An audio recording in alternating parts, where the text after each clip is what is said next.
try to stick with the regular schedule. What I wanted to do with folks today was just one, make sure we all had a sense of what that plan was, what our priorities are beyond next week. So towards, maybe in Thursday's meeting, we'll see how it goes. We can be looking forward to doing non-COVID-19 related bills the week after. And so I wanted to encourage people to start thinking about, we actually have 6 bills all in motion at the moment. Either they're on the floor or in another committee. It's something we've been looking at. When we left on the 13th, there were 6 bills sort of in, as I just said, in motion. There were a lot of other bills on the wall, 2 of which were, major House bills that there's a broad interest in, the global warming and the Act 250 bill. So I just wanted to check with you all. The short list I put out is much shorter than I didn't actually count, but there must be something like 40 bills in committee. So I'd like to go through, do 2 things. One, go through those areas of jurisdiction and think aloud as a group about who we might want to hear from, check back in with next week on COVID-19 related stuff. And then start thinking too about, when you look at the bills in committee or the email I sent out, how would you prioritize them? It's unclear right now how the session's going to unfold. In talking with the pro tem at some length the other day, he believes we're going to have, time to get to many bills. An unhelpful dog here. Just a moment. I can't do much about this at my desk while.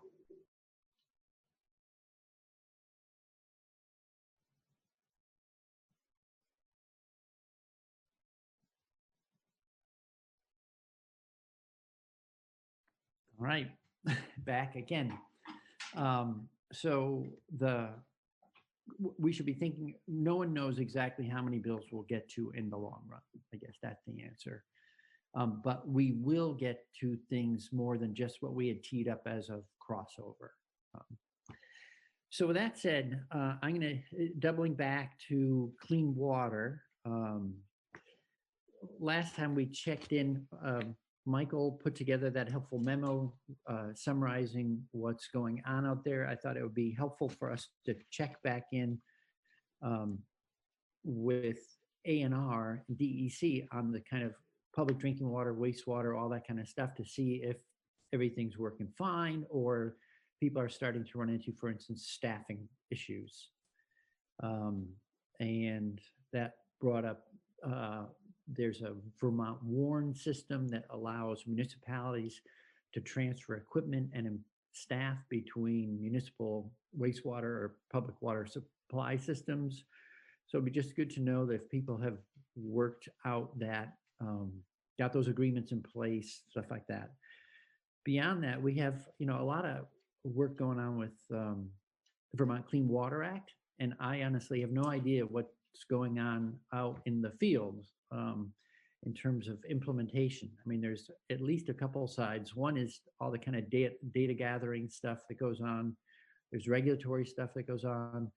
And then there's people doing things like building swales, ditches, bunkers, and all the rest. And I don't know if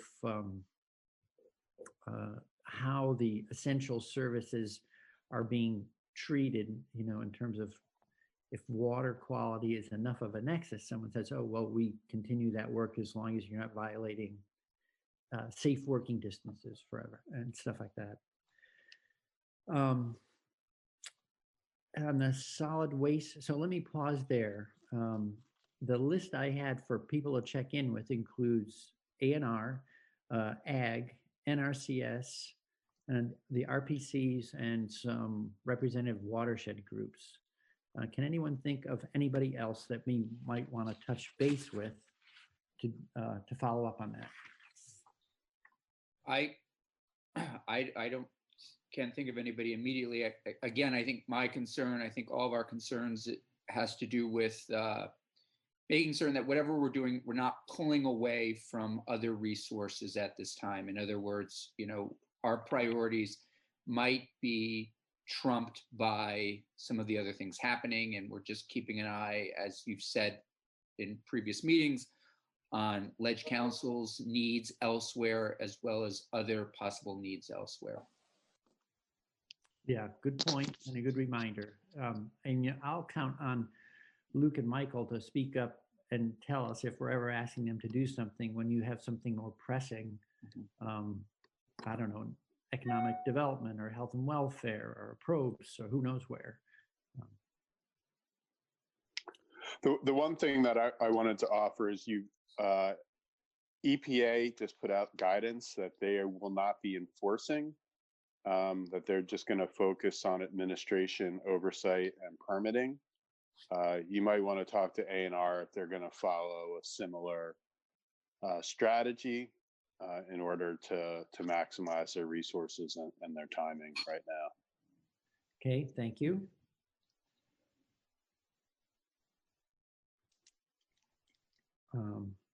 Anyone else? So, okay, so that's, I think, fairly straightforward on water quality stuff. So the other piece I left out there was because of the challenges to the state's budget because of all these delayed receipts. The other thing that the pro temp said, please check in with the agencies and departments you work with to make sure that financial constraints that are developing day by day aren't having an impact on their operations. So it's really fiscal and personnel issues, I think, that are going to be the first impacts. So then if there's nothing more there, then on solid waste, again, this just seems like a check-in to make sure that there was an issue came up with septage last week that I think they were short-staffed at a wastewater treatment facility. And so a truck, that was pumping septage out of people's septic tanks couldn't unload. I don't know if you've heard anything more, Michael, about that. The agency is working with septage companies to try and find wastewater treatment facilities that will accept their septage. They understand it's a problem and they're trying to find alternatives for the septage companies. There's a kind of a corresponding issue. Some of the farm fields that are where septage is applied are coming back testing for PFAS in the soil. So that can become an issue for that farm because the feed that they grow on the field is eaten by the cows and is bioaccumulated into the cow. So that's septage has got kind of multiple issues going on right now. Okay. On the PFAS bioaccumulating in cows, which doesn't sound like a good thing for the cows, does that have an impact on ability to ship milk produced by those cows? Yes. The co-op reserves the right to not ship the milk because it's what they would call contaminated. Okay. So have you been working with the Ag Agency and Ag Agency and also Senate Ag? Are they aware of this going on? They're both the agency is working on it. Senator Starr at least is aware of it. So they're trying to figure out ways to address the issue. Okay, I'm trying to think what the alternatives are. I mean, you could spread in non-farm fields. Right, and or you do not grow feed on that field. Okay. All right, and then in the next bucket here, energy issues. So I thought we could double back and make sure that there are no problems with the folks that we checked in with before. The utilities finance manages utilities. So I would think of normal utility oversight work continuing in finance. And the complementary, I mean, we could just verify that things are going fine and no new issues have come up.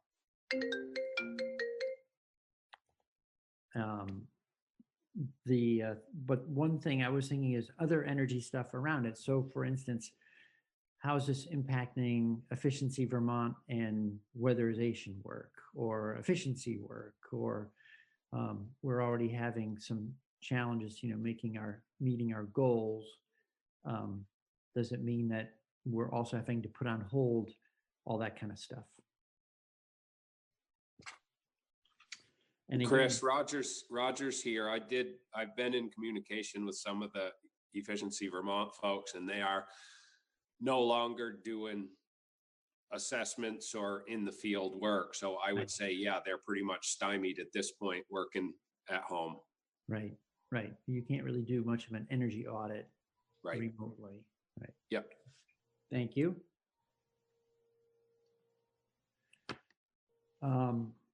And as a quick look towards Bill, I don't know if people have other issues. You said, we've all been getting bombarded with Senator Bray, I have a quick question. What about potentially delaying the implementation of the plastic bag ban, just because we are hearing some concern in some jurisdictions starting to do that right now, just with health and grocery stores, and even just seeing people in lines. I don't think it makes sense to charge people if they're running into a grocery store to get some items, when they have the opportunity to. Okay. Well, let's think about it, discuss it. I know that this has come up because last week, Maine, which was, going to go to a single-use bag ban on the 22nd of April, postponed. So there's that implementation piece. For us, it's July 1st, so that we have time who knows what July 1 will look like to us in 30 days, The other thing that's happened, though, I know a Shaw's store, or maybe that's every Shaw's, plus the co-op store in Middlebury asked people to stop bringing in reusable bags. And next door in New Hampshire, Sununu banned reusable bags. So I had been in touch with the Department of Health and A&R over the last week on this issue, and I said, "Are you recommending any changes?" And Health said no, and A&R concurred, because in essence, bags are one of the lowest, risk vectors going on. If you start with the shopping cart, you touch the shopping basket, the shelves, et cetera, et cetera, et cetera. So. Right. But I think one of the concerns too is just having capacity for them. So my uncle's a superintendent for a school district in New York State, and they're using single-use bags to deliver the lunches so that they can leave them on doors for students. So I don't know what our capacity and how our bill reads are. Would a school district be able to buy single-use bags for that use, if we're in a capacity where we're trying to use it for lunches or other things we're trying to give out? But ours doesn't go into effect until July. Right, but we just canceled school till June, so there's reason to believe that this could still be going on some capacity through July. Sure. And I'm just trying to think of, whether or not it's a priority to deal with right now, only because it's not like other states where we have something that we would extend the deadline on. Ours, again, everybody may be back up and running by June 1. Well, so it's I take your point. So let's make sure. I think, the bag ban, just as a reminder for all of us, is at the point of checkout. So that really wouldn't apply to a school anyway. They could still be sourcing single-use bags and using them. But yeah, I thought I heard that the administration had pushed that timeline, the implementation of that back. Am I wrong? Are you talking about the 7-1? The plastic bag 7-1, yeah. So I saw a request from Aaron Segrist on behalf of Vermont Grocers to push it back to January 1 of 21. roll it back 6 months. And that came through while I was just wrapping up, a couple of days of conversation with health and ANR. So I'm not sure where the administration will go. I mean, they could respond to grocers and say, we're pushing that back. For me, the science and medicine people are the ones I would like to rely on to guide whatever we do, let the chips fall where they may. But so far, ANR and health are saying no need to change practices at stores. I mean, it's a little, if we start having a reusable, if we ban reusable shopping carts, then I'll be thinking about reusable bags next, but I would do it in that order, because a shopping cart, everyone is handling. A bag, at least, is only yours. And if you're feeling very conscientious, you could wash the thing before you come back. It only takes a little soap and water to. Well, that's true, but they're trying to protect their employees, and like Price Chopper, their folks won't even touch reusable bags now. And there are some stores that have outright banned the reusable bags during this time. And it's just a matter of knowing that when they grab that plastic bag, it's clean. And if they touch somebody's reusable bag, it's not necessarily. And most of the stores are now providing sanitary wipes to wipe down your cart and stuff. I'm not saying that it eliminates the chances. I agree, everything you pull off the shelf, somebody's already touched. But they're trying to protect their employees. Right. Well, right. So, Senator McDonald.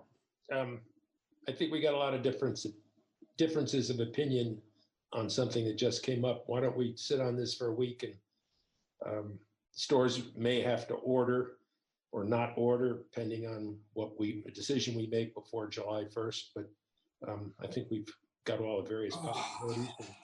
We might want to weigh in on this next week after we've thought about it a bit. Sure. It's not really Well said. Emergent. So, and stores will make their own policies anyway. So we'll keep going and see where the administration goes with it. So again, I just asked people to take a look at the list of bills in that email, or I think I also put in the email a link to our bills and committee list, which is a lot longer, and you might want to look ahead. My sense is that, we might want to focus on clearing out kind of what was in our in basket at the time of back on the 13th, before going on to major bills. The concern I have, frankly, about something like Act 250 and Global Warming Solutions Act is that I think I'm certainly, ready, willing, able. I think we all are to work on that. But I also think they're complicated issues that, even if in ideal circumstances, like all of us in the building with all our regular work tools at hand, we would probably spend weeks going through those, because there's a lot in them. And so I'd rather, not have us try to push something through with not enough testimony, especially Act 250, which is really critical to what goes on in the state. But that's it from I would tend to agree with that. Yeah. Chris, I would tend to agree with that. I think even if we were in the building, those two bills could completely consume the rest of our legislative session, and we may still feel like we would like more information. So I don't see how that could possibly be pulled off in trying to meet like this. Especially the need that we would have for Ledge Council to be with us constantly on that. And There is bombarded, if not more, by emails from all of us, concerns, trying to probably support their colleagues who have jurisdiction in economic development, et cetera. Right. Actually, I would say, unless there's somewhat irresponsible, possibly. Yeah. And it could also be that we might find something relatively narrow and helpful. For the thing that I'm thinking of is the trails related provisions.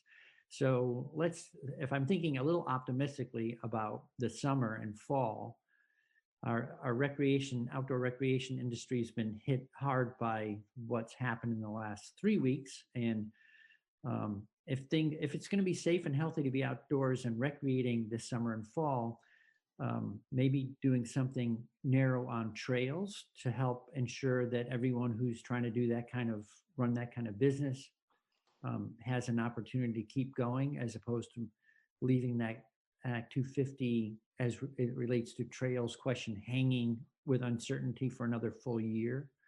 That might be something we could look into.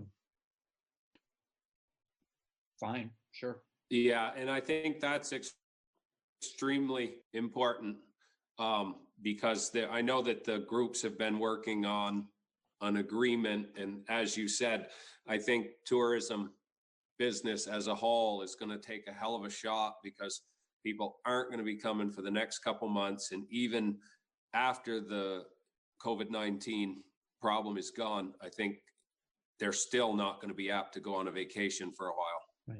Right. Okay. Senator Bratt, I'm afraid I have to jump off. But I think we are actually, unless anyone has anything else you want to put on the table. So again, I'll work with Jude if you have any witnesses you want us to hear from, please just email me, let me know. Otherwise, I'll line up sort of standard folks that we would hear from on those 3 topics we went through briefly before. And if that's otherwise, I think on my side, my list is complete. Anything else? Thank you. Great. Have a great weekend, everybody. Good weekend. Goodbye, See y'all. McDonald.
hang on a minute. All right.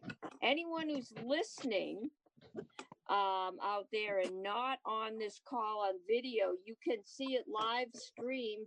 Go to the legislative website, finance committee website, and hook live streaming. You're in, Ann. Thank you. We are in, so we are live. And okay, Treasurer Pierce is the first one on our agenda, and we're just looking for any information you can give us. I know we had some commingling of funds that you had to do. You sent us a memo on that, but an idea of any of the fiscal implications you're seeing at this point. Certainly. If you don't mind, I'd just like to check to see if some of my co-workers are on the phone. Is Will on the phone? I am, Beth. Okay, so Will Crewald is our Chief Financial Officer and one of our experts on this. I don't know if you have Dan and or John with you. I'm on another phone. I have stuff from Ashlyn. Yeah, I'm here as Ashlyn is our. Okay, so Ashlyn is our policy director, and Dan Currier is our cash manager. And just to give Dan a little credit here, Dan has been with us before I started. So I started in 2003, and he's one of the best intuitive people I know in terms of managing your cash and sees the trend right from the beginning. So I just wanted to point him out. And Will has built this system even further. So I think we've got a great team.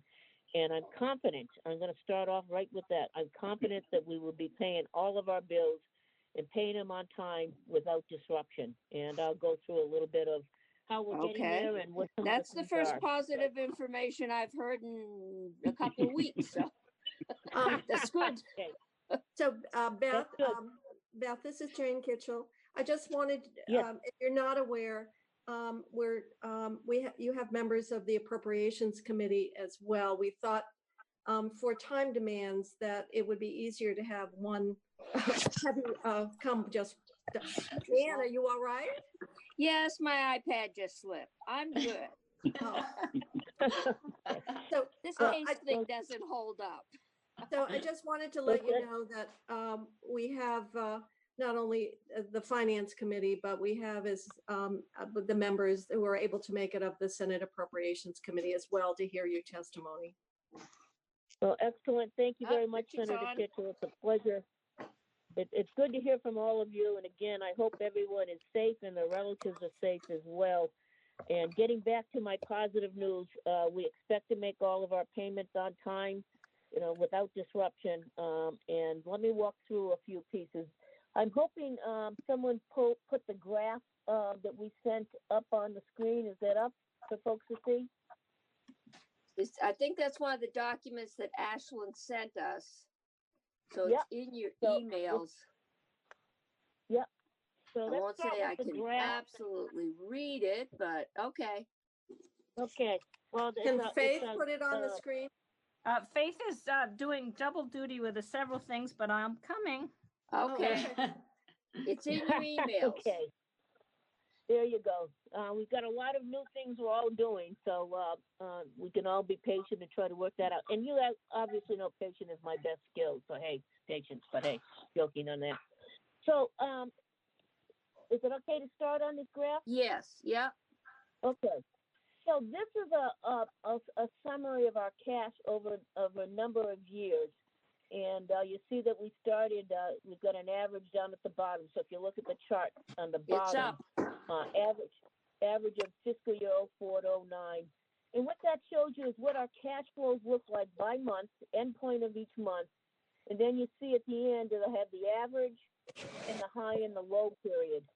And if you look at it, the good news is as you look at the average, and it started off an average for those first several years of $130 million average cash position. You see it moved up. It's had a little up and down. But at this point in time, you see that it moved up from in 2016, 17, 18, 19. Somebody needs to mute. Okay. Okay. And that is because you folks have done a really good job. I want to thank all of the money committees and particularly, no disrespect to finance, but the appropriations committees for fully funding our reserves, creating new reserves, rainy day funds. And that reflects very well on us and puts us in a very good position. I want to thank the Finance and Ways and Means as well for working with us on this. I'm impressed with the way that this assembly has done that job, worked and thought through and forward thinking, and it is serving us well in this crisis. We got a lot of work to do. That doesn't mean that we're not going to have issues to resolve, but this was very, very much a contributor to our success to make the payments. So again, looking at that chart, you see that our average is moving up.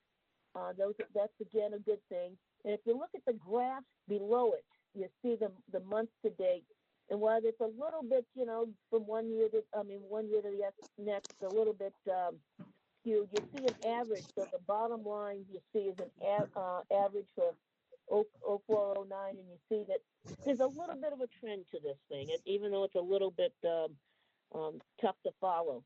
And you see that our cash position in December is a little low. In September, you see a little dip in April. Those are when the Act 68 or the education payments go out the door. I'm going to see if I get this right, Dan. So September 10th, December 10th, and April 30th, if I did that correctly.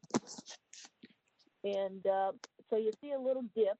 On the other hand, on December 1st, we collect some money from the states, from the municipalities that are payers, and we also do that on June 1st, and you see that uptick there. It's a little bit ups and downs, and even within each month, there's an up and down. And this chart is for unrestricted cash. We also have restricted cash, and let me explain the difference and why this works in terms of making sure everybody, every payment can go out the door. So unrestricted cash would include it's a pooled cash, so it's all the different funds are in there together. It would include the education fund. It would include the general fund. I'm going to hope that I get this right. Either Will or Dan, correct me if I'm wrong, but the transportation fund, a lot of our operating funds. And it's a pooled cash position, which means that each fund has a portion of it, and in their primary funds, in the fund itself, the ed fund or the general fund, for instance, it will have a cash position, which is reflected as a portion of that pool. So we do pool our monies, and that actually helps us as we're working through managing, our daily cash position. The restricted funds might be funds that are segregated per statute, that can't be for whatever reason a regulatory issue, a federal issue, that are segregated and essentially not part of that unrestricted cash. So we have money in that little account as well. And right now, I think we have about 100 million, if I'm correct, Will, in our restricted cash fund balances. Yeah, that's correct, Beth. Yeah, so thank you. So again, we have a fairly healthy position going into this. That said, we're taking some hits. We are pushing out the income tax. They're pushing out the sales tax and meals and rooms into the next fiscal year. We have analyzed that. Will and Dan have spent a great deal of time looking at that, and our estimate is that we will be able to pay our bills despite that, and we're comfortable that our belief is that there will be no disruptions based on just our balances in the unrestricted funds. That said, you always want a backstop. We were talking about can openers before we started, and somebody's electric can opener wasn't working, but they had the backup. So Took a little bit more, with the risk in doing that, but you had the plan.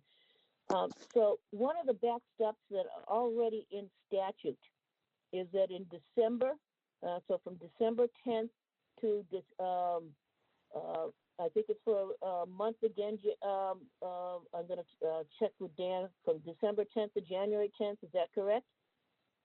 Yes. Okay, and then I'm going to get this one wrong. From June 15th to July 15th, we have a window as well. And what those windows say is that if you are having a temporary cash position issue, you may borrow from restricted funds. Obviously, when you borrow from the restricted funds, you have to pay back the interest on that. So you're paying back the interest to those funds.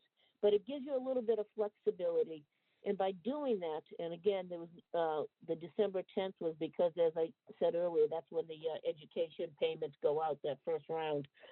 So it gives you a little bit of a backstop. It gives you a little flexibility, and it saves you money because you don't have to go out and do a bond or a bond anticipation. Excuse me, a revenue anticipation note in the markets, because when you do that, it costs you more money. And so this is a less expensive and more flexible way of doing that. Back in September of '03 was the last time we did a borrowing. It was about $48 million. And to be very candid, why we borrowed it, and we had I think it was from September to about February, if I recall. We actually didn't need it during some of those periods, and you're paying for it. And I'd rather be in a position where you're internally borrowing from those restricted funds, again, paying back the interest as a backstop and going out to the bond market. So we think that, again, our cash position is strong enough to meet those revenue changes, that pushing off those into the next year, and as well as any amounts that so far have been estimated in terms of actual losses. We have backstop number one, which would be restricted funds, utilizing those, and backstop number two, if you had to get to it, which I do not contemplate us doing that, would be to be able to do an external borrowing if needed. So that's the way this works.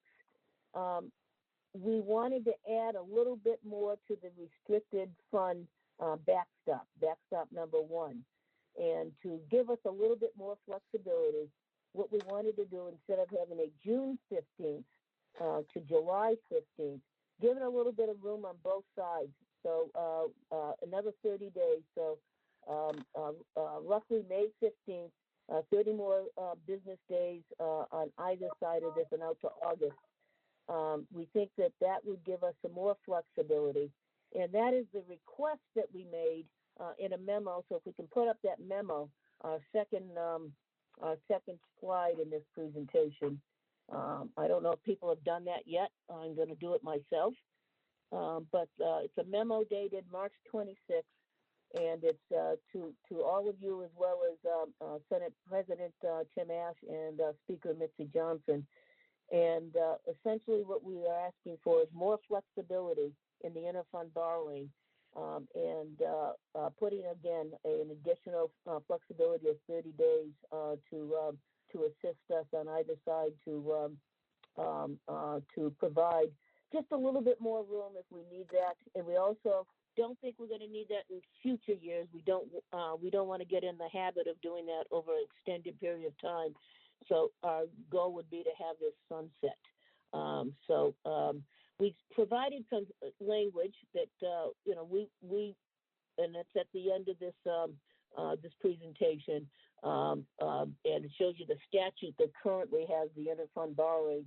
I understand that legislative counselors made that into the proper legalese. We're better at numbers than we are legal. And has that for your review. But we think, again, that this will be an extra step and provide that extra option for liquidity. But again, as the memo says, we'll stress again, we have sufficient cash to meet our payments. Could So I I'm gonna just, stop there. Yeah. Beth, this is Jane. I just had something come on my iPhone saying Congress has just passed the stimulus bill. So, Excellent news. so Excellent. obviously that has a big impact on our our fiscal health. So at least that hurdle is over. Now the president just needs to sign. So it's finally got through the Congress. Well, that's excellent news, Senator. We're very happy with that. You know, we're trying to analyze that as you are and as Joint Fiscal is. We're obviously working and sharing information with all parties, including the governor's office. We want to understand, how that, what are the rules around it? Where what it can be used for, how it can be used, how it interacts with our cash flows. So this analysis that we presented to you right now does not contemplate that, but that's certainly once we get a little bit more into the review, we'll be updating our numbers. And I also want to stress that we're updating these numbers daily. Dan and Will are doing a great job with that. And we're meeting twice a week with the administration, and we're keeping Joint Fiscal in the loop as well. But that's great news, Senator. Glad to hear that. So I'm going to stop. Could I ask another question, Anne? Maybe you know the answer to this, but I don't. If you in fact had to go in and take money, some of that restricted cash that comes with restriction, you said it has to be paid back with interest. Could you just tell us how is that interest determined? It would be the interest rate that it would have earned otherwise? Absolutely. It's interesting because April 30th, the Ed Fund always has, or almost always, Dan can correct me if I'm wrong on this, a negative cash position for a few days because those dollars went out.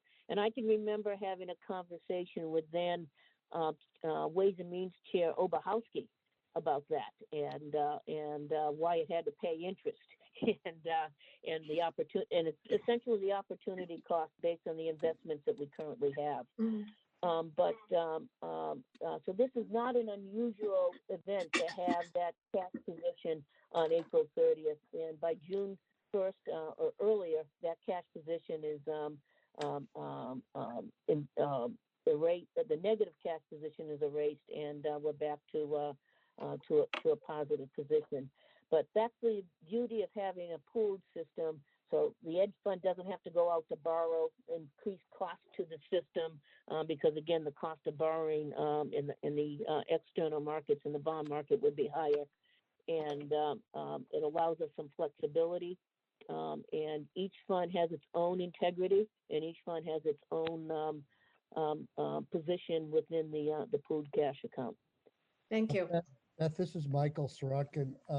We talk about restricted and unrestricted funds. Included in there, I assume, is the stabilization fund and the rainy day fund. Okay, so the stabilization and the rainy day fund do have their own cost centers as well, but they're part of the unrestricted funds. Okay, thank you.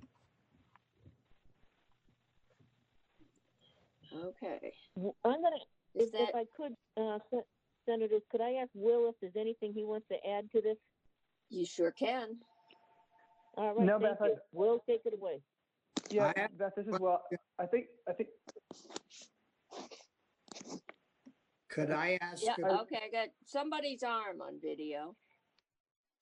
I'm trying to find my agenda. So Bobby has a question, and Chris? Yeah.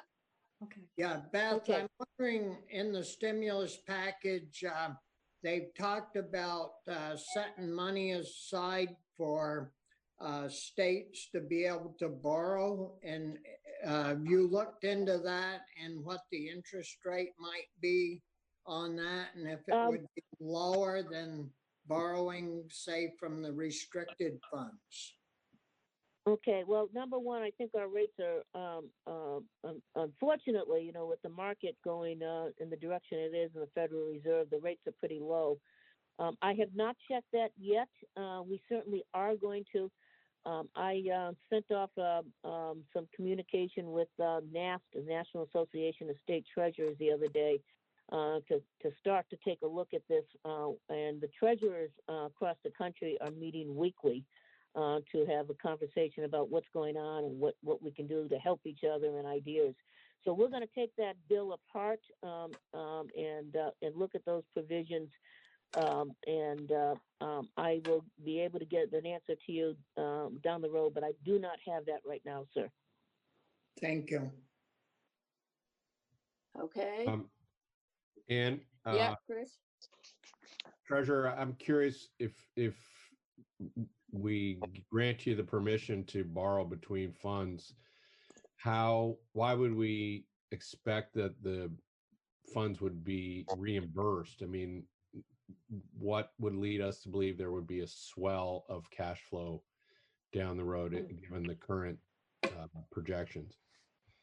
Well, we've done that. We've looked at the projections, and we've done some scenario analysis and worked with Jeff Carr, the economist, the administration, joint fiscal, to look at what the revenue losses and revenue deferrals into the next fiscal year are. And we are confident that we have sufficient cash to meet our needs. There are some questions about financial statement preparation that need to be hammered out. And I'm not the expert on that, but we're going to continue to try to get some resources for that. I happen to be the president of the National Association of Auditors, Comptrollers, and Treasurers. And while treasurers don't do the financial statements, clearly the comptrollers are involved in that process, and the auditors are involved in the review of that. So we are going to be working with our resources with NASDAQ to try to help us as well as some very competent people in finance and management. But that is not our particular area of expertise. That said, we have sufficient cash to meet our requirements and to pay our bills and to move forward. And again, we're going to catch up with that in July. Obviously, there's going to be some impacts to specific funds. I know you've been looking at the Ed Fund in particular. And again, the final position of that fund at year end is something that needs to be discussed, but that's not the area that we're concentrating in our presentation today. But we will be happy to assist folks that will be working on that. Thank you. Okay. Any other questions for the treasurer? Okay. Hearing none. Thank you, Beth.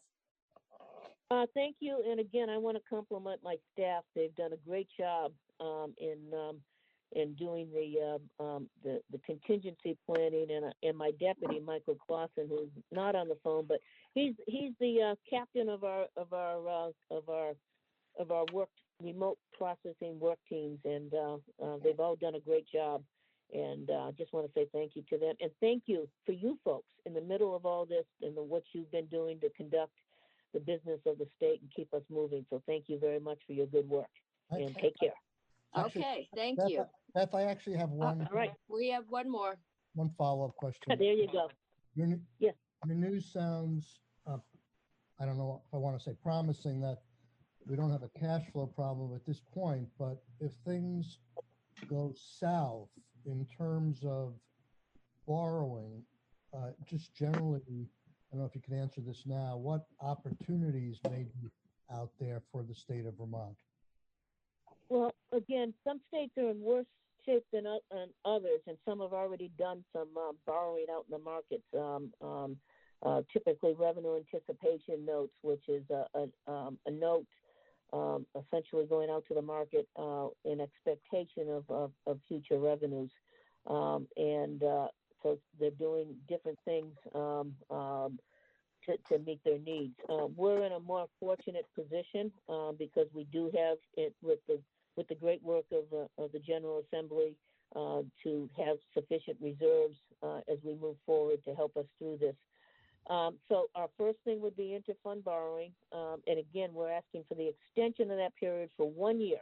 And it will go back to its still, we have authority for interfund borrowing, but for a shorter period going forward.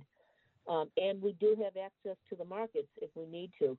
One of the things that buried in the 600 some odd pages of the stimulus bill is a section called Section 4003. And what that did was, and we spent a lot of time on that, the treasurers across the country, investment professionals across the country, to tweak that section a little bit to free up some of the. There was a log jam in the markets. A lot of outflows from institutional funds and no buyers at the time. Consequently, there was some really high cost to borrowing. With that section of the stimulus bill, that's going to free up that market. It already has, just by knowing that that's out there. And so there are options to do that should we need to. And we have the authority to do that in the Treasurer's Office to do short-term borrowing. As I said, the state has not done short-term borrowing since fiscal year 2004. We hope not to have to do it, but we certainly have the capacity to do it if necessary. Thank you very much. Okay, other questions? Okay, so I think that's it. Thank you again. Thank you Bringing again. us good Thank you for the news. service. Okay. Okay. Thank you. Well, Have a good day, and again, thank you for your service. okay, thank you Bye-bye. for yours. All right.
Tom's going to be the technical side of the operations, and I will be more of the agenda side. So I will formally call the meeting to order. It looks like at 7 o'clock.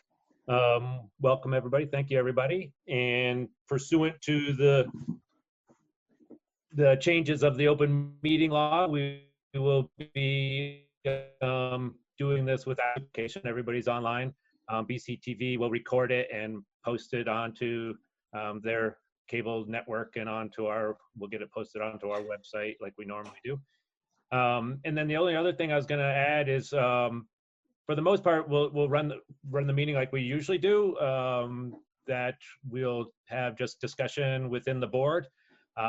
If it's there's something that's pertinent and we see that there's someone who wants to make a comment, then we'll try to get those people involved as much as possible. But then we'll save any other kind of discussion and open comments for the public concern at the end of the meeting. All right, and so I guess first call would be any additions or changes to the agenda? I do have a couple if nobody else has some, or anybody? I've got one. Okay, Paul. We've got a letter today in the red box talking about the Arts Council. So at the end, I can make a quick comment about that. Okay. Okay. And I do have, there's a couple that have just come up that Terry made note of. There is one overweight permit request, and then there are 2 liquor license requests. So we'll put those on. We'll put those on at the end, I guess, as item number 7 and 8 and 9. Hello. Oh yeah, Jackie. Can you hear me? Jackie Yeah, would hi. like to add an item. Yeah, I don't see the raise my hand feature, so I'll just raise it the good old fashioned way. Yeah, okay. And I apologize. I should have, obviously you're on the meeting. We'll bring yours up as part of public concerns and which will more or less be at the same time. I'm assuming that's why you were raising your hand. Yeah, I would just like to inform folks about the new monthly e-newsletter that I'm starting. Okay, we will certainly add that. I think that's going to be beneficial for a lot of reasons, a lot of people. Okay, is that anything else? All right, thank you. So the next item is to approve the minutes from the March 24th Select Board meeting. Any comments on that? Or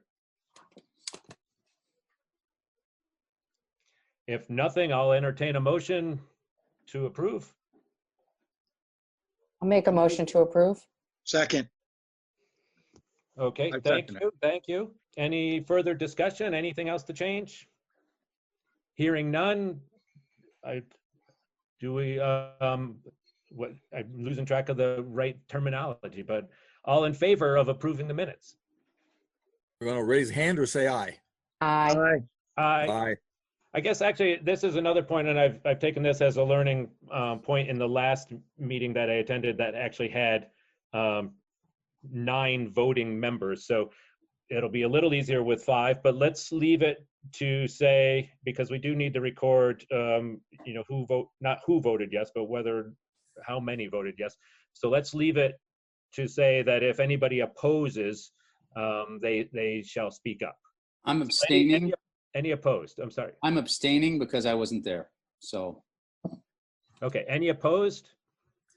So I hear 4 affirmatives and 1 abstention. All righty, thank you. On to the next thing. Next 2 are actually 2 separate items, but they're more or less the same. Approve the timesheet for the town office, listers, highway, transfer station, and approve the select board orders. In the past, we've typically moved them to the end just for a matter of convenience, I guess, rather than hold up the whole meeting. As of now, as of our last meeting, we voted to authorize myself, and if I'm not available, Andy, to approve the select board orders and the pay orders. And so I'd like to hear if there was any comments on any of those, and we'll take that into consideration. And then, if not, nothing opposed or anybody, no objections or anything to anything, then I'll sign off on those. Any comments on the pay orders? Yes. Oh, go ahead. I just put my hand up. I don't know if it shows up on yours. I've got a couple of questions, but I can put them off until we get to the actual end of the session. Okay, are they related to the, I mean, I guess if they're specific to some other item on the agenda? Not to the pay orders, but to the, the pay orders. The invoices that we've gotten in on. Right. Yeah. Let's hear them now, I guess. I think that makes sense. You want to do them now or at the end? Well, hear them now. Okay. That's where they are on the agenda. I think we can follow the agenda, and there's no reason to push anything to the end. Okay, then I apologize for not putting them in the late additions to the agenda thing. I'm not sure where you'd like to put them for choreography. Well, if it's specific to a pay order, we'll take them now. Okay, first question. You and I talked the other day about having a porta potty that was outside, and the conversation was whether we wanted to continue or not. I just found out, because I was not aware of this, that it's $90 a month for each of the 2 porta potties that we had. I know that was in my computation. Another item is, I'm wondering about the, on the water bottles, when we get the water, we're paying for the deposit for the bottles, but I don't see any credit for when we give the bottles back. And on the same thing with the bottles, we're showing rental for 2 coolers. Now, all this stuff probably could be clarified with 5 minutes of Terry, but I found this when I'm going over at home and she wasn't available. So I'm putting it out as I reviewed them, there's some things that caught me by surprise. Okay. So Paul, with the bottles, I mean, they're charging us a deposit every time? It appears so. They charged it on this last one, and I saw no responding credit for giving them back, because I've always thought it was a one-to-one exchange. Yeah, one-to-one exchange. So I do the same company, so it's a one-to-one exchange. You'd think. But I saw them charging us the rental. And I thought, well, let's take a look at that. Maybe it hasn't been happening. Maybe it's an oversight. I don't know the answer to that. Well, that's the mission. I can bring that back. I'll bring that back to Terry tomorrow just to answer those questions. Yeah. The other question I had is, does the town pay excise tax? I know we're tax-free in some regard, but how about excise tax? Specifically on our gasoline, fuel. I have no familiarity with that at all. So that's a question I had as I was going through there. Surprised to see us paying taxes. So that would be tax on the stuff that we get up at the garage? Yeah, the gasoline, well, our trucks, gasoline. If I had to guess, I would say we shouldn't be paying tax on it. I would think, but it's still showing up on there. So again, this will probably be cleared up with 5 minutes with Terry. I spotted them. This is the first time, I don't know in how long, where I've had the time to sit down and go over those things. Usually we're in such a rush that I just glance over, but I took this time to look at them a little more. Well, and I guess being the person tasked with approving the pay orders, I will take that back and run it by Terry and make sure that that's all concerned, all covered. And if there's any further concern, we can address it at our next meeting, or have Terry take it up with the vendors. Sure. And then the other thing about the porta potty that you and I discussed earlier, I didn't have the amount that we were paying. We're paying $90 a month. That was a surprise to me. So that maybe ought to be figured into our conversation. When we get to that conversation. Our conversation, just to familiarize everybody else, was whether or not we still wanted that there at the town office. Obviously, we want the one at the transfer station. But the one being at the town office being one of a more public, it does get cleaned on a regular basis. There are obviously lots of concerns about those things these days, and there's a lot of public locations that have been closed down for the coronavirus concerns. Our quick discussion was that it made sense to keep this because a lot of people that are transportation, the delivery people, the drivers, there's a lot of, we felt there was a need to continue it there, but that was a quick overview. We never talked about cost. I think we've already decided that we're going to pay for it, so I don't know if that's a factor in any decision right now. I'd see my only thing up. Anybody? Nope. Sarah, you have your hand up? Nope. I can say with like the rec committee, when we were doing the ball field, it's $90 a month. Yeah. And so, I mean, that's pretty much the going rate. And we're using Best Septic. Yes. Yeah. There's C&J too, are out in Londonderry, but they're not as responsive. Or J&J, I forget what they're called. But getting it requoted if there's a concern about the cost. I don't know how that compares. Yeah. I think our main question was whether or not we wanted to continue offering its availability. Any comments on that? It's not an agenda item, but it does concern an invoice. And when we were talking about it, when we were thinking about it, the concern I had was that it was, except in the summertime when it looks like it's a lot of tourist traffic, in the regular rest of the year, it's an awful lot of tradesman traffic. We're the only public bathroom between, I think, Rossonville and the Riverbend Market. And so that we get a lot of people coming through using it. And I'm able to observe that because it's right below my window. And I'm able to see that a lot. But most of the traffic in the summertime is tourists. So it's one of those things it's got good points and bad points, and on the cost of it into the discussion. Andy, you had a comment? Yes. Every year this comes up and we always vote to leave it there. Not that that makes any difference. We could always change it, but we've always decided to leave it there, and we're usually happy with the service. Yeah, so I guess I'll take this. It was not an agenda item, so it's not really up for discussion, but I will bring that back to Terry also to maybe just see if the cost is in line with what other people are charging. That makes sense? Yes. Okay, thank you. So hearing anybody else, any comments on the pay orders? No, Yeah, I looked at them. I thought they were okay.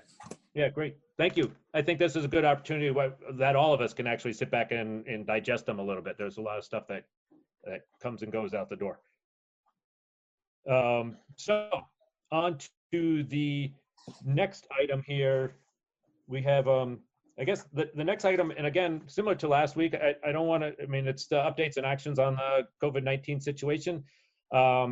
Don't want to get too bogged down and have all kinds of details of stuff because there's a lot of things that we really don't have any control over.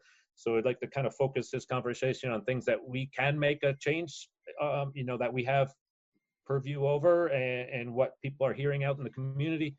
I will comment on the first one just as a quick update, and Paul can chime in then too on the office and other town operations.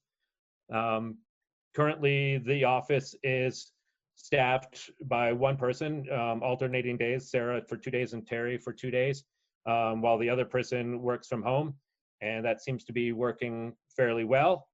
Most of the stuff that needs to take place, short of going in and researching land records in the vault and that kind of thing, but most of the things can be taken care of over the phone, email, questions answered, things like that, and that's why we kind of decided that to at least have one person in the office. A lot of the other functionality of the office can be taken care of online through Nemrick for the pay orders and things like that. So any other comments on that, Paul? I'd just like to ask Sarah if she has a thought on that, since she has to live it. Yeah. Yep, unmute. You gotta unmute. You're muted still. I can't hear anything. It keeps out, like heard maybe 5 words of. The question was, Sarah, how is the remote working for you as far as getting what you need from technology and getting into the systems and services that you need? I'm sorry, I still didn't get any. Okay. Yes. Okay, well, we can take and see want it to work. Greg, I just have, it's Jessica, I just have a quick question on terms of town operations. Just from what you said, is it the case in Jamaica as of now that non-employees are no longer, so for example, a lawyer who wanted to do a title search for a real estate transaction, they could not spend time in the clerk's office doing the work that they would have to do to clear title. Is that correct? That is correct, and that is Okay. true. And that actually has been much more clearly defined. I mean, I'm not an expert on the governor's executive order, but I believe that's been much more clearly defined in the executive order, that is considered non-essential. Yes, that's correct. And for towns like Jamaica, where our records are only in hard copy, that's the net result. I just wanted to make something that was said just in the description now. I thought maybe those types of appointments were still being held. No, right. Okay. They're not. And probably, if anything, we should make that more clear. And that'll be something that we can follow up with Right. Sarah. Yeah, I don't know if Sarah's getting requests, and if she is, it might be helpful to her that we make that a little more clear. Yeah. Right. Okay. Okay, great. Thank you. Paul, any other comments there on office operations? I just want to make sure both of them are finding it's working out okay. Right. We've only this is the really the second week where we've tried this 2 and 2, and I want to make sure both of them are satisfied with the way it's working. Right. And I'm not sure Sarah's tuned in anymore. I don't know if she can hear us. Sounded like she was having trouble with the audio, and that right now it's that her camera's not working. Sarah, did you turn your camera off? Can you hear us better now that you've turned the camera off?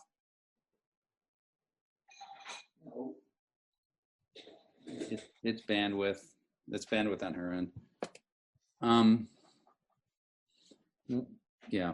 Well, I can say too, something Greg, we talked about this just to throw it on the film. I talked to Lou Brusso about the listers computers. Instead of upgrading them to Windows 10, we're just going to wipe them. They don't need anything on them. We're going to wipe them clean. Obviously, we got new computers for Sarah and for Terry, but we're going to wipe them clean, load Windows 10 on them, and then I'm going to do the one I have here at my home, bring that in. We'll give that one to Micah. Then we're going to get Micah's machine. I'll wipe that one out, reload that, and we'll give that to the other listers. So, and I think that's it, just the 2 machines there. So we should be good to go. Hopefully, can get it done in the next week. And everything else I've heard. Sorry, I was going to say everything else that I've heard from Sarah and Terry is that using Nemric in the cloud is working very well. It supplies us with, more. It's going to give us all the updates we need and more security and things like that. So it seems to be a win-win. Yeah, unfortunately, due to the timing of everything, I haven't had a chance to go in and look at the new machines. And I know Terry got Office 365 loaded on them. We probably should look at some antivirus or something. But I again, now that the office is closed, I didn't get a chance to go over there because I was sick prior to the lockdown. So anyhow. Okay. The other one specific item that I wanted to bring up regarding the COVID-19 was, for starters, a big thank you to Chris and Karen, and I know a number of other people were involved with trying to coordinate, organizing and coordinating a volunteer program for the town. That is up and going, and it's fluid, like everything. It's evolving. But a big thank you to those guys, those people, to pull that together. The one thing I did want to get out here on camera, and hang on one second, there's really 2 portions of this. One was to seek volunteers, people, Jamaica residents, to assist with non-COVID, non-health related issues, like driving food or checking on their neighbors or bringing people to their normal doctor's appointments and things like that. Reach out to either Chris or Karen. Their contact information is, or Charlie Peck, their contact information is on our website, and we're working on some ways. Tom and I were just talking on how to make that information jump out a little bit more. Right now the website is very chronological and not necessarily organized by topic. And then the second half of this is calling everybody who may be watching this on cable, that there is assistance out there. If somebody needs some help with anything, to call Neighborhood Connections, and they can connect them, the need for help with the people who can assist. So I don't know, Chris, did you have anything you wanted to add to that? And again, super thank you to you guys for helping with this. I think it's still there. Yeah. He's here. No, that's it. You covered it pretty well. Oh, good. Yeah. Well, thank you again. And for sure, forward information, give heads up on either, you know, anything where there might be some lacking, you know, whether we're not getting the word, or there's a desire need for more assistance, that kind of thing. So okay, will do. Great. Hey, Greg, Sarah's back online now.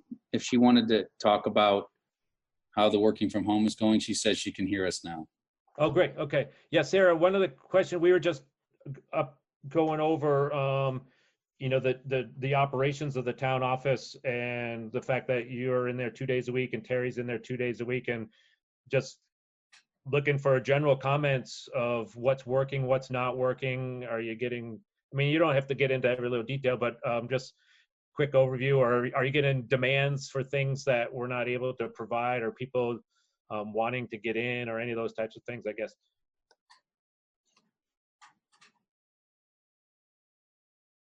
Hello? Oops.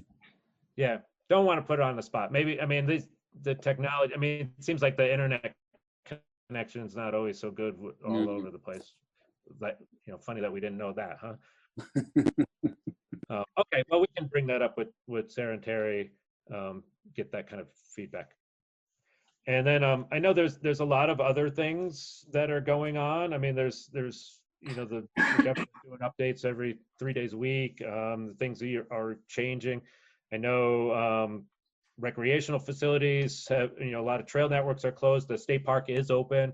The Army Corps properties are open. There's no facilities, obviously, and people should be adhering to all the distancing rules. Not traveling far from their homes for recreation. You know, if you can go walk in your backyard or down your street, that's better than going to these popular trailheads. That came up. I know there is a lot of concern with rental units still being in operation.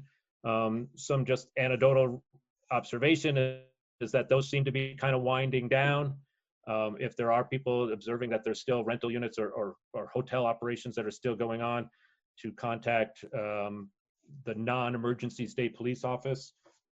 I do have that number here. I'll try to find it somewhere, but it seems like that's kind of, you know, tailing off a little bit too. But don't know what other people's comments are, and you know, or what they're hearing. We want to direct that, you know, people's concerns, the town's concerns. As a board, we're not always able to do everything, but we can usually point people in the right way.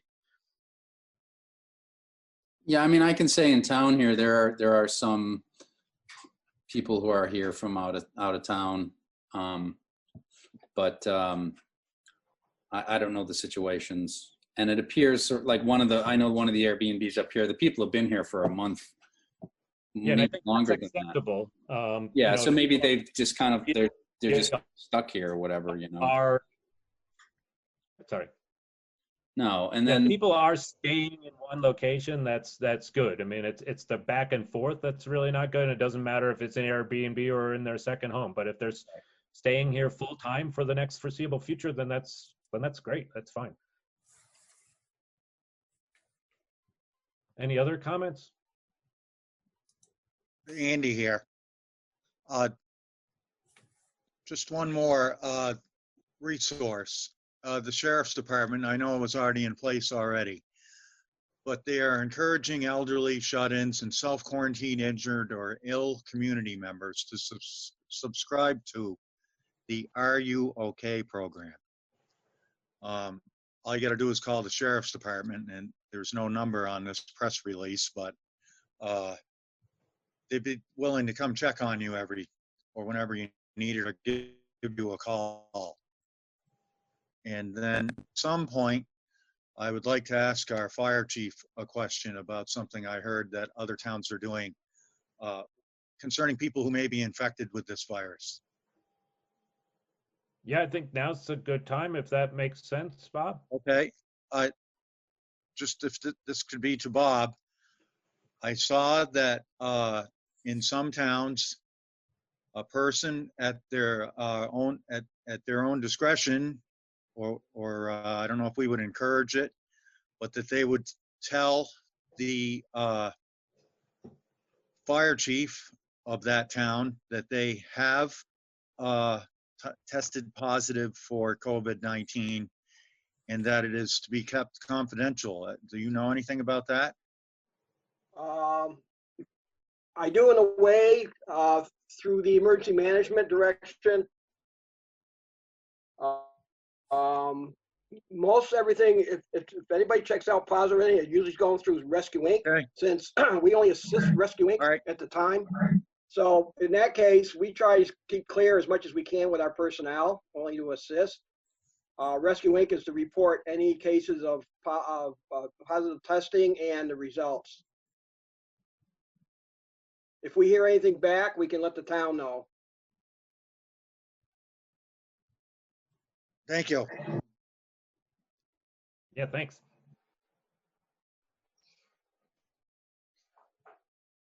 I guess anything else, Jessica? Anything to add on just discussion or any place where we could help that you're hearing? Sorry, I pressed the wrong button. In terms, not at this point, in terms of volunteering efforts with respect to COVID-19, is that your question? Well, in general, COVID-19 volunteer efforts would be one thing. I think just we're kind of all ears out there, and we're all observing a lot of things, and different people we know are coming to each one of us individually and expressing concerns, and Right. a lot of that is just to be somebody to listen, and then but also point people where they can find help. Right. The one kind of request concern that has been percolating, and you and I chatted about it briefly, was that there's an increasing number of individuals who are second homeowners in the geographic area of Jamaica, as well as neighboring towns, but within Jamaica specifically.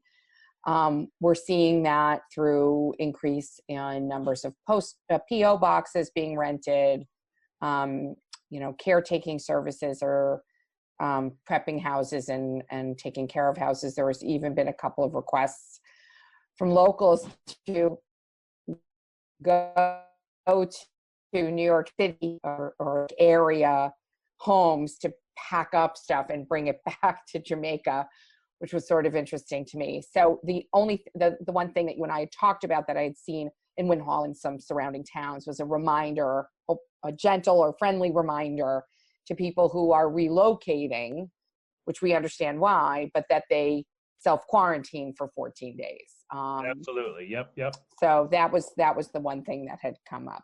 Yeah, and that is a super, every little place we can remind people to follow the guidelines for safe distancing, quarantining. The recommendation is 14-day quarantine if you're moving from anywhere. It doesn't need to even be hot zones. If you're making the move and you're intending to stay in Jamaica, we welcome that.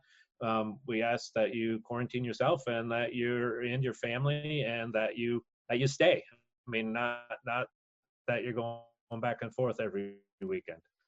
And then just in addition to that, if there's, I don't know, maybe we could talk to Jackie about whether it's maybe in the update or in her newsletter or wherever it might be helpful or gentle to remind folks. And then the other thing was whether Andy or Tom had heard anything just from their connections to the law enforcement community, and if there was anything worth mentioning. That was the other question I've kind of heard. I haven't heard anything from the law enforcement. I don't know if Andy's the liaison now. I can also put something on the website if we think that makes sense on the Jamaica website about the quarantining for 14 days. Again, that's a very friendly reminder, but who will go there, who will see it, that's the bigger question.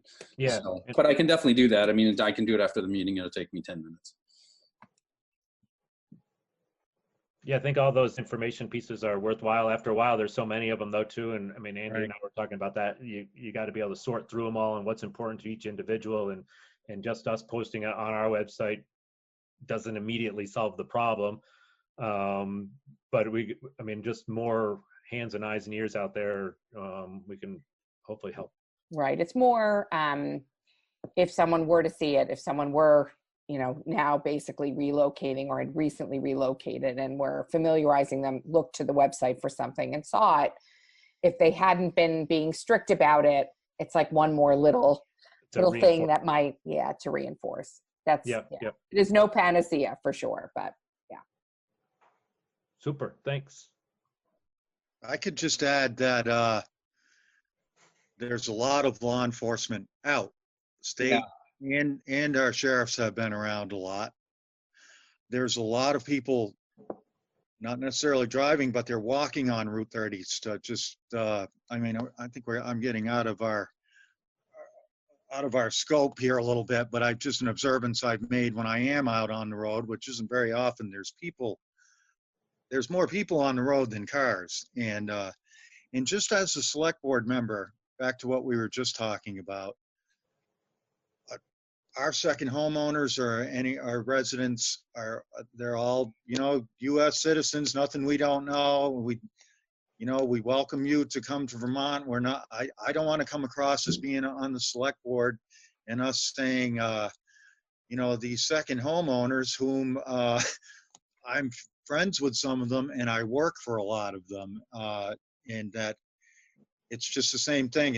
I've been hearing, we hear so much coming down from the governor's office, over and over again, that what Greg just said, self-quarantine and all of that, but it's not really being enforced. And if it is, if it's like somewhat like a blatant, like a thumbing their nose at the idea of that, then you can call state police, I guess.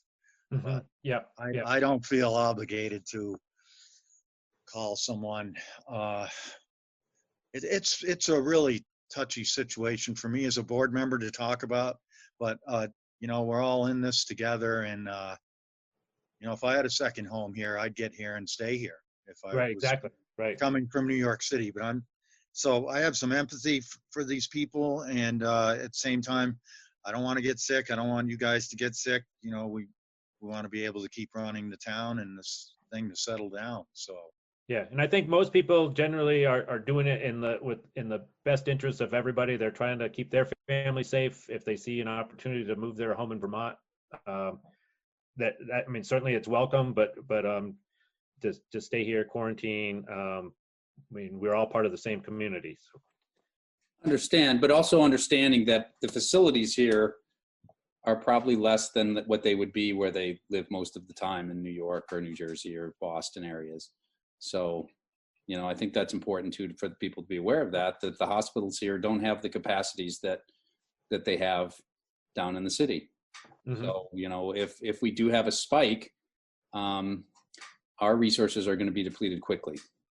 So, something to think about.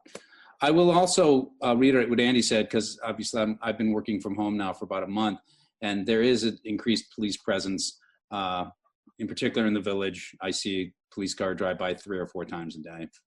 So they are monitoring things and they are around. So.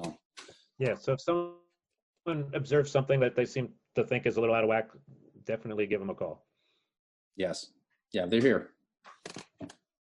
All right. Well, thank you, everyone. There's no real actionable agenda, although we'll take all these pieces and just try to facilitate the communication of them through our website and in the future through our email coordination that Jackie's helping to pull together, on a separate topic. But all right. Well, thank you. We're now move on to the item 6 on the agenda, and Paul was going to give a quick little update of what's going on now with the emergency management plan, and take it away. All right, thanks. I sent the current updated the local emergency management plan to everybody on email. As I sent it to Wyndham Regional Commission, they reviewed it and sent it up to the state. The state will review it, send it back to Wyndham Regional, who will send it back to me, and then we'll adopt it with the expectation of adopting it around the end of the month, 27th. We've got until the 1st of May. We have 2 weeks of public comment starting today. We put some posters around town. Public comment comes in either through snail mail or email or any comment they want, any conditions. Stop us on the streets if they can find us. But the idea is to give the public a chance to take a look at the emergency management plan and discuss it with us. And then on the 27th, which will be our next, I think the 27th is our next meeting, we can adopt it, assuming the state likes what we did. That's kind of where that is. But I sent it off to everybody, so you should have it in your email boxes. Super, thank you. Mm-hmm. Any other comments, anybody? Tom?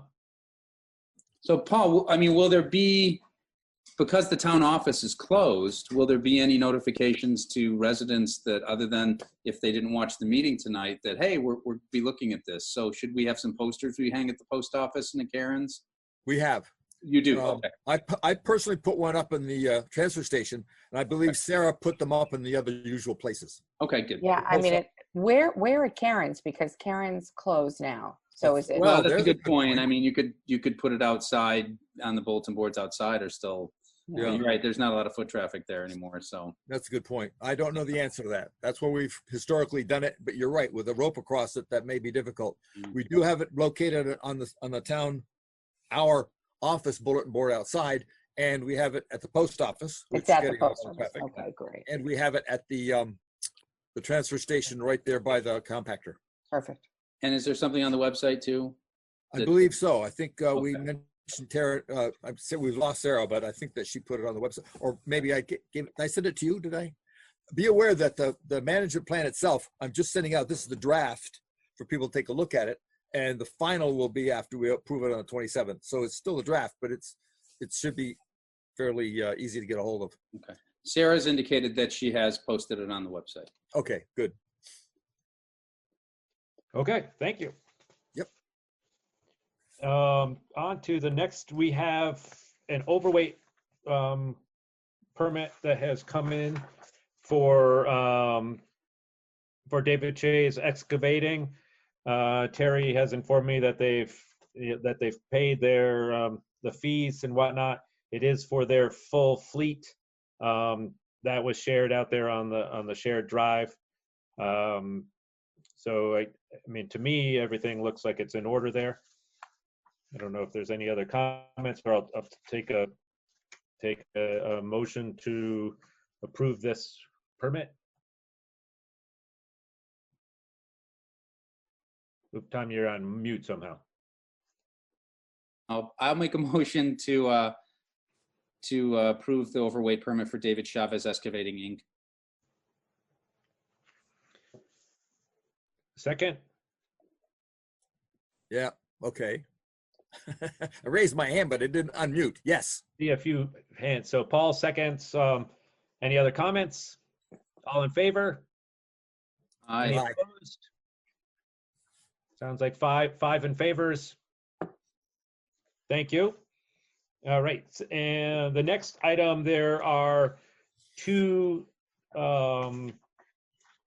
liquor license renewals. There is one for the Three Mountain Inn, and there is one for D&K's. I guess, I mean, unless we have any discussion contrary to this, I mean, we could approve them all at once. Well, so the Three Mountain Inn is actually 2 licenses. Correct. And then D&K's is the 3rd. Yeah, because they have they have the bar, and then they have the beer and wine. Right. So Three Mountain Inn is actually, right, as Tom said, 2 different permits, one for beer and wine, and the for which is their and then one for the more of the spirits. Right. I'll make a motion. Okay, sorry. I'll make a motion to pass the 2 liquor licenses for Three Mountain Inn. Second. Second by Andy. Any other discussion? All in favor? Aye. Aye. Any opposed? So unanimous approval for the Three Mountain Inn for their licenses. The next one was for D&K for a second class permit, which would include the sale of beer and wine.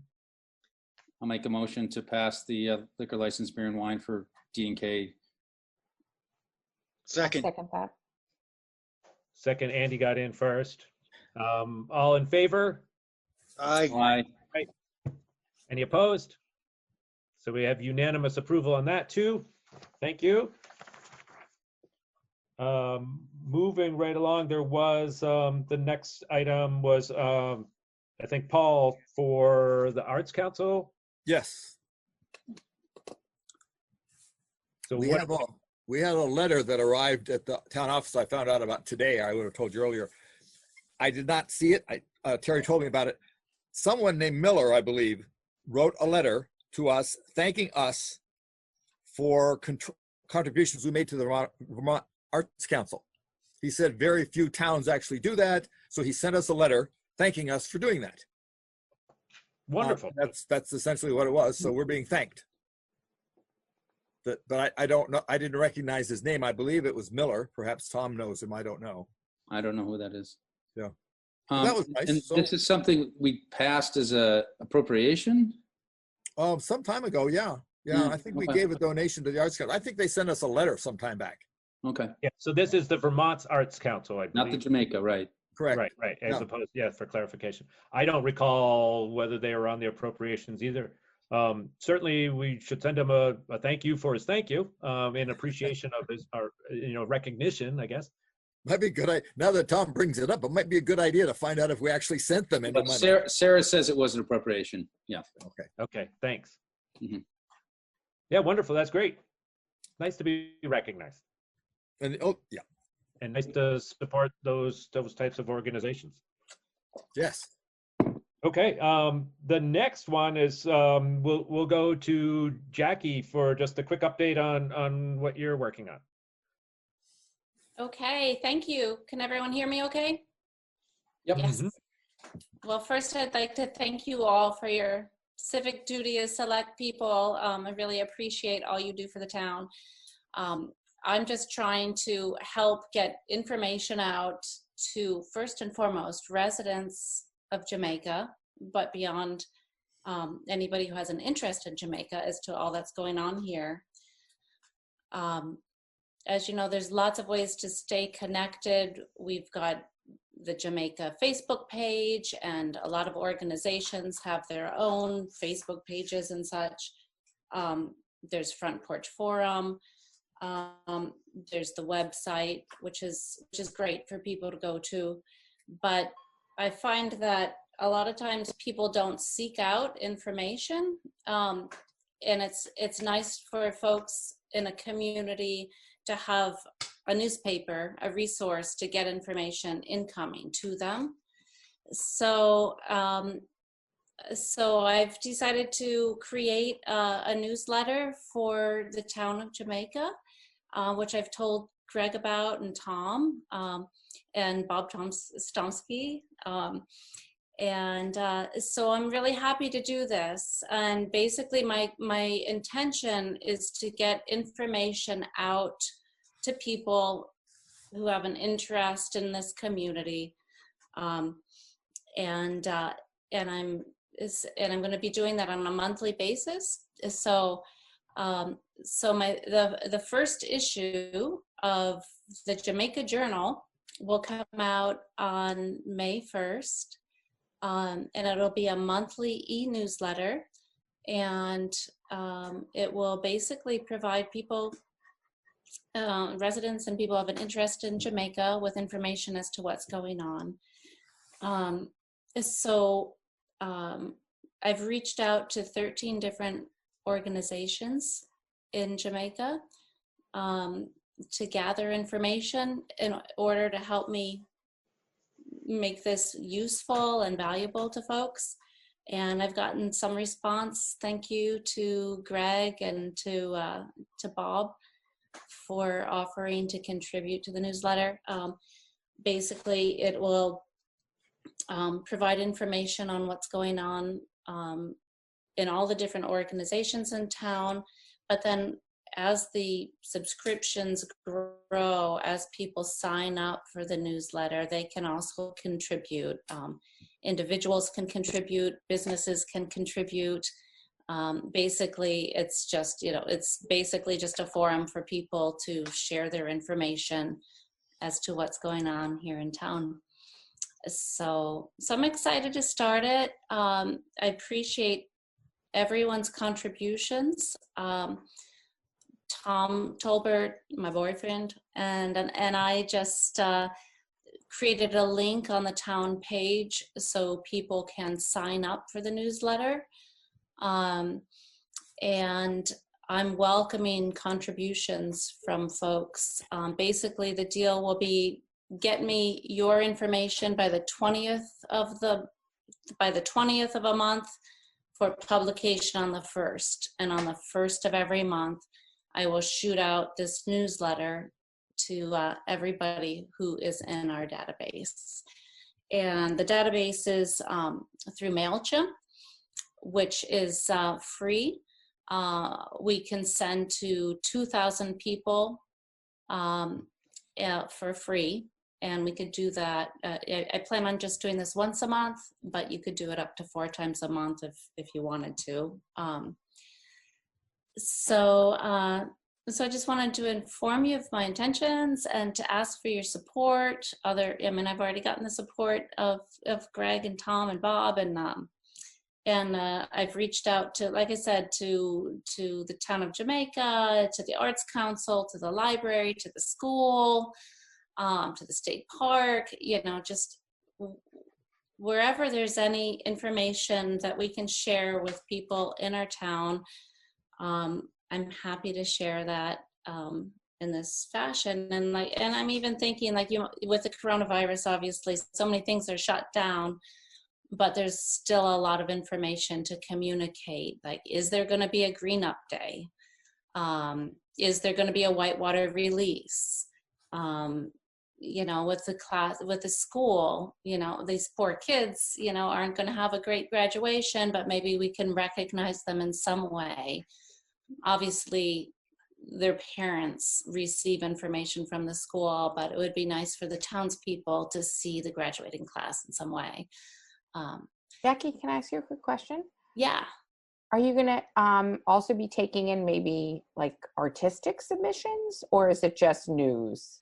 No, that would be nice. I see it as a work in progress. I was thinking, if there could be a gardening tip for the month of May, with gardening, everybody wanting to garden right now, that would be great. Or maybe there's a video of the month of, with the Arts Council not having concerts. Maybe it's an opportunity just to showcase a local talent just to build community, basically. Right. That's the big goal, is to build community and to share information to get people engaged. Perfect. Yeah. That's wonderful. Thank you. I know exciting. Yeah.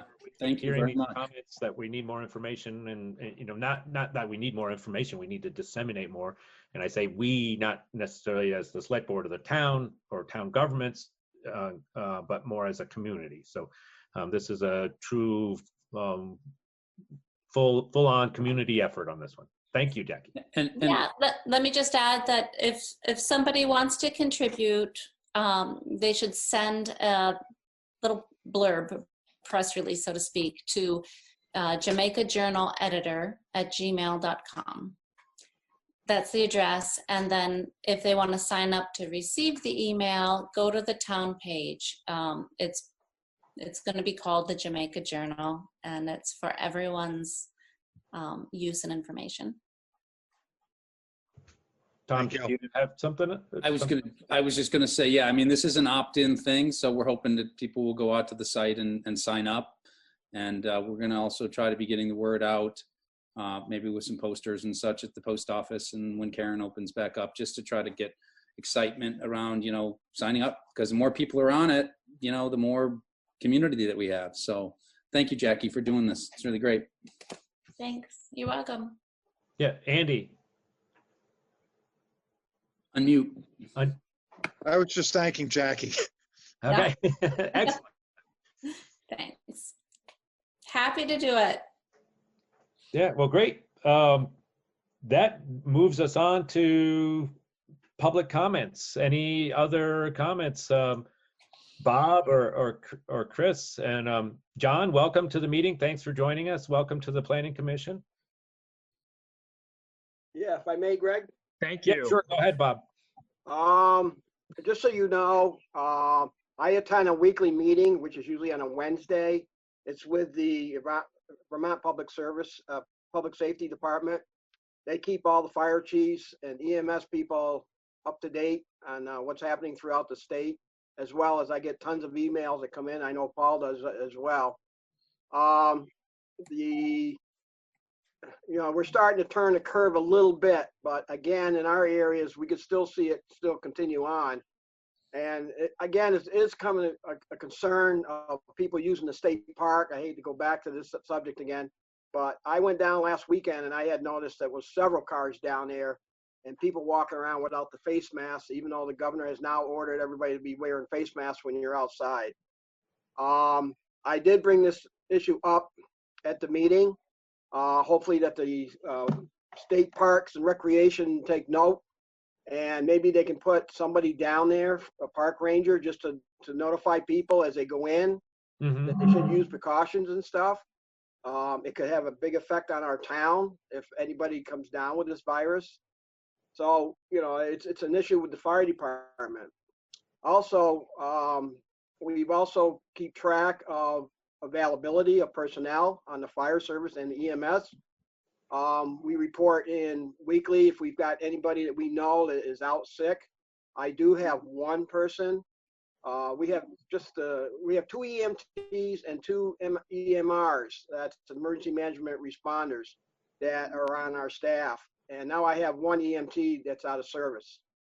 So again, that puts a little bit more of a strain on us, but as long as the state knows about it, there's plenty of mutual aid assistance around the area. We all have these mutual aid agreements and stuff, and this is why they were in place for any services of any type. So with that being said, I just want people to be cautious again out there. Adhere to the governor's requirements and recommendations and stuff. The other thing I want to add in as well, people have been looking at burn permits, and I know Stuart is the forest fire warden for the town of Jamaica. I'm his assistant. And with that being said, there has been some directives that come down to prevent people from burning until further notice, until the coronavirus, but they're leaving it up to the individual towns to manage that. So there might be times that Stuart and I will put permits out. If it's raining out, it's probably the best time than when it's dry periods where it dries out faster. So again, just to make people a heads up that right now the state is asking for a ban on burning, but again, it's going to be up to the locals to whether they decide to issue permits or not. The reason for that is, again, you're going to tie up personnel from all departments.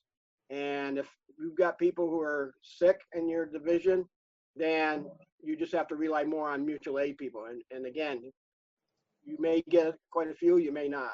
So I just want people to just be heads up out there to use common sense out there and be cautious. That's all I have. Yeah, thank you. I mean, certainly everybody should call the fire warden as far as getting a permit, and be aware that they may err on the side of being conservative. I mean, certainly the virus is a respiratory illness, and it's typically in the spring. I mean, not today, but typically it's fairly dry in the spring, and all those reasons. So thank you for pointing that out. You're welcome. Hi. Yeah.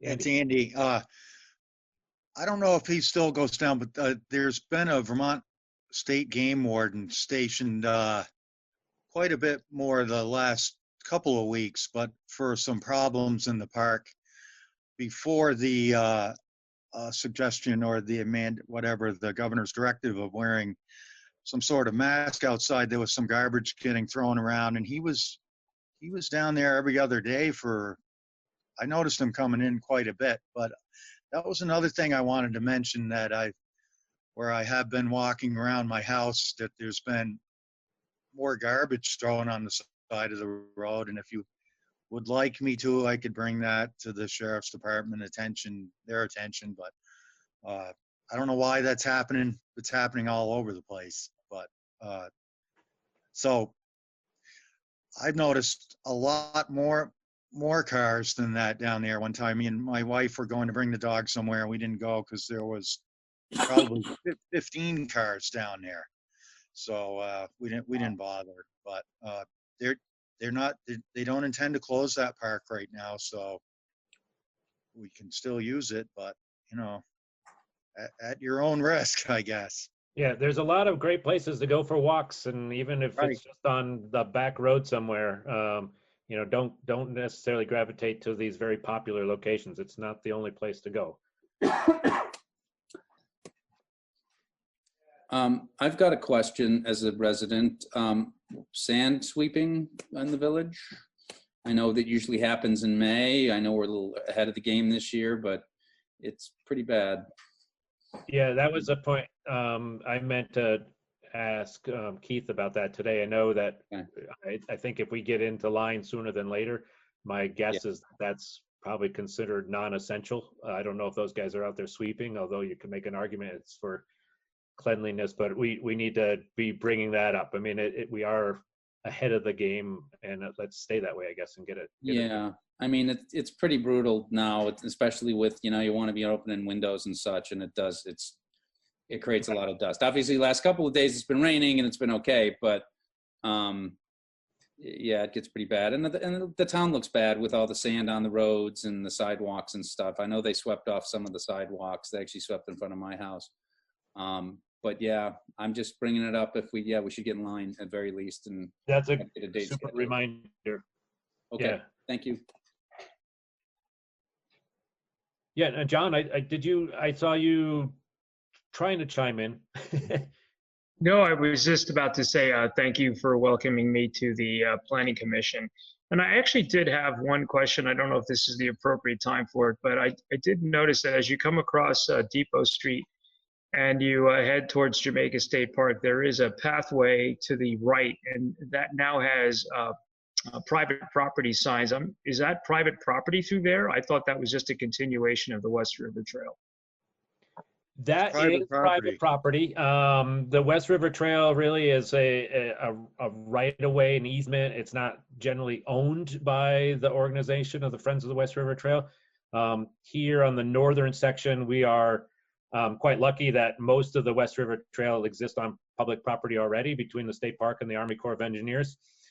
In the southern section, it's a little different with some owned right-of-ways, but that landowner has always been open to usage of the trail, but not really in a public way. And I don't know now what's kind of led to that posting, but it is private land, so obviously they have the right to do that. I don't know much more beyond that, and I'm speaking a little bit more from the hat I wear for the Friends of the West River Trail versus the select board, but it is something I could look into a little bit more, but it is private property.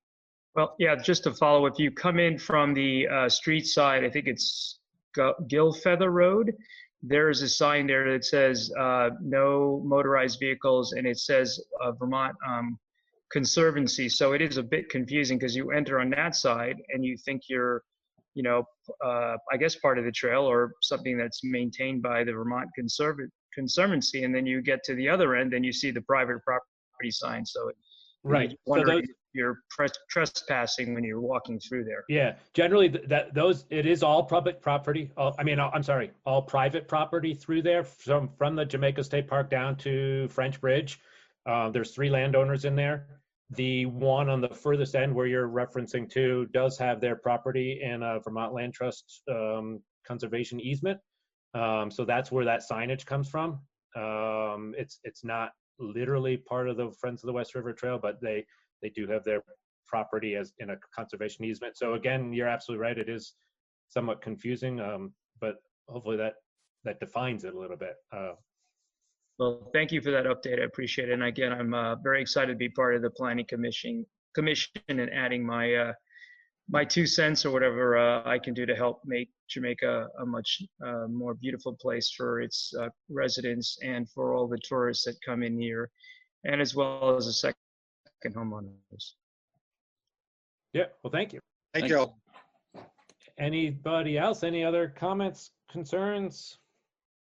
Super. I'll make a motion to adjourn then.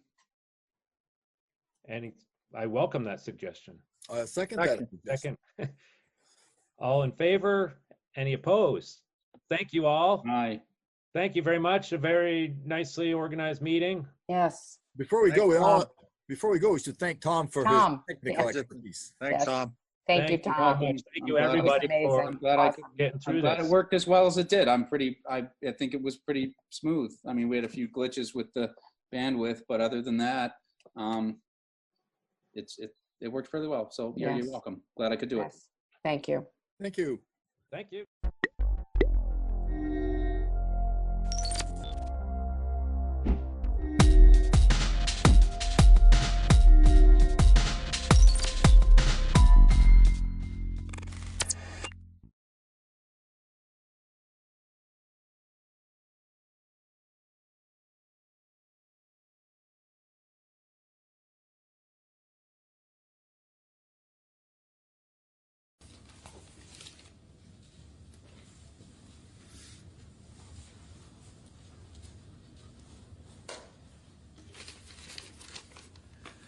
Good morning, everyone.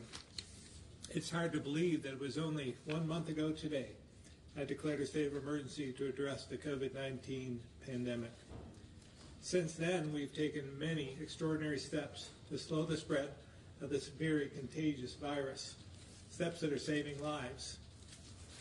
But Vermonters have stepped up to the challenge by staying home, which I know has been difficult and has had a tremendous impact on your daily lives. I also know that extending the state of emergency was a disappointment for many. So again, I want to be clear. We will continue to watch the trend in our hospital capacity so that as soon as we can begin to dial back some of these steps in a measured, responsible, and safe manner, we will. At the same time, we've been working hard to help get money into the hands of Vermonters as quickly as possible, and working on new ways to help each of you get through this. And while we've seen a flattening of the curve, we still don't know if we've reached the peak. So as difficult as it is, we must continue to stay home so we don't overwhelm our hospital system and we keep our healthcare workers safe and on the front lines of this pandemic.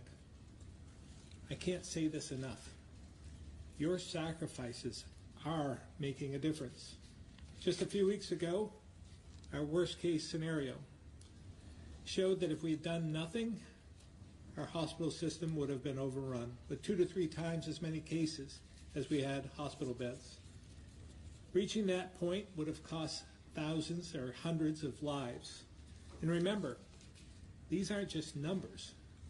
There are parents, grandparents, friends, and neighbors, members of our communities who spent their whole lives helping us. These are the people you've helped keep alive. I hope you all realize what a selfless gift this really is. While I know it's been incredibly difficult, you're protecting the vulnerable, as well as healthcare workers and emergency responders across the state who put their lives on the line for us every single day. In fact, we've been recognized as one of the top 5 states when it comes to complying with mitigation measures. And if these trends continue and we continue to flatten the curve, we'll slowly be able to get back to normal. Although it may be a different normal than we had before. My team is working every day to look for ways to get Vermonters back to work safely and responsibly. And just as soon as we possibly can, working closely with public health experts, we'll open up the economic spigot a quarter term at a time to do just that.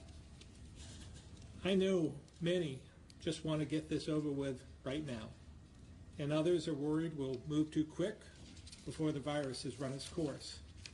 So I want to assure you, I will continue to act based on the data and science and working closely with the experts to make the best possible decisions I can for Vermonters.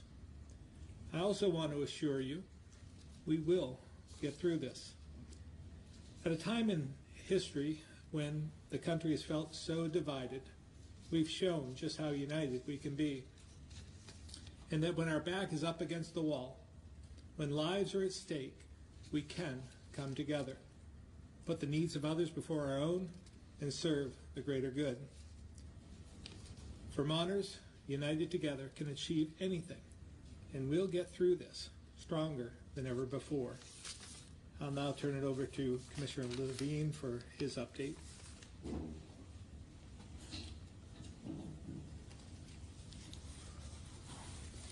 Good morning. I'd like to cover 4 things this morning. Give a brief update, talk about facial coverings, spend a moment on tobacco, and talk about serologic testing. So the first item is, where are we now? And as of midnight yesterday, we had 21 additional cases, but that was out of a total of almost 500 tests performed. We now are just shy of 750 cases in the state. We also, unfortunately, had 1 additional death.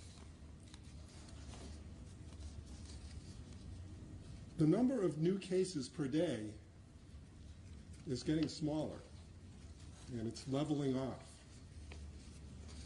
We seem to be approaching, if you will, a plateau.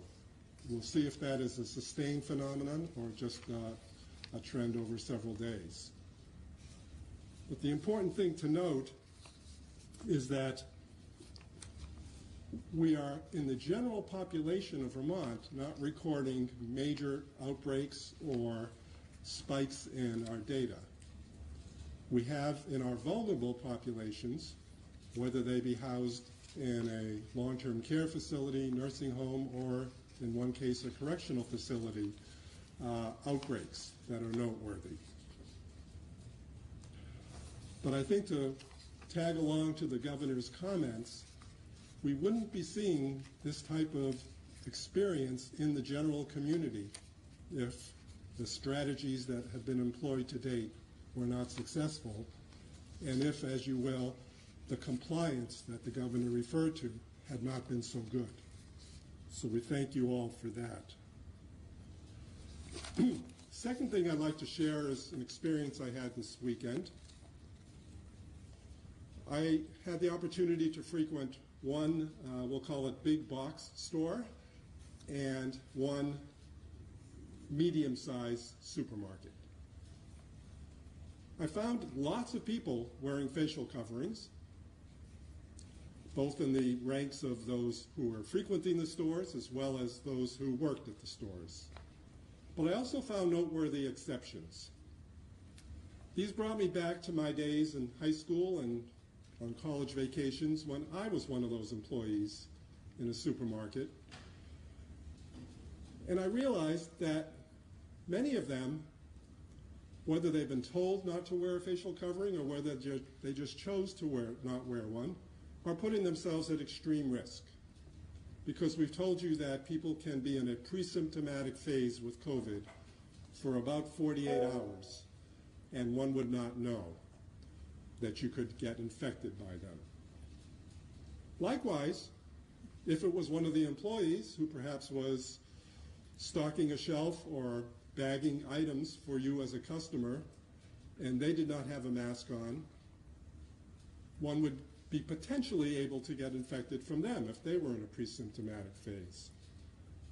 So again, I strongly urge the use of facial coverings. Those who are frequenting these essential stores where we must go because we need to survive with food and drink while we're in this mitigation period, and those who manage, supervise, or are those employees, all should be wearing facial coverings. Moving to tobacco. Some incredible statistics. You may recall a number of press conferences ago I mentioned how the timing may be right for many who have been thinking about quitting to do more than think, but to try to implement that thought into some kind of an action plan. Well, I can't tell you quit rates have suddenly changed because we don't measure those in the matter of days or weeks, and we measure those more 6 months and 12 months later. However, If we look at registrations to our 802 quits programs, both by phone and by internet, in the month of March, and compare it to March a year ago, we find that there was a 41% increase in phone registrations and a 167% increase in web registrations. That's phenomenal, remarkable. I congratulate all those who represent those statistics and urge others to try to implement themselves. Finally, serologic testing. What is serologic testing? It's testing one's blood to see if there are antibodies, in this case, to the coronavirus that causes COVID-19, the illness. So it implies that you have been infected with the coronavirus, whether you had an illness that you could clearly state was that illness, or perhaps whether you were asymptomatic and received the infection being out and around in society, but really had no knowledge that that had happened. Serologic testing is clearly going to be an important part of our future strategy, a critical part, I would say. Right now, at this stage of the pandemic, it's much more important for us to know who is actively infected by using the PCR test from the nasal swab. While it's important to move quickly on all fronts, including containment, mitigation, and assessing new therapies, the serologic testing front should focus on accuracy of the tests and identifying their role over time. At this point in time, we cannot and will not abandon the containment strategy. If in the general population cases keep appearing of coronavirus, we do want to know that. We do want to isolate. We do want to contact trace and quarantine as appropriate. That is how you bring an end to this epidemic. But as we enter this plateau phase now, and hopefully a deceleration phase to follow, it'll be more important to assess who has antibodies to the coronavirus for a whole bunch of reasons. First of all, to know who is immune. We don't know yet what immunity will mean. We know that other coronaviruses that have affected humans, one can get repetitively through their life. We don't know what that means with regard to this coronavirus. It also allows us public health folk to do what is called health surveillance, so we know how much is in the population. Knowing immunity will help us know who should be prioritized to get a vaccine when and if a vaccine is available. People have heard about plasma donation, taking plasma from people who have been infected and have antibodies and giving them to be used as treatment for the most critically ill patients in ICUs with coronavirus. That does not yet have the stamp of approval from the scientific community, and it's only being used experimentally, but it could be an important future initiative. Return to work, especially for healthcare providers, so that one can preserve and protect the healthcare workforce and perhaps have people out of work for less periods of time. And just to know from this health surveillance standpoint, who in our population still is vulnerable, who in our population may have had an asymptomatic infection completely, how much more social distancing should go on for how much time. Now, with any test, there's always a risk of false positives and false negatives, which can lead to, if you're a false positive, being falsely alarmed, if you're a false negative, being falsely reassured. So we really do need a good test and an accurate test. There are literally hundreds of tests that are now trying to market themselves and queue up with the FDA to say that they have a wonderful test. To date, the FDA, I believe, has only approved one test. We want to move on this front as fast as possible. So over the weekend, I appointed a working group comprised of both adult and pediatric infectious disease clinicians, primary care physician, laboratory experts in serology from both the UVM lab and the Vermont Department of Health lab, and public health surveillance experts. Their timeline is before the end of this week. We will do this in Vermont, but in a scientifically and public health informed, deliberate, strategic, and evidence-based manner. Thank you. I believe Secretary Smith has a few things to say. Thank you, Dr. Levine. I've got a few updates, issues that happened over the weekend that I just want to update all Vermonters on. As you know, the COVID-19 pandemic is unlike anything our state and country has ever experienced.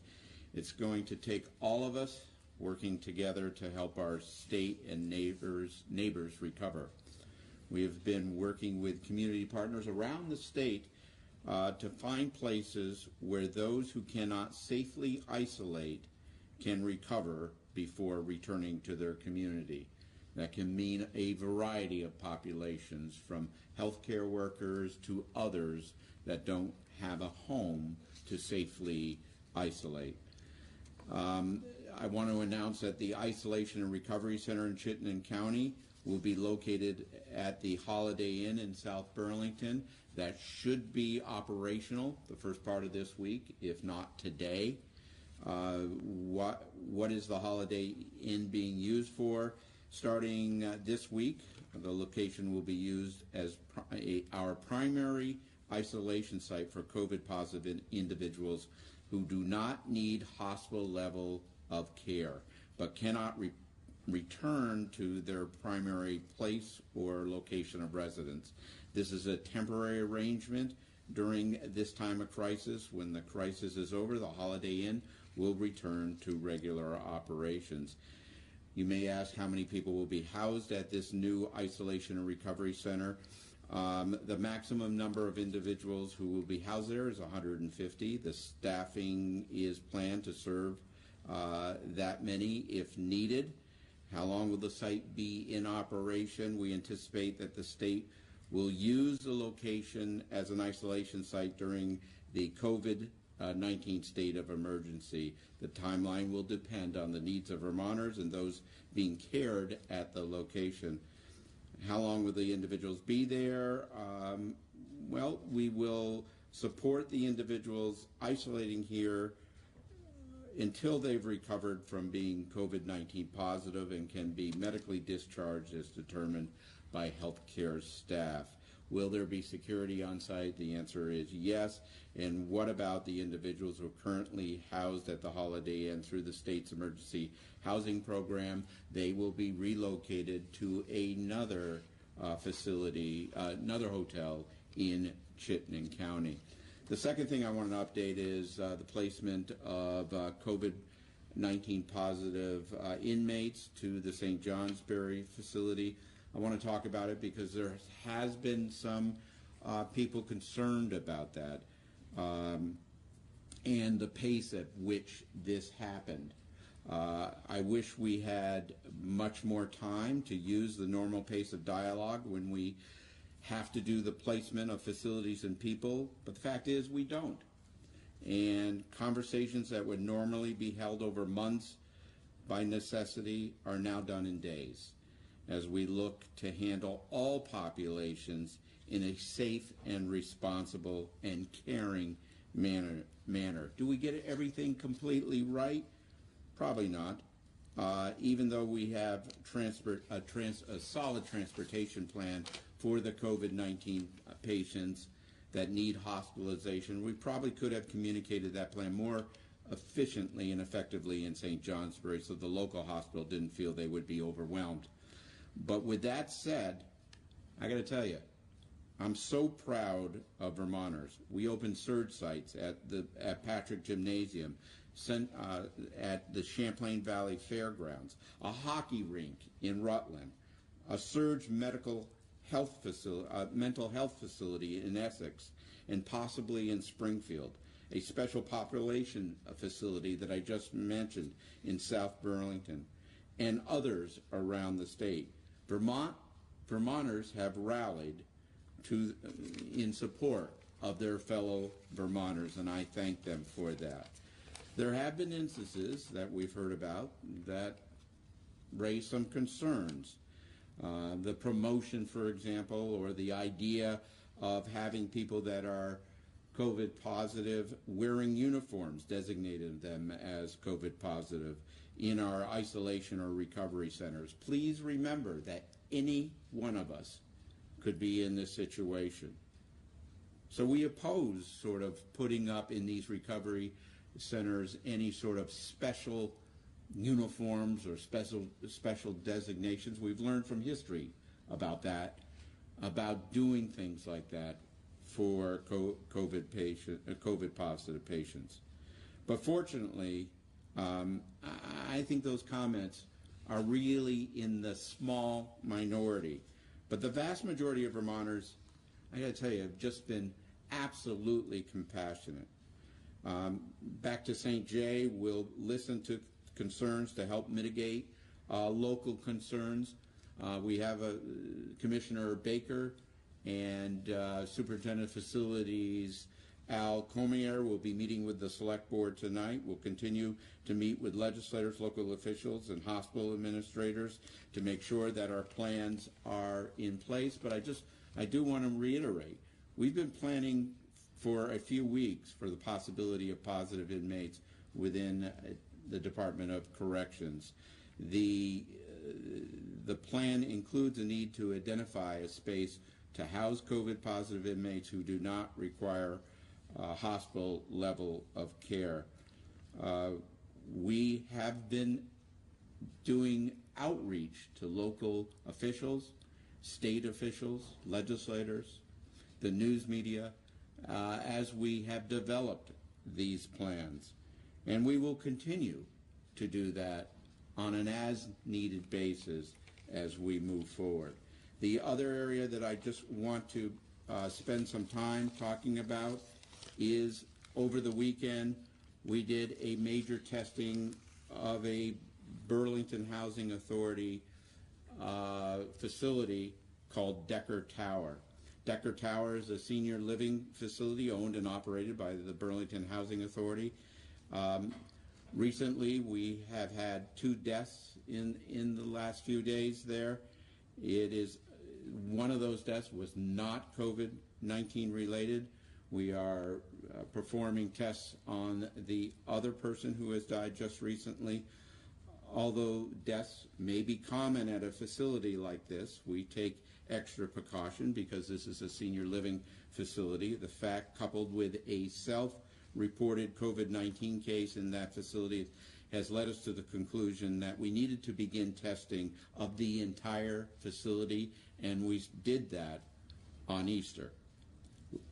Yesterday, on Sunday, we began testing. The health department, with a staff of 9, were on site to assist testing. We tested 139 residents there yesterday. We'll continue testing today because some residents weren't there and some staff weren't there. We'll continue testing at that facility today as well. I do want to talk about a little bit about the Veterans Home in Bennington. There are 122 veterans and 200 staff there.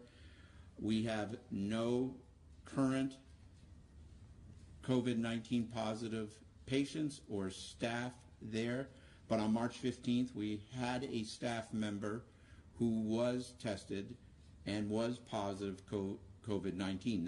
That staff member isolated for the 14-day period, was given 2 nasal swabs, both negative after that period, and so that was March 15th, so obviously it's past the 14-day mark in terms of what's going on, but out of an abundance of caution, today we are beginning testing of that entire facility as well.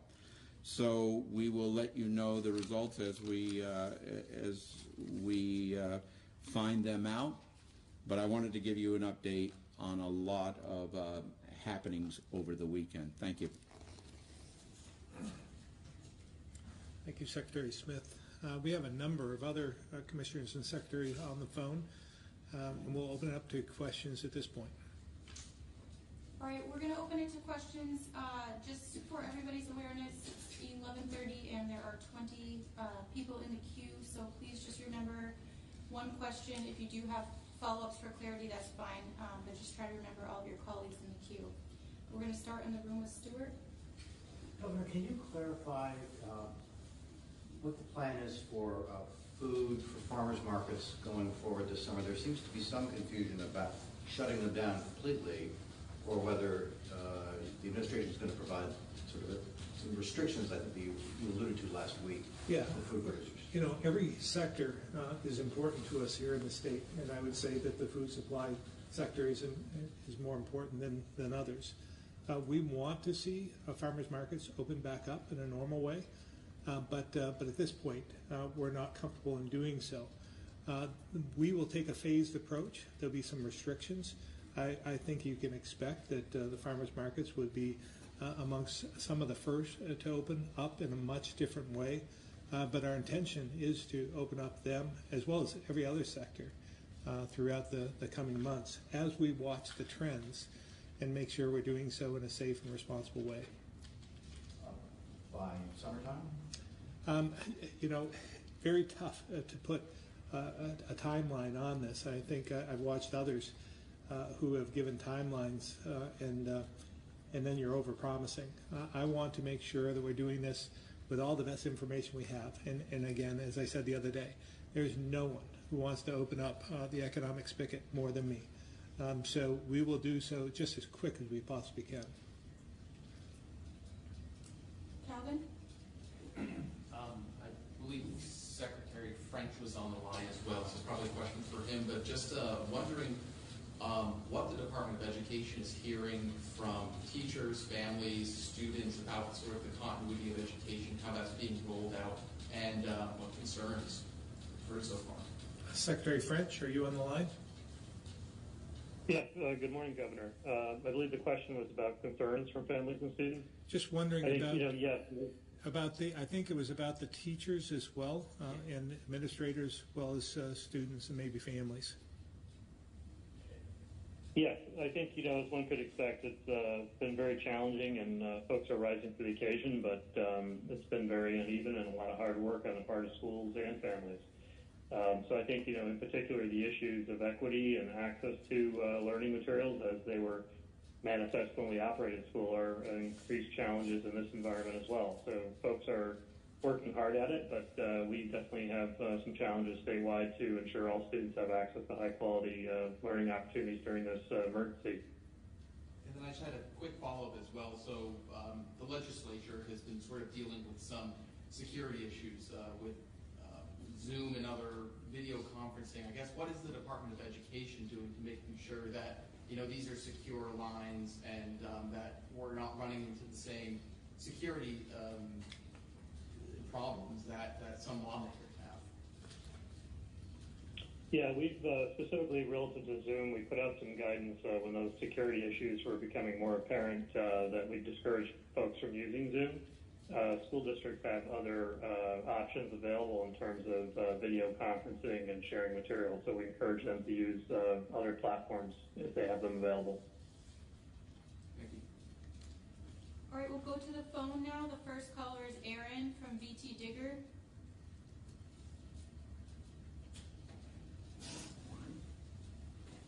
Aaron, *6. Yeah, hi. Can you hear me? We can. Okay.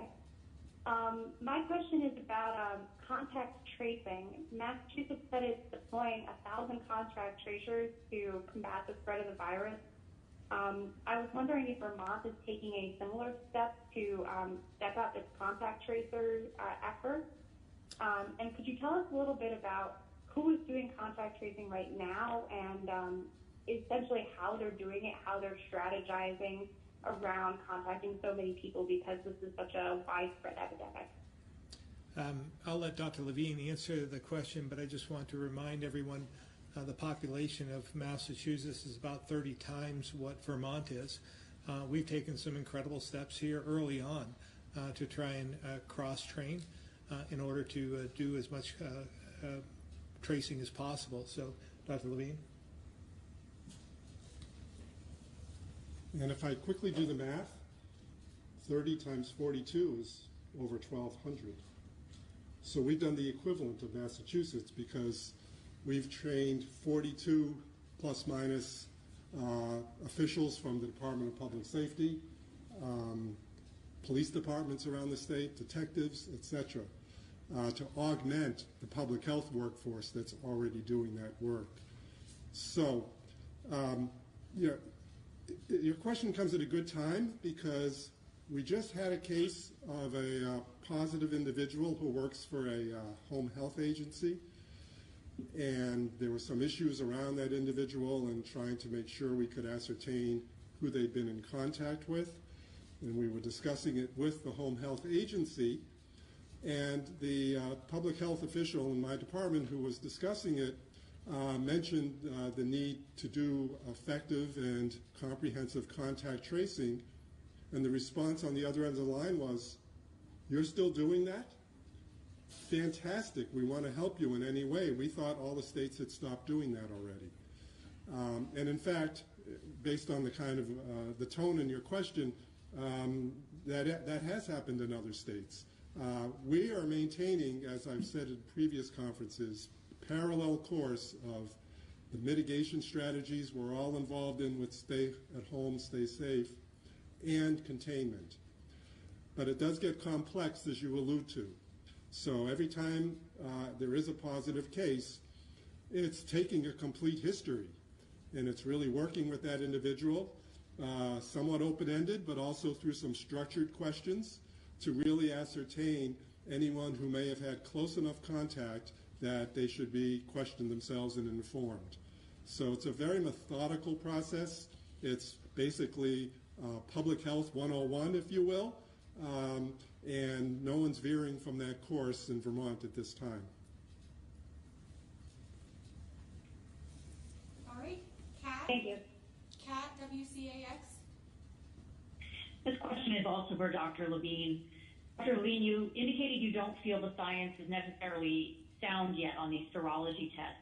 So what kind of scientific evidence will you need to see before you give them your stamp of approval? Yeah, it's not that the science isn't sound, it's that the validity of the tests isn't sound. So if a test has 80% sensitivity, that means that 1 out of 5 people who might be positive will actually show up as a negative test. To me, that's not a very good test.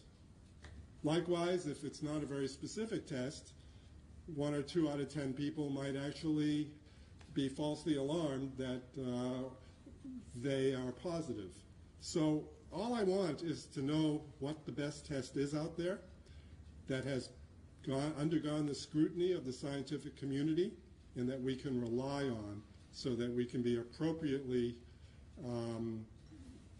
telling Vermonters who happen to get the test what that means for them. You know, this, in a sense, this is a big screening exercise. You know, and one of the principles of screening tests is, of course, do no harm. So we want to make sure we are only doing good and not doing harm. And it's amazing how little it takes in screening to do harm. I would just refer you to the literature on something that most people take for granted nowadays, mammography in women in their 50s. Turns out that the likelihood of having a false positive mammogram, if you get mammograms at the interval you're supposed to get them over a decade, is quite high. And a false positive for that woman means not only perhaps having to repeat the mammogram or get a different type of test to confirm or refute what was going on, it might also mean getting a fine needle biopsy or something more dramatic. But at the very least, it creates an anxiety that when you go back and interview women who've had a positive test that didn't mean anything, stays with them subsequently for years. So we have to be very careful when we talk about tests and making sure that their validity has been tested and that they are truly accurate. And again, the science is moving as fast as everything else with coronavirus. So we just have to be aware of all of that. Does that answer your question? It does. I do have a quick follow-up, though. So Copley Hospital is testing their staff with the serology test. Should all hospitals be doing that so that they know which of their workers may have already built up some antibodies? Yeah, so I think, as my comments earlier alluded to, hospitals and healthcare workers are prime candidates for this test, especially in maintaining and restoring the healthcare workforce. I would like to see even a better test than Copley's using be more widely available at this point in time. And of course, one has to realize testing is voluntary, so it can't be imposed on anyone, although I think the test will be simple enough, and hopefully if it's accurate enough, it will have acceptance by all those out there. But I do foresee it having a great role in the healthcare setting, for sure. Last question related to serology tests. How long until Vermonters can get them? Like I said, the work group is going to actually have recommendations ready by late Thursday, and we'll then determine exactly what the state of the art is and state of the science is, and in an informed way we'll make a decision. Thank you. Okay. Colin, 7 days. Hi, this question is for Secretary Smith. Last week, you had cited figures about elderly inmates, sort of supporting why you don't believe many of them should be released, referring to them as hardened criminals, a lot of them. And I think the ACLU and others are calling upon the state to also furlough inmates who are medically compromised or who are incarcerated on technical violations. I was wondering if the department could provide figures for the number of inmates who fit those criteria. Colin, I will reach out to the department. I don't have those in those areas, but I will say this, and I will reiterate this as well. We are not in the business of releasing people who have done significant and severe and violent crimes. If there are, I think I said this last week as well, if there are situations that are one-offs over there that we haven't reviewed already, we're willing to review. But I got to tell you, we've done a lot of review in the last few weeks, and we think we are in, we have done a compassionate and thorough job, but I will check with corrections. But I do want to reiterate one more time, there are, I keep hearing that we should release people over 60. Well, I read that list to you last week, and there are some violent people in that list, and we're not releasing them. So thank you, Colin. I'll get that information to you. All right, thank you. Well, I'm going to ask one more question then. This is for the governor.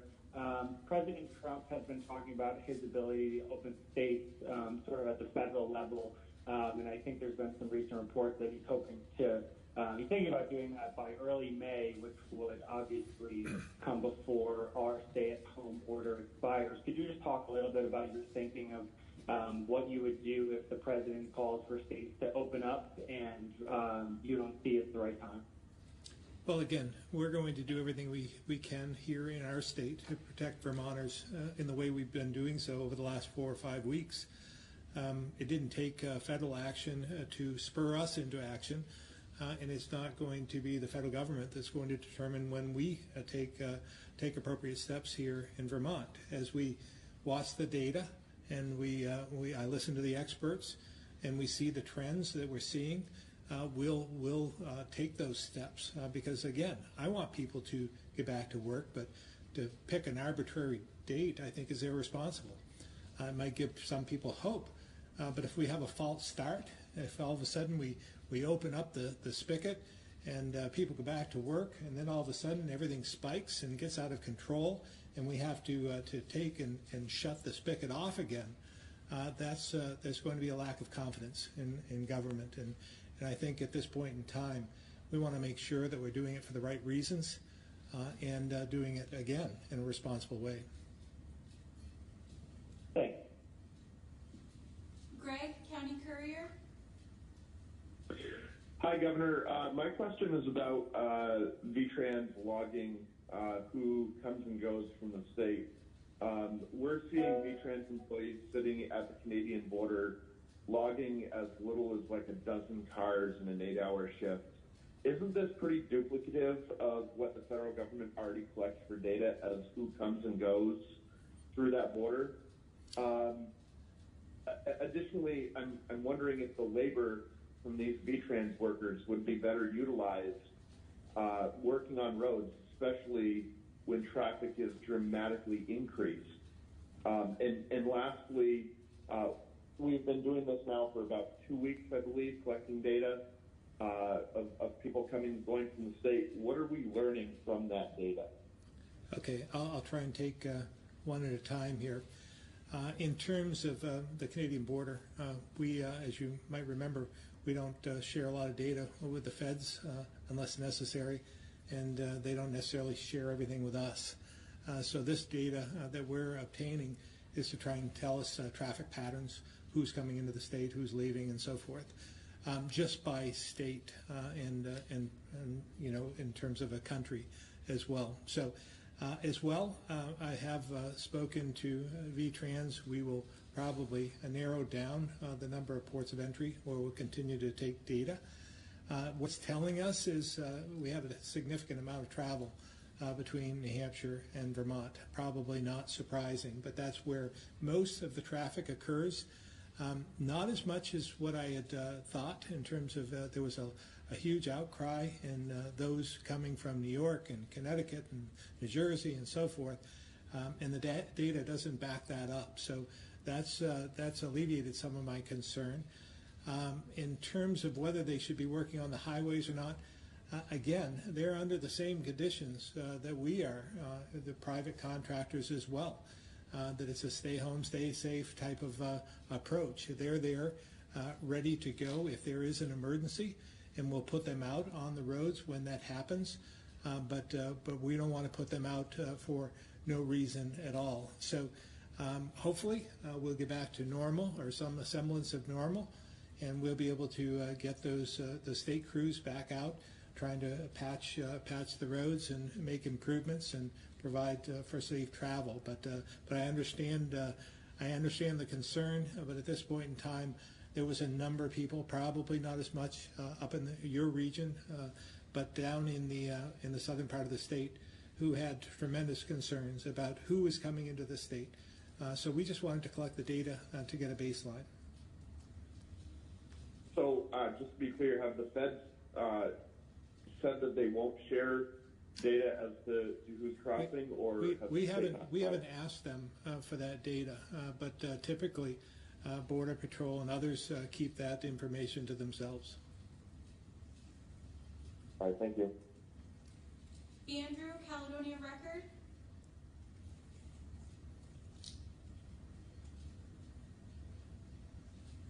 Yes, good morning. My questions, if you'll excuse me, obviously revolve around the prison in St. Johnsbury. But first, is for a point of clarification, can you say who is housed at the correctional complex right at this moment? Is it just the transferred infected prisoners, or are there non-infected prisoners still there? Along those lines, DOC has said that the staff at St. Johnsbury have been trained to avoid infection and will have the proper equipment. But 16 staff at Northwest have already tested positive. I'm wondering how the training and equipment is different in St. Johnsbury than it was in Northwest. And if training and equipment are sufficient to protect the staff, why are people over 60 and with medical conditions not being assigned to that duty? I'll let Secretary Smith answer those. Let me try to answer those if I can remember them all. The first one is how many are at the facility. There are, let me think, 28 COVID positive patients that have come from St. Albans to the St. Johnsbury facility. There are 25 that are non-COVID prisoners who have not been transferred, primarily because they have duties there at the prison, such as making meals in order to sustain the prison operations there. Now, those people are separated by a wing in that facility. The other ways that are separated with the COVID positive plus the COVID negative patients is both plastic and a plastic sort of barrier, plus today also plywood barriers. They have separate instances or separate entrances for each of these populations. One of the you talked about the correctional officers up there. They have a decontamination unit. They have been trained in donning and taking off a PPE in this area. They've been trained in PPE. The other areas where we have COVID, we have positive COVID inmates in that facility in St. Johnsbury. So we do have training for those people. We have training for the other correctional officers as well, but we did not have, until just recently in St. Albans, a positive case. We had three correctional officers that tested positive, and then an inmate, and that precipitated us testing everyone in that facility and then transferring over to the correctional facility in St. Johnsbury. Did I answer all your questions? I'm just trying to make sure. Yeah, nearly did. So can you just clarify the equipment that was being used and the training that was given to the staff, was the protocol different in Northwest than it will be in St. Johnsbury? And is that the assurance that you're trying to offer to the St. Johnsbury folks? Yeah, there is different protocol. There's a decontamination tent outside the facility in terms of what is going on. Look, this is contained. This is contained within a facility, just like a healthcare facility, for example, or other facilities like we did at the Holiday Inn that we just talked about in South Burlington. This is contained within a facility. I can assure the people of St. Johnsbury that they will not contract COVID-19 from a prisoner up there. We are monitoring all our employees up there in terms of COVID-19, and we have various procedures that were put into place in St. Johnsbury that are above and beyond what we have in other facilities. So the answer to your question is there's adequate training, there's decontamination procedures in place, there's separate instances, there's two distinct populations up there that are separated, and plus the medical staff, plus PPE that is donned in the appropriate way. How can you be certain, though, that a staff member isn't going to clock out, be asymptomatic, hit the grocery store on his way home to help his kids do their homework, and all of a sudden it's spreading faster in the kingdom than it otherwise would be?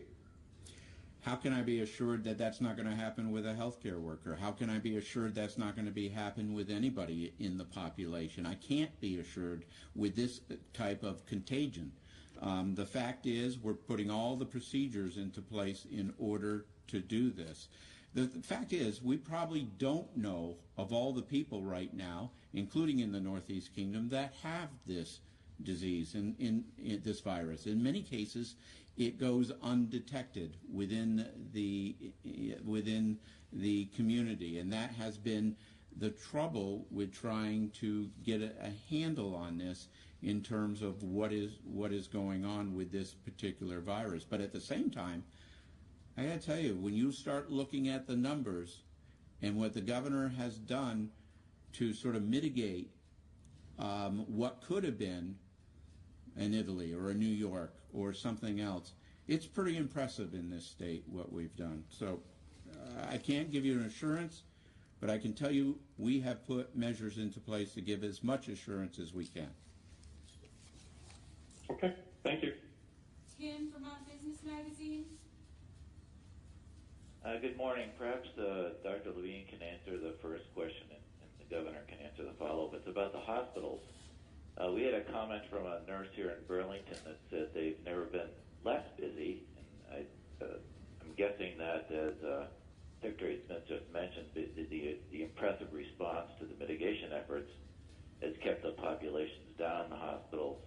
But there's also concern about people being fearful who going to the hospital who might otherwise really need some care and not getting it because of their concern there.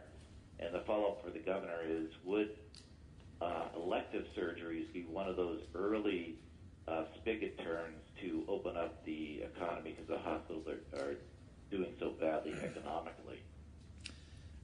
I'll answer the second part first, Tim.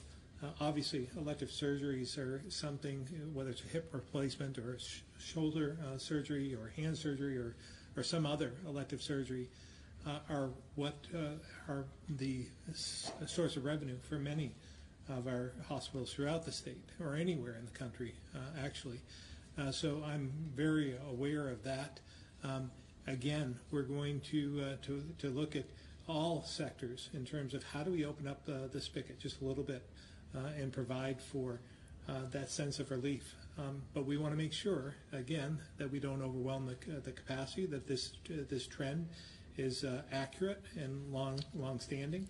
And then we'll be able to monitor as we do open up the spigot to be sure what we're doing is appropriate, that we don't have to take any actions to shut it back down. But it is on the list. Those elective surgeries are on the list. The hospitals are just another business like any other sector in Vermont.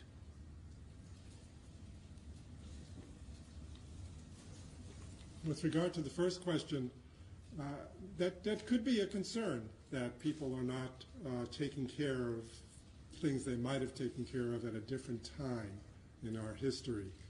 But at the same time, we get reports every day about the number of COVID patients in hospital beds and in ICU beds and the number of beds that are occupied. And the COVID patients, fortunately, I guess, are a minority. And there are still empty beds, but there are also beds occupied by people with other illnesses. I want to remind everyone that even though the traditional presenting to a doctor's office or an urgent care clinic may be happening less often now, there is telehealth. People have the options to be on the phone alone or be on the phone with video capacity and have their concerns heard and have many times their chronic medical conditions managed quite well without being present in person. So healthcare hasn't disappeared completely. It's actually reinventing itself in a new way. And I think in the aftermath of what we're going through, we're going to learn a lot more about how we might actually still learn how to take care of ourselves and be effectively managed from a healthcare standpoint without presenting to a healthcare setting as frequently as we may have in the past. But I would certainly urge people to not suppress concerns and have symptoms that they would have regarded as serious at one time and are now telling themselves, I better not talk about it because I don't want to have to go to a place that might have COVID, because you still need to really take care of yourself. And even if it's just getting guidance on the phone, that can go a long way to either reassuring you that you're doing the right thing by staying home, or, as needs be, having you present to a more urgent care or emergency setting to have that taken care of. Thank you. Neil, the Vermont Standard.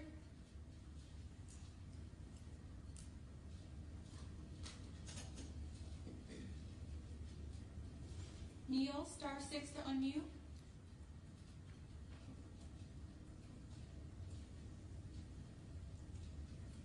All right, we'll move to Avery, WCAX. This is probably for Commissioner Harrington. Can we just get a brief update about how the processing of unemployment claims are going and what people kind of expect as this new week starts? Commissioner Harrington. Yes, happy to jump in here. So we're continuing to process claims. The number of initial claims is leveling off a little bit over this past weekend. Initial claims opened were under 1,000 for Saturday and Sunday. Monday, though, are typically busy days, so we'll see what tomorrow brings. And people are continuing to file their weekly claims. We did have a system outage yesterday, which caused a lot of claimants who tried to log in or dial in to get a message saying that their Social Security was not found. As soon as we found that out, we posted messages online and let people know.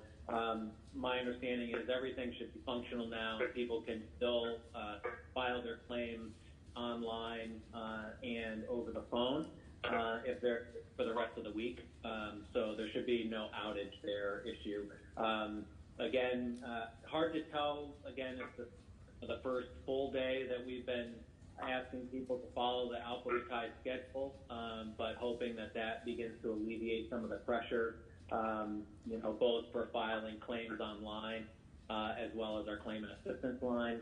And we are bringing some more state staff and other partners online to assist with both clearing issues off of claims and also handling some of the, we'll call it, easily resolved issues on claims, and should have all of that at least up and running in some way, shape, or form later this afternoon.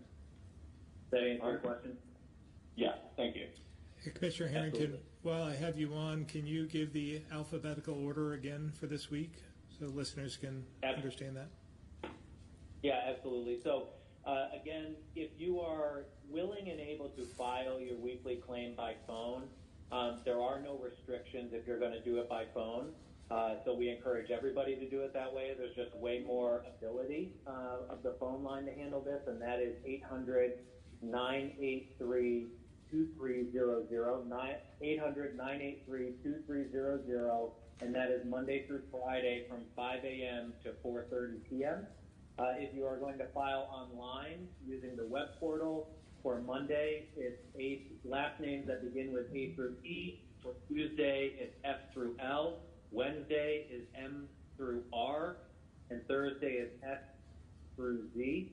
And then Friday is open because there are some people we have to make sure go in by the end.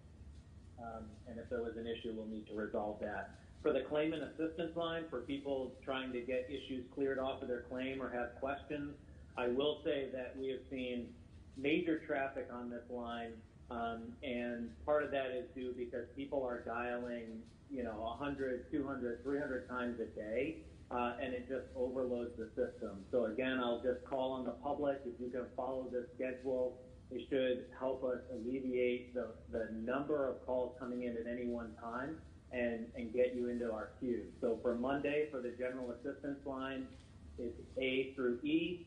Tuesday, last names beginning with F through L. Wednesday for last names with M through R. And Thursday, S through Z. Thank you. For Friday, Friday and Saturday, those call lines are open for everybody. Thank you, Governor. Thank you very much. Patricia, Bennington Banner.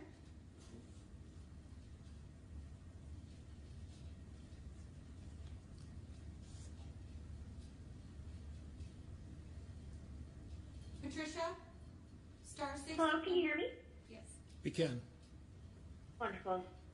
I actually am thinking this question would probably be for Dr. Levine. I heard you mention this earlier. I just want to clarify. I know what's up. You mentioned the work group. I just want to clarify what exactly their task is and what the deadline they have for that task is. Sure. The task is to assess the performance characteristics of the tests that are available out there, to come to a conclusion about the most appropriate timing of using these tests on a population basis, and to make sure that they can recommend the most appropriate use. Timing is one thing, but use of the test for what purposes. Never want to order a test without knowing what you will do with the result. So very important to have perfectly framed out the kinds of criteria, if you will, that we might set for using such a test. And late Thursday is their timeline. And I again want to emphasize, this is not for people who think they may have COVID now. We continue to want them to get the current test, which is the PCR test. That tells you that you have an active infection going on, as opposed to the test we're talking about here, which shows that you may have had experience with this virus at some point in time in the past, whether it be known to you or not. I can get a little bit in the weeds. There is an IgM and an IgG component to the test. The IgM is more acute, but really we want to emphasize the testing we have now for the acute infection, which is the PCR test. And the test that, or the group assessing the performance characteristics of the tests available, that is specifically serology tests for coronavirus antibodies, correct? Correct. All right, thank you. All right, Lisa, AP.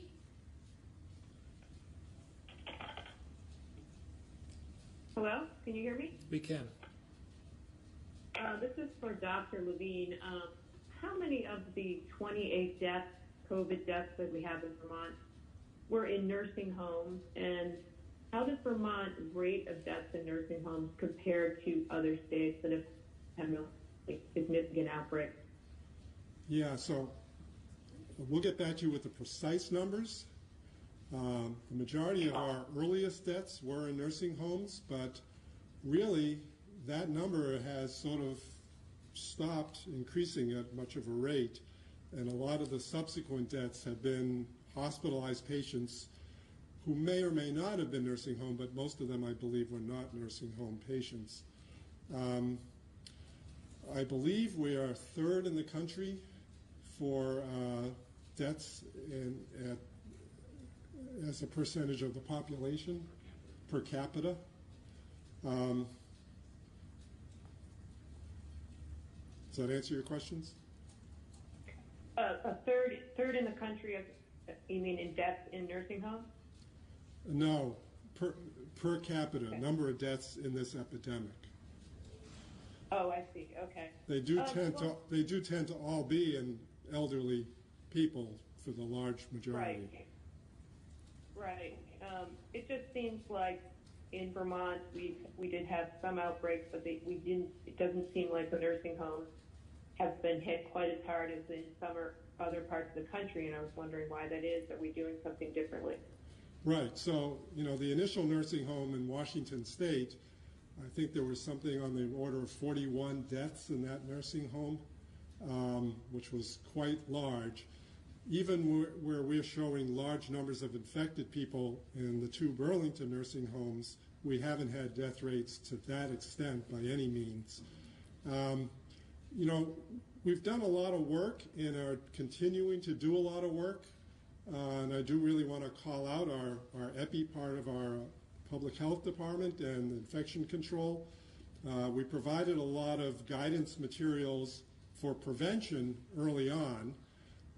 And then when we saw a few of these outbreaks develop, we doubled down on that again. And even as we speak, last week and this week, we're coming out with even firmer guidance. Because again, that's where the hotspots are in Vermont right now, in these vulnerable populations. And we're trying to make sure that infection is not introduced unwittingly. Now that might be by a visitor, but we've really restricted visitation, so probably not that route. And it might be by a staff member, and the staff member would not do it purposefully, it would be unwittingly because they were in a pre-symptomatic or asymptomatic phase. Or it could be by a new admission to the facility. So this week we're actually have new policies regarding if a person was hospitalized for a non-COVID illness, they still must have a COVID test prior to discharge to a nursing home facility. Even if that test is negative, we've advised that the facilities quarantine the new admission for the appropriate 14-day period. So again, the staff would be using full PPE, making an assumption that that case could be infected. We're also having a new policy on masking at all times in these facilities. So we've done a lot already for prevention and proactive work. Now we're trying to double down even further with some more stringent regulations that will, again, protect this very vulnerable population. Thanks for the question. Thank you. Chris Roy, Newport Daily Express.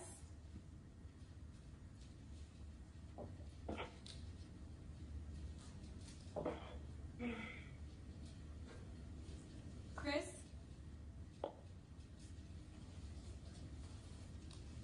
All right, we're going to move to Michelle Monroe, St. Albans Messenger.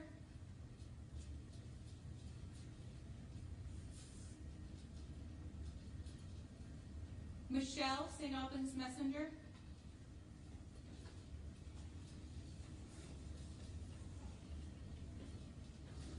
All right, moving to Brittany, Local 22.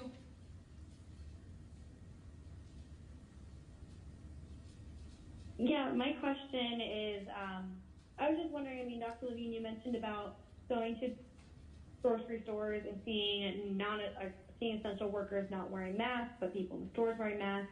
In the future, can we see an order that all essential workers should be wearing face masks? I think you can expect that when we start opening up the spigot, as I keep talking about, and allowing more businesses to go back to some sort of normal, there'll be restrictions on those businesses. So I think you can expect the executive order or addendum to the executive order will contemplate that, and there will be some provisions there to protect ourselves as well as others who are out there working.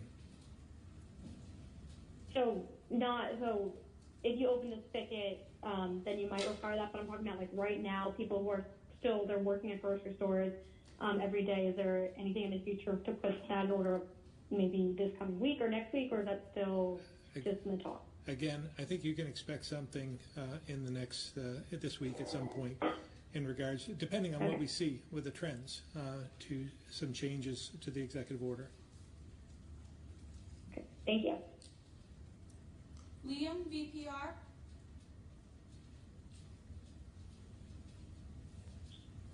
Hi. So as we start to sort of slowly move towards May 15th and businesses potentially opening back up and people go back to work, are you contemplating any guidance or orders around how businesses should sort of approach allowing people some flexibility, since a lot of folks that have kids would potentially have to go back to work and still have to do some stay-at-home or remote instruction for their children. So are there any guidance or orders that the state's developing to make sure people don't have to choose between their job and continuing education for their children? Well, again, we'll be considering all those factors when we impose the changes in the executive order. That's the ripple effect that we're concerned about as well, that we don't do anything that would unnecessarily hurt people. We're actually trying to help people and get the economy turned back on. But again, those are all the considerations that we're contemplating as we move towards opening up to the new normal.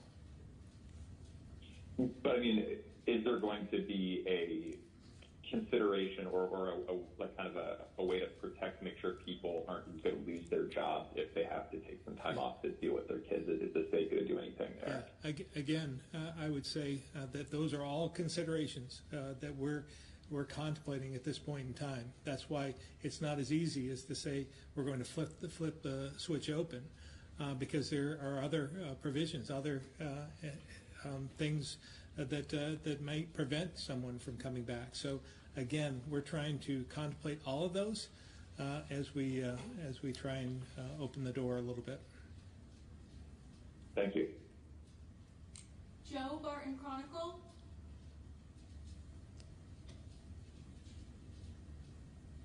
Hello. I'm not sure who should get this question.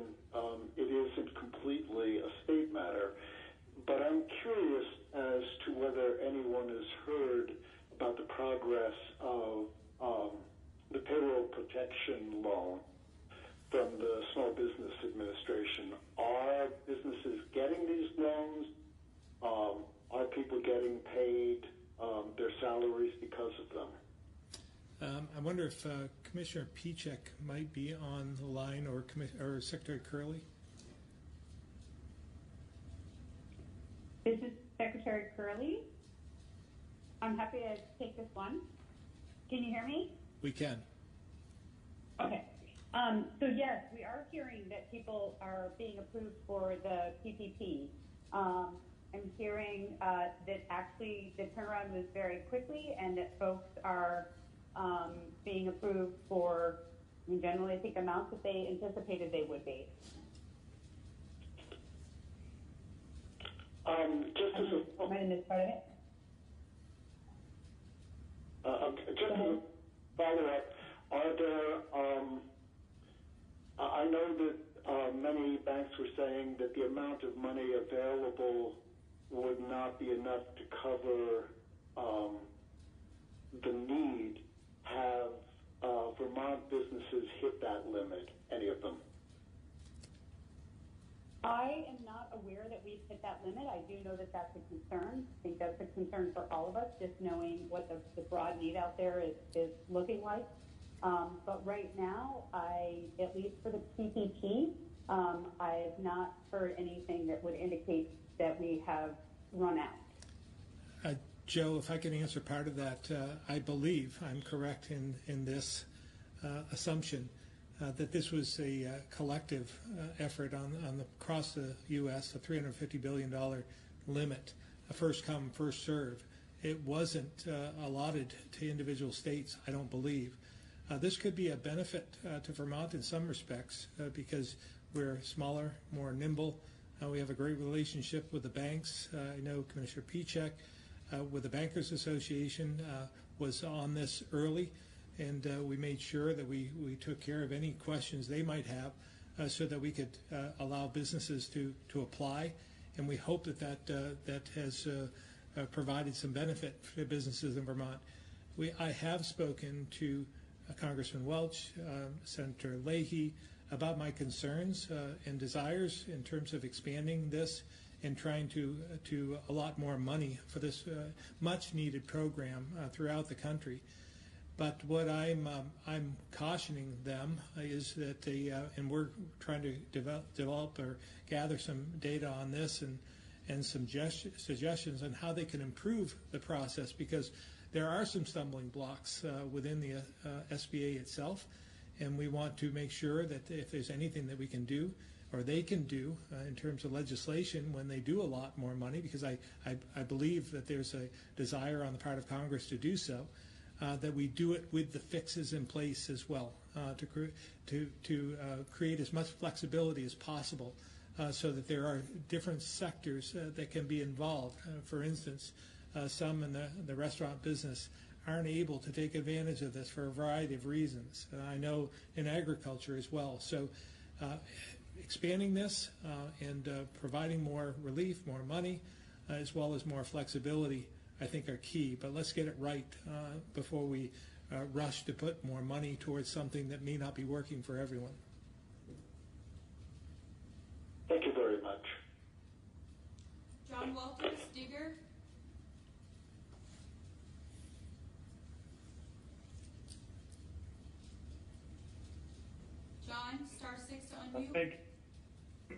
Yes. This is a question mostly for Secretary Smith, I imagine, regarding testing in the prisons. On Friday, you said that you don't have all the tests in the world, which is understandable. Nobody does. Can you say how many tests you have, or how many per day is your capacity, and what is prioritized over universal testing in the prison, given what Dr. Levine said earlier in this briefing about the fact that we're not seeing very many cases in the general population, mostly in places like prisons? Yeah. John, let me just start by sort of laying the groundwork of what we've done and what we intend to do. We'll continue to test. Actually, I said this last Friday, I said I would like to test all 600 plus thousand Vermonters on a daily basis if we could. But we simply can't. There are two things that you got to remember about testing. And by the way, we're fourth in the nation in how many tests that we administer on a per capita basis. Fourth in the nation. I think the only one in New England is Massachusetts that may be ahead of us, but I'm not positive about that. But fourth in the nation in terms of what we're doing. Two things about testing that you alluded to. We have about we have a robust testing system thanks to some ingenuity, thanks to a lot of hard work, and thanks to some creativeness by Vermonters here and elsewhere, that we've turned a very, very scant testing system into a pretty robust testing system. The second thing is that you would have to, for certainty, without a sort of a COVID positive case, you'd have to test every day to make sure that you're not missing something along the way. And like I said, I'd love to be testing 600 plus thousand Vermonters. To get to your question, we've expanded testing beyond what any other, I think, what any other state is doing, but certainly beyond the CDC sort of requirements, when on Friday we started opening it up to those vulnerable populations, nursing homes, corrections, those with disabilities and disabled that are in sort of residential care, residential treatment facilities, assisted living facilities. We have expanded that capability in terms of what we have done. Now, I did say on Friday we are not unlimited in our testing capability. And I think we're gearing up to about 1,000 plus a day in terms of our ability. But with that said, just think of what we've done over the last week. We've tested a correctional facility. We've tested and that's on a daily basis, I think. We've tested a correctional facility. We've tested now two long-term care facilities. This is ramping up on us, and we want to make sure that we have testing capacity in our system. And like I said, if we're going to be proactive in our testing, if there's a COVID positive case, we will continue to test in a very aggressive way. Hence, although there's no COVID positive cases at the Veterans Home today, we're testing the Veterans Home primarily because they had a case on March 15th. If I could, I'm just going to offer as well, because there's a lot of credit due to the health department and the testing ability and looking outside the region for relief. As you remember, just 5 short weeks ago, we had the capability of testing less than 100 at that point in time. In the early days, we could only test up to 100. They expanded that within the department itself to double that, to 200. Then we reached out and found another place where we could have testing done, and that was Mayo Clinic. And then we were flying up to 500 or 600 specimens every single day to Mayo.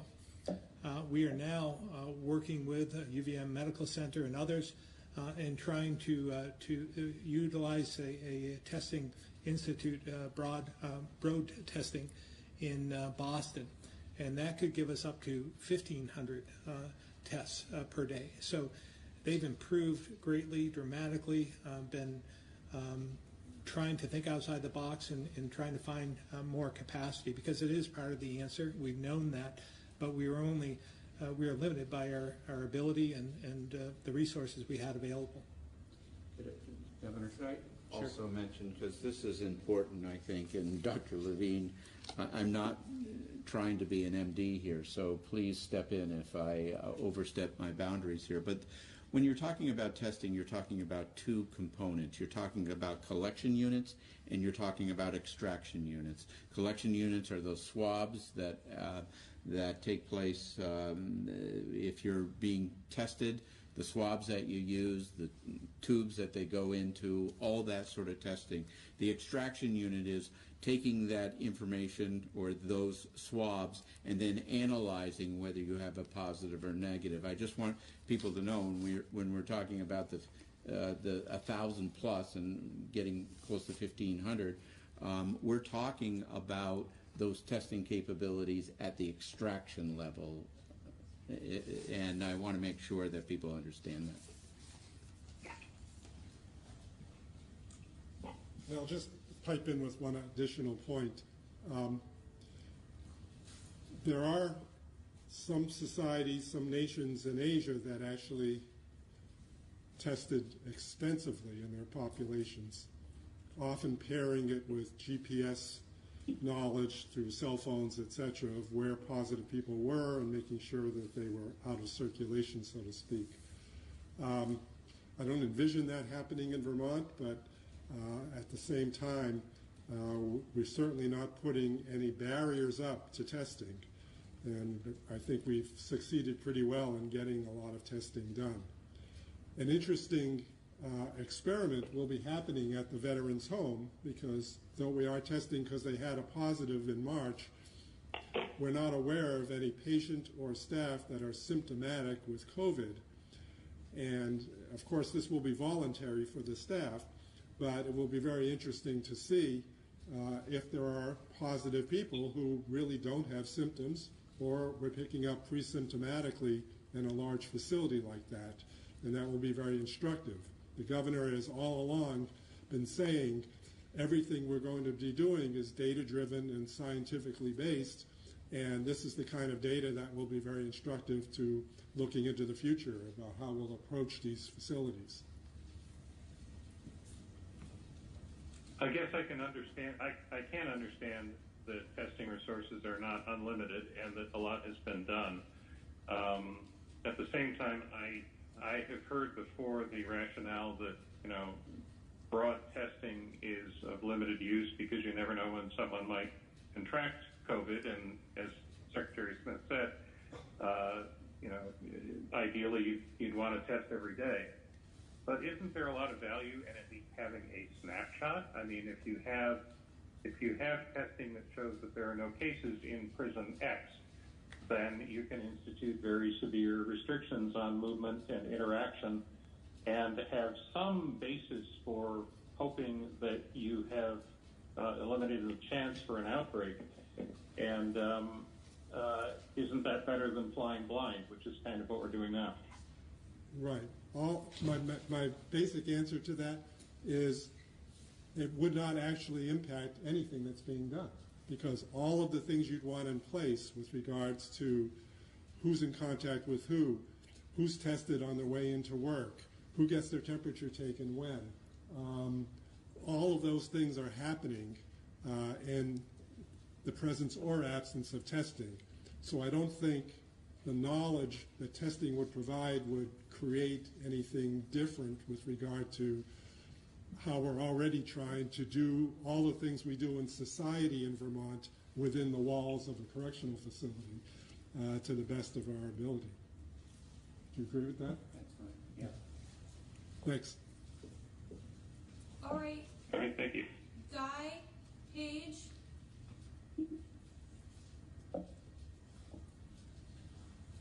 Guy Page.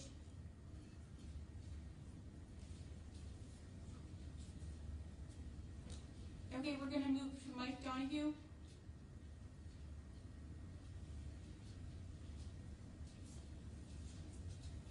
Can you hear me? We can. Okay. Two questions. First one concerning the Vermont Veterans Home. As you mentioned, a staff member tested positive on March 15th, and just wondering why it took a pretty direct and lengthy letter from Senator Dick Sears and Brian Campion from Bennington last Friday to actually implement the tests down there at the Veterans Home when it's been a full month now. And why weren't the tests before that? I'll let Secretary Smith answer that, but I would add that the letter wasn't completely accurate. There was some misinformation within the letter, and that's not what actually drove us to where we are today.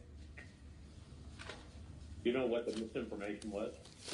Yeah, that 3 people that had passed away weren't tested for COVID-19, and in fact, they were tested for COVID-19 and were negative in the COVID-19. So let me, Mike, this was something, there's been several, if not a half a dozen, both patients and staff that have been tested down there and proved negative. The one person who has tested did all the protocol that was required at the time. This was mid-March. You got to remember, it seems like eons ago, but it was mid-March, and the protocol at the time was to remove yourself from that institution and to self-isolate from that institution. No one else, and either showed symptoms, or if they showed symptoms, we tested those people, and everyone proved negative except this one person on March 15th. So all the protocols were in place. I do want to say the Veterans Home down in Bennington has done a very good job at trying to make sure that they mitigate any sort of situation that has occurred down there. Now, in terms of why they weren't universally tested, you got to remember, in March 15th, we weren't universally tested. And actually, on March 15th, we were worried about how many test kits we had in terms of being able to test. But now we have opened that up to universal testing when there's a case or cases dealing with nursing homes in particular, or long-term care facilities, more aptly put, more long-term care facilities. We have opened up the testing far beyond what is recommended elsewhere in terms of testing. So we took advantage of that. We said, let's go ahead and test at the Veterans Home, even though that March 15th case is way outside sort of the period where you would be watching for COVID-19, and that's what we're doing today. As a follow-up, unrelated, we're hearing that there's still problems up there in St. Johnsbury. There's a shortage of staffing. There was one report that Guard recruits have been taken out of the academy class before graduation and put to work up there at St. Johnsbury. They're not fully trained, maybe. Reports that they have inadequate clothing, like one shirt, 3 pairs of pants. They're expected to stay at the Comfort Inn and eat. And then the biggest concern is because they're probationary employees, they don't have any health insurance.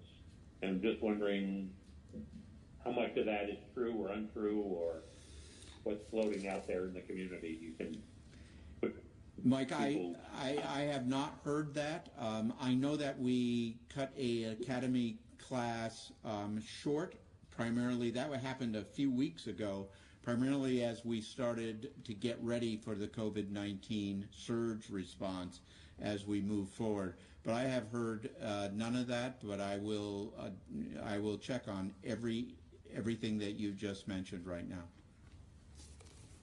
So are they working, the recruits that were cut loose early?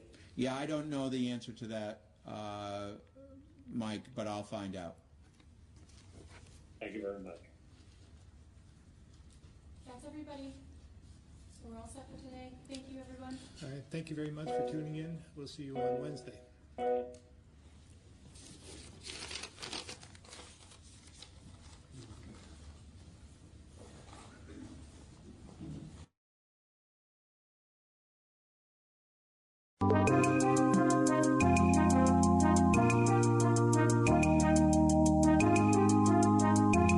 The David Pakman Show at davidpakman.com.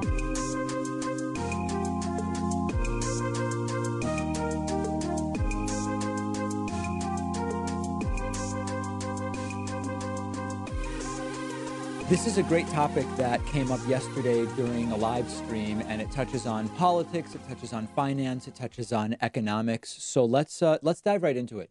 Why did the stock market go way up last Thursday when the news was breaking 6.6 million more people have lost their jobs and have filed for unemployment benefits? Because one would imagine that bad economic news would cause the stock market to go down, not up precipitously, but the opposite happened. Indeed, last Thursday, when the terrible unemployment news broke, stocks went absolutely skyrocketing for the day, and it has confused a lot of different people, and it's a great opportunity to talk through many of the different elements that are factors here. So there's a few different things going on. First of all, if you want, you can just write all of this off as mere speculation by market insiders, right? You can argue the stock market doesn't even really have any connection to the news of what's going on within the economy.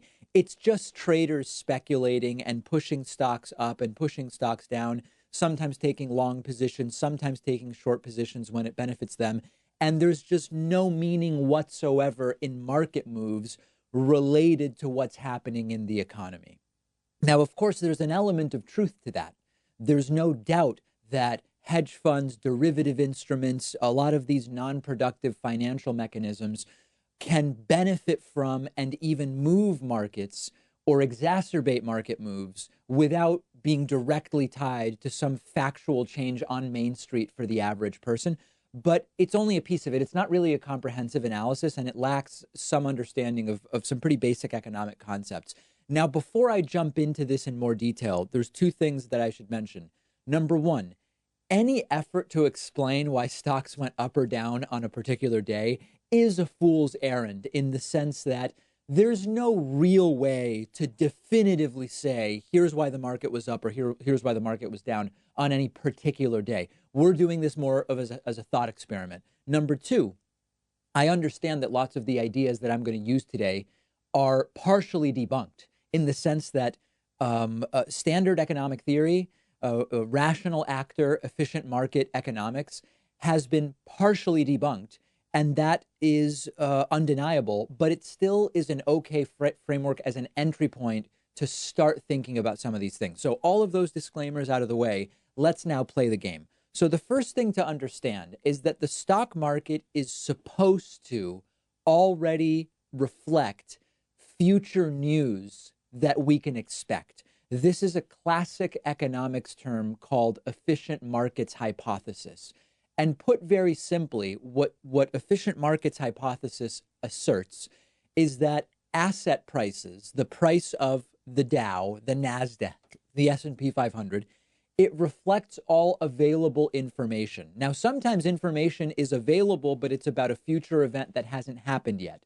Efficient markets hypothesis argues information about future events is also priced into the stock market. Now, of course, efficient market hypothesis is one of those things they teach us early in economics academia. And to some degree, it is complete and total BS. It's only sort of true.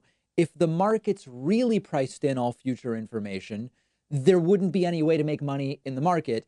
And, eventually brought to absurdity, eventually the sun will expand and engulf the earth and everybody on the planet will die unless we move to some other planet. If that was priced in, stock markets would be at zero because we already know that that's eventually going to happen. So again, it's just an idea. It's a framework. It doesn't work 100%. But as applied to the unemployment numbers from last week, even though the 6.6 million additional people filing for unemployment was announced on Thursday, it was expected for more than a week ahead of time. And there were predictions about the number of millions of people that would be filing for unemployment. So arguably, it was already priced into the market. Now, that could explain why stocks didn't crash on the announcement of unemployment numbers last Thursday. But it doesn't really explain why stocks actually went up drastically on that news. That doesn't seem to make sense. Well, that gets us to layer 2 of the analysis, which is markets don't like uncertainty. Even though there was the expectation of millions of people losing their jobs last week, once it was announced, the uncertainty was removed. So if you expect 6.6 million people to lose their jobs, and then it's confirmed that 6.6 million people lose their jobs, you've removed the uncertainty. 6.6 million plus the uncertainty of will it be more or will it be less is worse, arguably, than just knowing it's 6.6 million people who lost their jobs. So that could make stocks go up. Lastly, when you file for unemployment benefits, you start to get money. So from a market perspective, what is going to happen to the companies on the stock market when you learn almost 7 million people are going to start getting money? They're going to start getting unemployment benefits coming in, which they will spend with a lot of these companies that trade on the stock market. That could cause stocks to go up on the news of 6.6 million new unemployment claims. And then lastly, when you learn that nearly 7 million more people lost their jobs, meaning around 17 million people have lost jobs in just 3 weeks, that's a signal that this is bad enough that the government might do more stimulus. And again, stimulus injects money, much of which goes to the companies that are traded on various stock exchanges. So thinking about it this way, we at least have a plausible explanation for why terrible unemployment news correlates with the stock market going up. Lastly, remember, this is more proof that the stock market going up doesn't mean that Main Street or the average worker individually is doing well.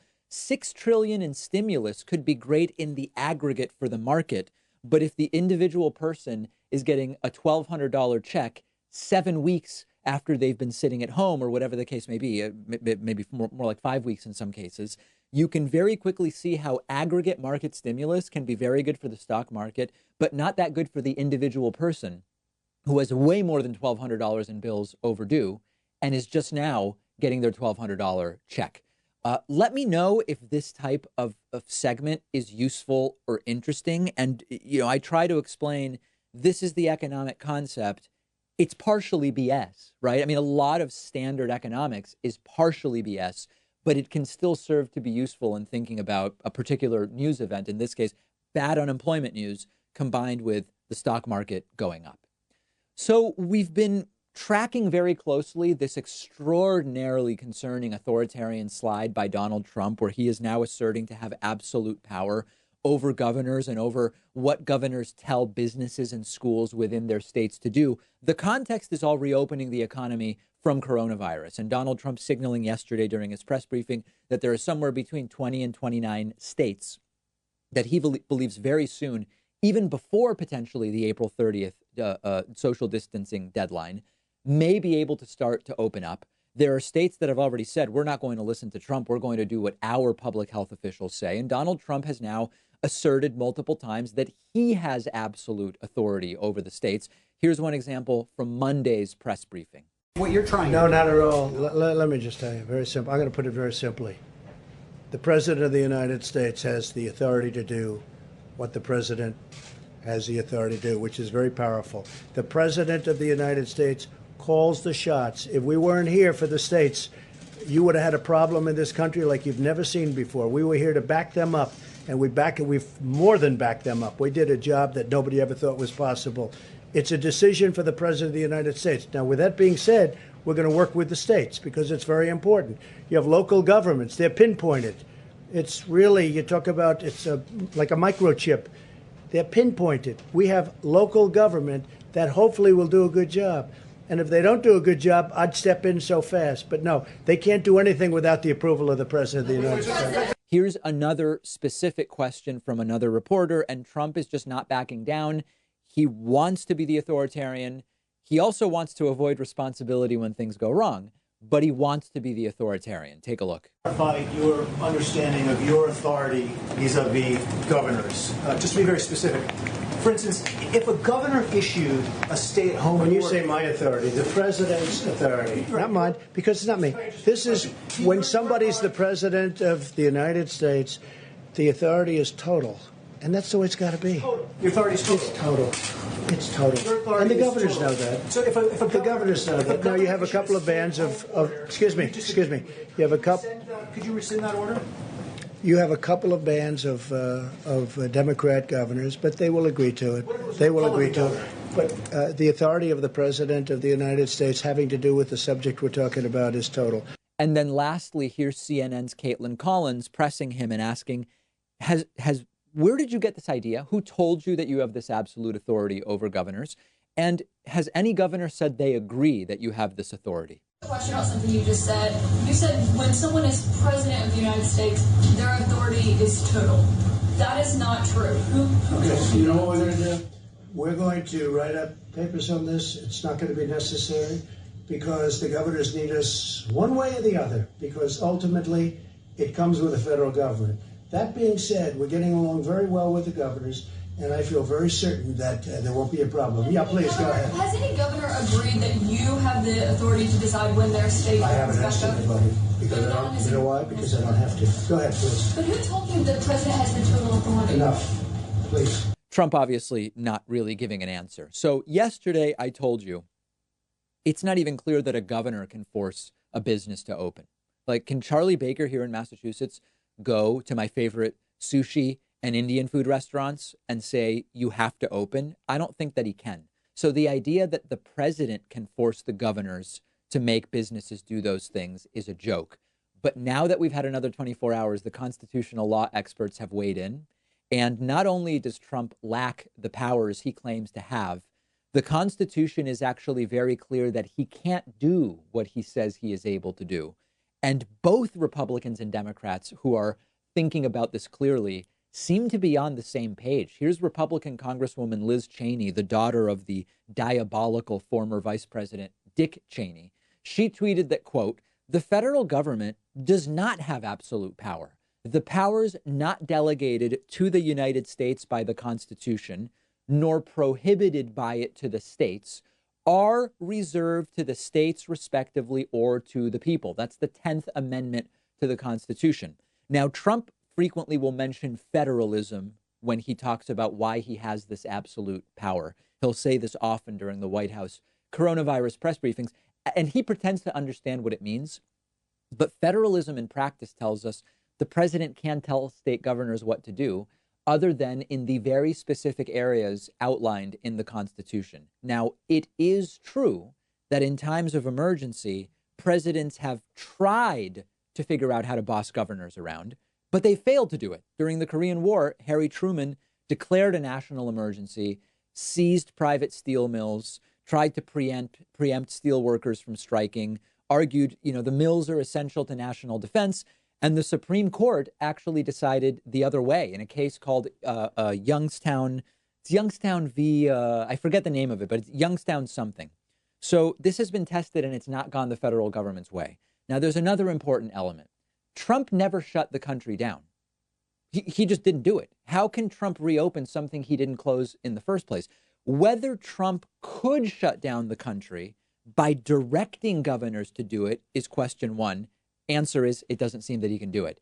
But in practice, Trump never shut down states. Governors made decisions at different points in time, and it's up to governors to decide to reopen. What we have is a wannabe dictator on our hands. And sadly, when the Senate prejudged Trump's impeachment and decided we're acquitting him before the trial even started, they actually reinforced the notion that Trump can do anything. And Trump has said, Article 2 of the Constitution says I can do whatever I want. Trump may well believe this. He hasn't actually demonstrated it legally, but in practice, what consequences have there been? When Trump's not supposed to violate the emoluments clause, but he did it and there haven't been consequences. Trump has done it with no consequences the entire presidency. And this is why it's so important to remove this clown in November. The law is not on Trump's side here and in many other cases. The Constitution is not on Trump's side here and in many other cases. But he's been getting away with whatever he wants for more than 3 years at this point, and there have been no repercussions other than a few of his former friends having to go to prison for a few years. He has done damage as a result of being essentially immune to consequences, and he's just going to keep doing it until we remove him, if we do so in November. We'll talk a little later about Bernie's recent comments about this, former President Obama's recent comments about it. But in the meantime, let me know where you fall on this issue of Trump versus the governors, on who has the right, the power, the authority that Trump claims to have. I think it's pretty clear. Constitutional experts seem to think it's very clear. I'm on Twitter at @DPackman. Let me know what you think. The David Pakman Show at davidpakman.com.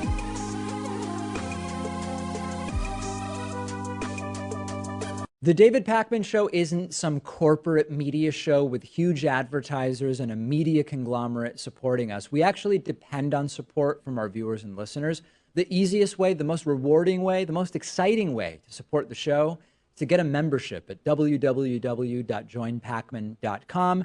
You'll receive the world-famous daily bonus show for supporters only, the commercial-free audio and video streams of the show every day, and you'll be part of the solution. Because of membership, we are independent and we're able to cover whatever stories we want, whatever stories our audience is interested in, without executives looking over our shoulder. And it's why we've grown from a weekly show to a daily show. Much to the dismay of the Hatriots, we can't be pulled off the air unless all of you cancel your memberships. Please don't do that, but please do sign up today at www.joinpakman.com. Support independent progressive media. Did you know the David Pakman Show is on all sorts of different platforms? Find us on YouTube at youtube.com/The David Pakman Show, and on Steemit, the blockchain-based publishing platform, at steemit.com/@DavidPakman. That's STEEMIT.com/@DavidPakman.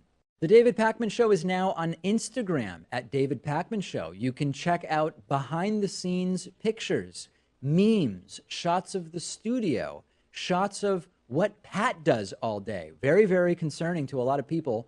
All of that and more on the David Pakman Show Instagram account at David Pakman Show.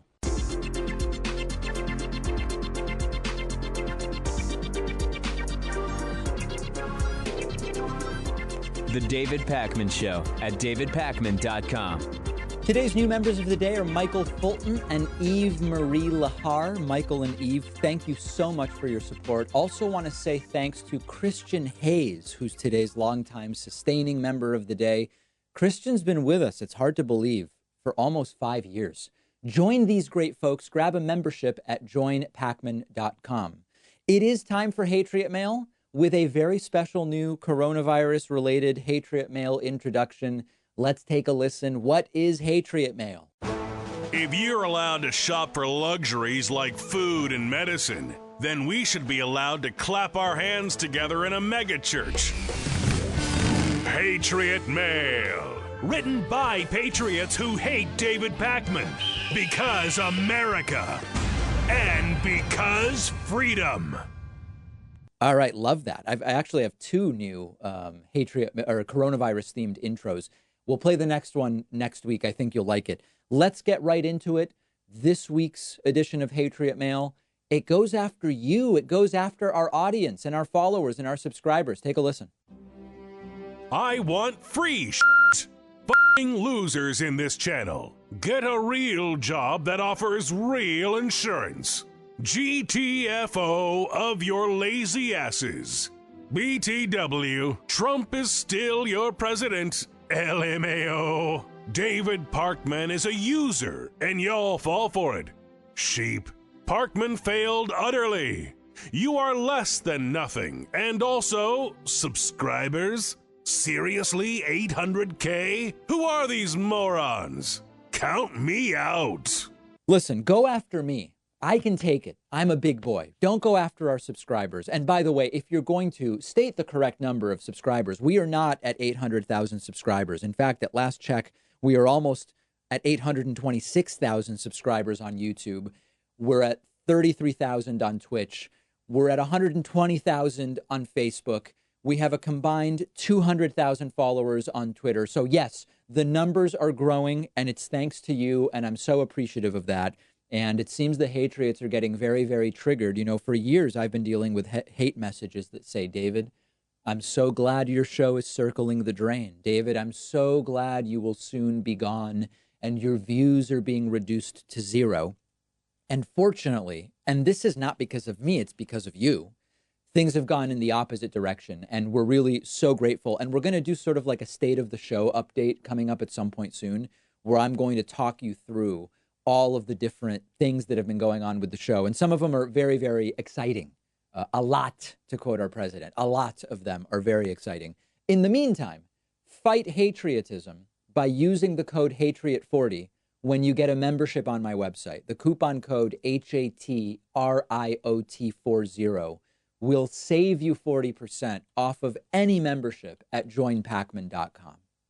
I today have for you a disgusting new height of narcissism.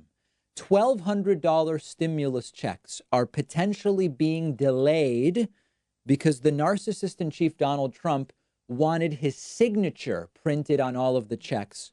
So it looks like he's sending you the money. People are waiting for those $1,200 stimulus payments. Some people have already gotten them via direct deposit. People who, the first batch was people who filed taxes already electronically for tax years 2018 or 2019. They were the first to start getting $1,200 direct deposits. Some people are now waiting on direct deposits. But then there's another group, and it's a group that's disproportionately underbanked. They may either not have access to a bank account. They may or may not have regular access to the internet to actually get set up with direct deposit. So they're waiting for a paper check. Arguably, those are the people who most desperately need the money. And it's possible they are now going to be delayed because, as the Washington Post reports, the Treasury Department has ordered the IRS to print Donald Trump's name on the stimulus checks, a last-minute change, which could delay payments to millions and millions of Americans. Now, the Treasury is saying, well, we're not so sure that it's actually going to cause a delay. They're denying that that's definitely the way that it's going to go. It could cause checks to be delayed several days or longer, according to senior Treasury officials. So a couple different things. Number one, this has never happened before. Never in history has a president's name ever appeared on an IRS disbursement. Now, the Treasury Department told the president, you can't be the one signing the checks. Trump wanted to be the one signing the checks, but Trump doesn't have signing authority for funds coming from the Treasury or IRS. Why? Because Trump is not formally, he's simply not on the list. You know, if I have a business, I have to tell the bank who is allowed to sign checks for my business. Trump, the president, is not allowed to sign checks from the Treasury or IRS. So what they're doing is, instead of Trump signing the checks, it's so pathetic how triggered this guy is by not having his name on everything. They're putting his name in the memo because he can't sign the check. So instead, his name is going in the memo. At first, Trump was insisting he has to sign them. He was told it's just not going to happen. So now this is what they're doing. If Trump is going to be signing anything related to what's going on right now, it would make more sense for him to sign the death certificates of people tragically dying from coronavirus than for him to be signing stimulus checks, because it's not his money. It's really our money. And in reality, he should be signing nothing. And we would all be better off if he wasn't even involved in the coronavirus response. But that's another story, which you are probably very familiar with at this point in time. Chad Hooper is the national president of an organization for IRS managers. Chad Hooper says this is an abuse of government resources. Is anybody shocked by this, though? From day one, Trump has been abusing and misusing government resources for his own personal benefit. It's not Trump's money. This has never been done before. Trump is used to putting his name on a building, and he wants it on the checks. And it is egomaniacal nonsense to the nth degree. And that doesn't change or stop because we're in a pandemic. This is Donald Trump. And the other factor of this is this says a lot about what Donald Trump thinks about the electorate. Donald Trump thinks the electorate is so gullible and that voters are so shallow that maybe they see Trump's name on the check and they decide I'm going to go and vote for him. And I wish I was able to tell you, obviously, that won't work. But Trump won in 2016. So clearly these types of cheap bamboozling tactics, these cheap, shallow tactics, they do work on many voters. And that's the saddest thing of all. Did y'all cash your Trump checks? Well, then stop complaining about them. It's going to work on some voters, and it makes it all the more urgent that we remove this malignancy in November. After the break, I'm going to talk about Barack Obama's endorsement of Joe Biden. I'm going to talk about Bernie Sanders escalating his claims that it is irresponsible not to vote for Biden in November. That's Bernie who's saying that. All of that coming up after the break. Make sure you're following me on Instagram at David Pakman. The urban gardening coronavirus quarantine project is growing by the day. Follow me on Instagram at david.pakman to follow the exciting adventure. The David Pakman Show at davidpakman.com.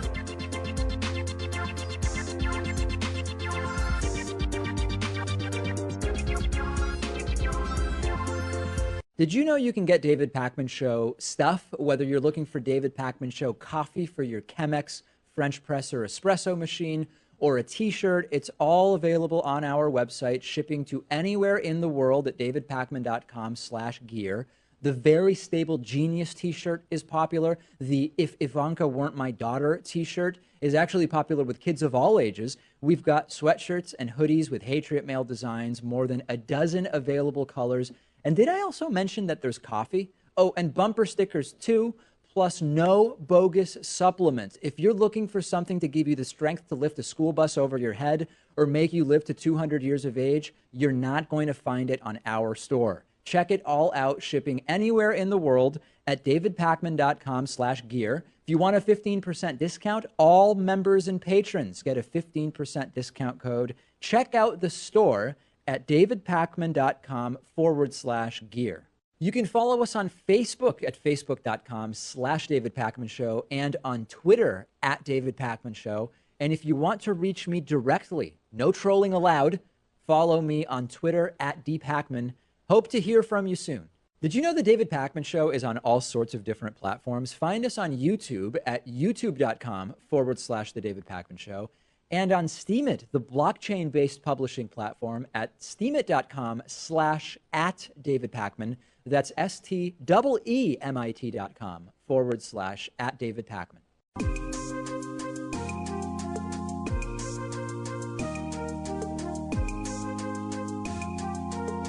Welcome back to the David Pakman Show. I'll talk about Bernie Sanders in a little bit, but very, very soon after Bernie's endorsement of 2020 Democratic presidential nominee Joe Biden, former President Barack Obama has now endorsed former VP Joe Biden. There are people saying Obama should have gotten involved earlier. I think it was pretty clear Obama was never going to endorse Bernie. And in the end, the guy Obama would likely have endorsed won anyway. So the conversation about is Obama late seems, practically speaking, irrelevant. But let's take a look to just a little bit of Barack Obama's statement yesterday. I believe it was a 12-minute statement in total. We'll look at about a minute and a half here. I'm so proud to endorse Joe Biden for President of the United States. Choosing Joe to be my vice president was one of the best decisions I ever made, and he became a close friend. And I believe Joe has all the qualities we need in a president right now. He's someone whose own life has taught him how to persevere, how to bounce back when you've been knocked down. When Joe talks with parents who've lost their jobs, we hear the son of a man who once knew the pain of having to tell his children that he'd lost his.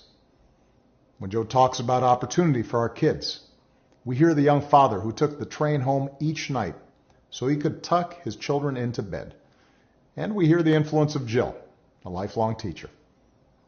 When Joe talks to families who've lost a hero, we hear another parent of an American veteran, a kindred spirit, somebody whose faith has endured the hardest loss there is.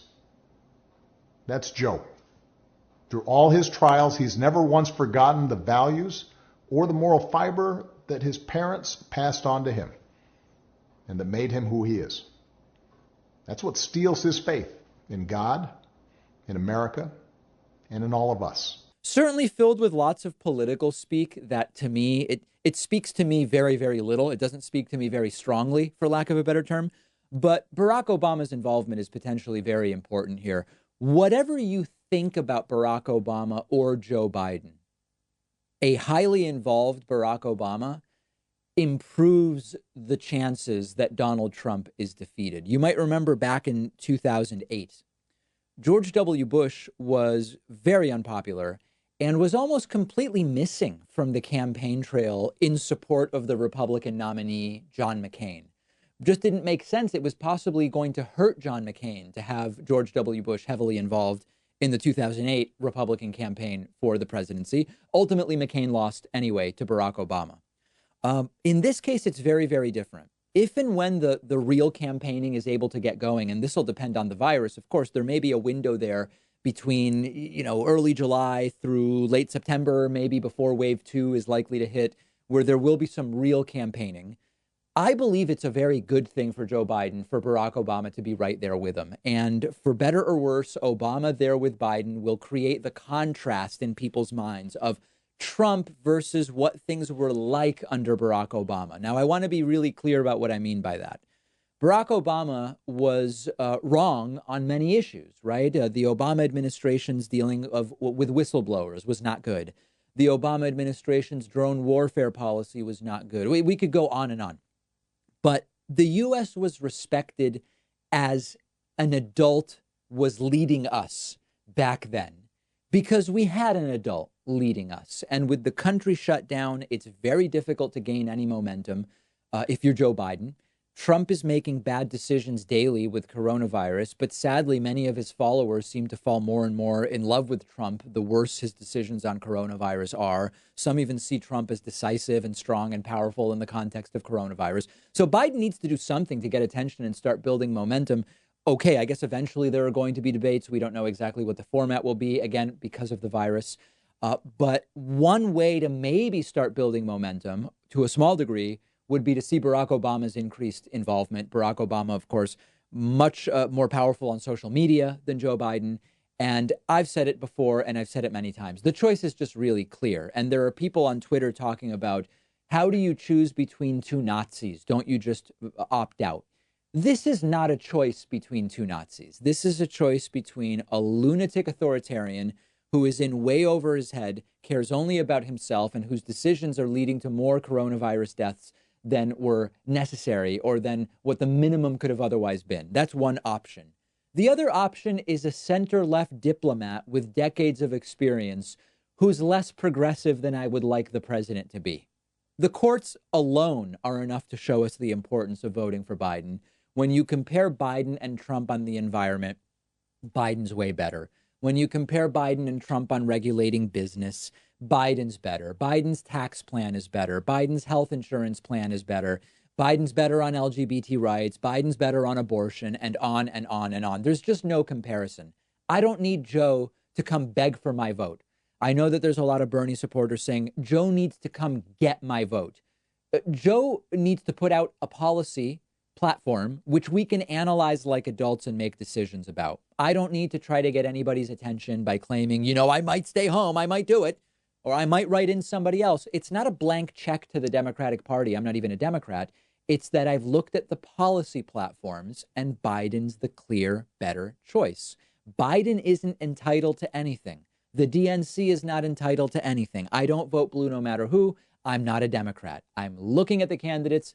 It's clear which one is better. That's all this is. Now, in the meantime, a former Republican Congressman, Justin Amash, who left the Republican Party and became an independent, Justin Amash is reportedly thinking about running as an independent.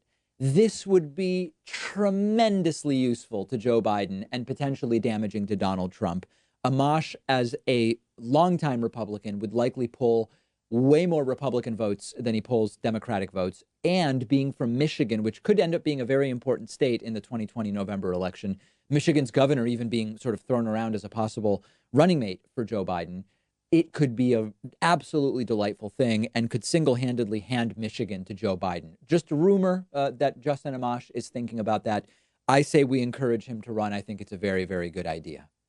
Okay, let's talk about the rapidly growing rift between former Democratic presidential candidate Bernie Sanders and his own supporters. The same Bernie supporters who have praised Bernie for saying he's been saying the same thing for 40 years.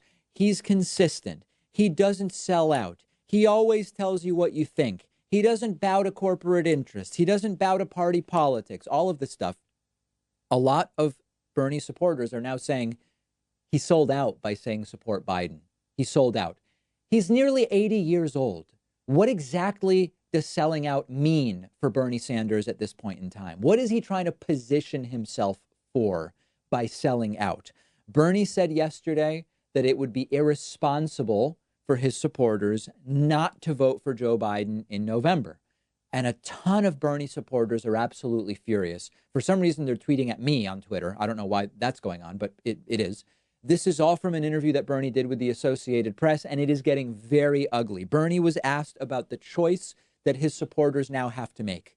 And Bernie Sanders said, quote, "Do we be as active as we can in electing Joe Biden and doing everything we can to move Joe and his campaign in a more progressive direction? Or do we choose to sit it out and allow the most dangerous president in modern American history to get reelected?"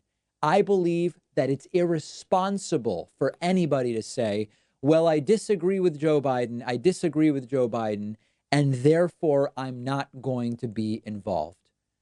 Bernie says that this is it. Bernie says it's Joe Biden time. He says, despite technically still being on future primary ballots, Bernie will not be advertising. He won't be running ads. He won't be spending money, and that he is all in for Joe Biden and that it would be irresponsible for his supporters not to be. So if you are a Bernie supporter, I'm trying to figure out how you square praising Bernie for never selling out, always speaking his mind, always being genuine for 40 years. And then now at 78 years of age, Bernie has become disingenuous and a tool of the Democratic Party. If that's really what you believe about Bernie Sanders right now, it's very hard to imagine you had the right assessment of him all along. I believe the simpler explanation is Bernie just gets it. Bernie, much like Noam Chomsky, understand the importance of removing Donald Trump. Now, another source of controversy from the same interview with the Associated Press is that Bernie is being accused by some of attacking his own supporters because he sort of distanced himself from a woman named Brianna Joy Gray, who was his press secretary at one point in time. She posted on Twitter, quote, "With the utmost respect for Bernie Sanders, who is an incredible human being and a genuine inspiration, I don't endorse Joe Biden. I supported Bernie because he backed ideas like Medicare for all, canceling all student debt, and a wealth tax. Biden supports none of those." To me, this is just the epitome of a misguided comment because, okay, Biden's not for Medicare for all, but he wants to expand it to 60 plus, which would give it to 20 million more people. Trump wants to kick 32 million people off of health insurance. Joe Biden just put out a plan for partial cancellation of some student debt. Trump, now is being forced into suspending some payments because of coronavirus, but Biden's better than Trump on that. On the wealth tax, okay, Biden doesn't support Warren or Bernie's wealth tax, but Biden's tax plan and capital gains taxing plan is way better than Donald Trump. So to me, this is, missing the forest for the trees. But in any case, Bernie was asked about the comments from Brianna Joy Gray, and he did a sort of Brianna who kind of thing, telling the Associated Press simply, "She is my former press secretary, not on the payroll," which is kind of a funny cop-out because Bernie's campaign confirmed no one's on the payroll. Like, in other words, the campaign is over. And this reaction from Bernie about Brianna is throwing a lot of people into total disarray on Twitter. Some people are saying Bernie is attacking his supporters by saying this. So once again, my goal going forward is I don't want to split the left into factions. I want to just bring the left together to defeat Donald Trump. All of the woke Twitter stuff is dividing the left, and it helps Trump. So first of all, My hope and instinct is that the very loud Twitter, Reddit, online Bernie Biden stuff is overblown, and that while it's very divisive on the internet, I'm hoping it's not that divisive in the real world. If the primary taught us one thing, it's that the loud Bernie wing is very loud online, but it didn't translate to that many voters. Joe Biden is ahead of Bernie by nearly 3 million votes right now. And so in the same way, just because a group is louder on Twitter doesn't mean there are necessarily that many of them. My hope is that outside of this Twitter area, there is not really that much division among the left. And it's clear that we need to vote to remove Donald Trump. But what's going on here is simply that a lot of people are just struggling with it. Bernie realizes Trump is an existential threat to the world, and his handling of coronavirus has proven that even more acutely. In practice, you're either helping Trump's proto-fascist, authoritarian baby dictatorship, or you're working against it. It is true that if you don't vote, you're not voting. That's not literally a vote for Trump. This idea of not voting is a vote for Trump. No, it's not literally true. But we've got to be adults. By staying home because you voted Bernie and you won't vote Biden, you are furthering Trump's proto-fascist authoritarian reelection. If you're not activating against it, you are essentially one more vote for allowing it. And I can't do that. There's no neutrality here. Now, maybe you feel okay about having that role because you're an accelerationist and you believe another 4 years of Trump will more quickly destroy the system and lead to it being rebuilt in a better sort of framework. Okay, that's fine. Let's just call things what they are, though. Bernie is acting sensibly and normally here. If you believe Bernie has been genuine for the last 40 years, to say now in April of 2020, Bernie has become disingenuous doesn't make sense. We've got 6.5 months to fight Trump until we either get 4 more years of it or we get something better. Bernie's keeping his eye on the ball. That's a good thing. You would think that the trust he has built with his supporters would have them saying, you know, Bernie's probably right, rather than Bernie has sold out to the DNC, which you don't believe he's done for 40 years. Why would he do it now? Let's think critically, guys. The David Pakman Show at davidpakman.com.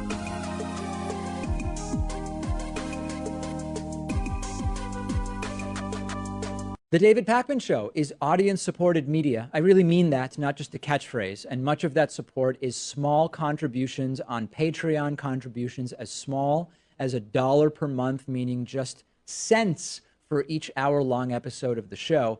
Plus, patrons can also get the daily bonus show and the daily commercial-free TV show by pledging at patreon.com/David Pakman Show. We've rolled out great new perks on Patreon, including free bumper stickers, t-shirts, coffee mugs, and more at different giving levels, as well as exclusive content.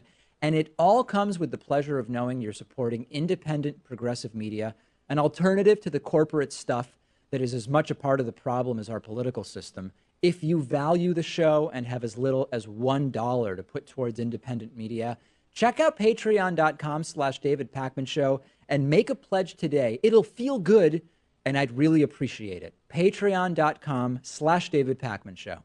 If you're wondering, how does the David Pakman Show afford to exist? The answer is mostly through memberships in Patreon. You can support the work we do by signing up for membership at joinpakman.com or pledging as little as $1 a month at patreon.com/David Pakman Show.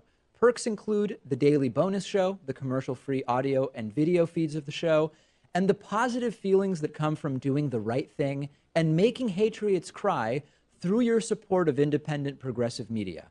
Jump in today at joinpakman.com and patreon.com/David Pakman Show. The David Pakman Show at davidpakman.com.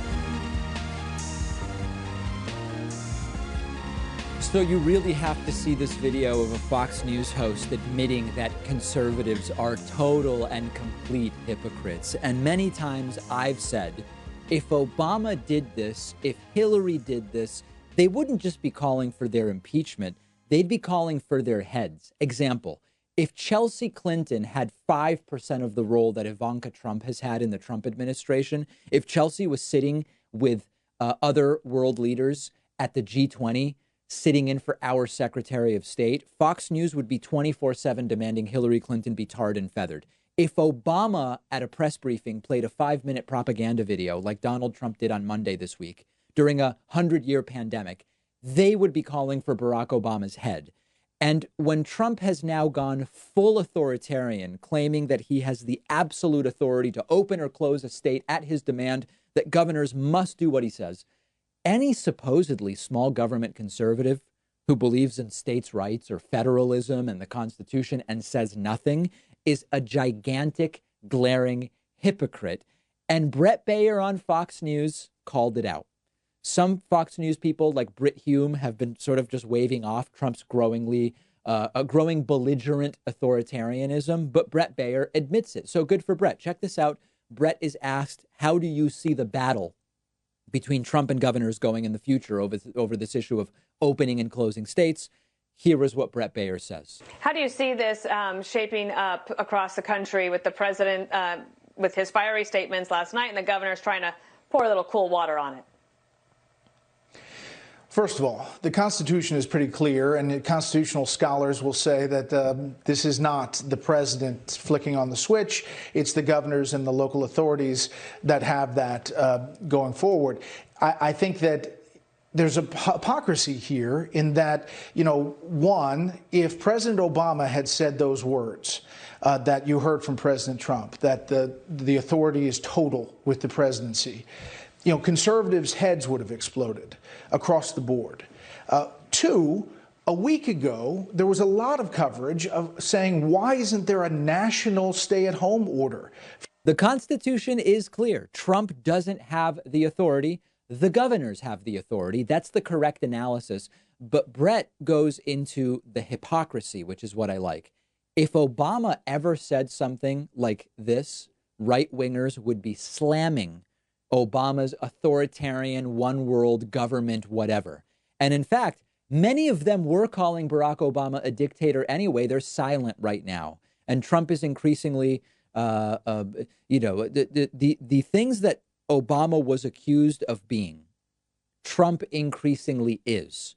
And very few people are actually calling it out. So, of course, disclaimer, one moment of truth and clarity on Fox does not change that they continue to big picture be water carriers for the disinformation of Trump through the coronavirus pandemic. But here's the really scary thing about Fox News to me.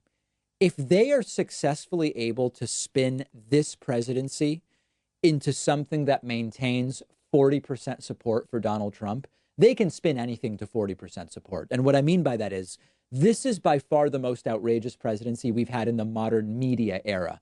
George W. Bush was a disaster. He was a warmonger. I'm not praising George W. Bush. But George W. Bush was much more of a standard right-winger. And the right-wing media playbook for how to defend a standard right-winger is very well written. There was nothing new there. We know that that will have roughly 40% support. Fox News has been able to evolve on the fly and figure out, how do we defend anything Donald Trump does? And if they can do it with Trump and keep him at 40% support, I fear that there is no president so crazy that Fox News would not be able to help them maintain 40% support, no matter what they do, no matter what they say. And we talk about things are much different now than they were for Nixon in the 1970s. Maybe if Nixon had Fox News in the 70s, he wouldn't have had to resign. Maybe if Trump didn't have something like Fox News and the entire apparatus that's around it, maybe he would have suffered more consequences for his harebrained actions so far. That's a really scary idea. And what Fox has proven is that they can reframe almost anything and still keep 40% of the country saying, Trump's doing a good job. And that should scare the hell out of all of us. And it's reminiscent of George Orwell's 1984, but it's also reminiscent of the kind of manufacture of consent outlined in George Orwell's other novel, Animal Farm, which I recently reread. And many elements of what is going on increasingly today with Fox News and Trump and media coverage and the virus makes me think of Animal Farm. And that's very, very bad. I truly can't believe this is happening. But Kellyanne Conway, a top advisor to Donald Trump, seems to think COVID-19 means that it's the 19th coronavirus. Of course, COVID-19 is a reference to 2019, the year. in which this virus was emerged, was named. There's really not much need for more explanation. Donald Trump yesterday announced that he's cutting funding to the WHO in the midst of a pandemic. It's a disastrous decision. Kellyanne Conway, of course, went on Fox News, and she's trying to defend everything that Donald Trump does, trying to defend Donald Trump from scrutiny, trying to defend Donald Trump's action in cutting funding to the WHO. And she says, hey, guys, come on. This is COVID-19, not COVID-1. The WHO should have figured it out by now. And of course, COVID-19 just means coronavirus disease from the year 2019. Here's Kellyanne in her full glory. The president took decisive and immediate action the end of January to shut down flights from China. That was criticized by the WHO. It was criticized by other people as xenophobic and racist, and travel bans don't work. Well, this one sure did. So we have every right to know, and every right to know because of what's happened here in this global pandemic. But there's another reason. Some of the scientists and doctors say that there could be other strains later on. This can come back in the fall in a limited way. This is COVID-19, not COVID-1, folks. And so you would think the people charged with the World Health Organization facts and figures would be on top of that. That this is just a pause right now. So there's an investigation, examination to what happened, but people should know the facts. How dystopian is it that she ends with people should know the facts despite spreading something that is not a fact, but is rather completely false propaganda? This is COVID-19, folks, not COVID-1. That's just the year. This isn't the 19th coronavirus. I hope that all of you understand the implication, which is if this is the 19th such coronavirus, how the hell has the WHO not prepared during coronaviruses 1 through 18? That's not what it means. It just means this is the 2019 coronavirus. That's it. Now, I suspect, and I'm curious what you think, I suspect Kellyanne Conway knows that COVID-19 doesn't mean this is the 19th coronavirus. I think she knows it means it's the 2019 coronavirus. I think Kellyanne Conway is saying this because she's on Fox, and it's likely to stick with a ton of their viewers. This was sort of useful to me in that I thought the movie K-9 Cop was the 9th movie, and I've been asking my mom since I was a little kid, can't we rent, K-9, K-Cop 1 through 8? Turns out they weren't really movies. Turns a new leaf over for Blink 182. Now I'm understanding where are all of the other bands. Many questions really being answered for me by Kellyanne Conway here. But this is a top advisor to the president. Top advisor. I do thank Kellyanne Conway to remind the audience that COVID-19, by mentioning 2019, is another reminder that this was around last year. Trump did nothing until February, but it was identified last year. We started tracking it last year. We were following case numbers last year, not in late February when Donald Trump finally started doing something about it. Now, one other word about the WHO.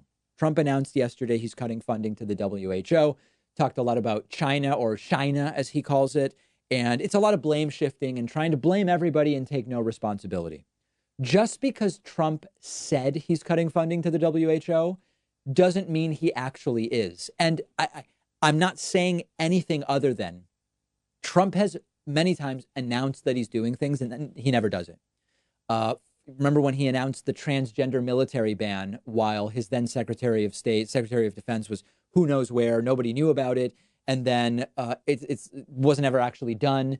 And nobody talks about it anymore. Very often, Donald Trump will announce something and then it doesn't really happen. That doesn't mean it's right to announce it if he's not actually doing it. All I'm saying is Trump made an announcement of something that is a bad idea. We don't actually know whether it's going to happen. He claims it is. We don't know because he lies all the time. We have a voicemail number, and that number is 219-2-DAVID-P.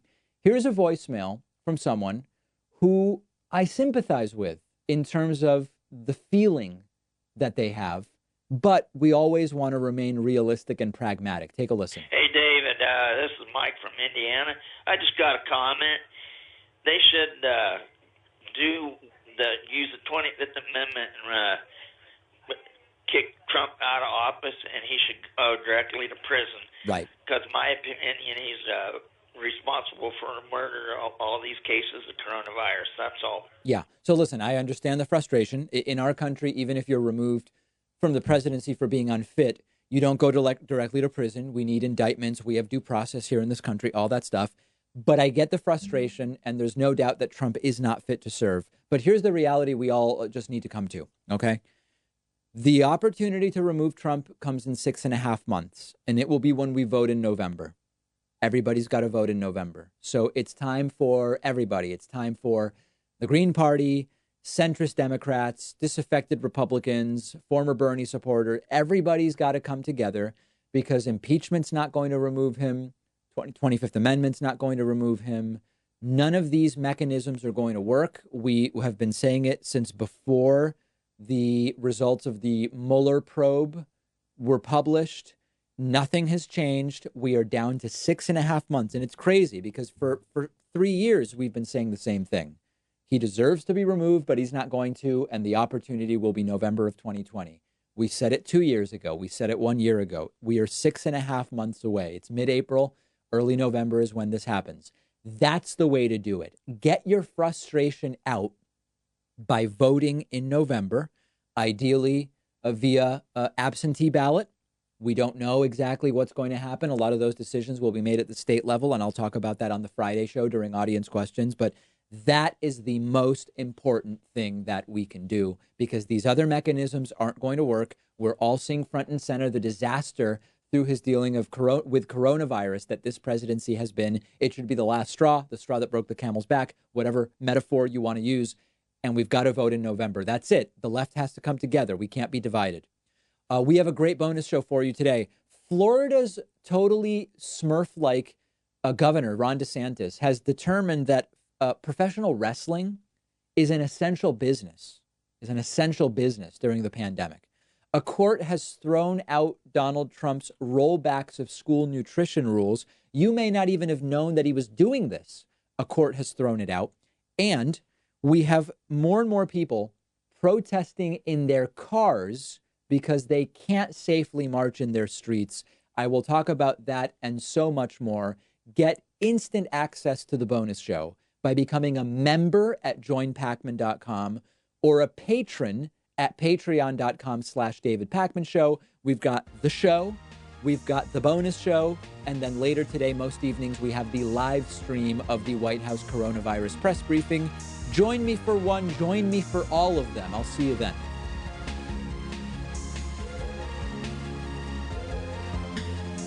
The David Pakman Show at davidpakman.com.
everyone. And I'll just say a few words of introduction here before we get started. First of all, thank you for coming on in a timely manner so that we can work all these kinks out as we move into this phase of virtual committee meetings.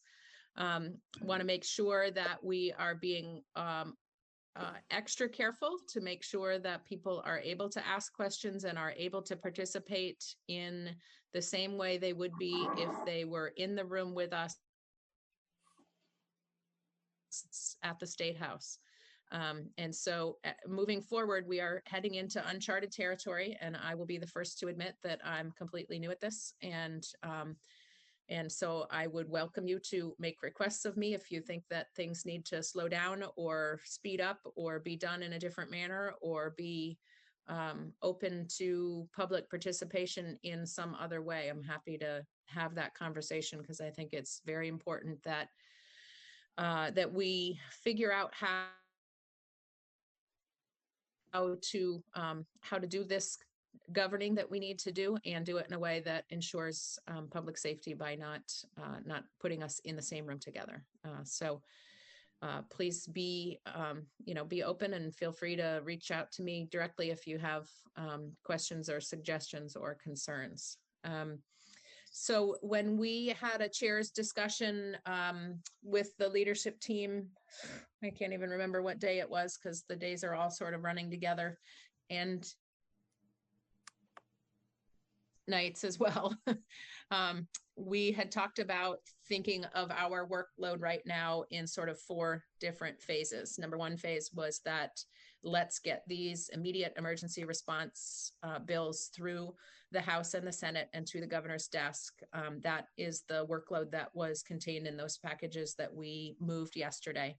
The second bucket or the second sort of level of priority was there anything that committees were teed up and ready to do during that last week before crossover when we put a stop to basically everything in order to concentrate on developing our COVID-19 response. And so, anything that was teed up and ready to move pre-crossover. The third bucket is what is the next phase of emergency response that might fall within the jurisdiction of our committee? So are there other things that we hear from our municipal government, from our schools,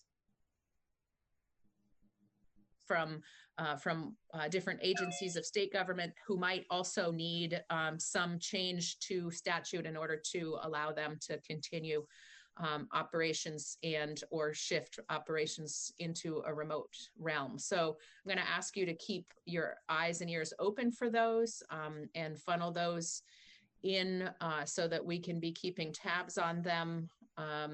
And, at some point, the return to normalcy will hopefully mean that we can sit down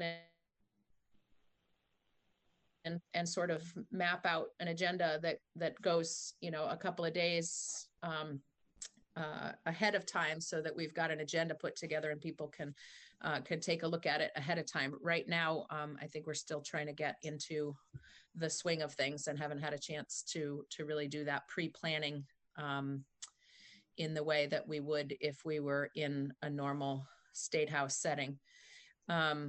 So the third bucket being those other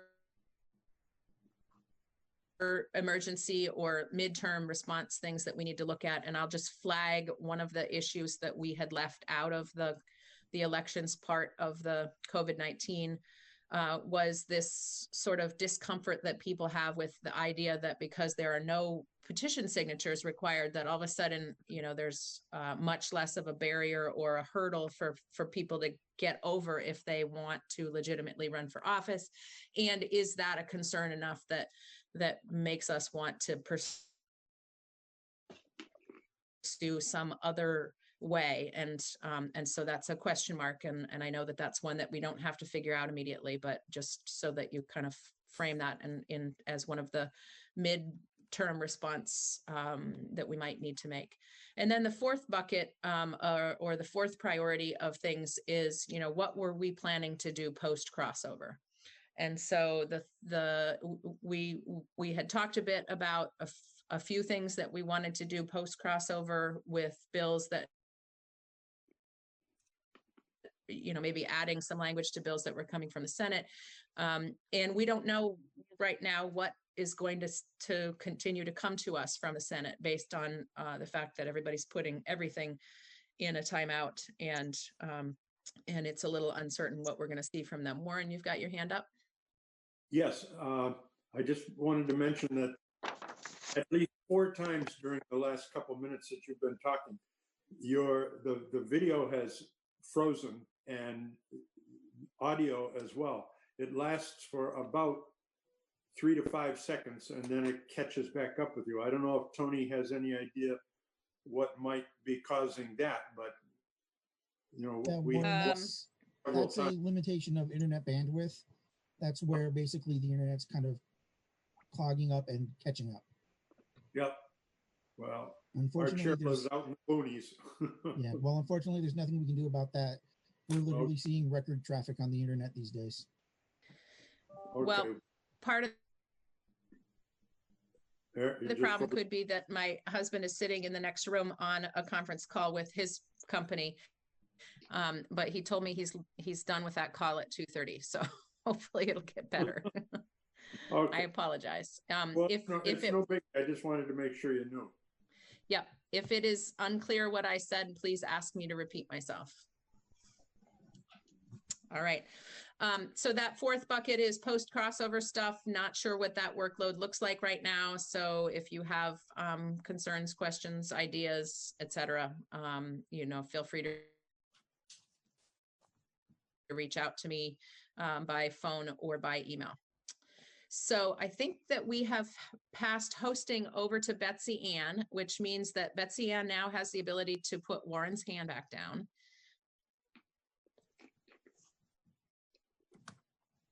Yeah, wow, nicely done. All right, so Betsy Ann, I will keep an eye on when I see people's hand raise, and I will try to anticipate when it is that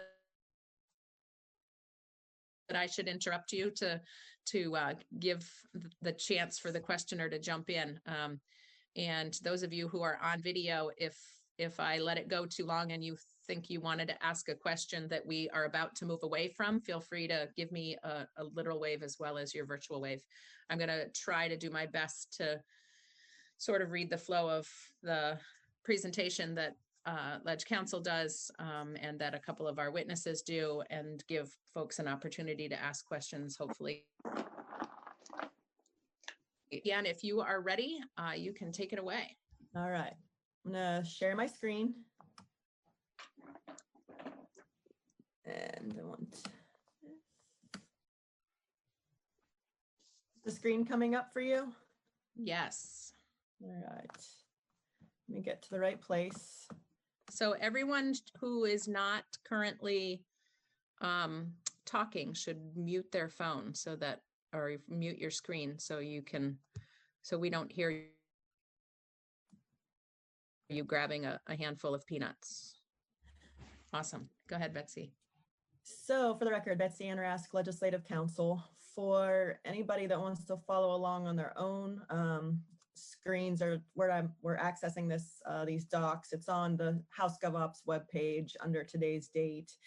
And the first thing I'm going to pull up is the draft 2.1 strike all amendment that the House Committee on Government Operations last considered as an amendment to S47. So as a reminder, big picture, what this strike all would do, this draft 2.1 strike all to S47 would do 2 main things. First, it would say that only an individual, a PAC, or a party can make a contribution to a candidate. And you can find that main language here at the bottom of page 6. So notwithstanding any provision of law to the contrary, only an individual, a PAC, or a party can make a contribution to a candidate. So in effect, that means that non-human entities, such as corporations or labor unions, could not make direct contributions to candidates. But those non-human entities could still form their own PAC, which could then make a contribution to a candidate. They would still be able to make independent expenditures to support a candidate, but of course, independent expenditure means that it's not connected in any way with the candidate. And they can still contribute to PACs and parties. So that is the first main thing that this bill, the strike all, would do. The second thing that this would do, if it's okay to move on, is to, and I just don't want to mess up my screen here. The second thing that this strike all require is that any PAC name would need to include the name of its connected organization. And that is one other slight change that you've made to the bill as passed the Senate, is just to change what it means to be a connected organization. It's the corporation, labor organization, public interest group, or other entity that directly or indirectly establishes, administers, or financially supports a PAC. And this is the connected organization if applicable. So the two main changes from the bill as passed the Senate would be to have that contribution limit apply only to candidates. The Senate version would have had it apply to both candidates and parties. This committee discussed removing parties from that. And then also just removing from the definition of corporate or connected organization, the two or more individuals. That was language that the as passed Senate version had, that raised some questions about, if it's just two human beings getting together, what would they call their PAC? Are they going by some informal name? So this would be to remove individuals from the definition of connected organization. That's the high level overview, Madam Chair. I'm going to see if I can pull up the folks here, see if anybody's raising their hand. I'm not able to tell right now. You are. Oh, I see Rob has a hand up. Go ahead, Rob. He's doing cartwheels. Rob, and then Hal. Unmute yourself. There. Can you hear me now? Yes. Okay. One, as far as the naming of the PAC, Betsy Ann, who is going to make the determination that that's an appropriate name and that it's not one that's already taken? Will that come through the Secretary of State's office? Kind of like when you're doing a business name, you have to do a corporate search to make sure that those names are available. Well, the language is that it's just the name. The PAC name would have to include the name of the connected organization. And so or a clearly recognized abbreviation or acronym by which it is commonly known. And so this doesn't get into that issue. I believe that you're talking about, Replica Claire, about not having things that are, not having names that are the same. This bill would just use that definition of connected organization being the corporation, labor union, public interest group, or other entity that directly or indirectly establishes, administers, or financially supports a PAC.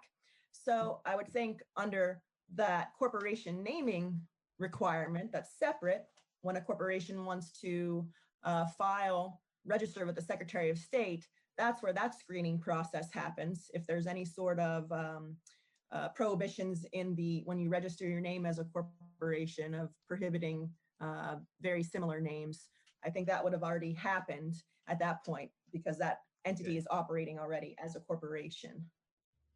And that I have a follow-up question around that as far as any corporation. So whether you're like a single member LLC, you would have to develop a PAC. If that LLC is the entity that is directly or indirectly establishing, administering, or financially supporting the PAC, then yes, it would need to include that LLC's name in the PAC name. Okay, I'm lowering my hand. Thank you. Excellent. I think we had Hal. Well, Rob stole my thunder, so my question was asked. Thank you, Rob. We're such a team, Hal. You guys are awesome. All right, I see Jim with a hand. Jim, third in line. Go for it. I know, a little slow on the take today. Betsy Ann, I admire your different hairdo. I'm just not sure how I can swing my head the same, with the ponytail. But anyhow, this draft, as I look at it, the change, as you said, from the Senate was that political parties are exempt from accepting corporate contributions. That's correct. Under this House GovOps version, the House Committee on GovOps last time discussed removing political parties from that contribution limitation. So this draft takes them out. It would only apply to candidates. In the House, we have, I don't know, 5 or so independent candidates or representatives. Would this potentially, arguably, make it unfair to them? Right now, presumably they can accept corporate contributions directly on today's law, and they can also receive them from PACs. But with this change, those corporate contributions could go to a party, and the parties would have ability to donate or contribute back to their candidates, and the independent might arguably be at a disadvantage here. Well, I haven't thought about it in that way. It on the one hand, all candidates are being treated the same, in that all candidates, regardless of party affiliation, would not be able to accept corporate contributions. I hadn't really thought about it from the political party side and whether that puts independents at a disadvantage. But at least from the candidate side, they are all being treated, they would all be treated the same under this. I would say under your current law, political parties can make contributions to candidates, and political parties are not making contributions to independent candidates at this point either, as far as I'm aware.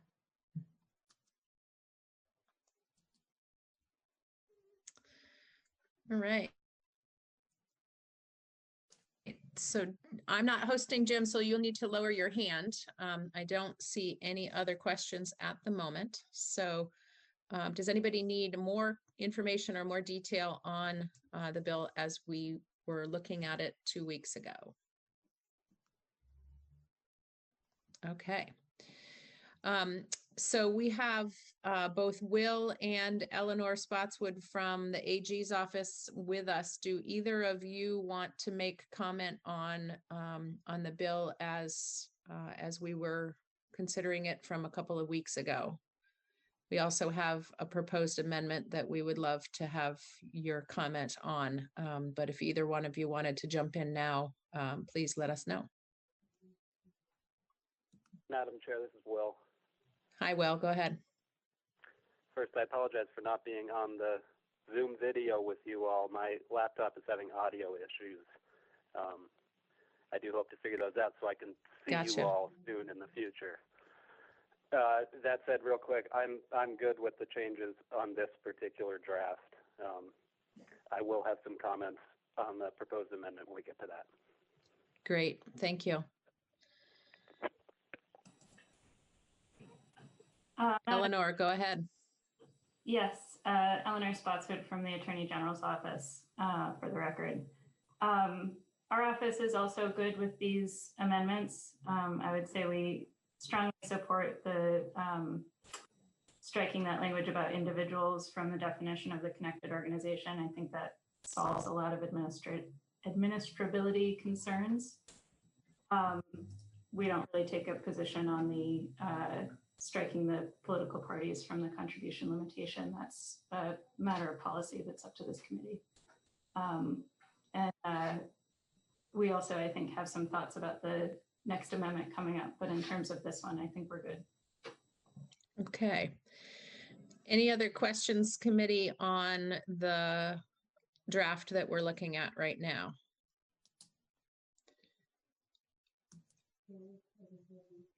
And we will soon get used to this sort of uncomfortable pause that we make while I make sure that we're giving folks time to find that hand raising button that they need to push. Betsy Ann, if you still have hosting ability, you can move over to the proposed amendment. Jim, would you like to introduce this conceptually before we have Betsy Ann go through the words on the page? Sure, I can try to. I had offered, I guess it was 2 weeks ago, an amendment that required that if you didn't file, I mean, first of all, let me take a step back. I'm just a believer in disclosure and transparency, and let the voters decide from there as to, who the candidate potentially is influenced by, et cetera.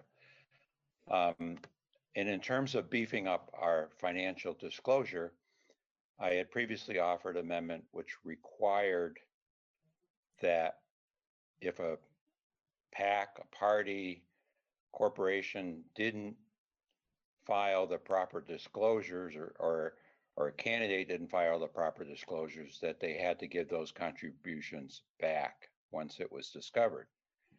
I did get some pushback from the Attorney General's office as being problematic in terms of enforcement. So I have modified that portion of the amendment with a may be required. And that would be up to I assume the Attorney General or a state's attorney, whoever's prosecuting the case or bringing a charge. The second piece, again, to encourage disclosure. Right now, we have, to the best of my knowledge, no penalties for late filings, no filings, et cetera. Yet, for a number of years, we've had an automatic filing penalty if you're a day late on a lobbyist disclosure. I think on the lobbyist disclosure, it's $25 a day. I put out $100. I'm not, if someone says, well, that's too high, I mean, we can talk about that, but I think at the very least, we should hold ourselves to a higher standard than we do currently.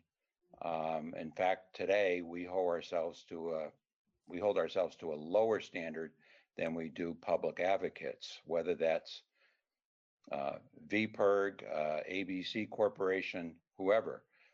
So I think it only makes sense to have that automatic penalty. And in proposing that, I mean, it's first of all, and Will Senning can talk to it, it's his same shop that does it on the lobbyist disclosure, in the Secretary of State's office administers that. And I certainly received the impression initially that the Secretary of State's office was probably okay with that. Now that may have changed in the last 2 weeks, but that was the impression I got. So that's my motive for putting it forth. Betsy Ann, I'll turn it back to you if there's anything I missed in that overview. Take it away, Betsy Ann. All right, thank you. Betsy Ann Rask, for the record, just reiterating what you already said, Representative Harrison. We're looking at draft 4.1 here of Representative Harrison's proposed amendment to S47. It would be add-on to the bill, and the first section would amend the penalties statute within our campaign finance law. So this penalty statute is in regard to the penalties that could be imposed for a campaign finance violation. And this language would amend the penalty statute to say that in addition to the current law penalties, which is a civil penalty of up to $10,000 for each violation, and also there's another provision for returning public campaign finance funds when there's a violation. But so in addition to those penalties, a person who violates the subchapter 4 of the campaign finance law, which is about reporting, by failing to report a contribution, may be required to return that contribution to the contributor. So as Representative Harrison had indicated, this was a discretionary may. It might be something that the AGs or state's attorney would pursue, but it would be a penalty that would have to be imposed if it goes through the whole charging process, imposed either by court order or some stipulation as a potential penalty that could be imposed. That was the first part. The second part is in regard to submitting campaign finance reports, and this would amend a different statute in the campaign finance law. This statute that is before me, the 17 BSA 2961, is in regard to the Secretary of State's office's duties in regard to campaign finance law and how people have to submit their reports to the Secretary of State's office. So this would add a new subsection C to this statute to say that any person who is required to file a report with the Secretary of State under the subchapter 4 reporting subchapter shall pay a late reporting fee of $100 for each day the report is late, not to exceed $5,000. And Representative Harrison is correct. The other statute that already provides this is in our lobbying law. For the record, it's 2 VSA section 264 subsection I, which provides that either a lobbyist, lobbying firm, or lobbyist employer who fails to file a disclosure report is subject to a late reporting fee of $25 in that case, not to exceed $350. And as I understand it, you'll probably want to hear more from the Director of Elections of how that is administered in practice. But it's my understanding that this late reporting fee is set up through the online reporting system that applies. There's an online reporting system for lobbyists, and similarly, there's an online reporting system for campaign finance. Rob, you had your hand up and now it's down. Are you good? Okay. Any questions right now on the words on the page?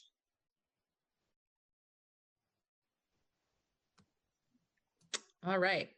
So, Eleanor, if you could share with us the AG's perspective on this two-part amendment proposal. Sure, I'd be happy to. So as to the first part, we thank Representative Harrison for taking our concerns into consideration and making that a discretionary rather than a mandatory penalty. It just gives us a lot more flexibility in terms of dealing with some of the unsophisticated folks out there who may not understand exactly all of the ins and outs of our campaign finance laws. In terms of the second part, the mandatory late filing fee of $100 a day, I do want to talk for a little bit about some of the differences that we see between sophisticated political actors and unsophisticated political actors. And I hope that the Director of Elections will agree. You all, I would put in the category of sophisticated political actors. You've been doing this, you know, many of you for a while. You've served in the state legislature. You're obviously familiar with our campaign finance laws. We typically don't see a lot of problems with sophisticated political actors failing to file their reports on time. You all are pretty good at it. Everyone who knows that they, you know, regularly need to file these reports tend to file them quite regularly. But subchapter 4, which is the subchapter that this penalty would apply to, also includes a number of, or I should say requires a number of reports from folks that are much less sophisticated in terms of knowing what's required of them politically. And these are the people who we tend to have problems with in terms of filing reports on time, because they may not even know that such reports are required. And in this way, it's actually quite a bit unlike lobbying reports, which again, I would put in that bucket of fairly sophisticated political actors are the ones that are filing lobbying reports. But I'm going to focus on just two of the reports that are required by Chapter 4 to show you what I mean. So Subchapter 4, I'm looking at Title 17, Section 2966. And this section requires reports by candidates who do not reach the monetary threshold for local election, or sorry, this is general election candidates for 2 or 4 year county offices who do not raise or spend more than $500. So this is someone who's jumping into a race for sheriff or for assistant judge, who decides not to spend any money on their election, and they have to file within 10 days of the general election a report with the Secretary of State's office. And Betsy Ann is very helpfully pulling up this this section right here, so you can see what it says. So we can imagine this candidate, maybe this is not a winning strategy for them. They lose the election.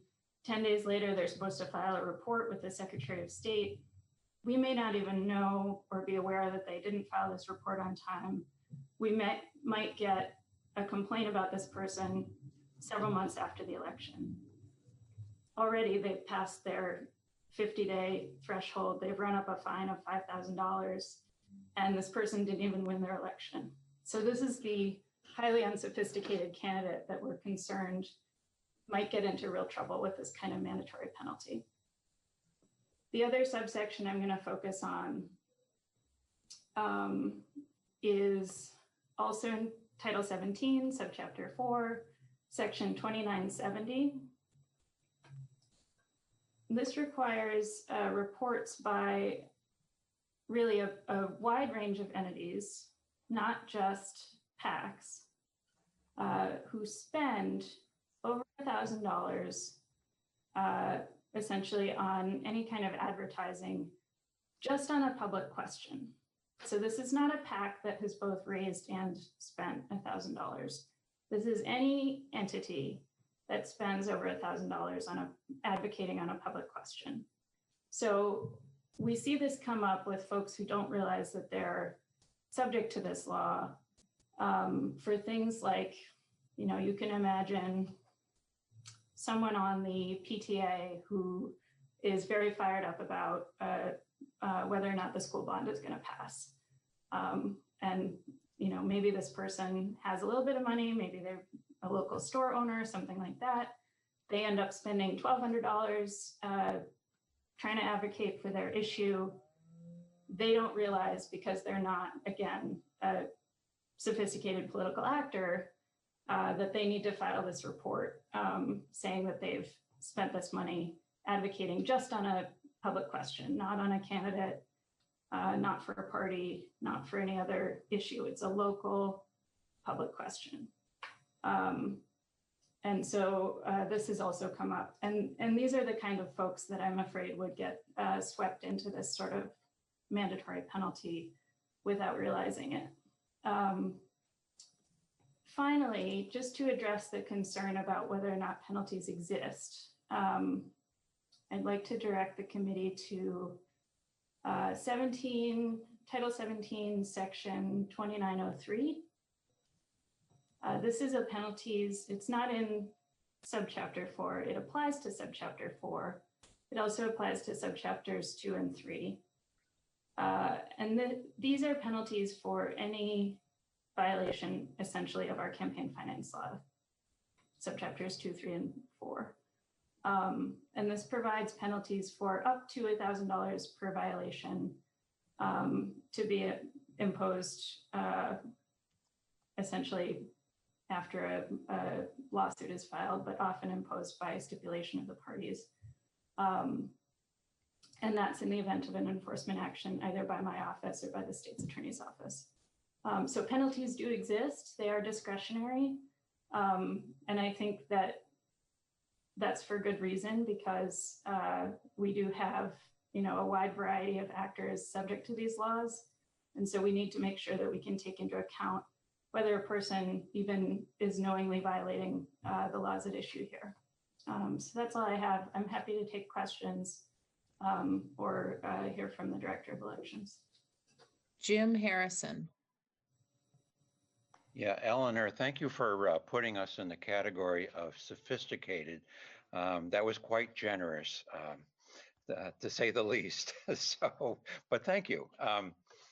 So I appreciate that you have a wide range of penalties available under current law.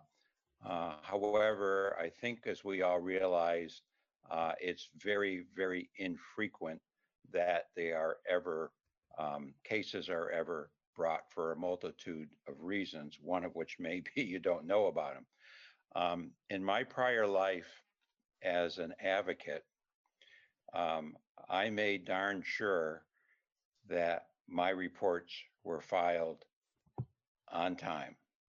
I set myself reminders. They were in the Secretary of State's office, Will Senning's division, to their credit, I think also used to send out reminders each period. I don't know if they still do that.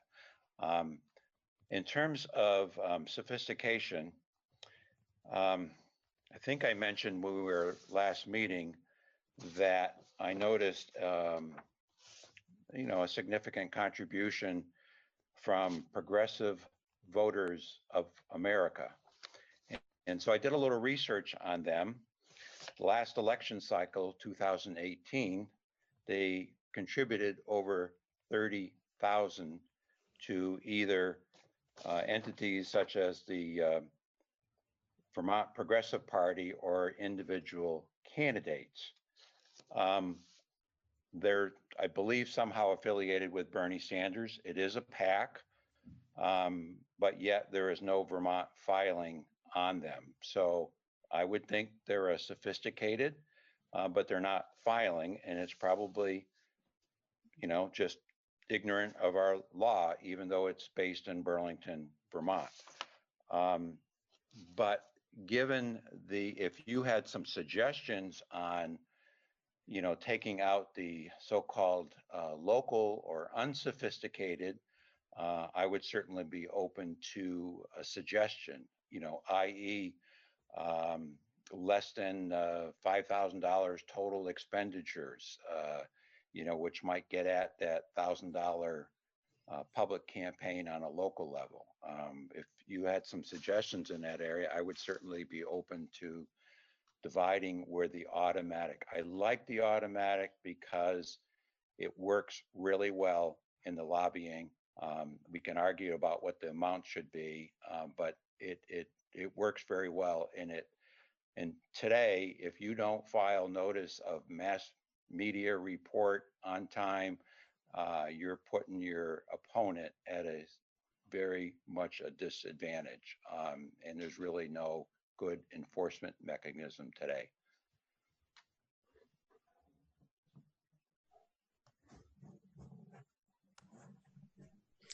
So I see another question. Is that Bob Hooper? iPad? Yes. Hey, am I on? Yep, you're on.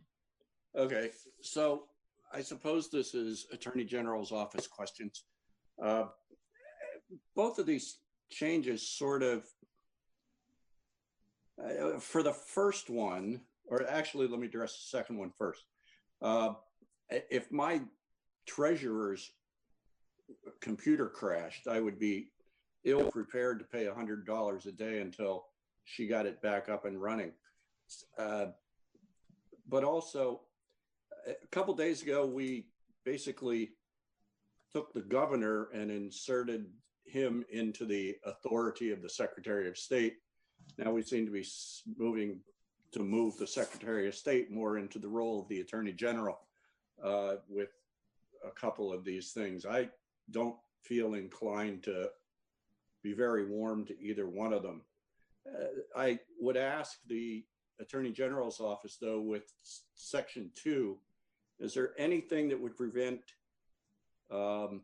somebody that made a contribution that was unreported and then got the money back from basically saying, that's fine, I'll just give it back to you. You can report it in the next cycle. This seems like a revolving door potential that has no real impact. Thank you.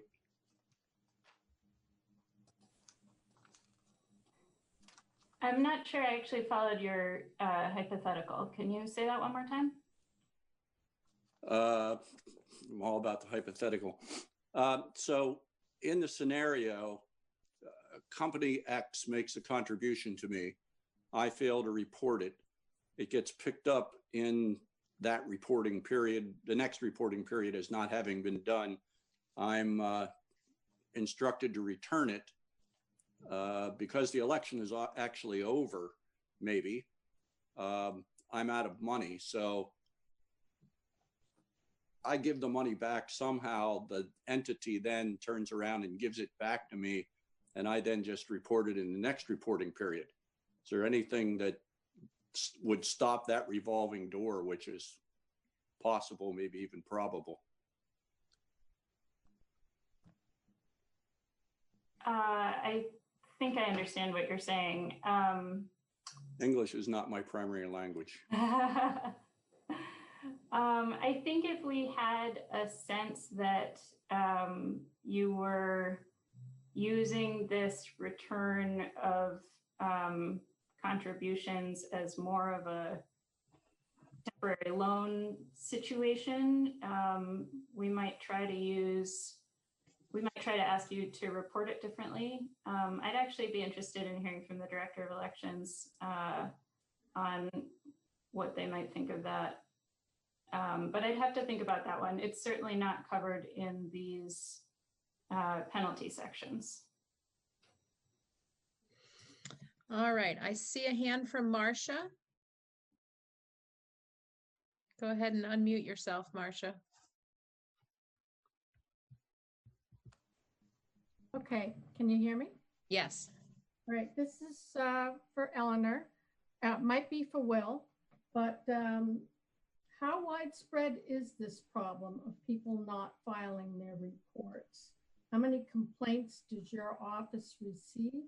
And when you do receive complaints, how egregious are they?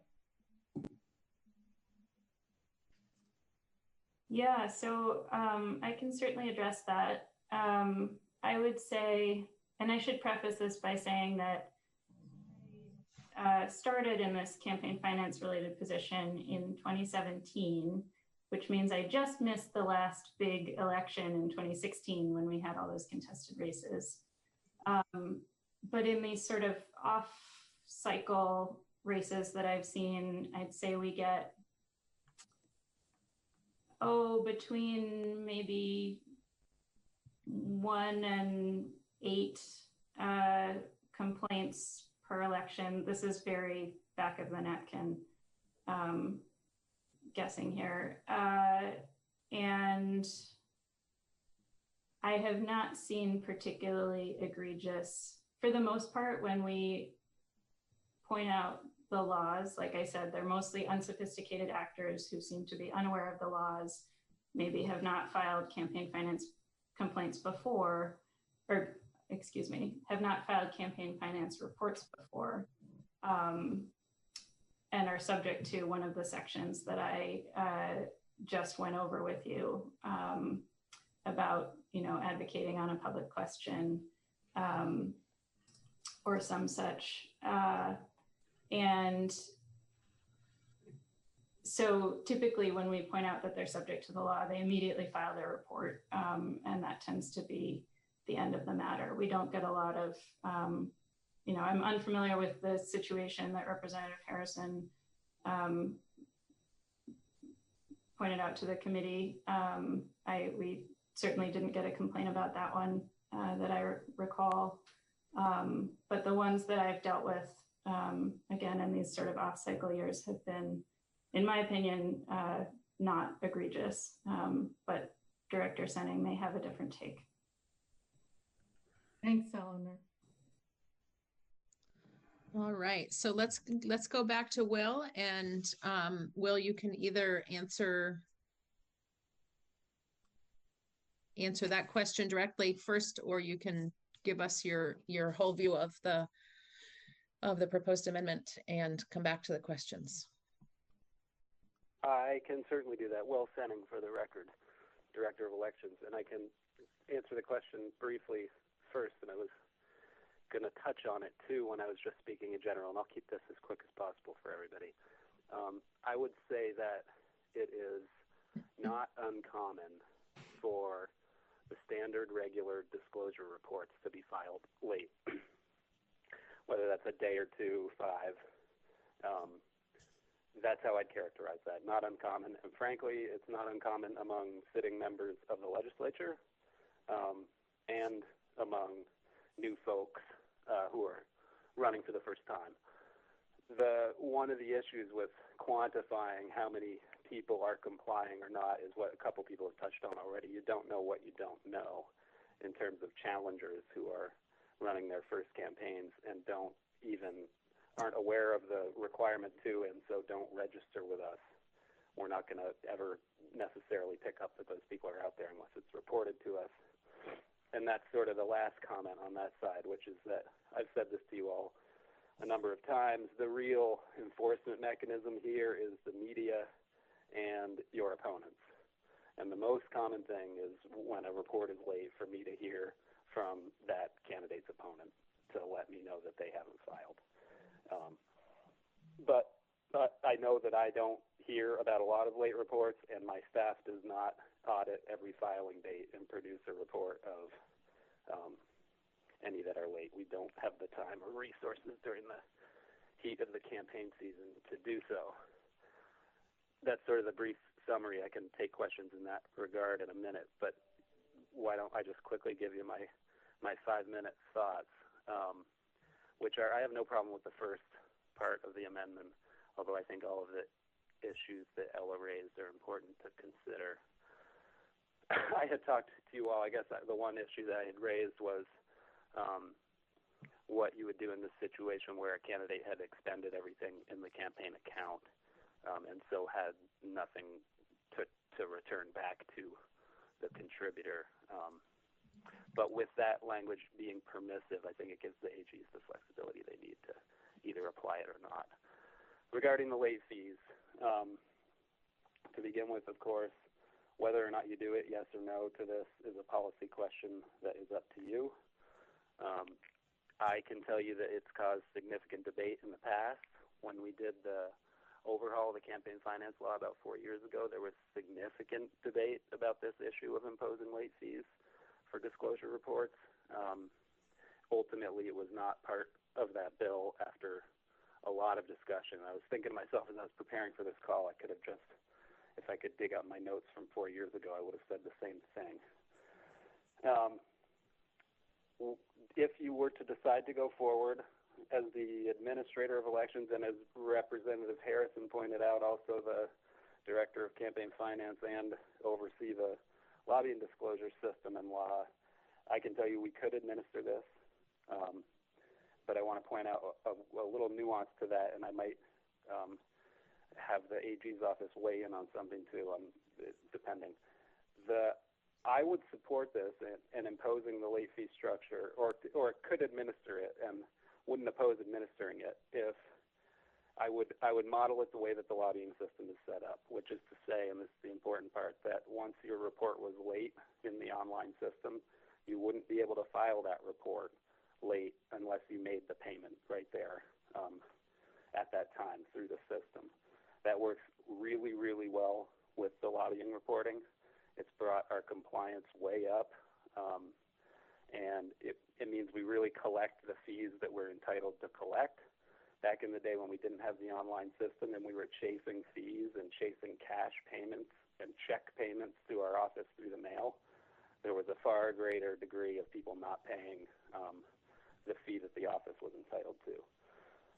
So I would design the campaign finance system the same way, and I think I'd be entitled to, the way the language is written, since the fees are mandatory, the shall language, and because they are fees, and that was the point I kind of wanted to ask either Ledge Counsel or the AG's office if they might want to touch on, is the difference between fees and other penalties, and whether it is in fact the case that as a fee, my office has the authority to enforce it. I think that's the case, but I would want to check on that. If you were to ask me to impose some kind of system where the late report could be submitted without paying the late fee, and that then my office and or the Attorney General's office was chasing down the late fees by check or cash, I would be far less supportive of that idea. However, if it's set up the way I'm talking about setting it up, this is the final point I wanted to make about that, I think that you could end up with the unintended consequence of actually less disclosure, because I feel like I would run into a lot of people who were unable to pay those fees or unwilling to, and would tell me to forget about my report. You can take it up with the AG's office, which may lead to a lot more of that kind of enforcement that isn't happening now, when people have an easy way to correct it without paying. I think I can leave it at that for now, Madam Chair, and take questions. Jim Harrison and then John Gannon. Yeah, thank you. Thank Will for your comments. I certainly would agree with, making it automatic collection in terms of a late filing like you do with the lobbyist disclosure. That system works really well, and there's no reason why this one couldn't as well. And again, I would certainly be open to adjusting the penalties or the late fees if that helped with your system, and make sure that for $50 you got it in. My motivation is compliance.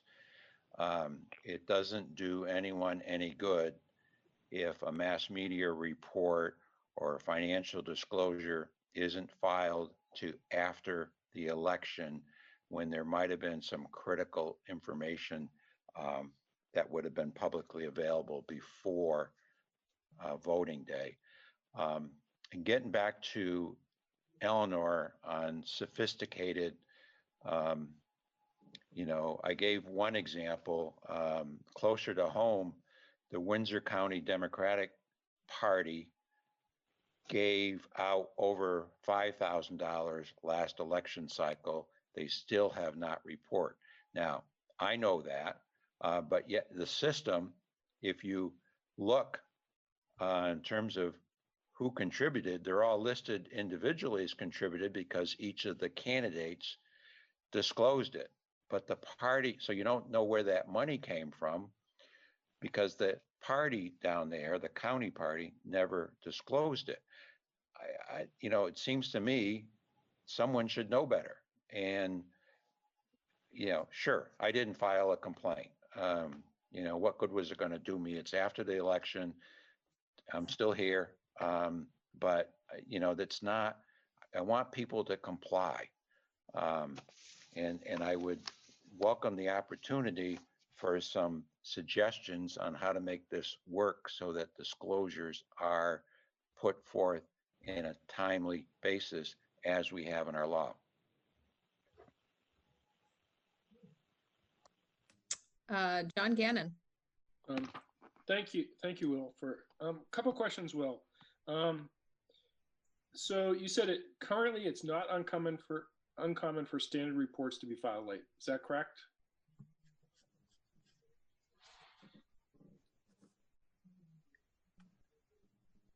Will, are you on mute?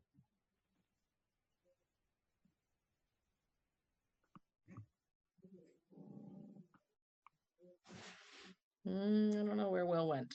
I don't see him on here anymore. Oh, did we lose him? Yeah. I don't see Will on anymore. Yeah. Well, we'll give him a moment. I'm sure he just got disconnected. Perhaps he was trying to unmute himself and instead pushed the off button. Can't imagine that ever happening. Jim, I'm really glad to see that you're hydrating today.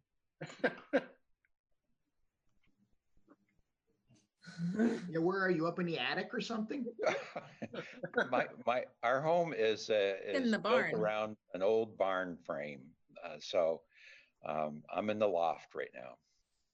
The former hay bale place. Well, I'm glad it's not activating your hay fever, because everybody would be really nervous if you took to coughing and sneezing today after we were all together. Right. I don't see Will yet.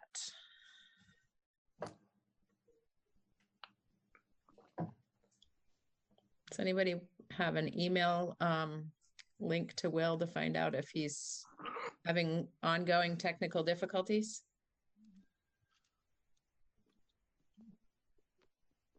I can send him one. I'm back. Thanks, Will.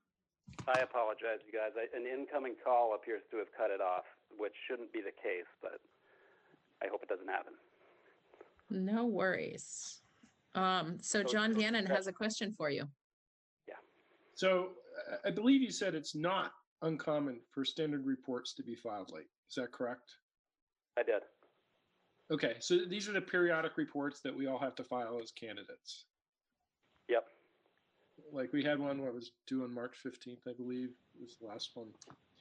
Okay, so but mass media reports aren't periodic reports, correct? Those are filed when you do a mass media activity. Right, they're not regular. They're dependent on you having done something. Right, how would you police those? I mean, I understand how you'd police periodic reports because your system could be set up to reject reports that are filed late unless you pay the fee. But how would you deal with mass media? That's a good question. I should have touched on it briefly. And it also, the same question applies to initial registration, right? Because that's floating. That's not on a date. That's Right. when you hit a threshold. That same trick we had to figure out in the lobbying system in terms of registration. It's also based on when you put a lobbyist up in the State House and start lobbying. So those reports, the way you do those, we would do those, require the person filing to identify the date that is the trigger. And then the system looks at whatever the date is that they're filing and figures out whether they're late or not. And so that one relies a little bit on the, the good faith of the filer, saying I did this, I ran this ad at this time, or I made this payment at this time, and I'm reporting it within 24 hours or not. Right. Okay. So those would be more difficult to police, or I guess the individual filing the report would have to self-police. Right. And then there's just the underlying that they would have to know in the first place to report it. Okay. And yep. Okay. And so you believe you could administer it if your system was set up to automatically reject late filed reports. Would there be a cost to changing your system to do that? There would. I should have hit on that too. Thank you. So there'd be a cost. Not significant, but there would be a cost. Yeah. I would have to think about that. Or you're over $10,000 probably, enough hours to get you over that amount.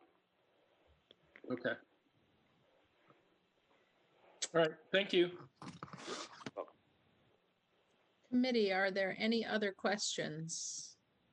Either for Will from the Secretary of State's perspective or from Eleanor with an AG's perspective? All right. I see Rob with a hand up. Go ahead, Rob. I totally get to where Jim is going with this. I would say that I think the $100 a day is a little steep. I could support something more along the lines of the $25 a day, like for the lobbyists, because I will have to confess here among all of us that I am one of those that has filed late in the past, more only because I don't think I always hit the right button. I've actually put all the information in and then go back a day or two or maybe even a week later and find out for some reason it didn't send. You can rest assured if it's going to cost me money per day, I guess I would make sure. The other question I would have would be for Will, is if we do this it doesn't seem, I don't recall getting any sort of a notification or reminder from the Secretary of State's office that I need to do that. It always seems to come from caucus leadership. Is that something we could potentially expect from you folks? Potentially. I would have to think about that, Rep. LeClaire. The problem is that ends up with, it goes to somebody's spam folder, and then all of a sudden it's my fault that they didn't get the notice email.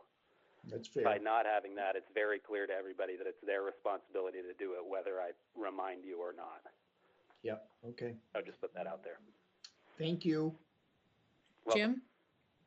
Yeah, no, just real quickly. I think on the lobbyist disclosure report, there is some advance notification, but I think on their website, Will, you have some wording that you're not required to do that.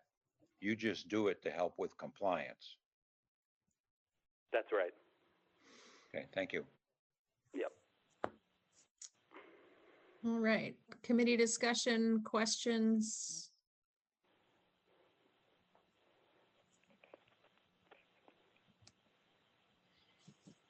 John Gannon.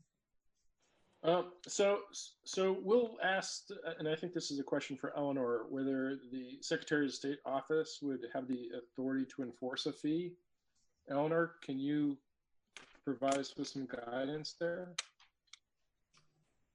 That's a good question. It's not one that I have thought about beyond what Will said, which is that if they are collecting it, they would be the first line in terms of making sure that it gets collected. And presumably if it didn't get collected, I would imagine it to be sort of their agency action, which then gets referred to us as a failure to follow the laws. So I do imagine that they would be the first line in terms of collecting that fee.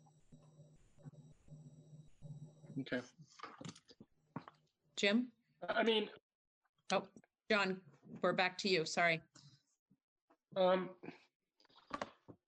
I understand Jim's concern about this. I think many of us, like Rob, are sometimes unsophisticated actors, and sometimes we forget to hit a button or just forget to file the report on time. And given that we're citizen legislators, I am concerned about charging the late fee, especially given the fact that there could be a potential cost to the Secretary of State's office, which is going to make this have to go to appropriations, and there's a fee. So does that mean it has to go to Ways and Means? All of a sudden, this is becoming a much more complicated bill than it was.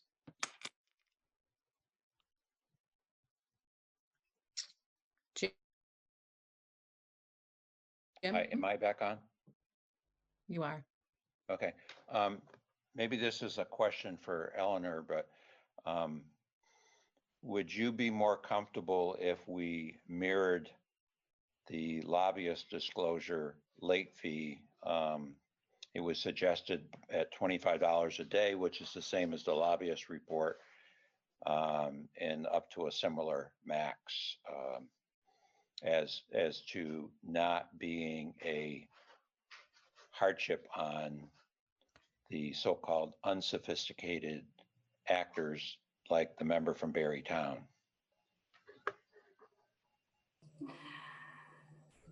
With no comment on the who is and is not a sophisticated actor, I think that lowering the amounts all around would be helpful. I'm still not sure, I share Director Senning's sense that with late fees, particularly when they accrue without someone knowing that they're accruing, and again, we often get complaints months or years after an election has happened.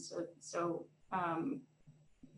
these so-called unsophisticated actors would potentially, without knowing it at all, have easily maxed out their fees. And then, when we come after them and say, hey, you never filed this report, you didn't know you needed to file, then they're unable to file it without paying whatever that maximum is. So just something for the committee to consider, whether it's $5,000, which does seem quite steep, or $350, maybe for someone who has barely spent that on their local campaign for assistant judge. Lower, I think, is probably better when you're talking about mandatory fees, but again, it's a question for the committee to consider. I've got Marcia and then Bob Hooper. Thank you. As it is, we have problems with finding people who will run for public office. I see this as just another obstacle in the way that will prevent people from wanting to run. I might be more open to this if it were for statewide offices only. A lot of times those people have staff. We don't. We're just trying to keep up with all of the work. And I know that I have missed my filing dates too. And, in reality, I probably had $100 or $200 that I had to report. So as written, I don't think I would support this. Bob Hooper. I definitely agree with Marcia, and I think what John said. I hear our officials basically saying I could, but not I'm really eager to, and I'm just uncomfortable doing this in this sort of environment for some reason, and I know that's going to be passing, but I cannot support either of these changes as presented, and probably as modified down.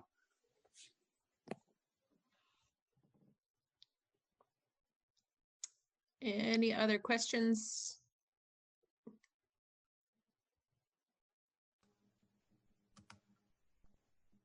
All right, I'm not seeing any hands raised. And so I think we need to, Warren maybe wants to ask a question. Are you raising your hand, Warren? Oh, okay.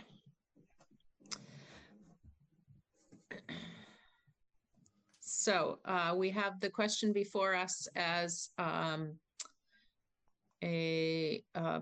amendment from Jim, half of which we have seen before and half of which is a bit newer. So I would look for some committee discussion on what to do.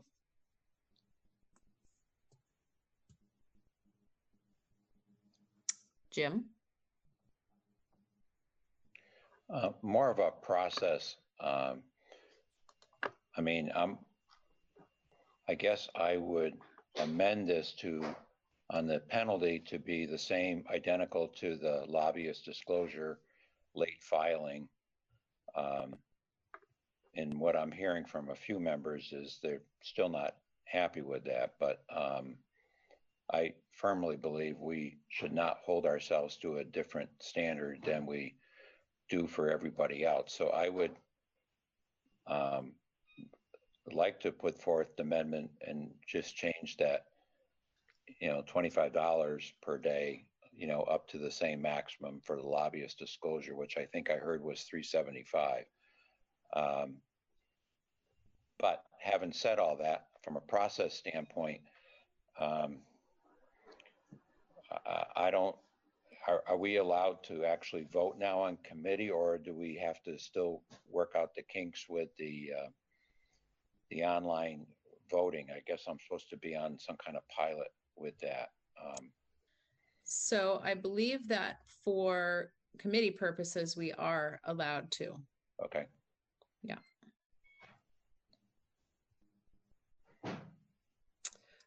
John Gannon. I still remain troubled by the second part of the proposed amendment. I'm more comfortable with the first part, especially given that the Attorney General's office seems, satisfied with the slight modification to that section. So, I'd be willing to support that first part of the amendment. Okay, so I have Warren with a hand raised, and then I will pose the question in a different way. Go ahead, Warren. There. No, I'm going to support Jim in this. Okay.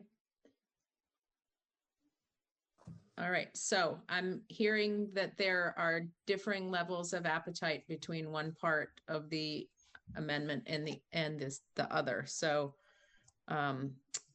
Marcia, do you have access to your report of action forms for committee action? I do, and I have one ready to go. Well, aren't you the best? That's amazing. Okay, Rob has his hand up. Go ahead, Rob. So did Jim, did you change this to so that it will reflects what the lobbyists pay as far as the per day and then total amount? Or is that yet to be worked out? No. Am I on? Yeah. You're on. For purposes of this, I would change the late filing to be identical to the current lobbyist disclosure. That would be $25 a day, up until up to a maximum of $375, and I think I saw it says 350. 350. But whatever it is on the lobbyist, Okay. I'm sorry, I maybe I have that somewhere. Okay. You're able to see it right now. I pulled up the lobbying law. You should be able to see that, right? Right here. Yep. I would certainly support that language.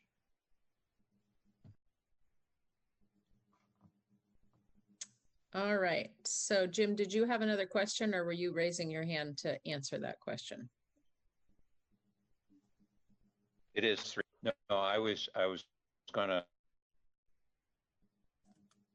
I didn't know if I needed to raise my hand. Sorry. Trying. Okay. No, I'm good. I think I gave him the answer. And if you want to do a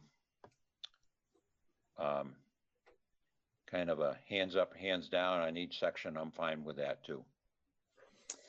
Marcia. I was just going to say I could support the first part of the amendment. So I think it probably makes sense for us to document a little bit more than we would ordinarily, just so that we have a record of what we've done, that people can take a look at. So if it is amenable to the committee, I would suggest that we have Marcia call a roll on the first part of the amendment, which is the part that says that it may be required that the contribution that was illegally accepted is returned. And then I will ask Marcia to run a separate roll call on the second part of the amendment, being the amended late fee that that would follow along with the same penalty levels that that lobbyists do at this point. Does that make sense, committee? All right, so Betsy Ann, you are host right now. Do you know how to give host back to me? I think Andrea is able to. All right, so regardless of who's hosting, I think it would be helpful to unmute all so that we can all hear everyone when Marcia is doing the roll call. So hopefully we won't have barking dogs or squealing grandkids or whatever, but Point Marcia, of order, Madam Chair. Yes, Rob. Would it make any sense for us to like raise our hand while we vote? That way you have the verbal and the. That's very coordinated. Can you do that? Raise my hand. Raise your right hand, put your left hand on your favorite holy book. Andrea has her hand up. Madam Chair, you are now the host. Oh, thank you. That's excellent. So there we go. Look at that. Now I have the power to put people's hands back down. That's fun. Okay, so I believe that we are all, let's go, unmute all. So my apologies to Eleanor and other folks who are listening at the moment. I've unmuted you all, so just hold tight. Marcia, if you want to go ahead and call the roll on the first half of the Harrison Amendment. All right, do we have a motion for that? Or someone has put forth the motion? I put Jim down. Jim's proposed the amendment, so we'll, unless somebody else jumps in, we'll give him the. All right. Gannon, Yeah. Fitzmiller, Yes. Nowicki, Yes. Leclerc, Yes. Harrison, Yes. Gardner, yes. Pulaski, Yes. Cooper, Yes. Brownell, Yes. Colston, Yes. Copeland, Hansis. Yes. Okay, so that's a unanimous yes. All right. And Jim, do you want to take the motion on the second half as well? Yes, and not what's printed here, but $25 for each day. The report is late not to exceed $350. I thought you were going to say $25 for each yes vote. Still time.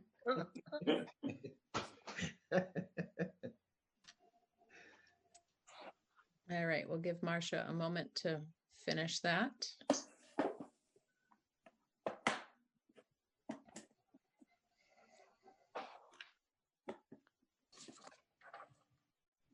Okay, are we ready? I believe so. Okay. Gannon, No. Fitzmiller, Yes. Nowicki, No. Leclerc, Yes. Harrison, Yes. Gardner, no. Pulaski, Yes.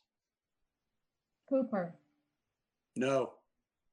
Brownell, No. Colston, No. Copeland, Hansis. No.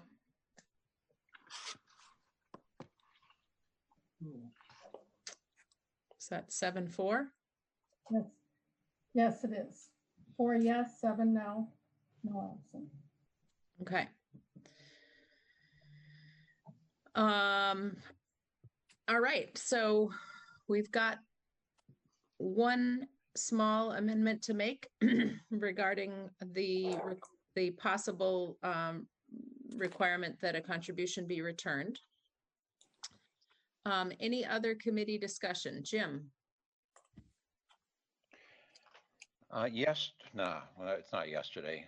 Whenever we last spoke on the Senate amendments to the election law, Representative Murwicki brought up an amendment, and I thought we had some conversation in terms of limiting number of candidates, of whether we might continue that conversation. And you know, whether it was yesterday or after we sent out summaries to our respective caucuses, there was, I think, a lot of concern on both sides of the aisle about the elimination of the petitions having a potential field day in terms of filing. If there ever was a year you wanted to run, say, tell your grandchildren you ran for governor or your secretary of state or attorney general, this is the year. You know, I know on our side, I had to do some serious convincing that overall the package was a good bill and we should support it to get the emergency measures necessary to the governor. But I do think that issue raised some angst as to people putting themselves down on 10 different ballots, which is very confusing to the governor. And I understand there is some constitutional potential question raised, but I thought Representative Murwicki tried to, put a little bit of description in his amendment that might help alleviate some of that. So I'm thinking this might be a germane vehicle if we want to have that conversation. And in fact, may actually help the bill. I just throw that out there. So in the absence of someone else jumping in on that, I'm just going to say that, and Murwicki's virtually raising his hand or physically raising his hand, but maybe not putting his hand up on. I'm going to suggest that we keep the ideas separate. This bill has been in its current form related specifically to the issues around campaign contributions. And I don't believe that we are quite ready to move forward with a solution that would meet the concerns that I've heard from many people, not just folks around this committee, but folks in other committees in the House who have been concerned about sort of the free-for-all that might happen if there is absolutely no hoop you have to jump through or exercise you have to go through in order to sort of demonstrate that you've got a little bit of support to get on a ballot. So I'm going to suggest that we keep those two separate with a pledge from me that we will continue to work on this other issue and try to find a way that works between us and the Senate to put some logical, meaningful equivalent in to getting signatures without putting people's health at risk.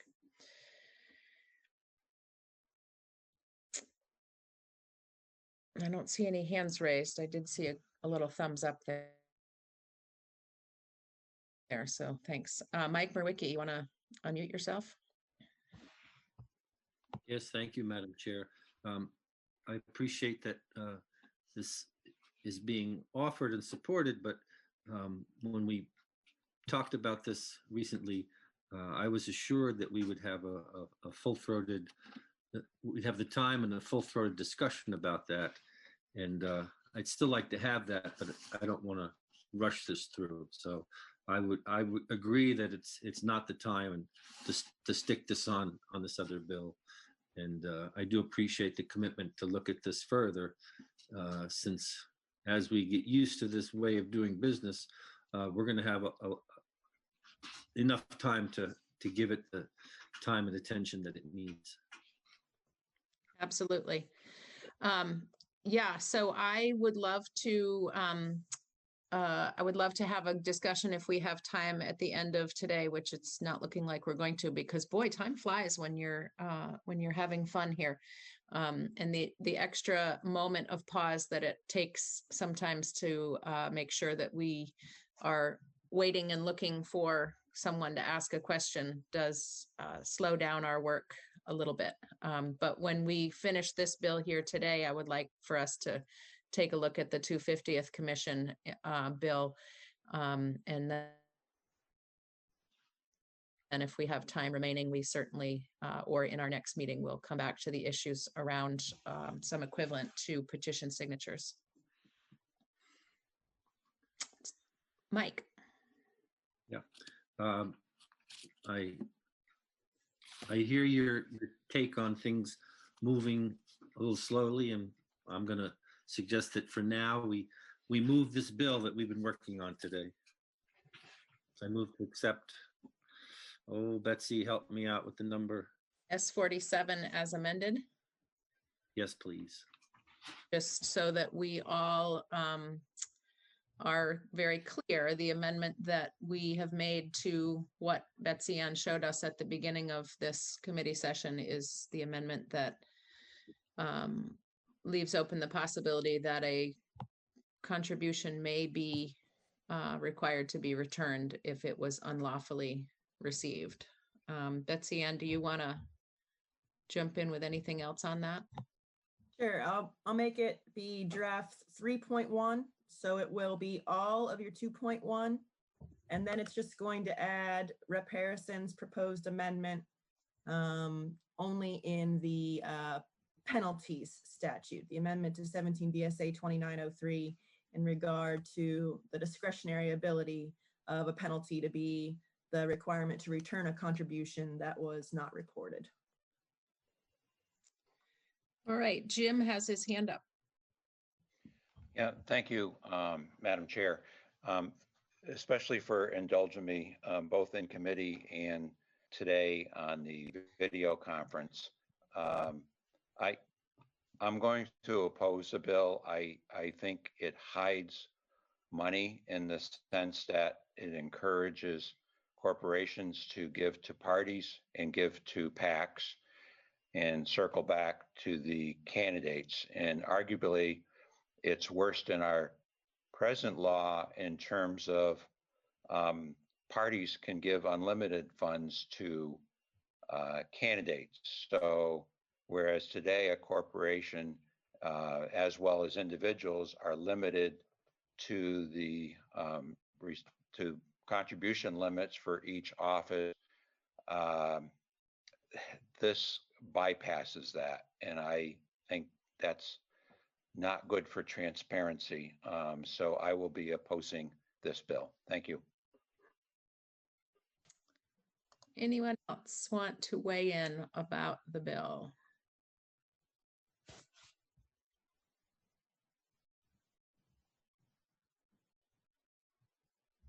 John Gannon? Yeah, no, I think the bill does an effort to ban contributions from corporations and unions and other organizations directly to candidates. And I think that's a good, important step to take. And I intend to vote in support of the bill. Anyone else want to weigh in? Rob? Can you hear me now? Yes. Okay. Well, I'm going to have to go along with Jim on this one. I will not be supporting the bill because I think that it makes a process that we feel isn't as transparent as it should be even less transparent. And I know there are some that feel there's too much money in politics, and I can't say that I totally disagree, but let's make this a bit more user-friendly for those who are the unsophisticated users of this process. Thank you.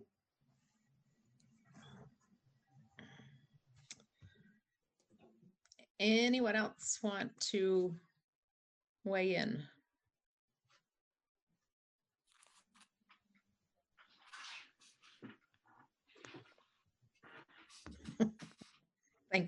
Thanks, Bob.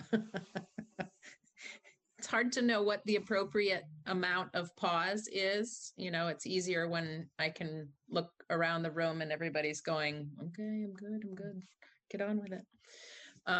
Okay, so seeing no hands, if Marcia is ready to take a roll call on draft 3.1. Are you going to unmute us all, Madam Speaker? Oh yeah, thank you for reminding me. Okay.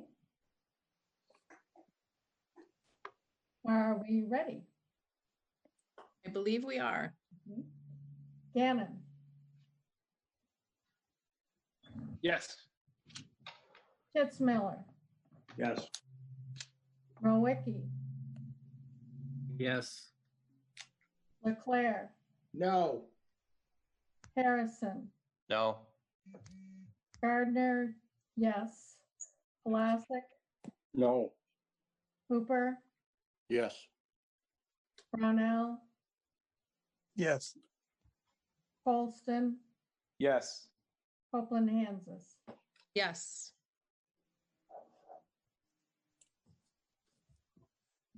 That's 8-3. So the motion carries. All right. Thank you very much. Okay, so we can probably, Betsy Ann, are you sticking with us through this last few minutes here? I can. All right. Are you able to pull up the 250th? Sure. And Michael Chernick is with us because I believe he worked on the 250th commission. And I see Bob Hooper with a hand raised. What's up, Bob? Technical sort of thing. Before I could only see the bill. Now, for some reason, I can only see 4 people. Is that something that you are doing on your end, or is everybody else seeing everybody? I've been toggling around with my screen, just so you know. I have a tile view that lets me see 3, 6, 9, 12 of you.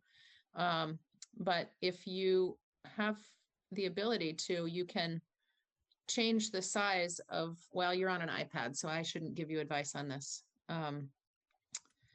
Anybody else on an iPad want to give him a tip on how to get to view the bill? No, I can view the bill when it goes up. It's viewing the people while we're talking that is the issue. That's okay. Move on. I can. All right, Marcia has a hand up. Do we need to assign a reporter for this? Yeah, can I interrupt for 1 second? Go ahead, Peggy. Thanks. I was wondering, has anybody heard about the process? Because I did ask Mike Ferrant this morning, but I haven't heard back.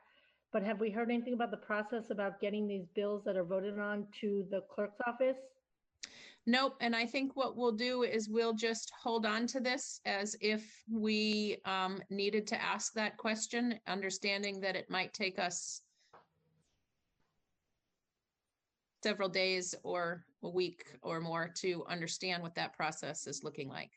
Okay, so at this point, we're not bringing anything to the House Clerk's office or anything. Okay, great. No, I mean, in an ordinary world, when we had a floor session coming up tomorrow, there might be a sense of urgency to, you know, get bills turned into the clerk's office so they appear in the calendar. I don't know when the next time is that we're going to have floor action.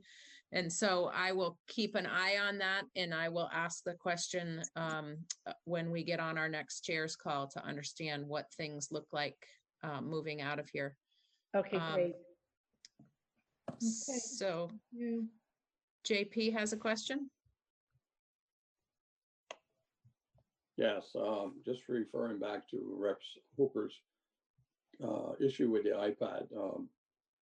I believe he was asking that, or why he couldn't see everybody. And I had the same thing when I started, because first time I used the iPad was in a while about.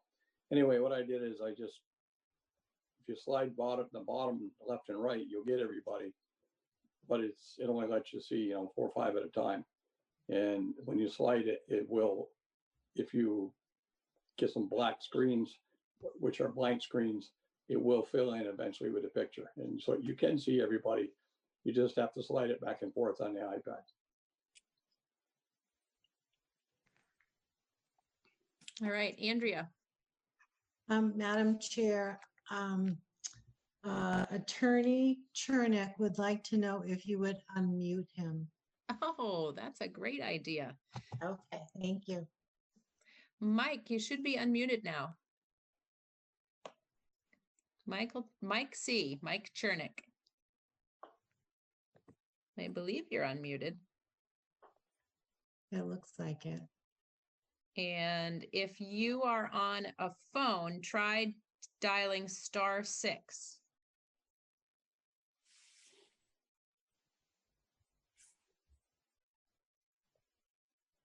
Still nothing.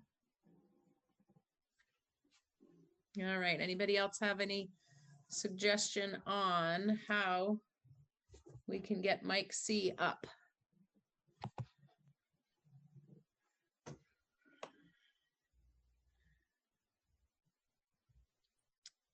Oh, Not hearing him yet. Madam Chair, Yeah. I have a note from Tony saying he's unmuted in the meeting, but he's muted himself on the call. So maybe on his computer, he could unmute himself. So Michael Chernick, are you on a computer? I guess we should have tested that at the beginning of the meeting to make sure that we actually had the ability to hear everyone. So there's something going on Chernick's end that is making this challenging. He said it worked fine this morning.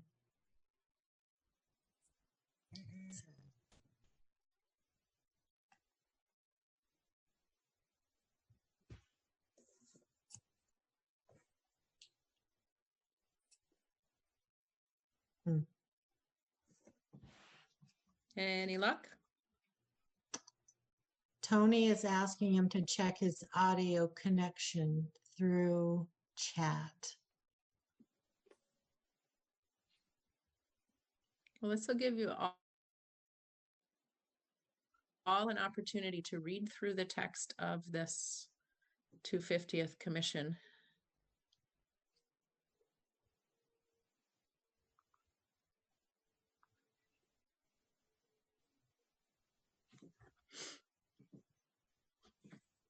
Warren has a hand up. Yes, Warren. I don't have the text here in front of me. Is it displayed somehow on my iPad that I'm not able to find? Well, I believe we still have Betsy Ann on screen share because I see S153 in front of me. You may need to shrink the size of the little video tiles of all of us so that you can see the screen share.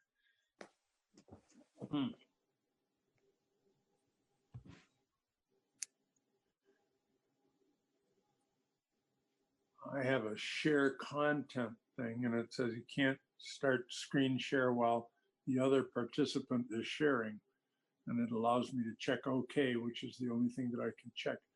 Nonetheless, I recall the discussion of a week or two ago, the folks from Bennington and Representative Morrissey. I fully intend to support this bill, even if I'm not absolutely 100% on every single word in it. I'm certainly 100% on the concept, and the bill was pretty short and straightforward as it was. I don't know whether we can get Mike in here or not, but for me, that's not even necessary. I'd be ready to move the bill right now. Well, I appreciate your eagerness. Let's see if we can get a little more troubleshooting possibly done between Mike C and IT and see if we can give him an opportunity. Yeah, poor man has been listening to our entire hour and a half of committee deliberation for a few minutes of presentation time.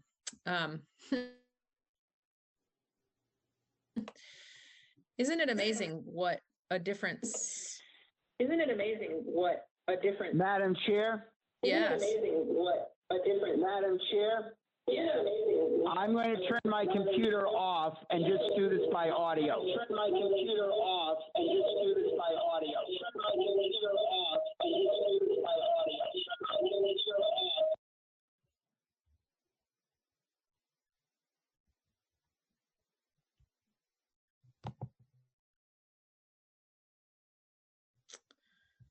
All right. How we doing, people? I see. We've now entered the twilight zone. Yes, we have. That was Merwicki. Okay, so I on my screen it looks like Chernick is still unmuted, but I'm not hearing him. So let's see, what are we looking at for time? We are bumping up against our time block. So I'm going to suggest that we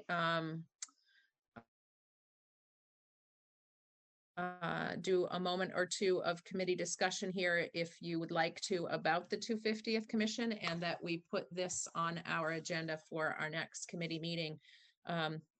What I was saying a moment ago is it's amazing to me what a different world we are in at this moment than when we this just seems like just a few days ago. You know, the concept of throwing a party to celebrate our 250th is a little more distant now than it was just a short week and a half ago. But we do have to remember that we're coming out of the other end of this social distancing at some point. And I think when we do, people are going to be really ready for a party, ready for a celebration of all of the history of our state and the history of our union. And so I really look forward to seeing what this commission can put together. Marcia has her hand up. Has appropriations confirmed that they have approved the amount requested? No, no. In fact, that's one of the big cautions that that we've gotten here, is that bills that require expenditures are going to be put on the way back burner, because honestly, we don't know right now how hard this is going to be and how bad it's going to get for us as a state to respond to COVID-19. And so, you know, we may want to do, you know, when we get— Madam Chair, can you hear me now? Oh, I can. Because I just phoned in. Oh, that's excellent. Thank you, Michael Chernick. And if you like, Madam Chair, if you like, I'm Michael, for the record, Michael Chernick, Legislative Counsel. I'm happy to go over this bill by phone. All right, so we are looking at the bill on a screen share. So why don't you go ahead and walk us through the bill, and then we'll probably push pause there and not try to do work that sends us too far into the 4 o'clock hour. So go right ahead. Thank you very much, Madam Chair. This is a bill that would create a Vermont 250th Commission. It was introduced last biennium, had some consideration in Senate Gov Ops. It was more Bennington oriented in the last version, and this version has a more statewide orientation. So if you look at Section 1, it creates a Vermont 250th Commission. The membership is spelled out: one person from each of a number of designated counties, including Addison, Bennington, Chittenden, Rutland, Windham, and Windsor, appointed by the governor from a name or names that each county's legislative delegation shall submit. Then one member of the Senate, not from any of the counties listed in Subdivision 1, B1, in other words, the counties I just mentioned, appointed by the governor, the remaining counties, the unnamed counties. Then one member of the House, not from any of the counties listed, again from that first Subdivision B1, appointed by the Speaker. Then the Executive Director of the Historical Society, the State Curator or designee, and again with the Historical Society Director, it may also be the designee, the State Historic Preservation Officer or designee, and one person appointed by the Vermont Commission on Native American Affairs, and one person who is the author of published Vermont history books appointed by the governor, and one person appointed by the governor who doesn't fall into any of those categories. As to subsection C, the commission shall plan and sponsor events in advance of and in connection with the 250th anniversary of the state of Vermont, and that also look to the future of the state. That's 2027, by the way. The commission shall coordinate with the Agency of Education, the Agency of Agriculture, Food and Markets, the Department of Tourism and Marketing, and with other state agencies and departments, with federal agencies and departments, with the municipalities of the state, and with national and local public and private sector organizations in this and other states for assistance and support in planning and conducting commemorative sesquicentennial activities. The Historic Preservation Officer or designee shall call the first meeting of the commission to occur on and before September 1, 2020. The commission shall select a chair from among its members at the first meeting. A majority of the membership shall constitute a quorum. A member attending remotely shall count towards the quorum and be able to cast a vote. And the commission shall not be limited to a specific number of meetings.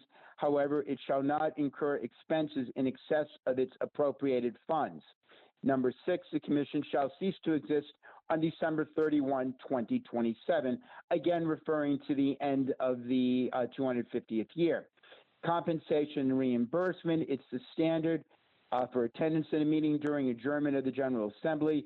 A legislative member of the commission shall serve in his or her, when serving in his or her capacity as a legislator, may be compensated pursuant to 2 VSA 406, and other members may be who aren't compensated otherwise by the state may receive the compensation that's allotted pursuant to 32 VSA 1010.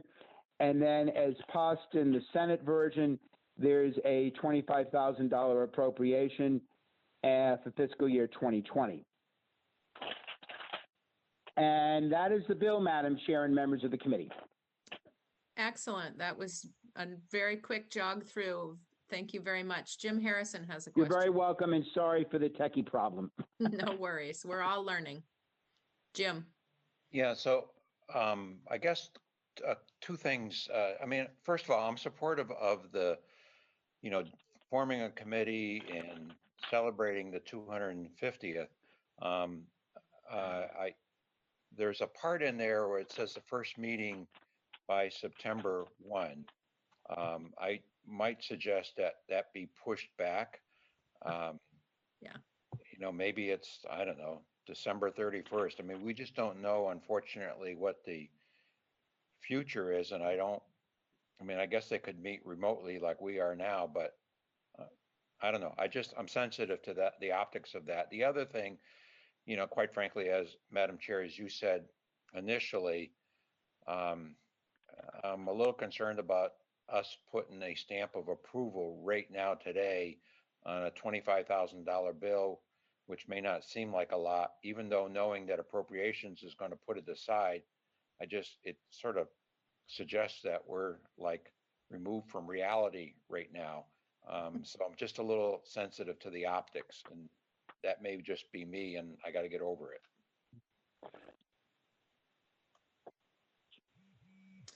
All right. Anybody else want to ask a question about the words on the page or get any other clarifying information?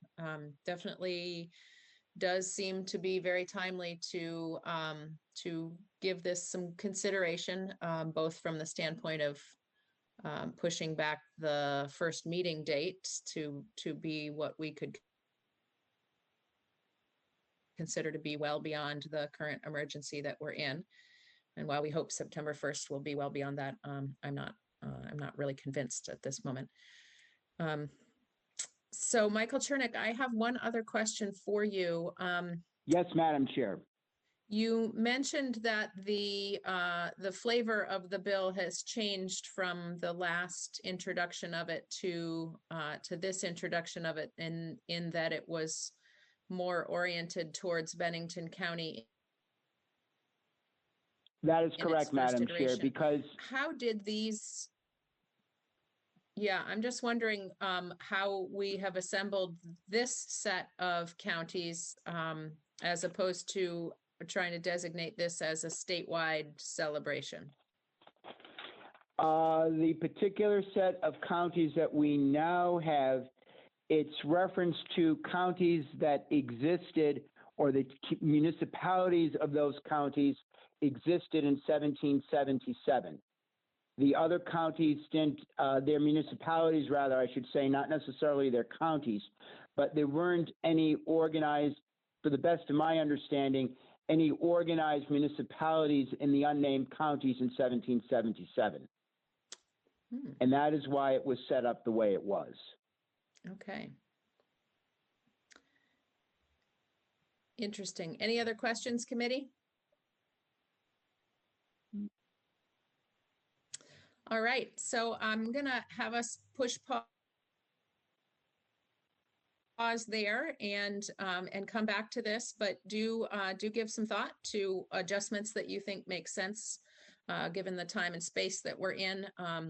that we might consider making some changes to this if and when we're ready to move it out. Hal has a question. Thanks, Madam Chair. Given the uncertainty of funding in the near term, I wonder if it might be a thought to consider for expanding the commission or incorporating in the commission those with fundraising skills and acumen. So that could be another avenue of raising $25,000. Yeah. That's definitely something to consider. Madam Chair, if I may, part now, of course, this was all written in the pre-COVID-19 era, and the road has changed drastically. But at the time, the reason the money was put in part, yes, to underwrite per diems, but that was really a very small piece of it. The real reason was at the time there was a perception that there was going to be federal money available for 250th anniversary activities, and this was meant to be matching funds for that. Yes, I recall that. It's a different era. Yeah. Hal, back to you. Your hand is up. Do you have another question? No, I'm fine.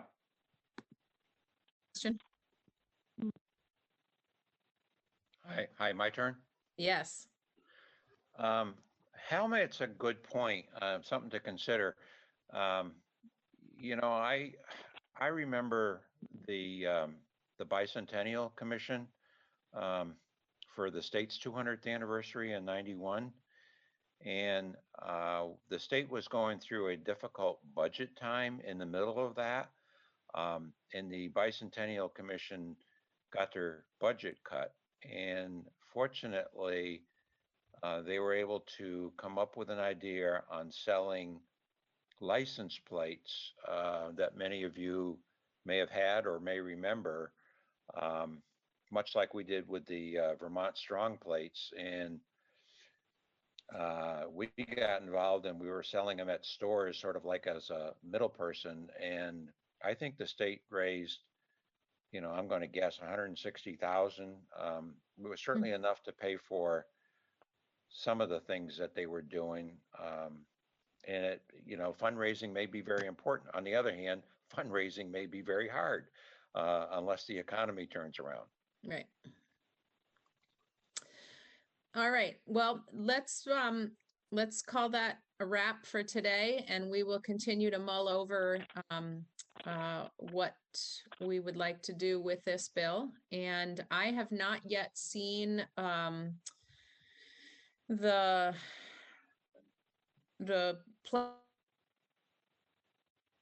plan for next week for committee times to meet. We were designated these times on a giant grid this week in order to give IT the opportunity to be able to give us support as we move to virtual committee meetings. So I don't know what next week's schedule looks like, but do stay in touch and we'll get you that information as soon as we can. Does anybody have any other questions before we sign off for the day? I have unmuted all of you, or I'm trying to unmute all of you. Some of you are remuted. All right.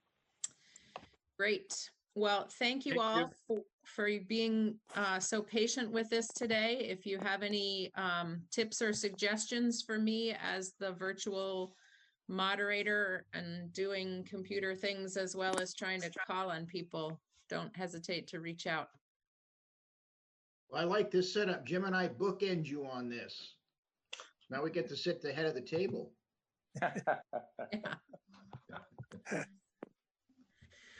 Have a great week, everybody. It's been nice to be with you all, and Andrea has something to say. Madam Chair, I just wanted to remind you that you're the host and you end the meeting. That's right. I have the hosting stick. Can you see it? It's right here. All right. I am going to end the meeting, which means that we will end our live stream on YouTube, and we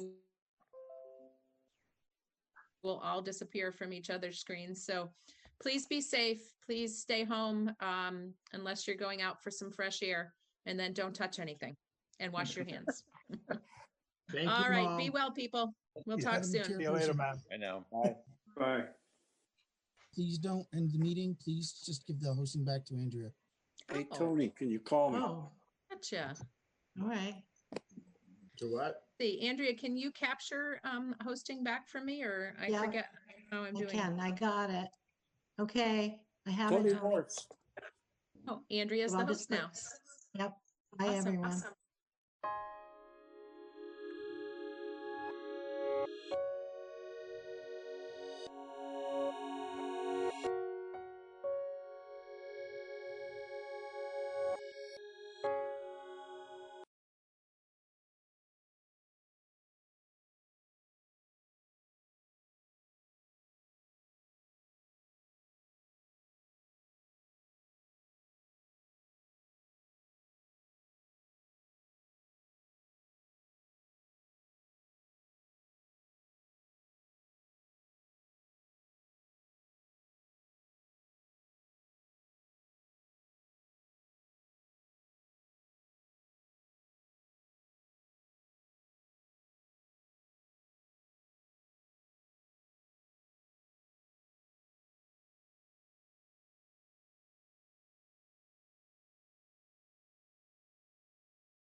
I would like to start this meeting, please, ladies and gentlemen. Thank you. As chair of the Guilford Select Board, I find that due to the state of emergency declared by Governor Scott, a result of the COVID-19 pandemic, and pursuant to Addendum 6 to Executive Order 0120 and Act 92, this public body is authorized to meet electronically. In accordance with Act 92, there is no physical location to observe and listen contemporaneously to this meeting. However, in accordance with the temporary amendments to the open meeting law, I confirm that we are A, providing public access to the meeting by https://meet.jit.si/Guilford Select Board 04.13.2020. We are using this for this remote meeting. All members of the Guilford Select Board have the ability to communicate contemporaneously during this meeting through this platform, and the public has access to contemporaneously listen and, if desired, participate in this meeting. Providing public notice of instructions for accessing the meeting. We previously gave notice to the public of the necessary information for accessing this meeting, including how to access the meeting using https://meet.jit.si/Guilford Select Board 04.13.2020. And instructions have also been included on the town website at Guilford, Vermont, Town of Guilford, Vermont. What is our website? It's guilfordvt.net. Guilfordvt.net. Thank you. C, providing a mechanism for the public to alert the public body during the meeting if there are problems with access. If anybody has a problem, please call 802-254-4117. D, continuing the meeting if necessary. In the event the public is unable to access this meeting, it will be continued to a time and place certain. Please note that all votes taken during this meeting that are not unanimous will be done by roll call vote in accordance with the law. Okay, I've already taken attendance, so we can move. I've called us to order. We can recognize the public. Do we have any members of the public on either the telephone or on the jitsi.org website? It does not look that way. Okay. The rules of procedure, we would obtain to the rules of procedure if we indeed have public joining us. Are there any additions to the agenda? I do not have any. All right. Are there any changes to the agenda order? I do not have any either. Okay. I will ask then for the approval of the minutes. Do I have a motion to approve the minutes of the last meeting? What is that sound? Michael, are you doing us by phone and by I'm trying to hang. That might have been me with the echo action there. Sorry. It's nice to see you. Hello. Oh, hi. Okay. All right. I think I'm into video mode here. Sorry. Okay. Good. I'm looking for a motion to approve the minutes. I would move that the minutes be accepted. Thank you. Do I have a second? Sure. Thank you, Zahn. Is there any discussion of the minutes of the previous meeting? Without there being further discussion, then all those in favor, and I'm going to call the roll. Zahn? Yes. Rusty? Aye. Veranda? Aye. Michael? Aye. Richard? Aye. The motion carries unanimously, and thank you very much. Okay, Vermont, Peter, on to your report on the Vermont Trans Annual Financial Plan. Sure. So every year, Danny and I usually, in previous years, we have met with a couple of representatives from our local VTrans office. And the purpose of this is to determine the amount of grants that the town is eligible for our highway maintenance. Obviously, due to the current situation, We did not do that. Somebody just started sharing your screen with us. Oh, I did, but you can't see me. Okay. Sorry. I can see your screen, but not you. Okay. Anyhow, so due to the COVID-19 situation, I have been working remotely in conjunction with Megan Brunk, our District 2 representative. And what we do is we review the annual highway budget that has been approved at town meeting. And then the VTrans does a number of calculations to determine our grant receipts for highway maintenance for the upcoming year. And as in a positive note, our grants will be increasing by almost $11,000 this year. So that's positive. But that's about it. It's fairly simple form, which I shared with all of you. Yeah. And so basically all we need is the board needs to have two motions. The first motion is to certify that the town of Guilford raises funds through taxes that are equal to or greater than $300 per mile of class 1, 2, and 3 town highways within the municipality. All right. So do I have, can I have someone make that motion, please? I will move it, but I can't repeat it if I move it as written. I mean, I just can't repeat it from memory. Thank you, Veranda, but that's pretty much standard language for it. Do I have a second? I'll second. All right. Was that Michael? Yes. No, I All right. think, oh, Thanks, it was Michael. Oh. Okay. There might have been two of us saying it at the same time. Is there any discussion? How did we come up with, this is Rusty, how did we come up with that figure of $300 per, was it per mile, $300 per 3 miles? Yeah, that is set by the state legislature as the minimum amount that needs to be raised via taxes for road maintenance. The town raises almost $1,400 per mile for our road maintenance.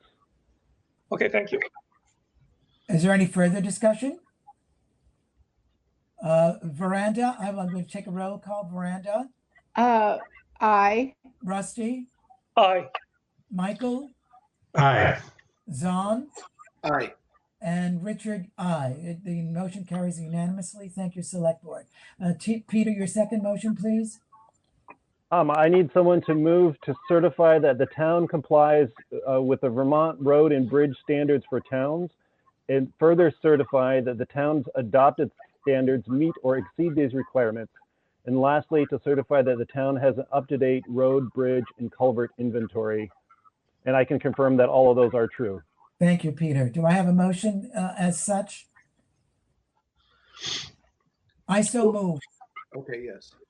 And do I have a second? I'll second it. Who was the second? Was that you, Michael, again? I have Zahn as a second. Okay, thank you. Is there any discussion? Great, I shall take the roll again. Veranda? Aye. Michael? Aye. Rusty? Aye. Zahn? Aye. Okay, Richard? Aye. The motion carries unanimously, and thank you very much. On then now to the local emergency management plan. Peter, did you want to speak to this item on the agenda? Yes, I'm happy to.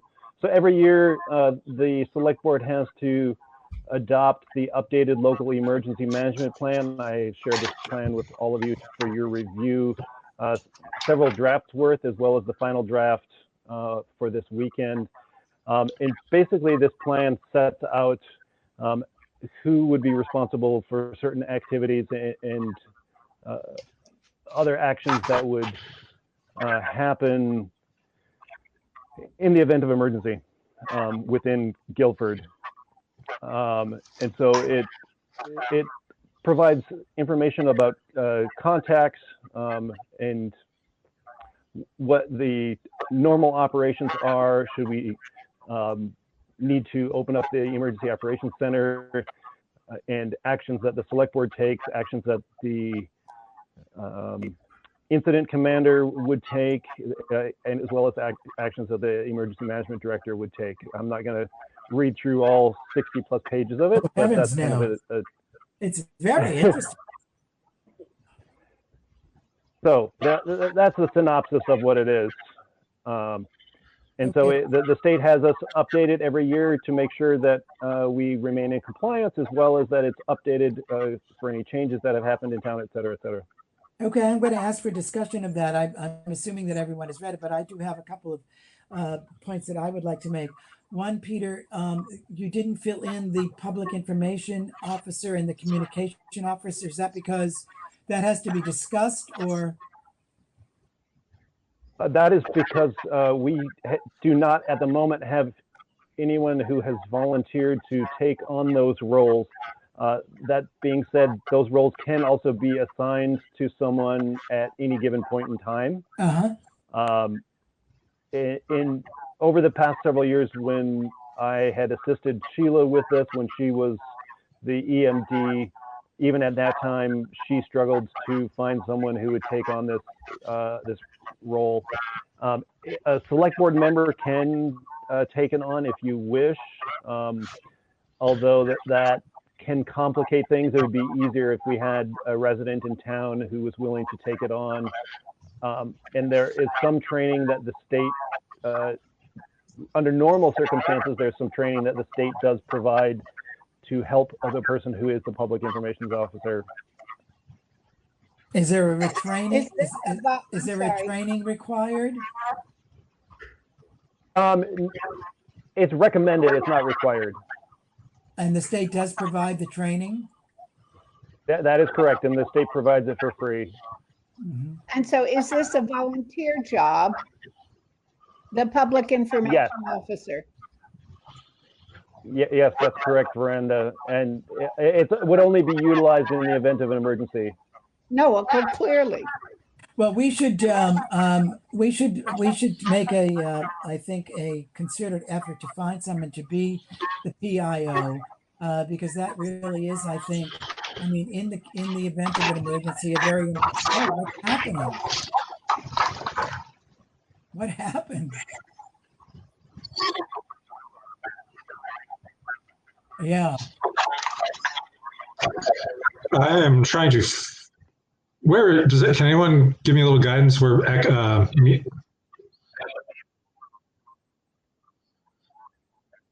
Is it the red phone? Oh. Oh, blessed peace. So I was saying that we should make a concerted effort. I mean, I would be willing to volunteer for that position, but I don't know how that really segues with the role of the chair of the select board, because I know that in the event of an emergency, the select board is really called upon to do quite a bit of work, and especially the chair, as it's laid out in the LEMP. This yes, is that Brenda. is correct. I understand that I'm listed as the communication officer, and I wonder how big a shift it is from public information to communication. I didn't really grasp what the difference in job description was. Veranda, that was just something put down. If you don't, oh, if I you're not don't mind interested to in do it, doing that, Peter. I don't mind to do it. I was just trying to understand. I could theoretically take on the role as public information officer, but I didn't know whether the communication person and the PIO had different jobs to do that would make it complicated to do both. I read them as two different jobs. One, the communication that's officer, correct, Richard. yeah, the communication are being responsible for writing press releases and so forth, and the public information officer coordinating communications amongst the incident commander and other components of the whole emergency management structure, as well as the well, public, as a Richard. citizen. Yeah. So I'd be willing to be the public information officer. And Brenda, do you want to serve as the communications officer? I'm comfortable to do that. And maybe, I mean, if we really have an emergency, maybe others can sort of step in supporting roles to make sure that each part of that is attended to. For instance, if you as chair have additional responsibilities that would cut into the time it takes to be the PIO, that, you know, we could just share some of the responsibilities. Yes. Do those need to? Those don't need to be voted on, do they? Those positions, Peter? No, Richard, they do not. Okay, so why don't we do that for now anyway? And in the meantime, however, I will look to to see whether there's anyone that I come in contact who would prefer to be or willing to be, who's experienced in information, in dealing with information and communicating information, who would be a better choice than I. Okay, that sounds good. Okay. I will put your name in there for the time being, and this document is fluid. Yes. And so we can change, even though it gets approved, it can be changed at any point in time. Very good. So I had a couple of other very small issues that I think I might have written to you about in the past, Peter. And it was just on page 4, 4.5, when we were talking, when the document is talking about vulnerable populations.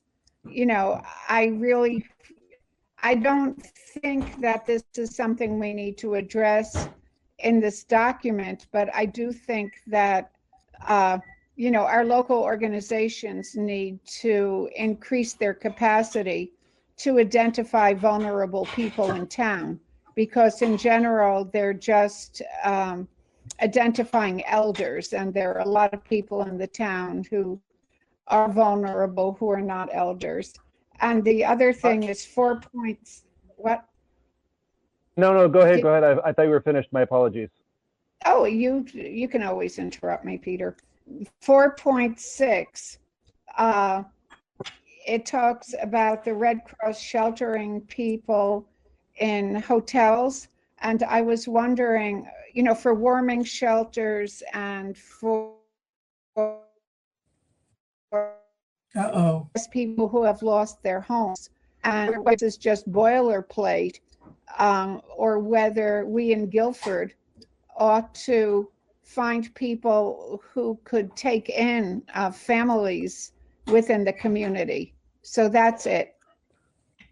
So I'm going to take your or speak to your second question first. Okay. So that is something that could be done in the event of an emergency.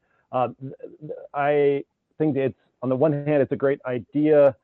On the other hand, that's I just want to make sure that we're cautious as far as how the action the select board takes on that matter, just in that the select board should be promoting the use of established shelters. Obviously, we can encourage folks to stay with family and friends if they have a situation that enables them to do that. But yeah, I mean, this was something that was recent, or within the past 6 months, has been discussed at one of the the quarterly EMD meetings, and there seems to be a little bit of uncertainty as far as what the appropriate take on that is.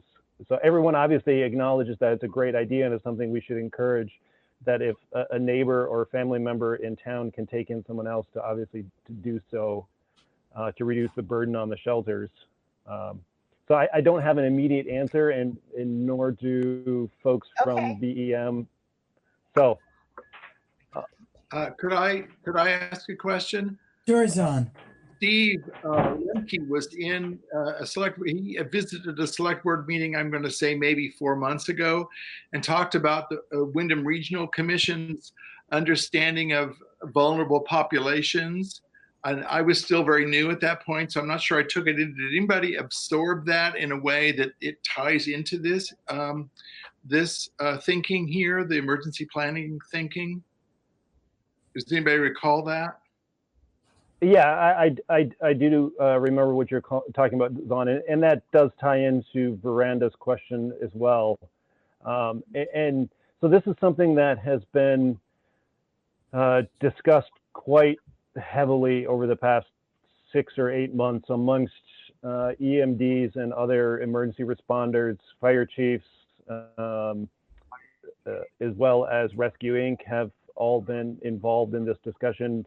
And last fall, actually at 2 different times, that group of people met with about, I think it was 8 different organizations that serve vulnerable populations. And Veranda, your observation is correct that there are many more vulnerable people in addition to the elderly or those with health problems.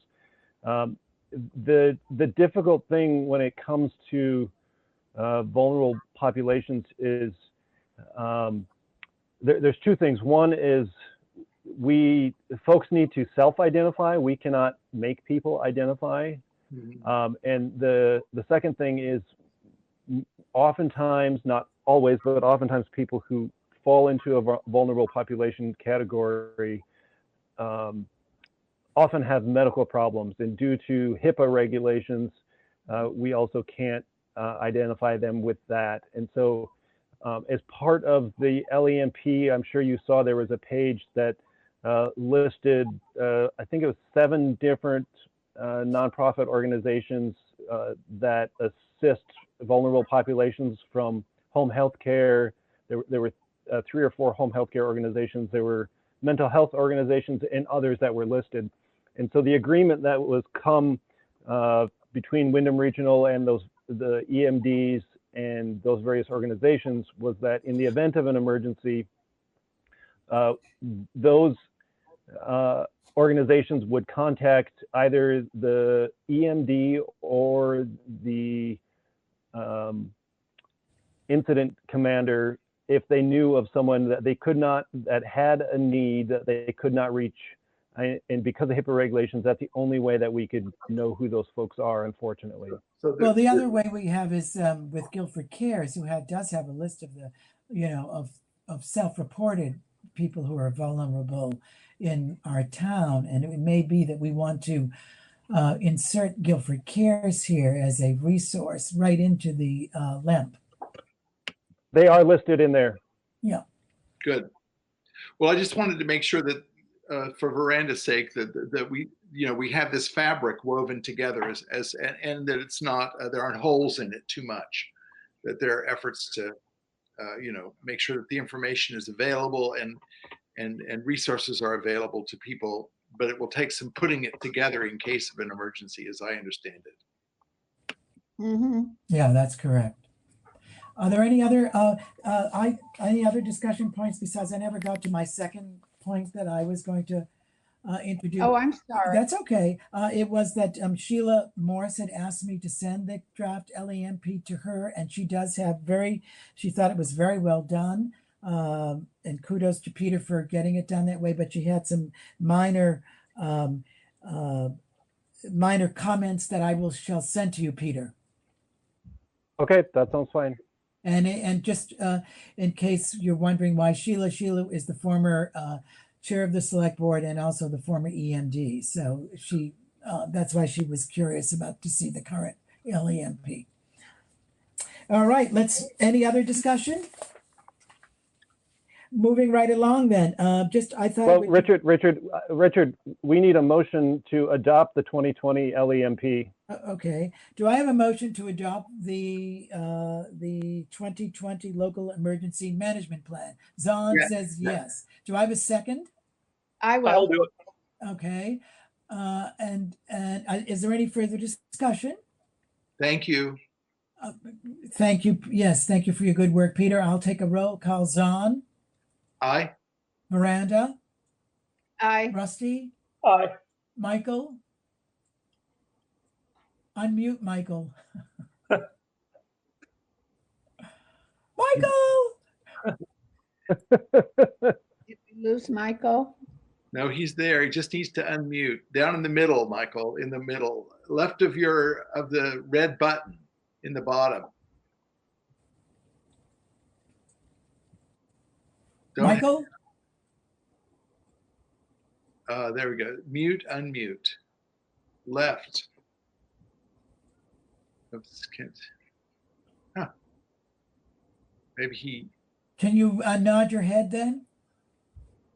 Can he hear us? Yes. Yes, he can hear us and he's responding yes. Okay, so the motion carries unanimously. Thank you very much, Select Board. Now, Richard, before you move on, I need a second Yes. motion that the select board. Oh, there's Michael. I finally found it. Sorry. Oh, he's so back. Okay. Okay. Yeah. Can I was there the whole time.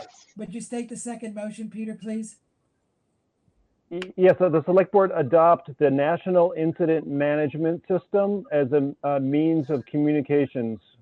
So the National Incident Management System is a defined system of communication and authority in the event of an emergency that has been proven and tested over the past 40 years. Do I have a motion to approve? I'll make the motion to approve. Thank you, Rusty. Do I have a second? I'll second. I'll second. Michael. Thank you, Michael. Is there any further discussion? I have something to say. I know that have all the select board members gone through the training of the national incident training? No. No. Yeah. Okay, No. well that we need to discuss that because all select board members should go. It was a very good training. I went through it. I think you did too, Veranda, didn't you? Yes, I did. And it's I found it very useful. And so Peter, would you make a note that we need to follow up on that? Yes, I will do so. At the moment, all of those classes have been canceled for the time being due to the obvious situation. Right. Yeah, but we do But need to remember. as soon as yes. There will be a brighter day. Pretty rainy here now. Yes, it is. The bar is pretty low. Okay, so now we want to, Peter, do you have anything to add to the COVID-19 in regard to our state or into our county or our town that we haven't seen or discussed previously? I mean, the primary thing is that the governor, last Friday, the governor extended his stay home, stay safe order until the 15th of May. At least on Friday, when he did his announcement, there had been a slowdown in new cases, unfortunately, over the weekend. And today we've had another spike in the number of cases again. The governor has ordered the Department of Motor Vehicles to extend the deadline for all license and registration renewals to be extended for the month of April for 90 days. And yeah, he added a few other things to his executive order, but nothing that specifically relates to the town as an entity. The only thing I would say, since this will be put in the public, if we do have any residents in Guilford who were previously licensed medical professionals, whether that's a nurse of one form or another, or a technician or other, that even if your license is expired, the governor has implemented emergency measures to expedite that process if you are willing to provide your services. Thank you. And we all received copies of the most recent executive order. I certainly did, and you can get them online too at the state. Is there any further discussion about? And Peter, let me just. Do we need to extend the order to May 15th? Do we need to do that? We did it. We did. When did we? We already did. Yeah. because the order is coming directly from the governor, the select board, his order supersedes any action of the select board. And so because he made that order, I went ahead and took the steps necessary to extend it. Great, thank you. And it's also, it's on the flashing sign at the fire station now, the new date, isn't it? Yes. Yeah. Oh, and I wanted to add something. Please. Okay, so let's see, not last Sunday, but the Sunday before that, Sarah Coffey and a bunch of volunteers for Guilford Cares, including me sort of representing our select board, divided up the list of households in Guilford that had people 65 and over to find out how they were faring, and also to let them know what services we had available for them. And, you know, this was also following the postcard that got sent to every household in Guilford. And the good news is that most people did have family or neighbors who were looking in on them. A handful of people did have needs and were matched up with people who could help them out with things like shopping and deliveries.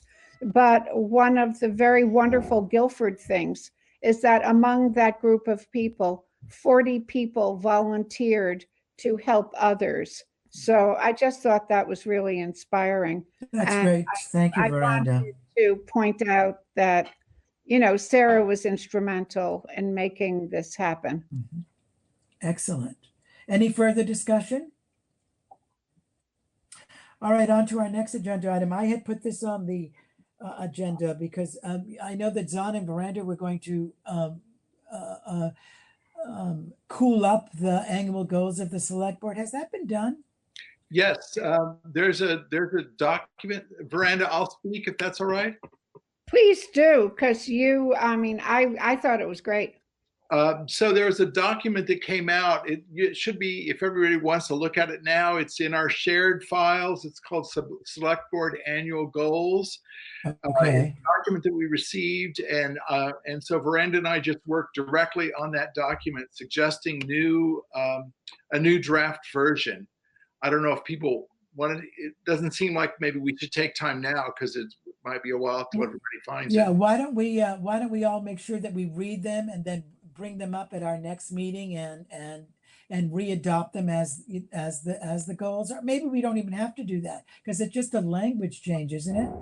Well, it's a kind of format change. I would hope we could. My view would be that we would want to have a 10-minute discussion about them. Okay, good.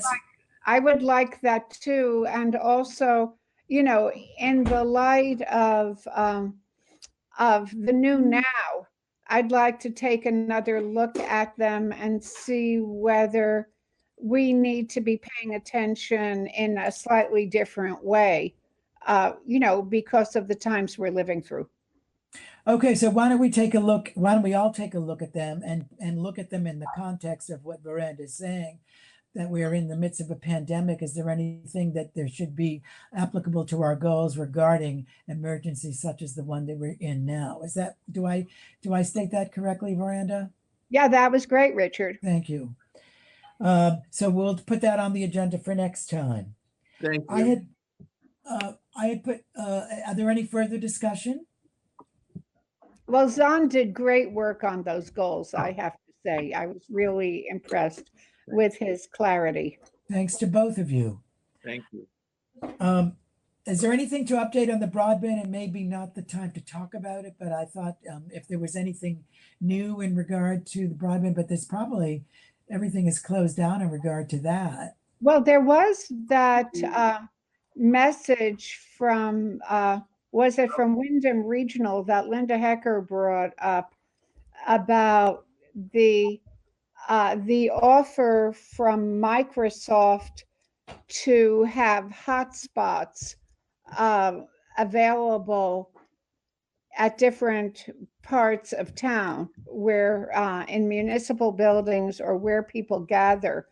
And I mean, I don't know whether we want to discuss this now. It seemed unlikely that, I mean, one of our issues is that we have 3 hotspots in town, one by the school, one at our town office, and one by the library, but they're all in a very common, you know, a distinct part of town.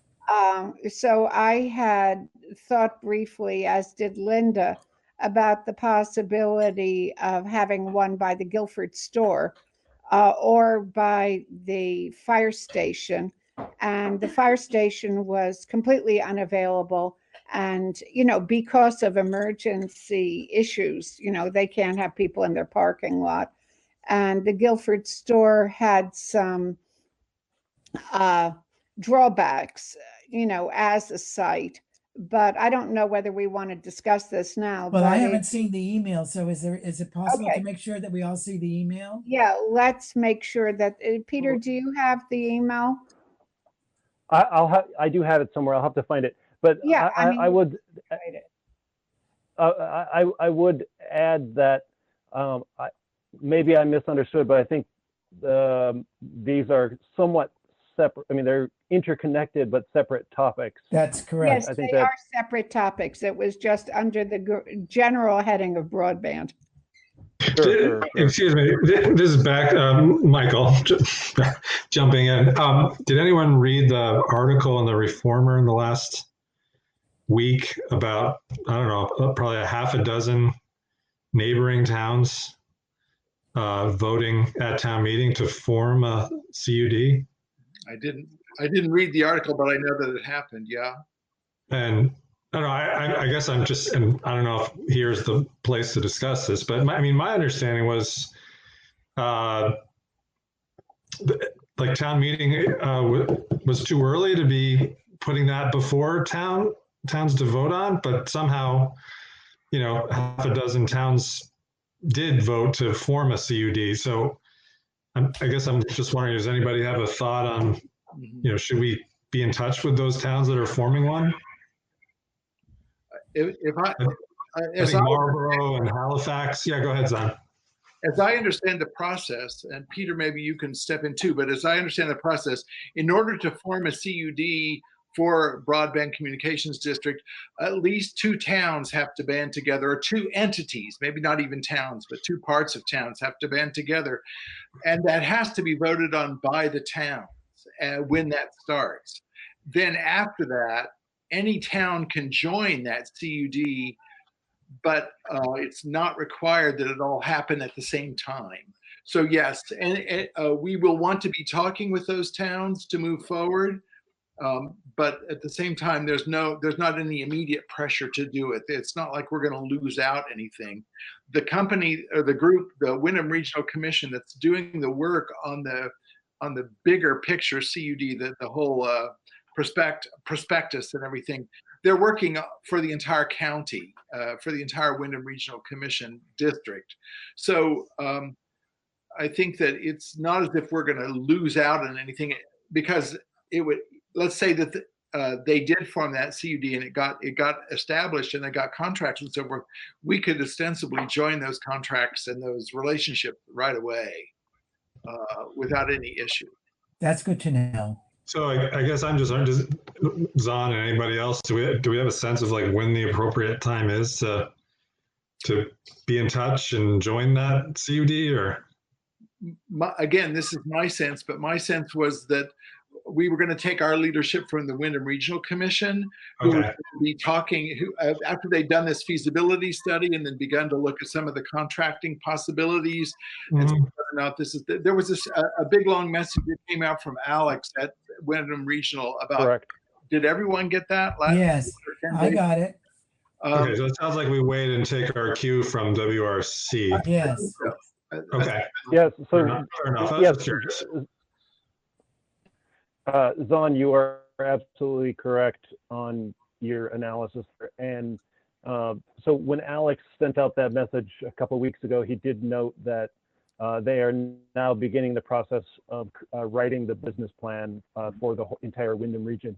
But yes, Zon, there was a group of towns mostly connected to the Deerfield Valley that have begun the process to form the CUD.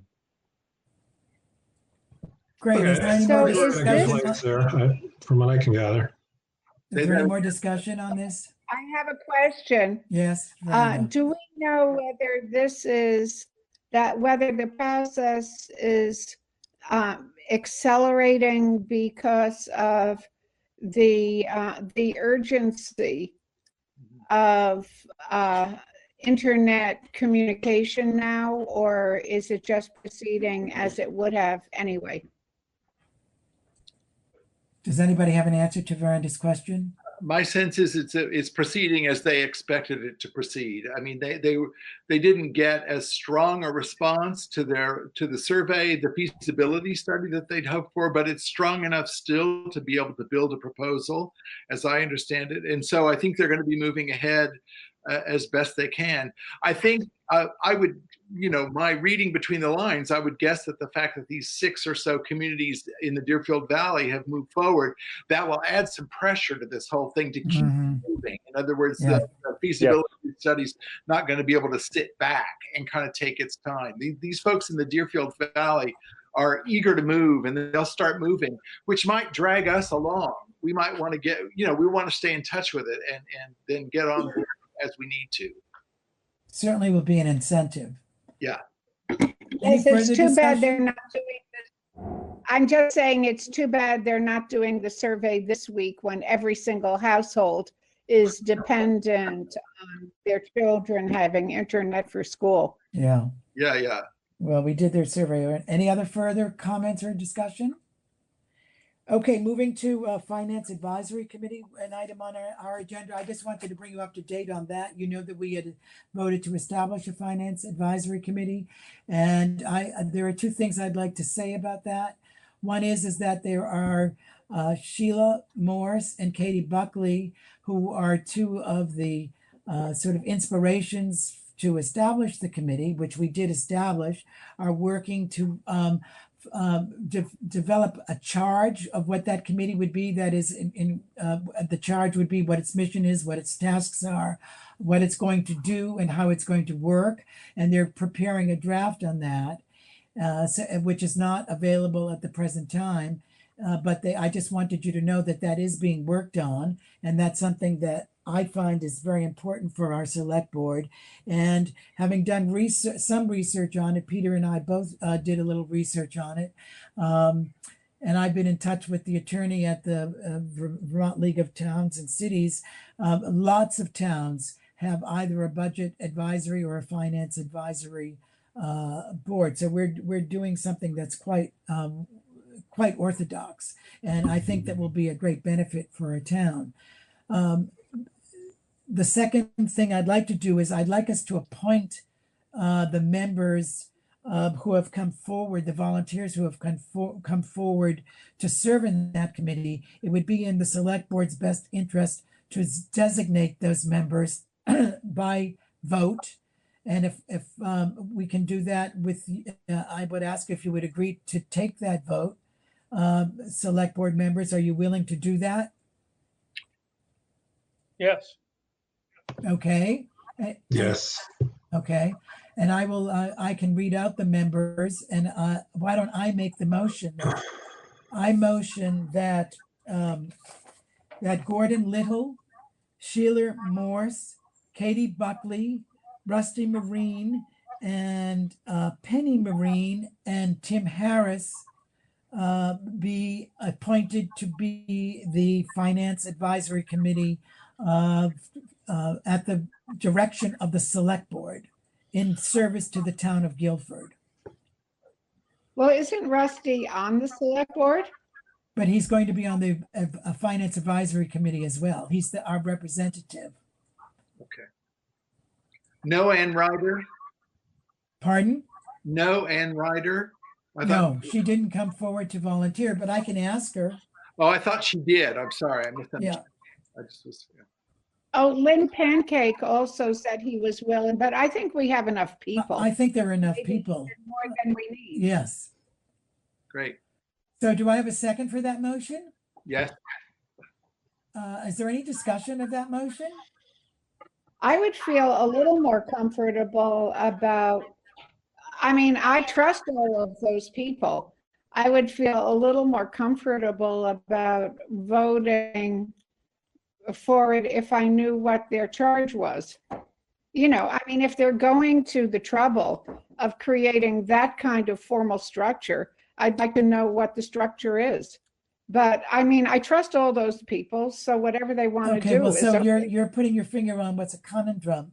This committee, I've spoken to the lawyer at VCLT, and this committee has to be designated by the select board. And in order for the committee to go on doing its work, I thought it would be in our best interest to actually form the committee to give us a draft of what their charge would be, and then we would charge them with that. So they're doing the research. We have a couple of people who are very good at sort of founding documents. I'm talking about Katie and Sheila in particular. So I just thought it would be in our best interest to designate the committee, have the committee then doing the research and the formulation of what the directive would be, letting us look at it in draft form, and then adopting it. Rusty, what's your feeling on? I mean, you're charged with being on this committee. Yes, well, like being the new member here, I figure with Katie and the other members that are more in the know on this, I think it would be a good thing. I mean, I'd be leaning on them for their expertise. And the underlining here is that the select board has to designate the committee. Yeah, it seems to me that we can't really, we can't, we either would have to put in the work ourselves to designate what the tasks are and then appoint a committee to the tasks. That's correct. Or the other way would be to ask this group of people to volunteer and provide us with a set of tasks that we would review and oversee and then say, yes, now go forward. Exactly my point. Okay. I'm comfortable with the latter approach. Yeah. So did I have a second on that motion? Yes. Okay, and we've discussed it. Is there any further discussion? I'll take the roll. Michael, I'm looking right at you. Michael Becker. Aye. Zon Easties. Aye. Miranda Porch. Aye. Rusty. Aye. Richard. Aye. The motion carries unanimously. Thank you very much, ladies and gentlemen. Now we're on to communications, the warrants, I'm sorry. Oh, okay. What? I just have one I'm ready question to on the warrants. Rusty's going to do the warrants? I just have a question on the warrants. Why is there a $4,000 difference in the payroll for this week as composed to the other weeks? Oh, I think I can answer that. Can I just start doing the warrants Yes, and then I'll please do explain? it that way. Go ahead. Okay, so let me just get this document. Okay, I move that we pay the following warrants. Week 3/29/20 for the sum of $7,436.40. Payroll week of 4/5/20 for the sum of $6,014.11. Payroll week 4/12/20 for the sum of $10,114.30. Expense warrant number 2019 for the sum of $40,599.17. Expense warrant FW19 for the sum of $26.50 for a grand total of $64,190.31. So would you like Do me I have a to? second? Yes. Okay, is there any discussion? Okay, so the major expenses here were health insurance, $6,164 and change. Gravel amounted to $5,460. Repairs were $2,091 and change. The snow blower, $3,000. $229. Now, I think the discrepancy was paying into the retirement. I had to look up what VMERS was, and it's employee retirement. And so that was $4,893.36. And Wyndham Solid Waste was $3,644.41. Rusty, does that answer your question? So you were I saying can that- actually speak. Go ahead, Peter. Okay, thank you. I can answer Rusty's question as to why payroll for 4/12/2020 was over $4,000 more than the 2 previous weeks. The reason being is with Alan's retirement at the end of March, part of the personnel policy states that that anyone who departs from the town will be paid whatever vacation time that they have remaining. And because of his longevity here, he had quite a bit of time remaining. And so that was paid out to him through payroll. Okay. It makes sense. Thank you. Any other discussion of the warrants? I'll take the roll call then. Rusty? Aye. Michael? Aye. Zahn? Aye. Veranda? Aye. Richard? Aye. The motion carries unanimously. Thank you very much. On to communications. Peter, do you have any communications for us this week? Have any communications? You have none. Correct. Is that what you said? Okay, thank you. The action summary from the previous meeting, which was to send out the postcard for volunteering, and I received a postcard. And that was that. The next item on the agenda is to adjourn this group of distinguished Guilford citizens. Do I have a motion? Excuse me, Richard, can I bring up something? I don't know if I bring it up at the right time. I was just thinking, with the pandemic and it's going to be the high unemployment rate, has there been any thought about property taxes and if there's going to be a lot more delinquencies or? Isn't that in the government's executive order that there's some leniency towards property taxes? I do not know. I'll have to look that up. I was asking Peter if he knew that off the top of his head.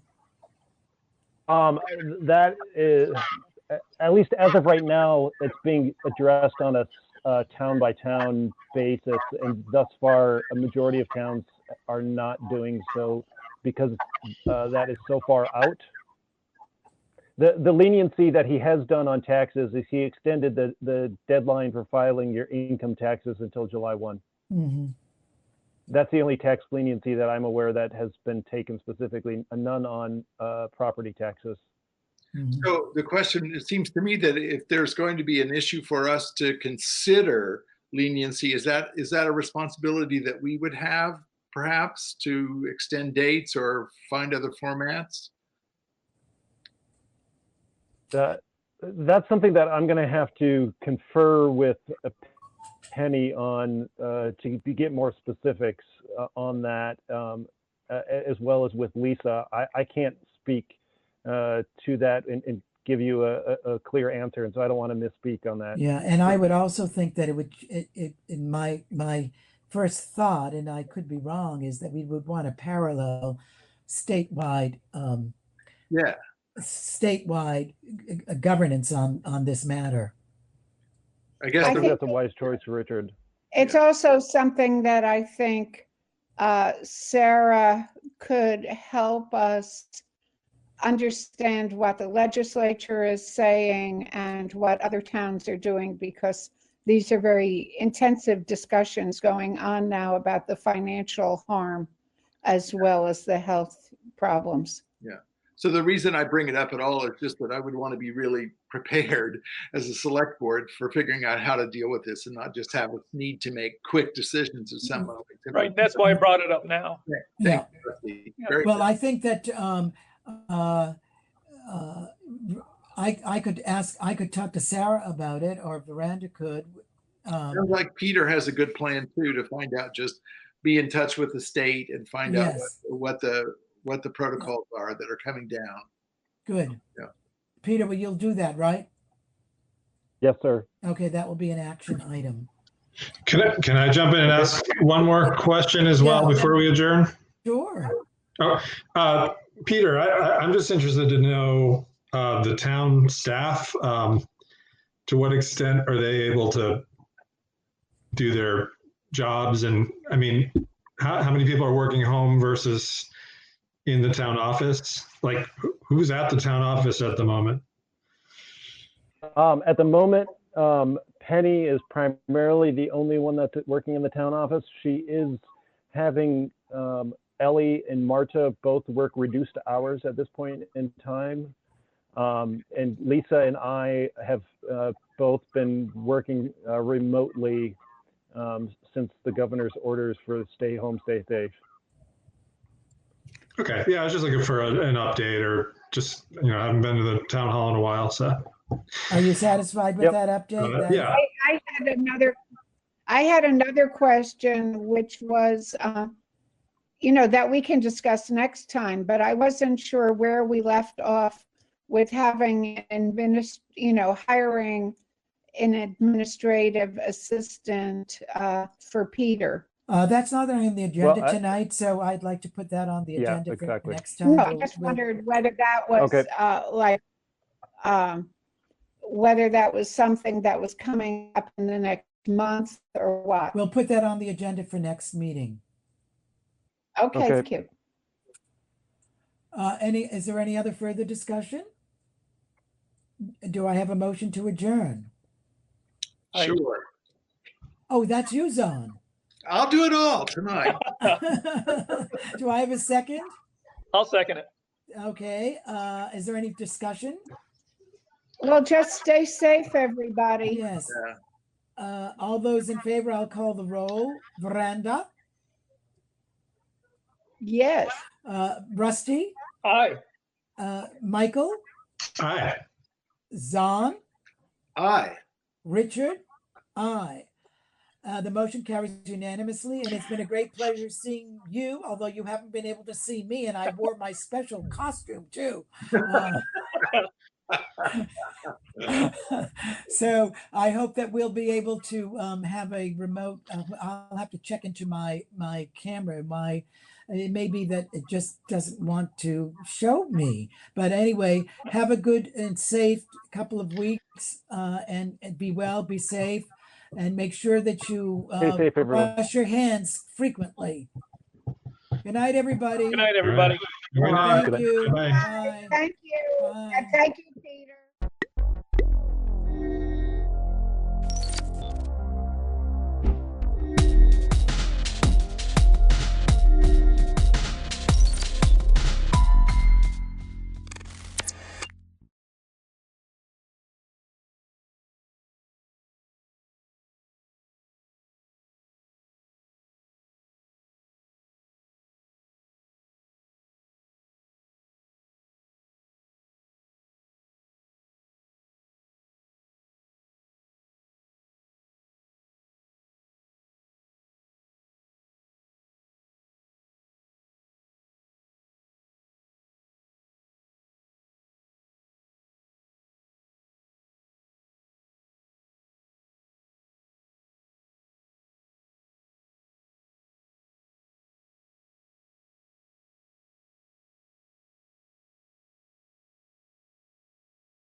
Good morning, everyone.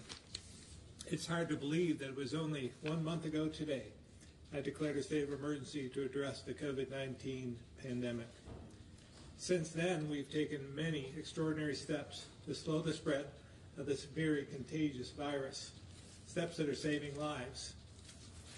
But Vermonters have stepped up to the challenge by staying home, which I know has been difficult and has had a tremendous impact on your daily lives. I also know that extending the state of emergency was a disappointment for many. So again, I want to be clear. We will continue to watch the trend in our hospital capacity so that as soon as we can begin to dial back some of these steps in a measured, responsible, and safe manner, we will. At the same time, we've been working hard to help get money into the hands of Vermonters as quickly as possible and working on new ways to help each of you get through this. And while we've seen a flattening of the curve, we still don't know if we've reached the peak. So as difficult as it is, we must continue to stay home so we don't overwhelm our hospital system and we keep our healthcare workers safe and on the front lines of this pandemic. I can't say this enough. Your sacrifices are making a difference. Just a few weeks ago, our worst case scenario showed that if we had done nothing, our hospital system would have been overrun with 2 to 3 times as many cases as we had hospital beds. Reaching that point would have cost thousands or hundreds of lives. And remember, these aren't just numbers. There are parents, grandparents, friends, and neighbors, members of our communities who spent their whole lives helping us. These are the people you've helped keep alive. I hope you all realize what a selfless gift this really is. While I know it's been incredibly difficult, you're protecting the vulnerable, as well as healthcare workers and emergency responders across the state who put their lives on the line for us every single day.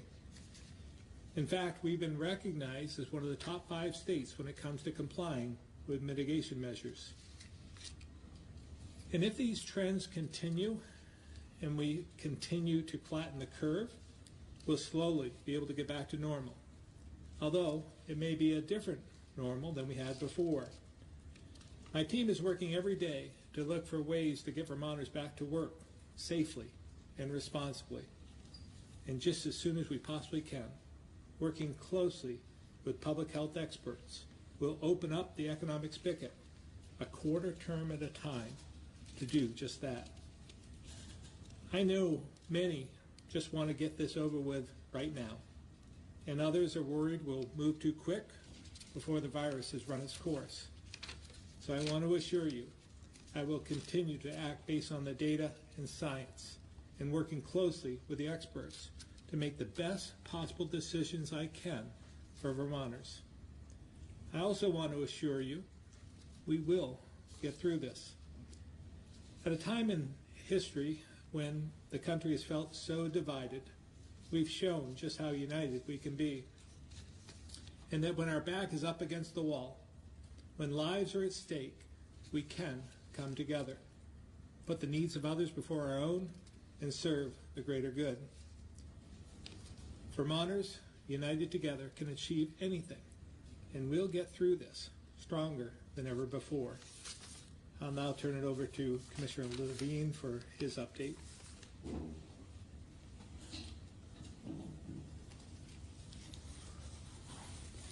Good morning.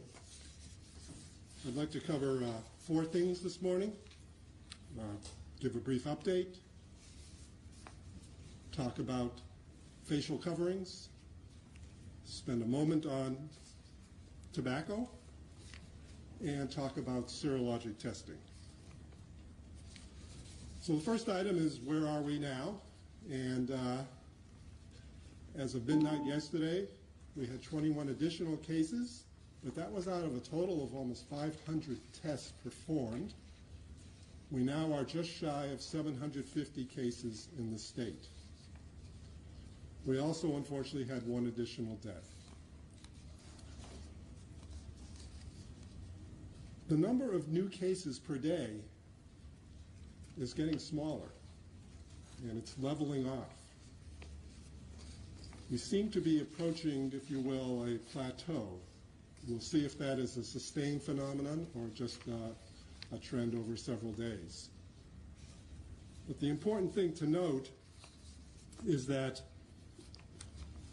we are, in the general population of Vermont, not recording major outbreaks or spikes in our data.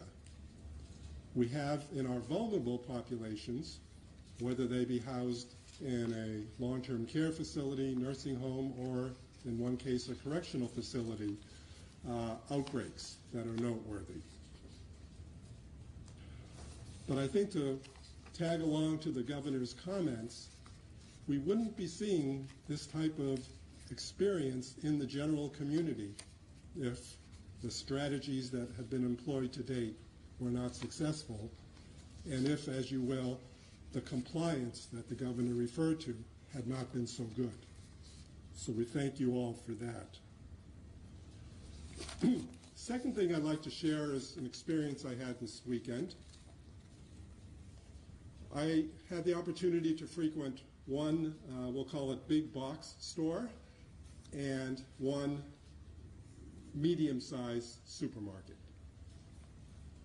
I found lots of people wearing facial coverings, both in the ranks of those who were frequenting the stores as well as those who worked at the stores. But I also found noteworthy exceptions. These brought me back to my days in high school and on college vacations when I was one of those employees in a supermarket. And I realized that many of them, whether they've been told not to wear a facial covering or whether they just chose to not wear one, are putting themselves at extreme risk. Because we've told you that people can be in a pre-symptomatic phase with COVID for about 48 hours, and one would not know that you could get infected by them. Likewise, if it was one of the employees who perhaps was stocking a shelf or bagging items for you as a customer, and they did not have a mask on, one would be potentially able to get infected from them if they were in a pre-symptomatic phase. So again, I strongly urge the use of facial coverings. Those who are frequenting these essential stores where we must go because we need to survive with food and drink while we're in this mitigation period, and those who manage, supervise, or are those employees, all should be wearing facial coverings. Moving to tobacco, some incredible statistics. You may recall a number of press conferences ago I mentioned how the timing may be right for many who have been thinking about quitting to do more than think, but to try to implement that thought into some kind of an action plan. Well, I can't tell you quit rates have suddenly changed because we don't measure those in the matter of days or weeks, and we measure those more 6 months and 12 months later. However, if we look at registrations to our 802 quits programs, both by phone and by internet, in the month of March, and compare it to March a year ago, we find that there was a 41% increase in phone registrations and a 167% increase in web registrations. That's phenomenal, remarkable. I congratulate all those who represent those statistics and urge others to try to implement themselves. Finally, serologic testing. What is serologic testing? It's testing one's blood to see if there are antibodies, in this case, to the coronavirus that causes COVID-19, the illness. So it implies that you have been infected with the coronavirus, whether you had an illness that you could clearly state was that illness, or perhaps whether you were asymptomatic and received the infection being out and around in society, but really had no knowledge that that had happened. Serologic testing is clearly going to be an important part of our future strategy, a critical part, I would say. Right now, at this stage of the pandemic, it's much more important for us to know who is actively infected by using the PCR test from the nasal swab. While it's important to move quickly on all fronts, including containment, mitigation, and assessing new therapies, the serologic testing front should focus on accuracy of the tests and identifying their role over time. At this point in time, we cannot and will not abandon the containment strategy. If in the general population cases keep appearing of coronavirus, we do want to know that.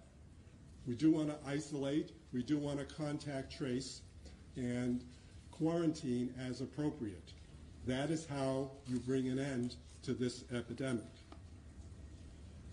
But as we enter this plateau phase now, and hopefully a deceleration phase to follow, it'll be more important to assess who has antibodies to the coronavirus for a whole bunch of reasons. First of all, to know who is immune.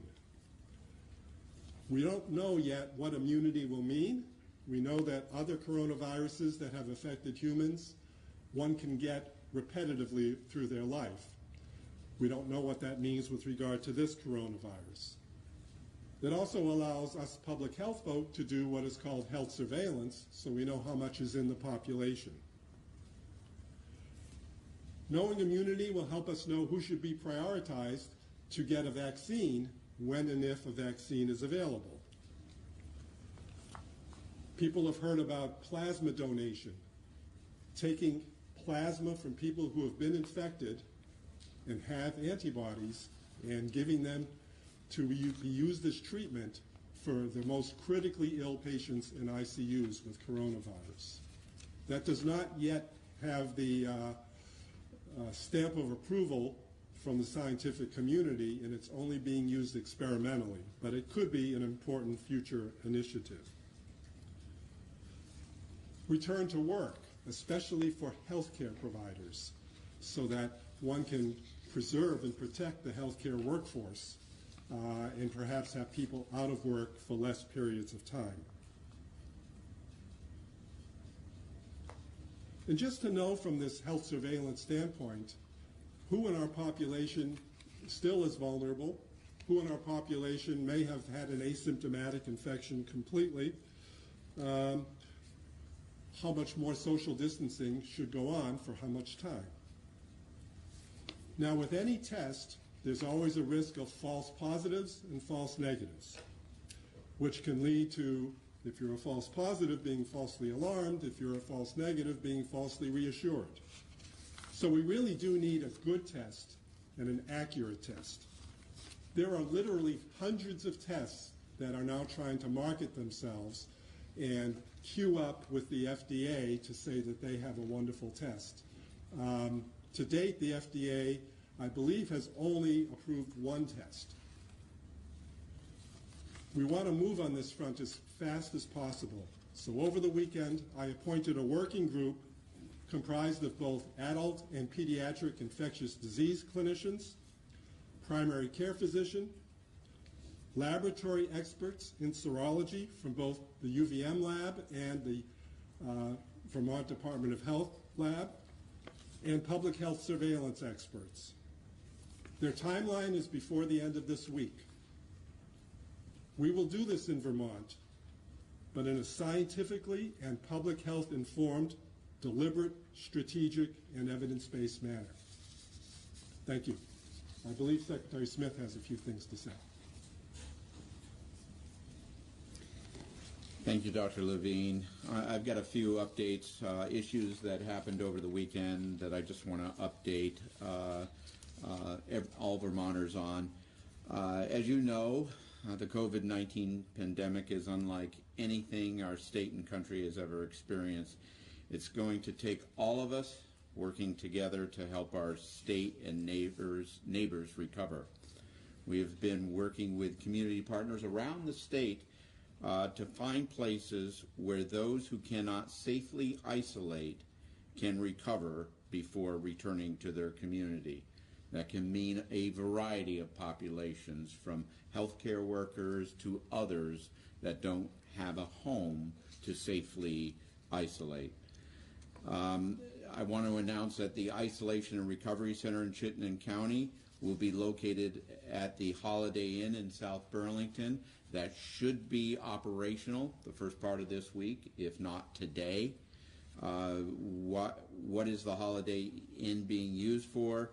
Starting this week, the location will be used as our primary isolation site for COVID-positive individuals who do not need hospital level of care but cannot return to their primary place or location of residence. This is a temporary arrangement during this time of crisis. When the crisis is over, the Holiday Inn will return to regular operations. You may ask how many people will be housed at this new isolation and recovery center. The maximum number of individuals who will be housed there is 150. The staffing is planned to serve that many if needed. How long will the site be in operation? We anticipate that the state will use the location as an isolation site during the COVID-19 state of emergency. The timeline will depend on the needs of Vermonters and those being cared at the location. How long will the individuals be there?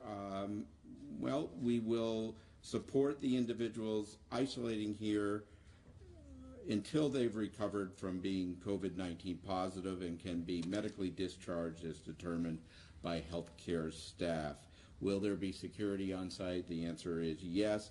And what about the individuals who are currently housed at the Holiday Inn through the state's emergency housing program? They will be relocated to another facility, another hotel in Chittenden County. The second thing I want to update is the placement of COVID-19 positive inmates to the St. Johnsbury facility.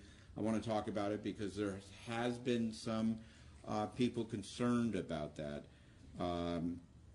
and the pace at which this happened. I wish we had much more time to use the normal pace of dialogue when we have to do the placement of facilities and people, but the fact is we don't. And conversations that would normally be held over months by necessity are now done in days as we look to handle all populations in a safe and responsible and caring manner. Do we get everything completely right? Probably not. Even though we have a solid transportation plan for the COVID-19 patients that need hospitalization, we probably could have communicated that plan more efficiently and effectively in St. Johnsbury so the local hospital didn't feel they would be overwhelmed. But with that said, I got to tell you, I'm so proud of Vermonters. We opened surge sites at Patrick Gymnasium, at the Champlain Valley Fairgrounds, a hockey rink in Rutland, a surge mental health facility in Essex, and possibly in Springfield, a special population facility that I just mentioned in South Burlington, and others around the state. Vermonters have rallied in support of their fellow Vermonters, and I thank them for that. There have been instances that we've heard about that raise some concerns.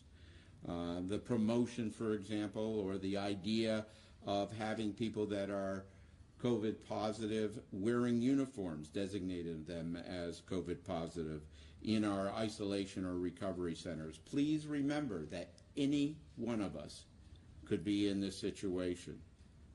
So we oppose sort of putting up in these recovery centers any sort of special uniforms or special designations. We've learned from history about that, about doing things like that for COVID positive patients. But fortunately, I think those comments are really in the small minority. But the vast majority of Vermonters, I got to tell you, have just been absolutely compassionate. Back to St. Jay, we'll listen to concerns to help mitigate local concerns. We have Commissioner Baker and Superintendent of Facilities Al Comier will be meeting with the Select Board tonight. We'll continue to meet with legislators, local officials, and hospital administrators to make sure that our plans are in place. But I do want to reiterate, we've been planning for a few weeks for the possibility of positive inmates within the Department of Corrections. The plan includes a need to identify a space to house COVID positive inmates who do not require hospital level of care. We have been doing outreach to local officials, state officials, legislators, the news media, as we have developed these plans. And we will continue to do that on an as-needed basis as we move forward.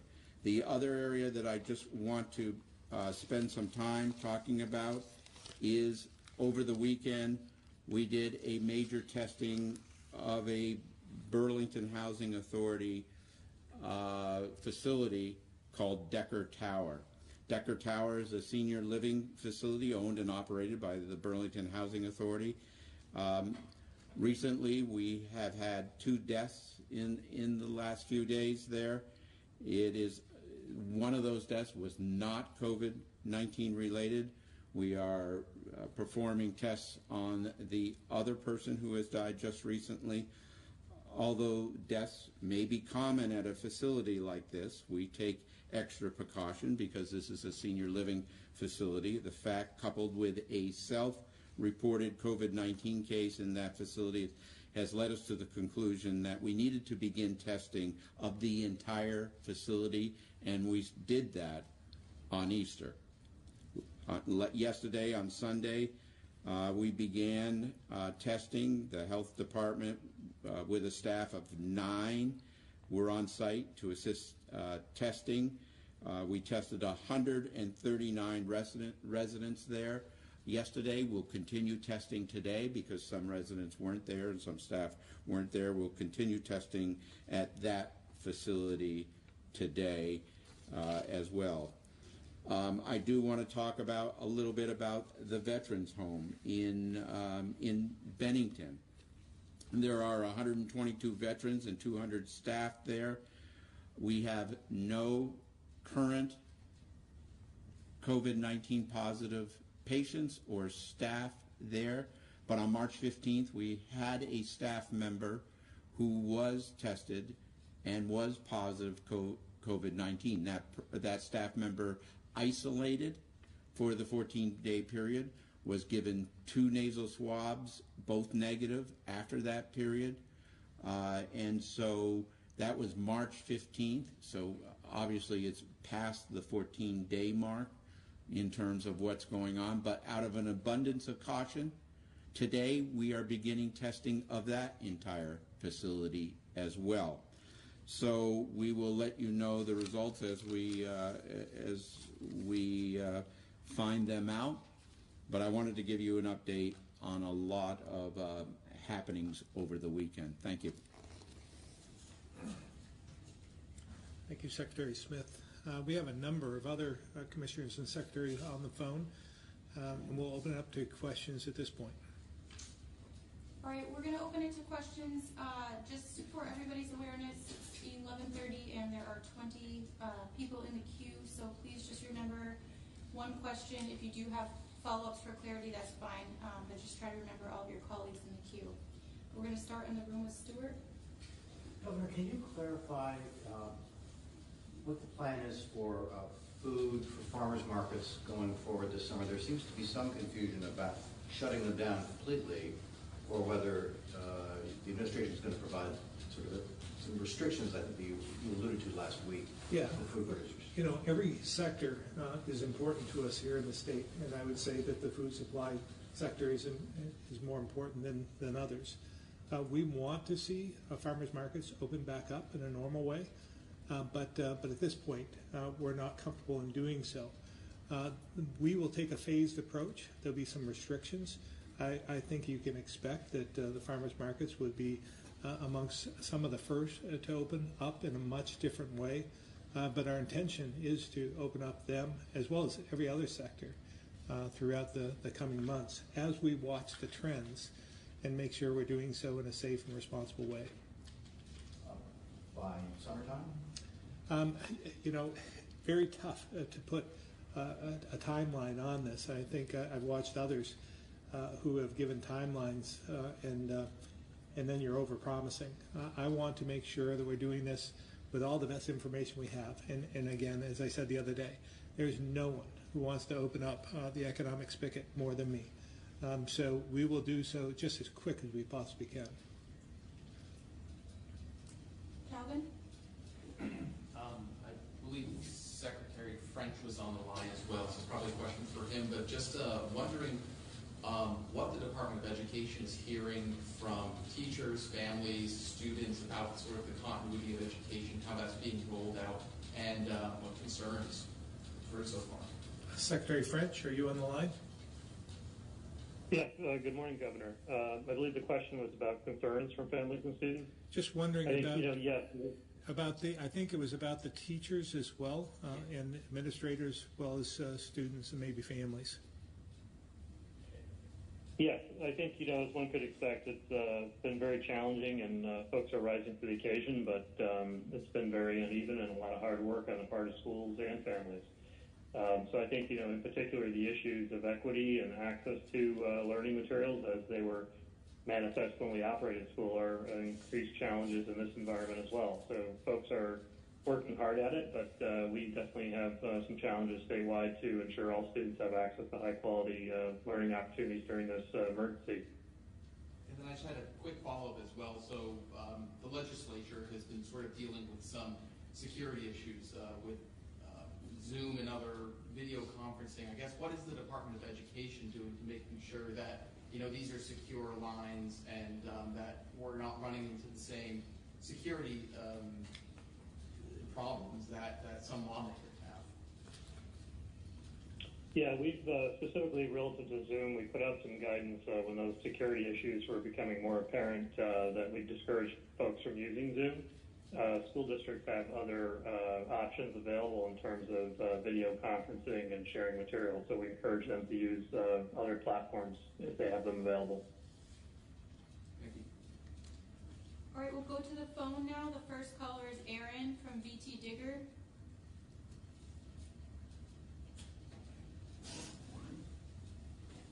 Aaron, *6. Yeah, hi. Can you hear me? We can. Okay. My question is about contact tracing. Massachusetts said it's deploying 1,000 contact tracers to combat the spread of the virus.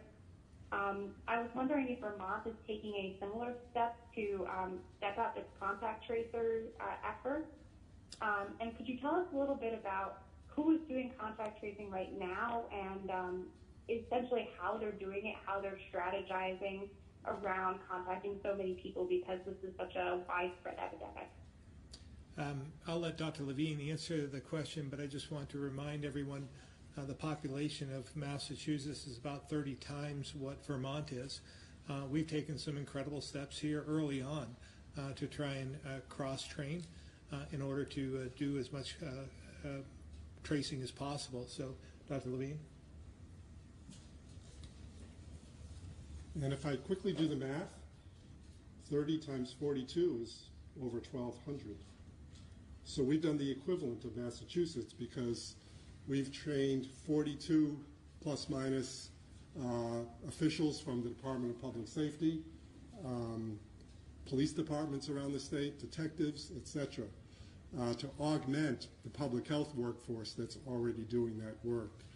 So, your question comes at a good time because we just had a case of a positive individual who works for a home health agency, and there were some issues around that individual and trying to make sure we could ascertain who they'd been in contact with, and we were discussing it with the home health agency, and the public health official in my department who was discussing it mentioned the need to do effective and comprehensive contact tracing, and the response on the other end of the line was, "You're still doing that? Fantastic. We want to help you in any way. We thought all the states had stopped doing that already."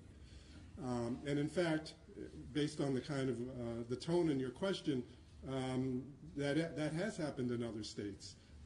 We are maintaining, as I've said in previous conferences, parallel course of the mitigation strategies we're all involved in with stay at home, stay safe, and containment.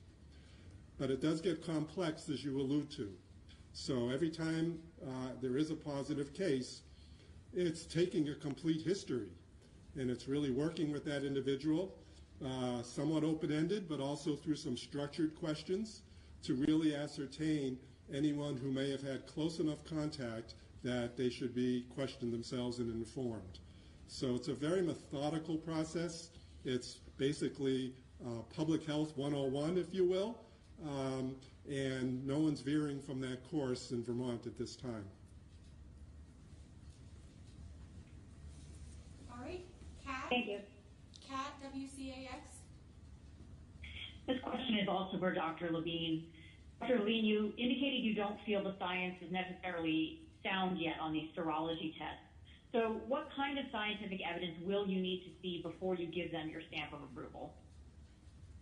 Yeah, it's not that the science isn't sound, it's that the validity of the tests isn't sound. So if a test has 80% sensitivity, that means that 1 out of 5 people who might be positive will actually show up as a negative test. To me, that's not a very good test. Likewise, if it's not a very specific test, 1 or 2 out of 10 people might actually be falsely alarmed that they are positive.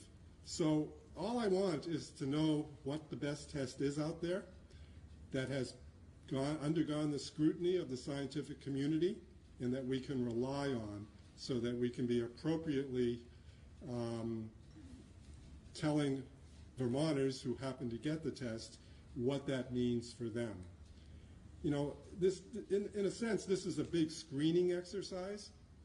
You know, and one of the principles of screening tests is, of course, do no harm.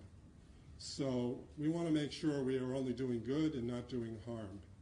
And it's amazing how little it takes in screening to do harm. I would just refer you to the literature on something that most people take for granted nowadays, mammography in women in their 50s. Turns out that the likelihood of having a false positive mammogram, if you get mammograms at the interval you're supposed to get them over a decade, is quite high. And a false positive for that woman means not only perhaps having to repeat the mammogram or get a different type of test to confirm or refute what was going on, it might also mean getting a fine needle biopsy or something more dramatic. But at the very least, it creates an anxiety that when you go back and interview women who've had a positive test that didn't mean anything, stays with them subsequently for years. So we have to be very careful when we talk about tests and making sure that their validity has been tested and that they are truly accurate. And again, the science is moving as fast as everything else with coronavirus. So we just have to be aware of all of that. Does that answer your question?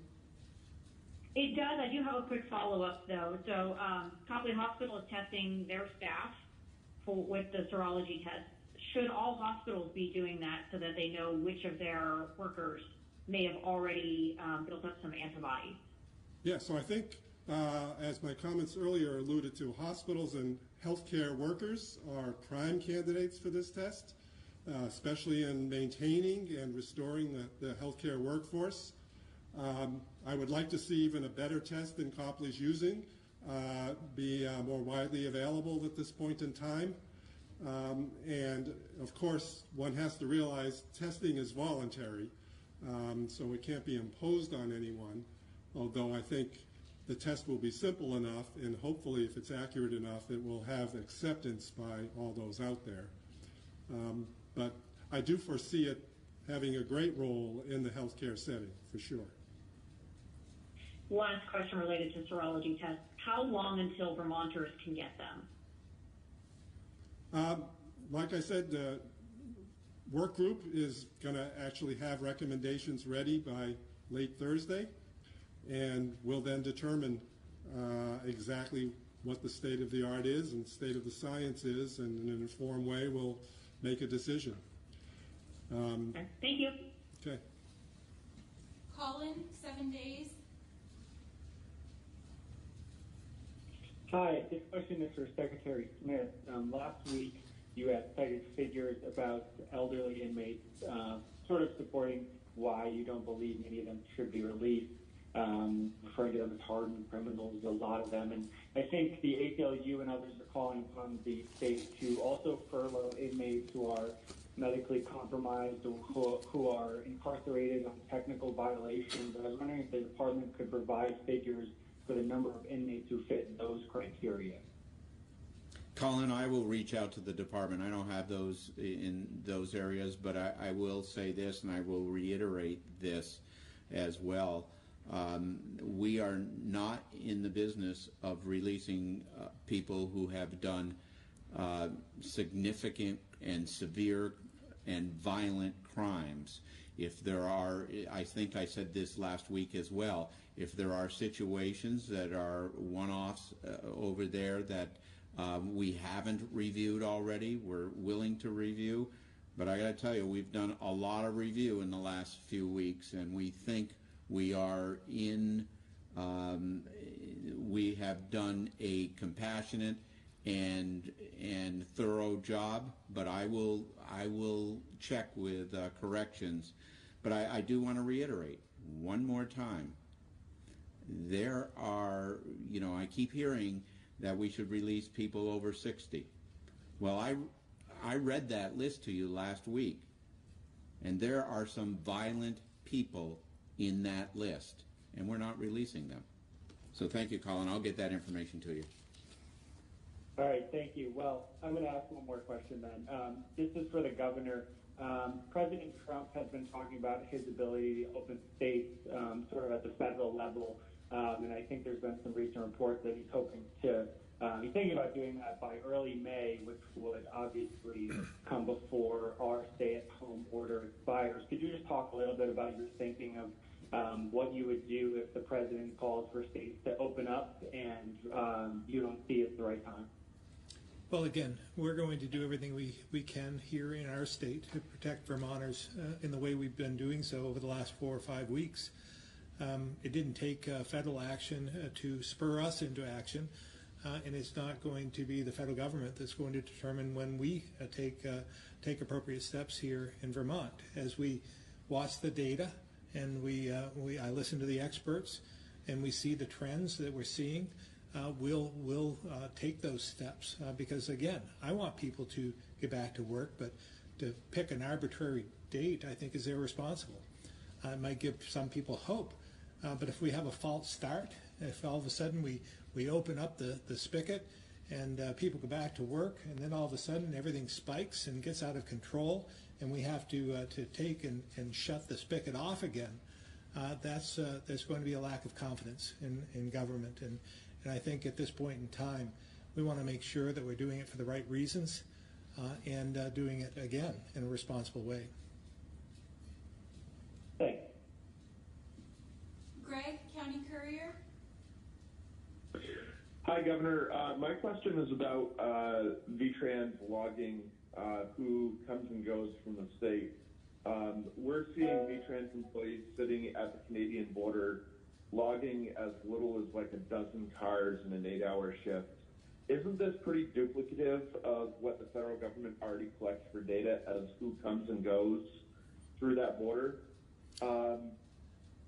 Additionally, I'm wondering if the labor from these VTrans workers would be better utilized working on roads, especially when traffic is dramatically increased. And lastly, we've been doing this now for about 2 weeks, I believe, collecting data of people coming and going from the state. What are we learning from that data? Okay, I'll try and take one at a time here. In terms of the Canadian border, we, as you might remember, we don't share a lot of data with the feds unless necessary, and they don't necessarily share everything with us. So this data that we're obtaining is to try and tell us traffic patterns, who's coming into the state, who's leaving, and so forth, just by state and you know, in terms of a country as well. So as well, I have spoken to VTrans. We will probably narrow down the number of ports of entry, or we'll continue to take data. What it's telling us is we have a significant amount of travel between New Hampshire and Vermont. Probably not surprising, but that's where most of the traffic occurs. Not as much as what I had thought in terms of there was a huge outcry and those coming from New York and Connecticut and New Jersey and so forth, and the data doesn't back that up. So that's alleviated some of my concern. In terms of whether they should be working on the highways or not, again, they're under the same conditions that we are, the private contractors as well, that it's a stay home, stay safe type of approach. They're there ready to go if there is an emergency, and we'll put them out on the roads when that happens. But we don't want to put them out for no reason at all. So hopefully we'll get back to normal or some semblance of normal, and we'll be able to get those the state crews back out, trying to patch the roads and make improvements and provide for safe travel. But I understand the concern. But at this point in time, there was a number of people, probably not as much up in your region, but down in the southern part of the state, who had tremendous concerns about who was coming into the state.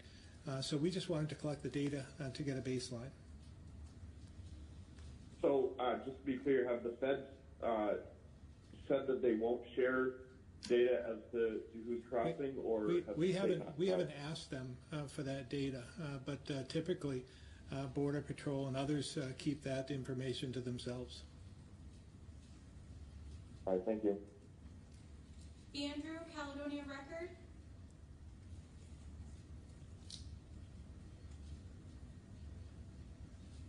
Yes, good morning.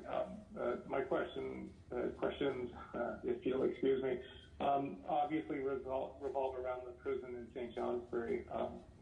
But first, just for a point of clarification, can you say who is housed at the correctional complex right at this moment? Is it just the transferred infected prisoners, or are there non-infected prisoners still there? Along those lines, DOC has said that the staff at St. Johnsbury have been trained to avoid infection and will have the proper equipment. But 16 staff at Northwest have already tested positive. I'm wondering how the training and equipment is different in St. Johnsbury than it was in Northwest.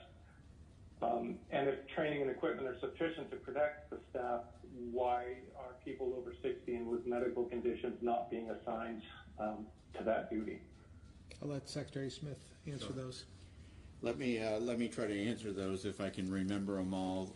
The first one is how many are at the facility. There are, let me think, 28 COVID positive patients that have come from St. Albans to the St. Johnsbury facility. There are 25 that are non-COVID prisoners who have not been transferred, primarily because they have duties there at the prison, such as making meals in order to sustain the prison operations there.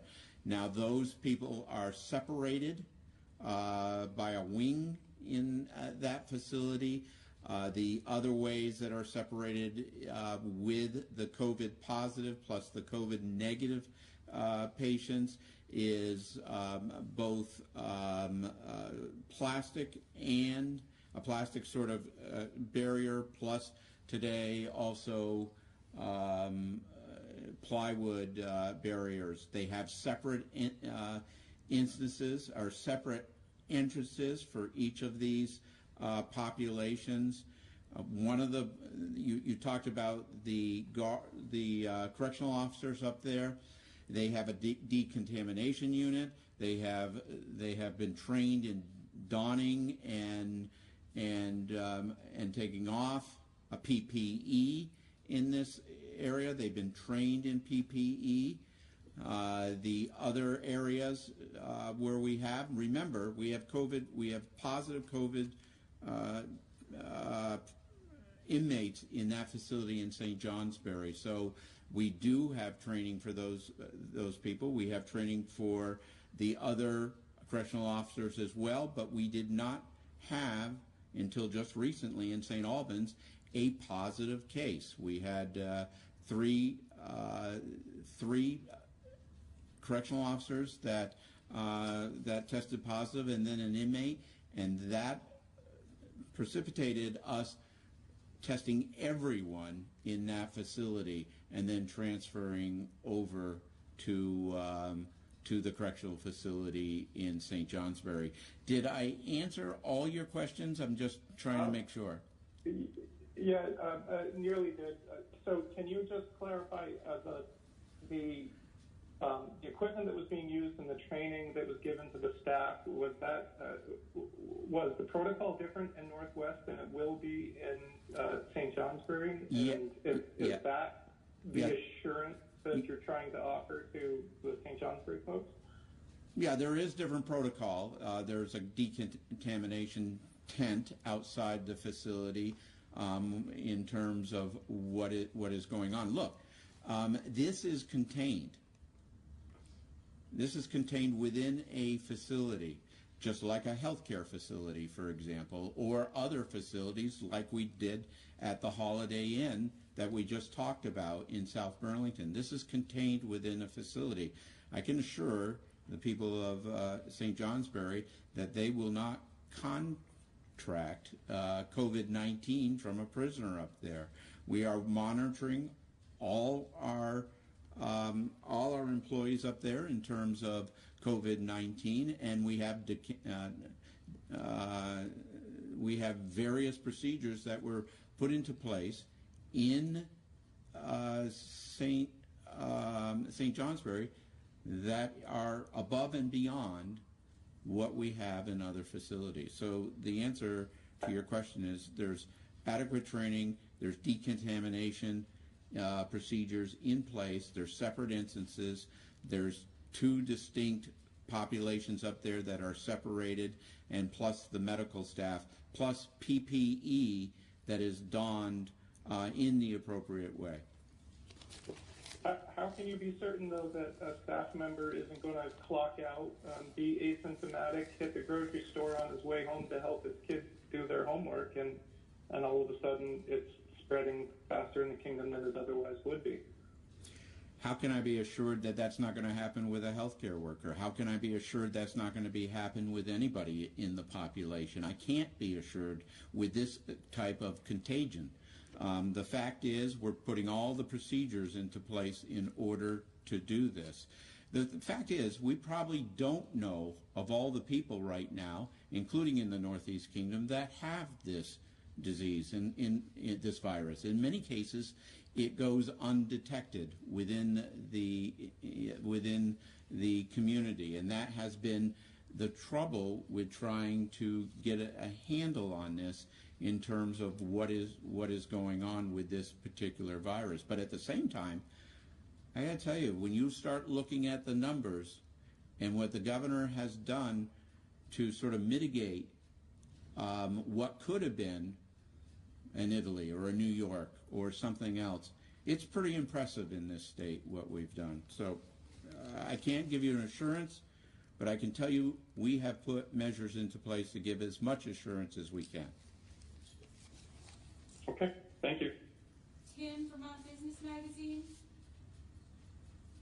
Good morning. Perhaps Dr. Levine can answer the first question and the governor can answer the follow-up. It's about the hospitals. We had a comment from a nurse here in Burlington that said they've never been less busy, and I'm guessing that, as Secretary Smith just mentioned, the impressive response to the mitigation efforts has kept the populations down in the hospitals. But there's also concern about people being fearful who going to the hospital who might otherwise really need some care and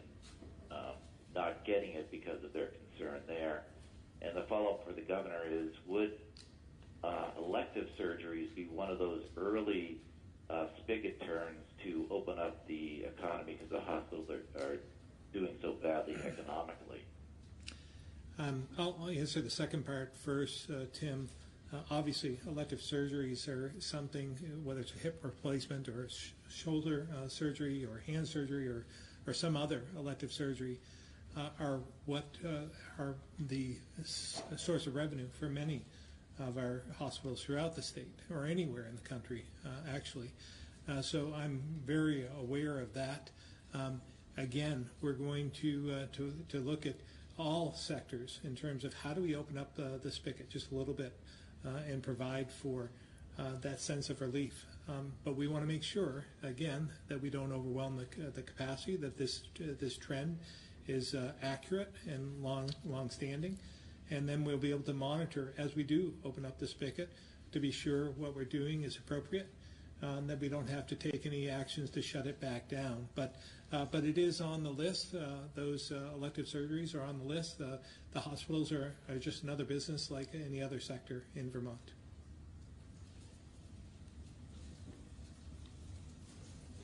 With regard to the first question, that could be a concern, that people are not taking care of things they might have taken care of at a different time in our history. But at the same time, we get reports every day about the number of COVID patients in hospital beds and in ICU beds and the number of beds that are occupied. And the COVID patients, fortunately, I guess, are a minority. And there are still empty beds, but there are also beds occupied by people with other illnesses. I want to remind everyone that even though the traditional presenting to a doctor's office or an urgent care clinic may be happening less often now, there is telehealth. People have the options to be on the phone alone or be on the phone with video capacity and have their concerns heard and have many times their chronic medical conditions managed quite well without being present in person. So healthcare hasn't disappeared completely. It's actually reinventing itself in a new way. And I think in the aftermath of what we're going through, we're going to learn a lot more about how we might actually still learn how to take care of ourselves and be effectively managed from a healthcare standpoint without presenting to a healthcare setting as frequently as we may have in the past. But I would certainly urge people to not suppress concerns and have symptoms that they would have regarded as serious at one time and are now telling themselves, I better not talk about it because I don't want to have to go to a place that might have COVID, because you still need to really take care of yourself. And even if it's just getting guidance on the phone, that can go a long way to either reassuring you that you're doing the right thing by staying home, or, as needs be, having you present to a more urgent care or emergency setting to have that taken care of. Thank you. Neil, the Vermont Standard.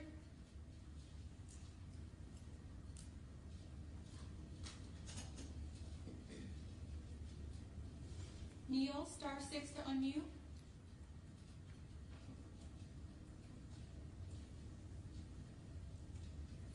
All right, we'll move to Avery, WCAX. This is probably for Commissioner Harrington. Can we just get a brief update about how the processing of unemployment claims are going and what people kind of expect as this new week starts? Commissioner Harrington. Yes, happy to jump in here. So we're continuing to process claims. The number of initial claims is leveling off a little bit over this past weekend. Initial claims opened were under 1,000 for Saturday and Sunday. Monday, though, are typically busy days, so we'll see what tomorrow brings. And people are continuing to file their weekly claims. We did have a system outage yesterday, which caused a lot of claimants who tried to log in or dial in to get a message saying that their social security was not found. As soon as we found that out, we posted messages online and let people know. My understanding is everything should be functional now. People can still file their claims online and over the phone if they're for the rest of the week. So there should be no outage there issue. Again, hard to tell. Again, it's the first full day that we've been asking people to follow the alphabetized schedule, but hoping that that begins to alleviate some of the pressure, both for filing claims online as well as our claimant assistance line. And we are bringing some more state staff and other partners online to assist with both clearing issues off of claims and also handling some of the, we'll call it, easily resolved issues on claims, and should have all of that at least up and running in some way, shape, or form later this afternoon. Does that answer your question? Yeah, thank you. Hey, Commissioner Harrington, absolutely. While I have you on, can you give the alphabetical order again for this week so listeners can understand that? Yeah, absolutely. So again, if you are willing and able to file your weekly claim by phone, there are no restrictions if you're going to do it by phone. So we encourage everybody to do it that way. There's just way more ability of the phone line to handle this, and that is 800-983-2300, 800-983-2300, and that is Monday through Friday from 5 a.m. to 4:30 p.m. If you are going to file online using the web portal, for Monday, it's last names that begin with A through E. For Tuesday, it's F through L. Wednesday is M through R. And Thursday is S through Z. And then Friday is open because there are some people we have to make sure go in by the and if there was an issue, we'll need to resolve that. For the claimant assistance line, for people trying to get issues cleared off of their claim or have questions, I will say that we have seen major traffic on this line, and part of that is due because people are dialing, 100, 200, 300 times a day, and it just overloads the system. So again, I'll just call on the public. If you can follow this schedule, it should help us alleviate the number of calls coming in at any one time and get you into our queue. So for Monday, for the general assistance line, it's A through E. Tuesday, last names beginning with F through L. Wednesday for last names with M through R. And Thursday, F through Z. Thank you. For Friday, Friday and Saturday, those call lines are open for everybody. Thank you, Governor. Thank you very much. Patricia, Bennington Banner.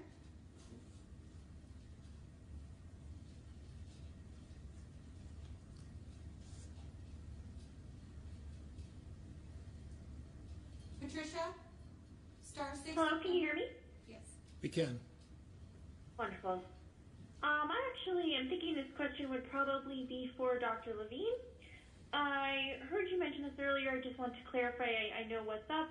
You mentioned the work group. I just want to clarify what exactly their task is and what the deadline they have for that task is. Sure. The task is to assess the performance characteristics of the tests that are available out there, to come to a conclusion about the most appropriate timing of using these tests on a population basis, and to make sure that they can recommend the most appropriate use. Timing is one thing, but use of the test for what purposes. Never want to order a test without knowing what you will do with the result.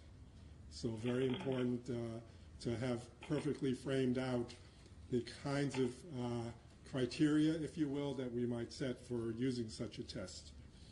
And late Thursday is their timeline. And again want to emphasize, this is not for people who think they may have COVID now We continue to want them to get the current test, which is the PCR test. That tells you that you have an active infection going on, as opposed to the test we're talking about here, which shows that you may have had experience with this virus at some point in time in the past, whether it be known to you or not. I can get a little bit in the weeds. There is an IgM and an IgG component to the test.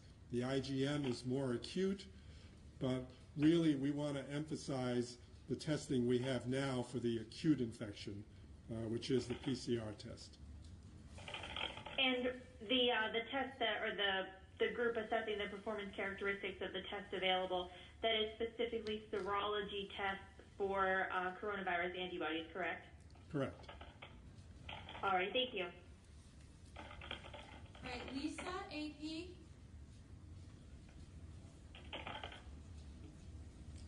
Hello, can you hear me? We can. This is for Dr. Levine. How many of the 28 deaths, COVID deaths that we have in Vermont were in nursing homes? And how does Vermont rate of deaths in nursing homes compared to other states that have had significant outbreaks? Yeah, so we'll get back to you with the precise numbers. The majority of our earliest deaths were in nursing homes, but really that number has sort of stopped increasing at much of a rate, and a lot of the subsequent deaths have been hospitalized patients who may or may not have been nursing home, but most of them I believe were not nursing home patients. I believe we are third in the country for deaths as a percentage of the population per capita. Does that answer your questions? A third in the country of, you mean in deaths in nursing homes? No, per capita, okay. Number of deaths in this epidemic. Oh, I see. Okay. They do tend to all be in elderly people for the large majority. Right. It just seems like in Vermont we did have some outbreaks, but we didn't. It doesn't seem like the nursing homes have been hit quite as hard as in some other parts of the country, and I was wondering why that is. Are we doing something differently?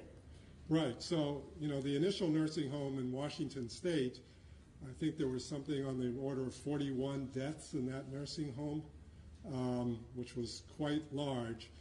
Even where we're showing large numbers of infected people in the 2 Burlington nursing homes, we haven't had death rates to that extent by any means. We've done a lot of work and are continuing to do a lot of work. And I do really want to call out our EPI part of our public health department and infection control. We provided a lot of guidance materials for prevention early on. And then when we saw a few of these outbreaks develop, we doubled down on that again. And even as we speak, last week and this week, we're coming out with even firmer guidance. Because again, that's where the hotspots are in Vermont right now, in these vulnerable populations. And we're trying to make sure that infection is not introduced unwittingly. Now that might be by a visitor, but we've really restricted visitation, so probably not that route. And it might be by a staff member, and the staff member would not do it purposefully. It would be unwittingly because they were in a pre-symptomatic or asymptomatic phase. Or it could be by a new admission to the facility.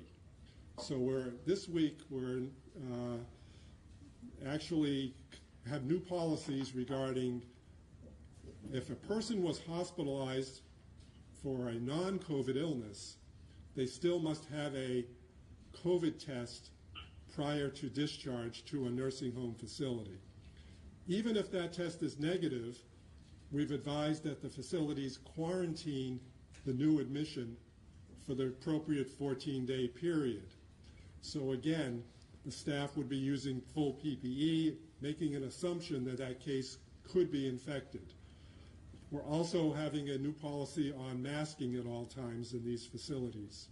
So we've done a lot already for prevention and proactive work. Now we're trying to double down even further with some more stringent regulations that will, again, protect this very vulnerable population.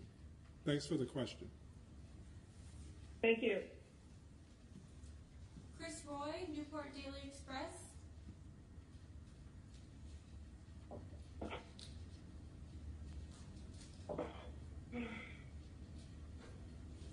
Chris?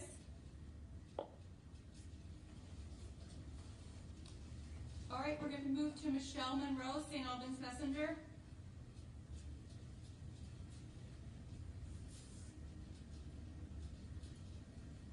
Michelle, St. Albans Messenger.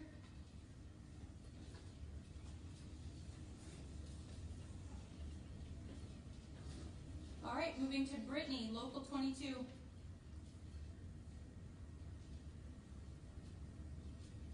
Yeah, my question is, I was just wondering, I mean, Dr. Levine, you mentioned about going to grocery stores and seeing seeing essential workers not wearing masks, but people in the stores wearing masks.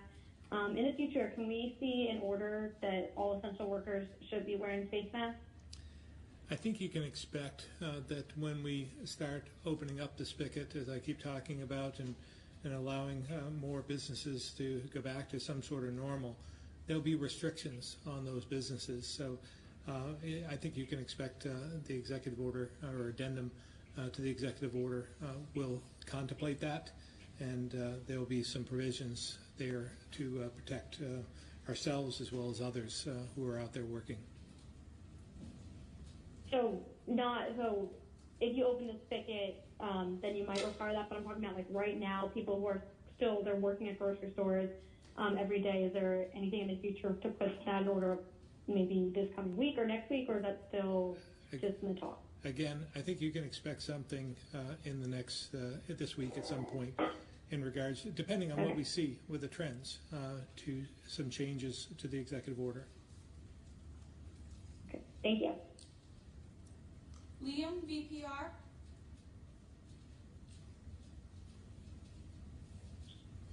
Hi. So as we start to sort of slowly move towards May 15th and businesses potentially opening back up and people go back to work, are you contemplating any guidance or orders around how businesses should sort of approach allowing people some flexibility, since a lot of folks that have kids would potentially have to go back to work and still have to do some stay-at-home or remote instruction for their children. So are there any guidance or orders that the state's developing to make sure people don't have to choose between their job and continuing education for their children? Well, again, we'll be considering all those factors when we impose the changes in the executive order. That's the ripple effect that we're concerned about as well, that we don't do anything that would unnecessarily hurt people. We're actually trying to help people and get the economy turned back on. But again, those are all the considerations that we're contemplating as we move towards opening up to the new normal. But I mean, is there going to be a consideration or like kind of a way to protect, make sure people aren't going to lose their jobs if they have to take some time off to deal with their kids? Is the state going to do anything there? Yeah. Again, I would say that those are all considerations that we're contemplating at this point in time. That's why it's not as easy as to say we're going to flip the switch open, because there are other provisions, other things that might prevent someone from coming back. So again, we're trying to contemplate all of those as we try and open the door a little bit. Thank you. Joe, Barton Chronicle.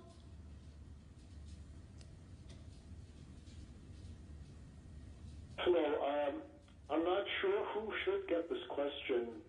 It isn't completely a state matter, but I'm curious as to whether anyone has heard about the progress of the payroll protection loan from the Small Business Administration. Are businesses getting these loans? Are people getting paid their salaries because of them? I wonder if Commissioner Pichek might be on the line, or Secretary Curley. This is Secretary Curley. I'm happy to take this one. Can you hear me? We can. Okay. So yes, we are hearing that people are being approved for the PPP. I'm hearing that actually the turnaround was very quickly, and that folks are being approved for, generally, I think, amounts that they anticipated they would be. Just as a might have missed part of it. Just as a follow-up, are there? I know that many banks were saying that the amount of money available would not be enough to cover the need. Have Vermont businesses hit that limit? Any of them? I am not aware that we've hit that limit. I do know that that's a concern. I think that's a concern for all of us, just knowing what the broad need out there is looking like. But right now, at least for the PPP, I have not heard anything that would indicate that we have run out. Joe, if I can answer part of that, I believe I'm correct in this assumption that this was a collective effort across the U.S., a $350 billion limit, a first come, first serve. It wasn't allotted to individual states, I don't believe. This could be a benefit to Vermont in some respects because we're smaller, more nimble. We have a great relationship with the banks. I know Commissioner Pichek with the Bankers Association was on this early, and we made sure that we took care of any questions they might have so that we could allow businesses to apply. And we hope that has provided some benefit for businesses in Vermont. I have spoken to Congressman Welch, Senator Leahy, about my concerns and desires in terms of expanding this and trying to allot more money for this much needed program throughout the country. But what I'm cautioning them is that and we're trying to develop or gather some data on this and some suggestions on how they can improve the process, because there are some stumbling blocks within the SBA itself, and we want to make sure that if there's anything that we can do or they can do in terms of legislation when they do allot more money, because I believe that there's a desire on the part of Congress to do so, that we do it with the fixes in place as well, to create as much flexibility as possible so that there are different sectors that can be involved. For instance, some in the restaurant business aren't able to take advantage of this for a variety of reasons. I know in agriculture as well. So expanding this and providing more relief, more money, as well as more flexibility, I think are key. But let's get it right before we rush to put more money towards something that may not be working for everyone. Thank you very much. John Walters, Digger.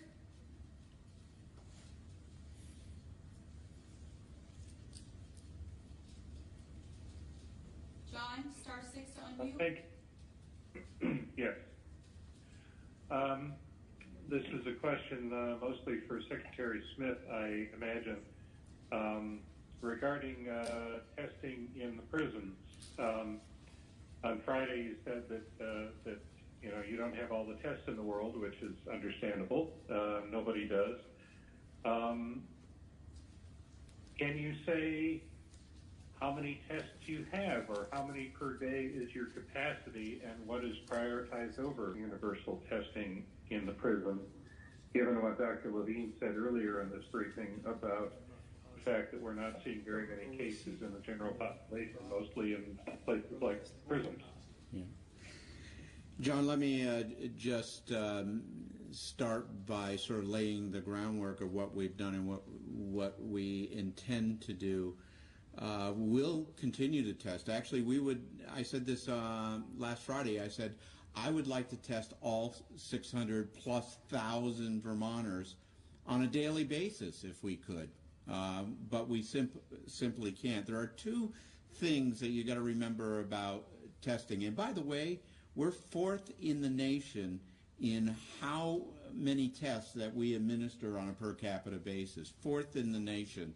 I think the only one in New England is Massachusetts that may be ahead of us, but I'm not positive about that. But fourth in the nation in terms of what we're doing. Two things about testing that you alluded to. We have about we have a robust testing system thanks to some ingenuity, thanks to a lot of hard work, and thanks to some creativeness by Vermonters here and elsewhere, that we've turned a very, very scant testing system into a pretty robust testing system. The second thing is that you would have to, for certainty, without a sort of a COVID positive case, you'd have to test every day to make sure that you're not missing something along the way. And like I said, I'd love to be testing 600,000+ Vermonters. To get to your question, we've expanded testing beyond what any other, I think, what any other state is doing, but certainly beyond the CDC sort of requirements, when on Friday we started opening it up to those vulnerable populations, nursing homes, corrections, those with disabilities and disabled that are in sort of residential care, residential treatment facilities, assisted living facilities. We have expanded that capability in terms of what we have done. Now, I did say on Friday we are not unlimited in our testing capability, and I think we're gearing up to about 1,000+ a day in terms of our ability. But with that said, just think of what we've done over the last week. We've tested a correctional facility. We've tested and that's on a daily basis, I think. We've tested a correctional facility. We've tested now 2 long-term care facilities. This is ramping up on us, and we want to make sure that we have testing capacity in our system. And like I said, we're going to be proactive in our testing. If there's a COVID positive case, we will continue to test in a very aggressive way. Hence, although there's no COVID positive cases at the Veterans Home today, we're testing the Veterans Home primarily because they had a case on March 15th. If I could, I'm just going to offer as well, because there's a lot of credit due to the health department and the testing ability and looking outside the region for relief. As you remember, just 5 short weeks ago, we had the capability of testing less than 100 at that point in time. In the early days, we could only test up to 100. They expanded that within the department itself to double that, to 200. Then we reached out and found another place where we could have testing done, and that was Mayo Clinic. And then we were flying up to 500 or 600 specimens every single day to Mayo. We are now working with UVM Medical Center and others and trying to utilize a testing institute, broad testing in Boston, and that could give us up to 1,500 tests per day. So they've improved greatly, dramatically, been trying to think outside the box and trying to find more capacity, because it is part of the answer. We've known that, but we are limited by our ability and the resources we had available. Governor, should I also mention, because this is important, I think, and Dr. Levine, I'm not trying to be an MD here, so please step in if I overstep my boundaries here. But when you're talking about testing, you're talking about 2 components. You're talking about collection units and you're talking about extraction units. Collection units are those swabs that that take place if you're being tested, the swabs that you use, the tubes that they go into, all that sort of testing. The extraction unit is taking that information or those swabs and then analyzing whether you have a positive or negative. I just want people to know when we're talking about the 1,000 plus and getting close to 1,500, we're talking about those testing capabilities at the extraction level, and I want to make sure that people understand that. I'll just pipe in with one additional point. There are some societies, some nations in Asia that actually tested extensively in their populations, often pairing it with GPS knowledge through cell phones, etc., of where positive people were and making sure that they were out of circulation, so to speak. I don't envision that happening in Vermont, but at the same time, we're certainly not putting any barriers up to testing. And I think we've succeeded pretty well in getting a lot of testing done. An interesting experiment will be happening at the Veterans Home, because though we are testing because they had a positive in March, we're not aware of any patient or staff that are symptomatic with COVID.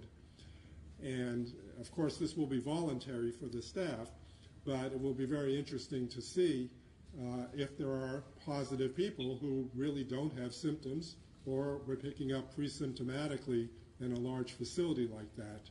And that will be very instructive.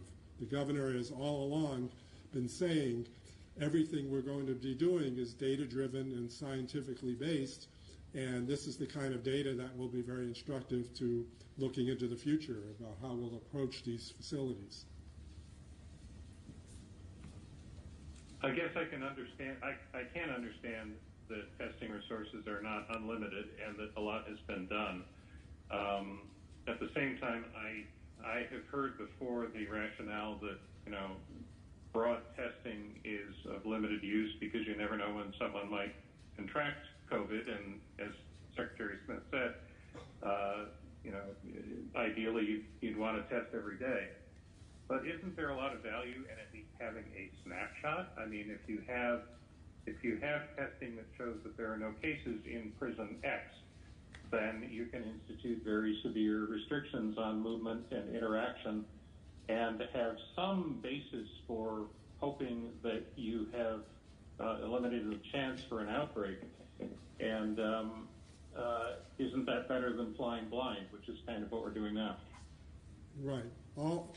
My basic answer to that is it would not actually impact anything that's being done, because all of the things you'd want in place with regards to who's in contact with who's tested on their way into work, who gets their temperature taken when, all of those things are happening in the presence or absence of testing.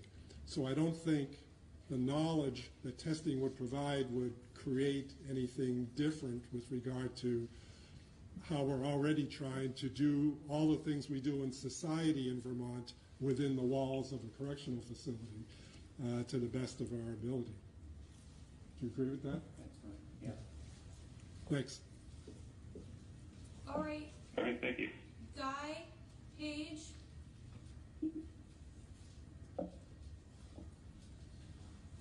Guy, Paige.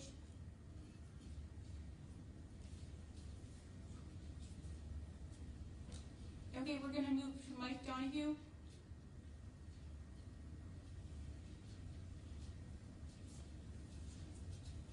Can you hear me? We can. Okay. Two questions. One, first one concerning the Vermont Veterans Home. As you mentioned, a staff member tested positive on March 15th, and just wondering why it took a pretty direct and lengthy letter from Senator Dick Sears and Brian Campion from Bennington last Friday to actually implement the tests down there at the Veterans Home when it's been a full month now, and why weren't the tests before that? I'll let Secretary Smith answered that, but I would add that the letter wasn't completely accurate. There was some misinformation within the letter, and that's not what actually drove us to where we are today. You know what the misinformation was? Yeah, that 3 people that had passed away weren't tested for COVID-19, and in fact, they were tested for COVID-19 and were negative in the COVID-19. So let me, Mike, this was something, there's been several, if not a half a dozen, both patients and staff that have been tested down there and proved negative. The one person who has tested did all the protocol that was required at the time. This was mid-March. You got to remember, it seems like eons ago, but it was mid-March, and the protocol at the time was to remove yourself from that institution and to self-isolate from that institution. No one else, and either showed symptoms, or if they showed symptoms, we tested those people, and everyone proved negative except this one person on March 15th. So all the protocols were in place. I do want to say the Veterans Home down in Bennington has done a very good job at trying to make sure that they mitigate any sort of situation that has occurred down there. Now, in terms of why they weren't universally tested, you got to remember, in March 15th, we weren't universally tested. And actually, on March 15th, we were worried about how many test kits we had in terms of being able to test. But now we have opened that up to universal testing when there's a case or cases dealing with nursing homes in particular, or long-term care facilities, more aptly put, more long-term care facilities. We have opened up the testing far beyond what is recommended elsewhere in terms of testing. So we took advantage of that. We said, let's go ahead and test at the Veterans Home, even though that March 15th case is way outside sort of the period where you would be watching for COVID-19, and that's what we're doing today. As a follow-up, unrelated, we're hearing that there's still problems up there in St. Johnsbury. There's a shortage of staffing. There was one report that Guard recruits have been taken out of the academy class before graduation and put to work up there at St. Johnsbury. They're not fully trained, maybe. Reports that they have inadequate clothing, like 1 shirt, 3 pairs of pants. They're expected to stay at the Comfort Inn and eat. And then the biggest concern is because they're probationary employees, they don't have any health insurance. And I'm just wondering how much of that is true or untrue, or what's floating out there in the community. You can Mike, I have not heard that. I know that we cut a academy class short, primarily. That happened a few weeks ago, primarily as we started to get ready for the COVID-19 surge response as we move forward. But I have heard none of that, but I will check on everything that you just mentioned right now. So are they working, the recruits that were cut loose early? Yeah, I don't know the answer to that, Mike, but I'll find out. Thank you very much. That's everybody. So we're all set for today. Thank you, everyone. All right, thank you very much for tuning in. We'll see you on Wednesday.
Hey, everybody. Can you hear me? Hello, Ken, you're shaking your head. Thank you. I got Ken, Dana West, Mark. We have Austin and Brian from BCTV. We have Dana West, Lori Langren. Langevin is our assistant business manager. At Leland and Gray, we have myself, Bill Antone, and Lori Garland. And I think Beth from Wyndham was on somewhere. Hey, Dana and Mark, can you mute your mics for me?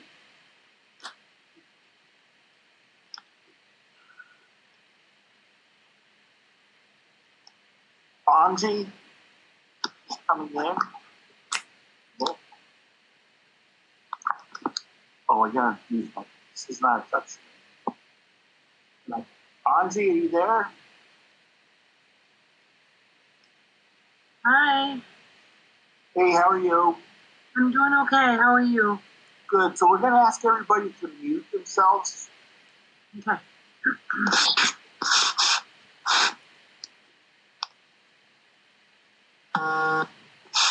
Emily, how are you? Oh, I got a minute. Emily, are you joined us? Hello? Hello. Hello. Hi, Emily. Are you there? I had to unmute myself. This is a new. Usually I'm on Zoom, so I'm trying to figure this one out. Okay. So after you unmuted yourself, we're going to ask you to mute yourself again. Got it. Peter Barris. Peter Barris, can you hear me?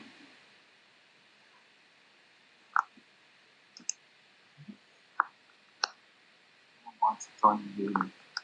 HI. Who's that? There it is. Hello. Hey, Peter, how are you? Hey, man. We're good.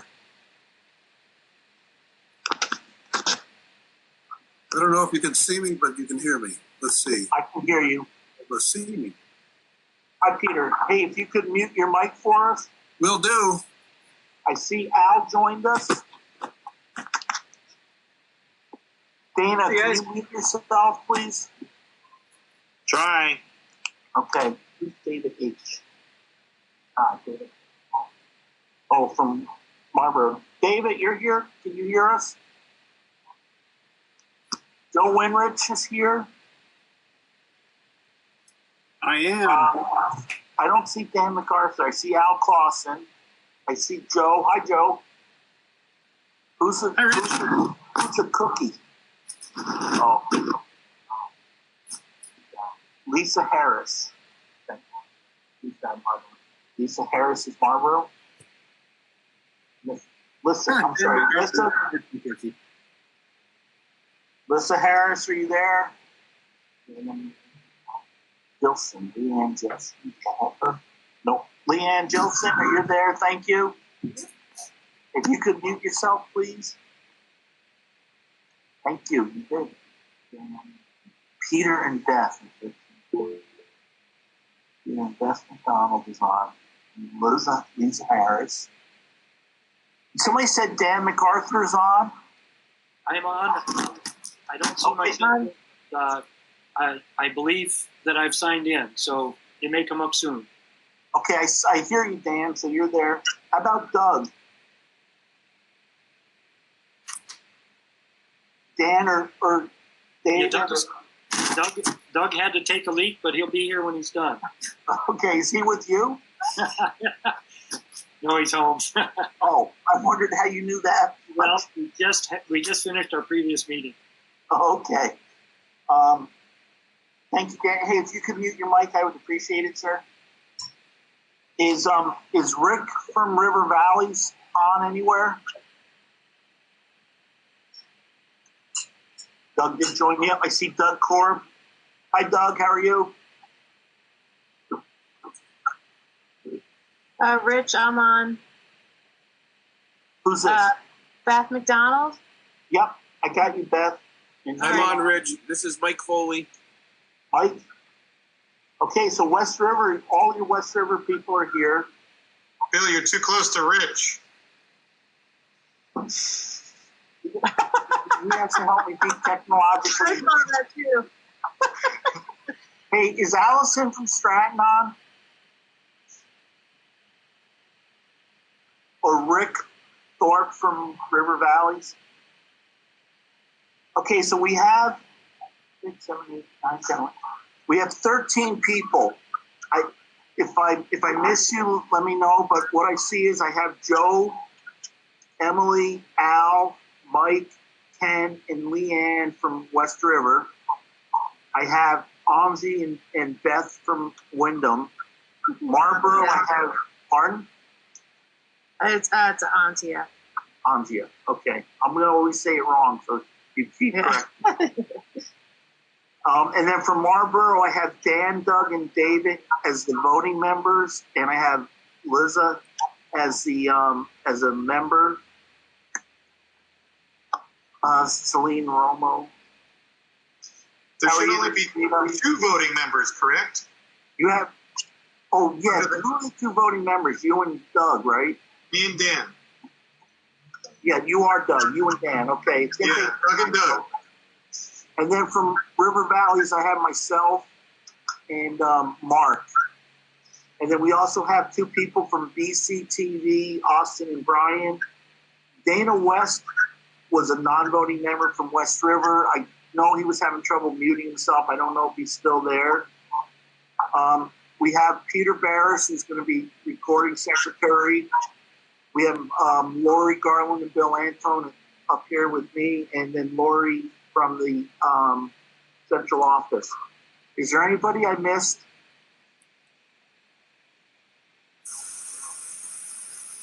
Okay, so if you have, so we're asking everybody to mute themselves. If you're on by phone, I guess you have to press *6 and just say you have a question. If you're on computer and you want to ask a question, you can unmute yourself and then we'll be able to see you and we'll recognize you. It's, I guess some of you, Joe, you've run a couple meetings like this, so it's not impossible, but bear with me because I still have my flip phone. So if you guys are ready, we'll get going. Doug Cord needs to mute. Doug, can you mute yourself? I can't find the button. You can mute me. We don't know how to do it. So it's not just me. So I think we got everybody covered who's here. If I see somebody else come in, we'll recognize them when we go there. The first thing we had... Rich, go ahead, Joe. You should be able to mute them by clicking on their name and then just muting them, because as the organizer, you're in control. Okay, well, Bill and I got to get close.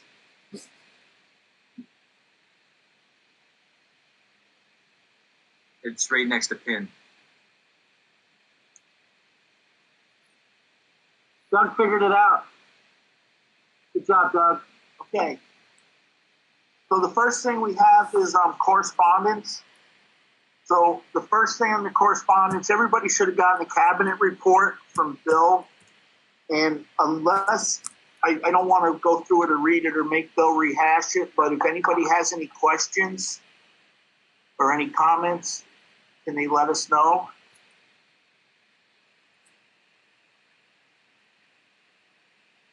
Okay, hearing none. We have a couple letters that I want to read that came into WCSU. The first one's dated March 17th, 2020. And it's addressed to the WCSU board. With the pandemic on our hands, we, the undersigned, would like the WCSU to adopt a policy that allows all hourly employees to be paid for the duration of the school year, regardless of whether school is in session. As teachers who are on salary, we are distressed that the WCSU would only pay hourly employees if they chose to come into work. All of us are doing what we can to take care of our students, each other, our families, and our community. The best thing we can do is to take this pandemic as seriously as possible. We should be doing what our surrounding districts are doing, not being in the building as much as possible. We should be in our homes practicing social distancing. We will do everything we can to interact with students and their families virtually and support them during their time away from school. Of course, we all do our best to serve the students in our community. The hourly employees are not taking advantage of the situation by staying home. Currently, they are having to make a choice between getting a paycheck or being a responsible citizen by social distancing. We would all rather be working with our students and fulfilling our contracts in the traditional and expected way. However, we are in a pandemic and flexibility of expectations is a must. Please take this pandemic seriously. Please take the federal government's request seriously to limit gatherings of 10 people. Please allow all employees to go home, stay home, take care of themselves, and be creative in how they communicate with their classes and their students. Slowing the pandemic should be the first priority. Or second priority should be helping our community feel calm, supported, safe, and engaged at home. Governor Phil Scott has called for all school employees to be paid during this closure. The hourly employees are our most financially vulnerable adults on our staff. We should not be asking them to choose between their health and work. We have a moral and ethical obligation to take care of them in this time of crisis. Please take the necessary steps to be the kind leaders we know you can be. Please allow all employees to work from home in the capacity they are able and pay them to ensure that they will be able to weather the economic fallout of the public health crisis. Michelle Bostrom, Pat Brandley, Fiona Creed Chevalier, Jenna Colacino, Brian Cuttings, Suzanne Alf, Suzanne Gunther Moore, Michael McKinney, Jason Gragan, Heather Sperling, Joyce Van Tamlin, and Kate Coleman. I was notified of this letter, and the following day, it's actually dated the 21st, we got a follow-up letter. And again, it's to the WCSU board. As a follow-up to our last letter sent to you on March 17, 2020, we'd like to offer this. The COVID-19 pandemic has caused an environment of unique and continually changing circumstances and directives. Since the last letter was crafted, we feel that the potential issue of our educational support staff being required to go into the school building and other public places in order to receive their hourly pay has been resolved. We believe that our district staff, teachers, and leaders are doing the best they can at responding to these rapid changes in our communities and workplaces. We also realize the importance of working as a team in order to ensure continued learning for our students during our school's dismissal. We'd like to thank our superintendent, Bill Anton, for his positive leadership. He has had a proactive approach while making important decisions to respond to the ever-changing directives coming from our governor and the Vermont Department of Education. Thanks to our other district leaders as well as you, our board, for leading the WCSU in a responsive way that ensures the health and well-being of our community during this time. And this one was signed, I believe, by all the same people. So everybody is aware the Department of Education has given guidance about hourly employees, and the Wyndham Central received an email. So I just want to read that email. And it's all hourly employees will be paid their regular hours per order of Governor Scott until at least April 6, 2020. Hourly employees are expected to report to work. This is worked out with their supervisor as to how and when. Any hourly employee who chooses not to accept their work assignment must use sick personal time and fill out an exemption form to be kept confidentially on file in the HR office. They should scan the form directly to the person at Wyndham Central. If hourly employees who choose not to accept the work assignment run out of sick personal time, they will still receive a check until at least 4/6/2020. Further guidance will be released at that time. It's important to know that we receive new information hourly and the guidance can change. We will update you as more information comes in concerning labor challenges arise. And this is just for the WCSU people and the West River people that are under contract, non-certified contract that this letter was about. So we will also have an executive session at the end of the meeting to talk about some specifics on specific issues that can't be discussed in public. So those were the two letters we received. Is there any discussion on those?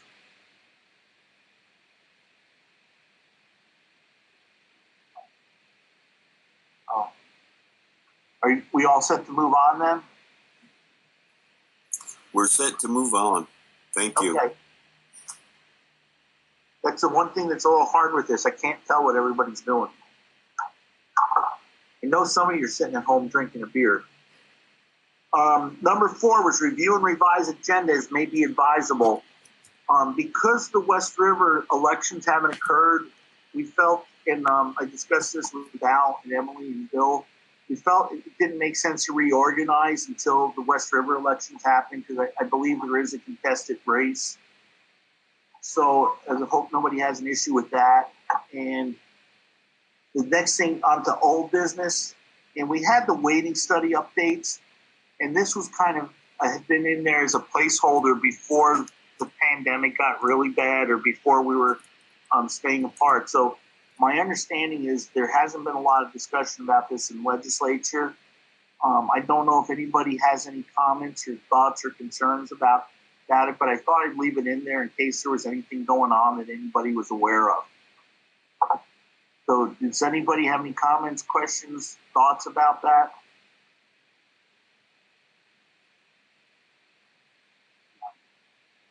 Oh, you have to put it in the chat if you want to, and then you can unmute yourself.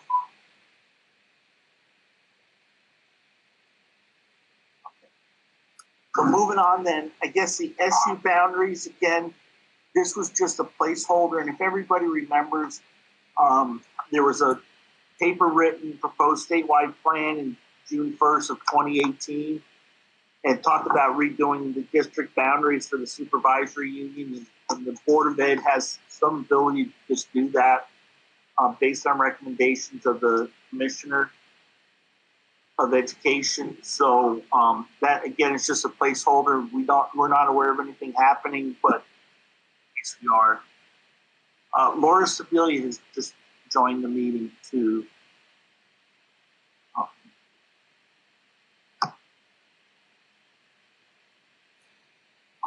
Okay, so under new business, we have school updates.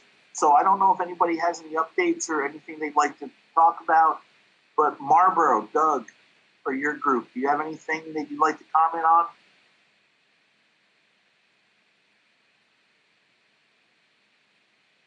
Yep.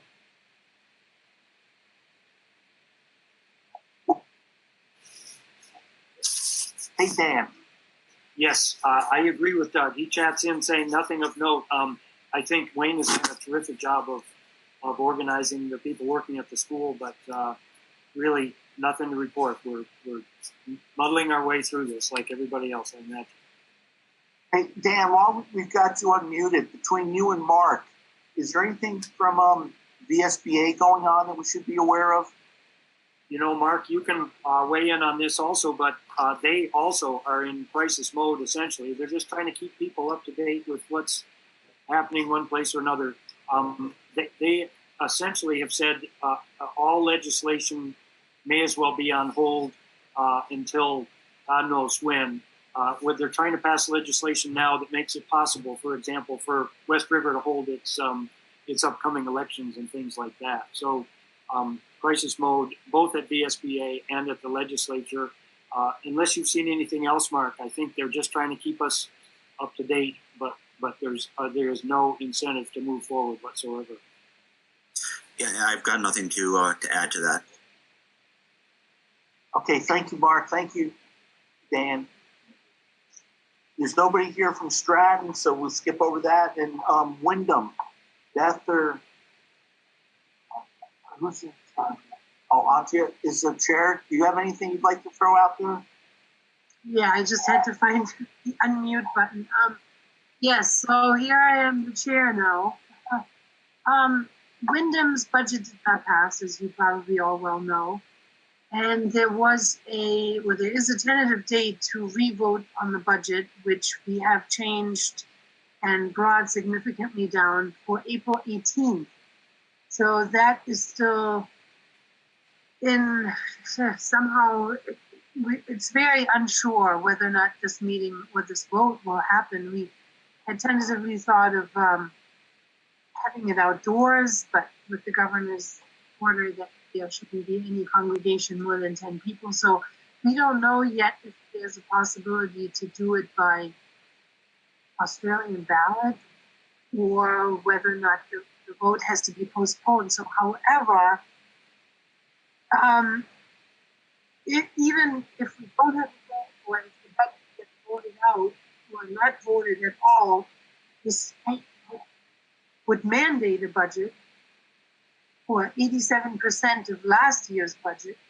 And so in knowing that, the Wyndham board just recently, actually last week, signed the teachers' contracts. We had down to just having Mickey Parker Jennings as our only teacher, being supported by Sarah Wunderly. I'm not quite sure how to pronounce her last name. Anyway, so the two of them, with the aid of services from the WCSU, will be teaching the Wyndham School for this coming year, which was approved by the superintendent, and we're very excited about that option and to have brought the budget down to below the penalty threshold. So that's where Wyndham is at right now, so we're all kind of in limbo.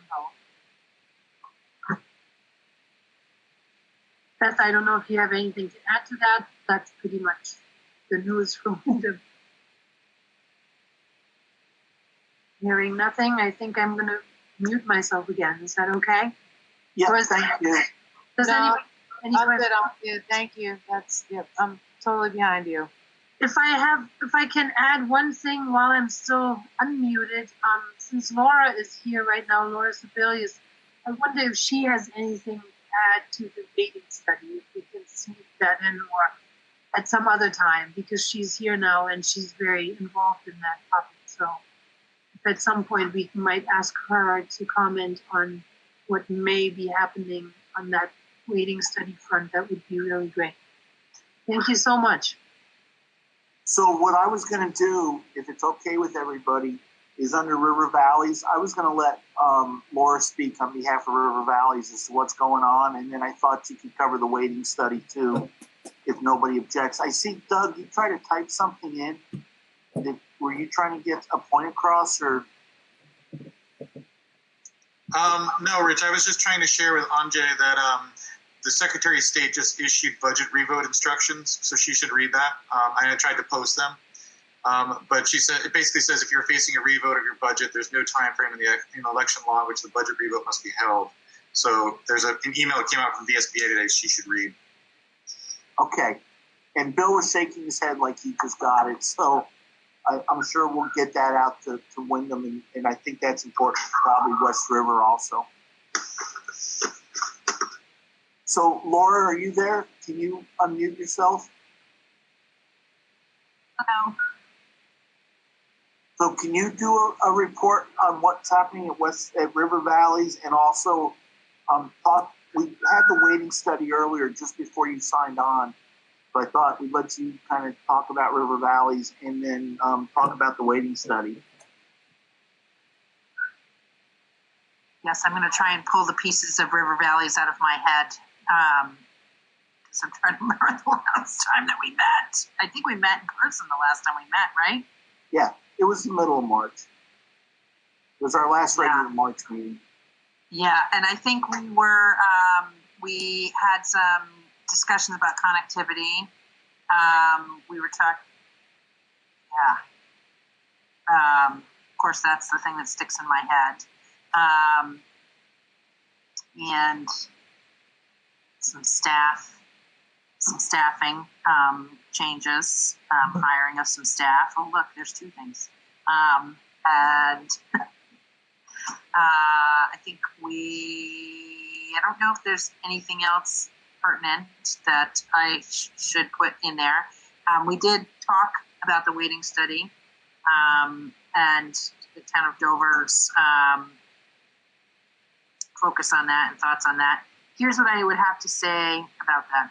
I think right now, with all of the uncertainty, we're looking at what I've been hearing legislative leaders say is we need to be looking at budgets in the, maybe 3 to 4 month time frame, and perhaps coming back and doing another budget until we get a sense of the revenues.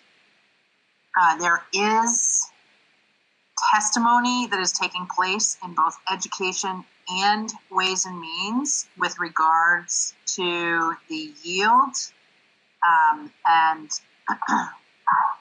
I think that is definitely worthy of looking at. I think we need to remember that sales tax, all of the sales tax goes into the education fund, so I think we're not clear on what is going to happen there.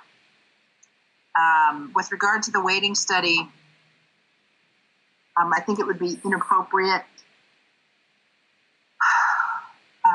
right this minute to try and be as forceful as I had intended, but the Senate did take action. I think we'll get some pretty significant pushback on doing anything with the wait. It would be my intention that to let a 3-month, I don't know how we would do a 3-month yield.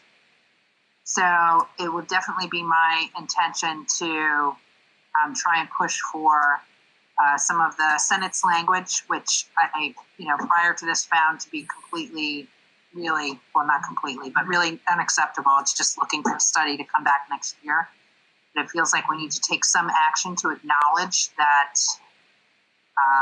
we had an inequity going, and this situation now is exacerbating it. I've been spending most of my days this week on the connectivity issue, and so that's another highlight for all of us on rural and poor students and the inequities they're facing. So I don't think we can, I think we have to monitor, watch what's going on. I mean, it's great. If you haven't been on the legislative website, you can, all of the hearings are now streamed on YouTube.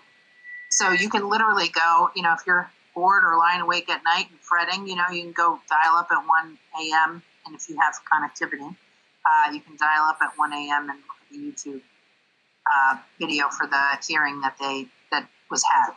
So short-term pause. Yeah, Doug, I agree, Doug. It's this, but I think so many things are being highlighted right now.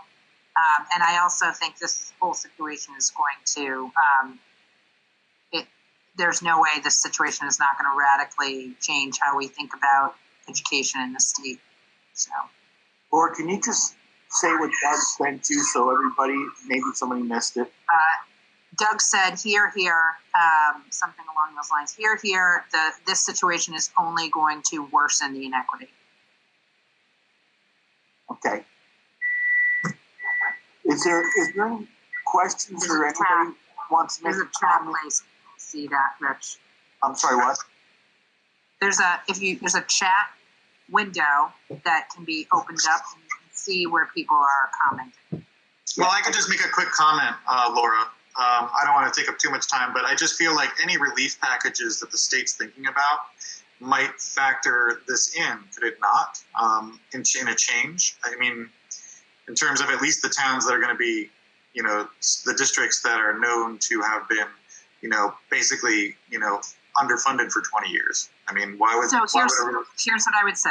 I'm gonna interrupt you just because right now the whole legislature is operating remotely.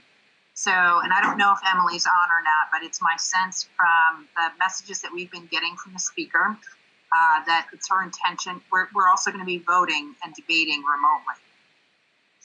And I want you to think about trying to manage that conversation, those of you who have witnessed debate in the House for 150 people virtually.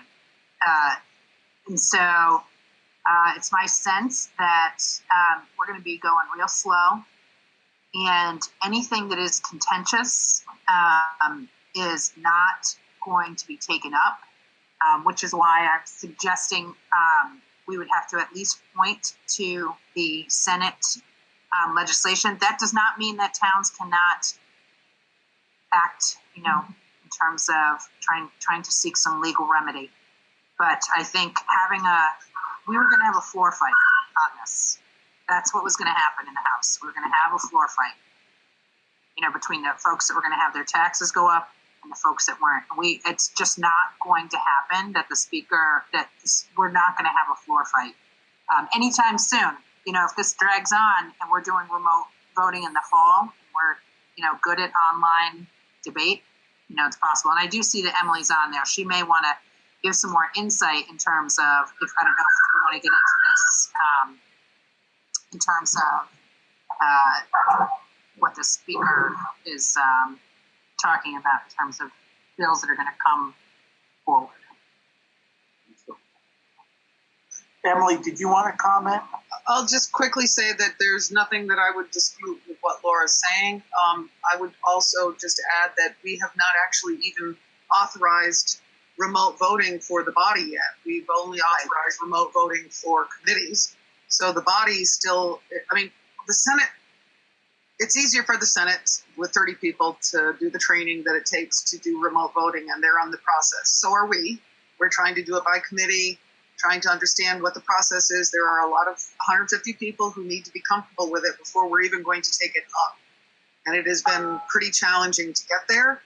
But I will say that I expect it if we're lucky, within the next couple of weeks, to be able to hold a vote as to whether we can even vote by the body. So I just wanted to clarify that we're not actually even there yet. We have not done that process yet. And it's a big deal. There are a lot of people reaching out to me saying, I have no clue. You can't do this. And people are very, very concerned as well about taking up any legislation of any kind that doesn't directly impact health and economy of the impacts of this horrible disease we're dealing with right now. So it's a fine path that needs to be walked, and I don't know what we'll take up, but the body in the end will decide. We have to get to a place where we're ready to vote remotely to do it, because we can't get together in any other way. So the only other thing that I would add, Rich, is I just want to reassure everyone that's on this call that there is absolutely zero chance that I am letting this go. I think we have to, and I don't expect anyone on this call will be. I think we just have to take a breath and get through this immediate moment. And Al Clausen made a comment, and I don't know if everybody can see it, but he 100% agrees that there should be something should be part of the relief package. So maybe just some consideration. And while we have you two, if I could just indulge the group for one more second, is there a big issue with connectivity? Do any of the schools have that as an issue? I know we do a little bit in Dover in some places, in Wardsboro. What about the other schools, and what can we do to help with that?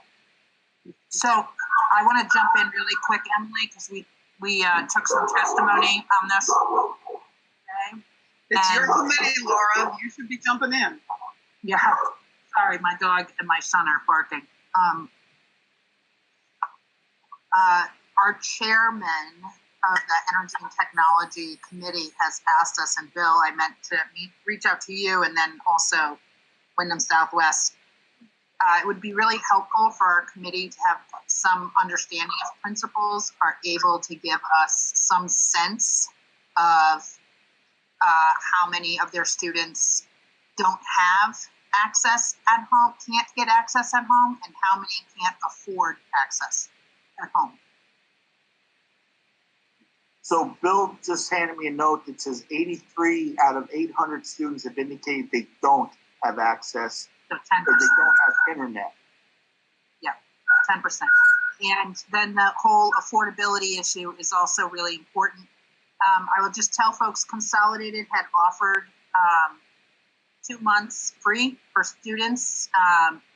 That came forward to me because our principal was trying to troubleshoot some 6-week installation times for some families. And so we haven't seen that we haven't seen effective troubleshooting yet of that. So just being a little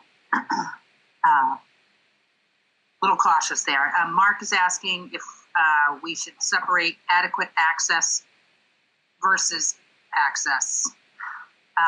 Can the student participate? Here's what I think is important. First of all, if teachers are teaching online classes and students can't participate, or utilizing online resources, and students are having to park outside the school, for instance, or outside the library, that would say to me that they don't have access at home. If they could get access at home but they can't afford it, that is a different issue. So understanding both of those factors would be helpful. We all set then, everybody? Any of the other schools that have already reported, do you have any issues with connectivity that you want to discuss, or is everybody pretty good? Okay, why don't we move on? Thank you, Lauren. Thank you, Emily. Hey, Joe from West River, you got anything you want to report out? We're doing the same as everybody else, just slogging our way through this. We did postpone our annual meeting and budget vote and the Australian ballot for our at-large director. Right now it's set for May 5th and May 6th, but depending on how things go with coronavirus, we have another 40-day window to push it back until the end of June and still get it voted ahead of the July 1 deadline. But I had seen that email from Doug, or that Doug had shared, saying that we may even be able to go beyond that. Other than that, I think our principals and administration is doing a pretty good job. I actually got to speak with some teachers last night, and they were giving some feedback about how things are going. And I've talked to a few kids, Girl Scouts and things, because my wife is the leader, and they're getting through it. They actually miss school, which they're all surprised to hear. But it's working. It's working. Okay, thank you, Joe. Anybody any questions for Joe? Or okay, moving right along. The audit. So Wyndham Central hires R.H.R. Smith and Company. What we've always been told in the past is you want to look at the letter from the auditors. And if you read their 2-page letter, which was dated March 17th, it talks about planning the audit and during the audit, the comments they made. So basically, district-wide, there was they commented on I-9 compliance. While performing the audit for the above-mentioned year, it was noted that several of the I-9s that were selected for testing were either missing or not filled out correctly. It's recommended that central office review their I-9s to ensure all employees that have I-9s that they're in compliance with federal guidelines. There was an issue with the Leland & Gray year-end accounts payable. While performing the audit for the above-mentioned year-end, it was noted that there was an accounts payable posting that was posted twice. Adjustments were made to correct this posting. It is recommended the client review their year-end balance sheet to ensure that there are no duplicate postings and that all numbers are properly stated year-end. In Townsend, there's a student activity fund that was noted, and while performing the audit for the above-mentioned year-end, it was noted that there are several reimbursements made out of student activity account to a single employee equaling approximately $14,000 over the course of the fiscal year. It is recommended that the student activities be brought into the central office in order to monitor the activity and reimbursements that are being made. And I can tell you for these 3 items, it's very minor. The first audit I remember seeing in Dover, we were 20 pages of recommendations. So I think, Lori, it's a really good indication of the good work you guys are doing. Do you want to comment to any of them, or can you talk? Sure. So I just want to clarify that a management letter is different than a significant finding or material weakness. So none of the entities had either of those. So all three have been actually taken care of. We've had a team of people going through our I-9, so that's done. All student activities are being brought into the SU. These were accounts that for many, many years would run at school. And there still are some out there. Marlboro still has one that we'll be bringing in this year. Dover, working on that well. So we're working on those to bring them all in so that they'll follow our purchasing procedures. That's basically the main here is that it was done outside of procedure. Does anybody have any questions about that yet? Or the letter?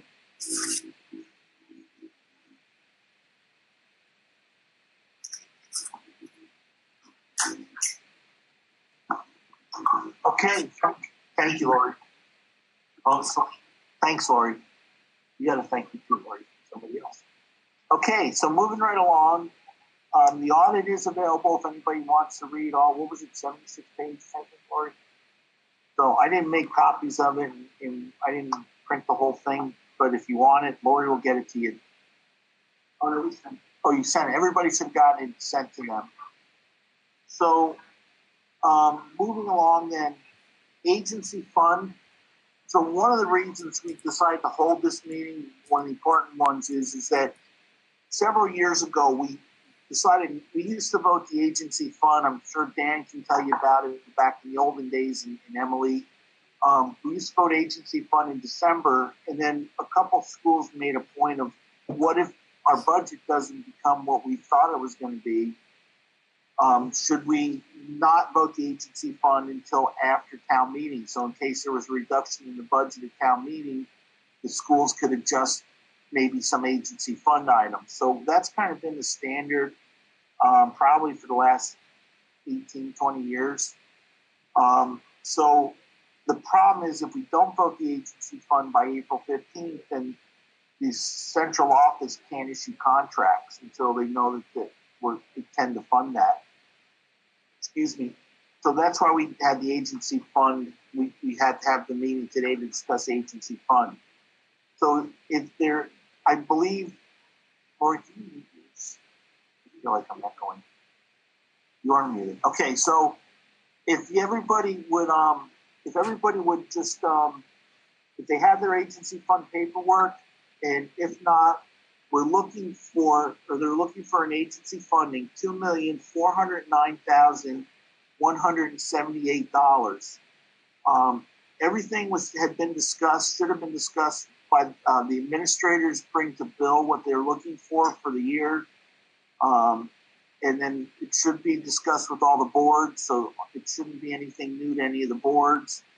So hopefully, if there's any questions, somebody can just unmute themselves and ask a question.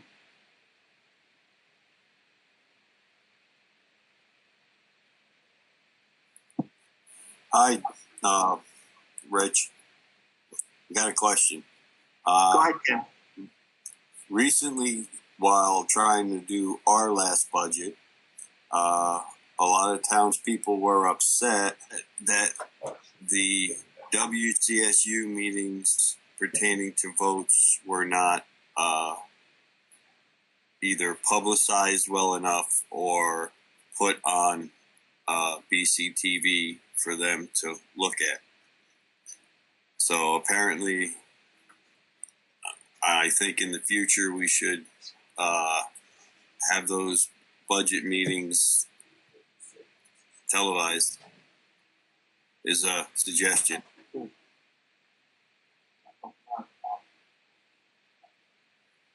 Okay, I thought we were recording through BCTV because I believe they're recording us tonight, or they're doing something with all our.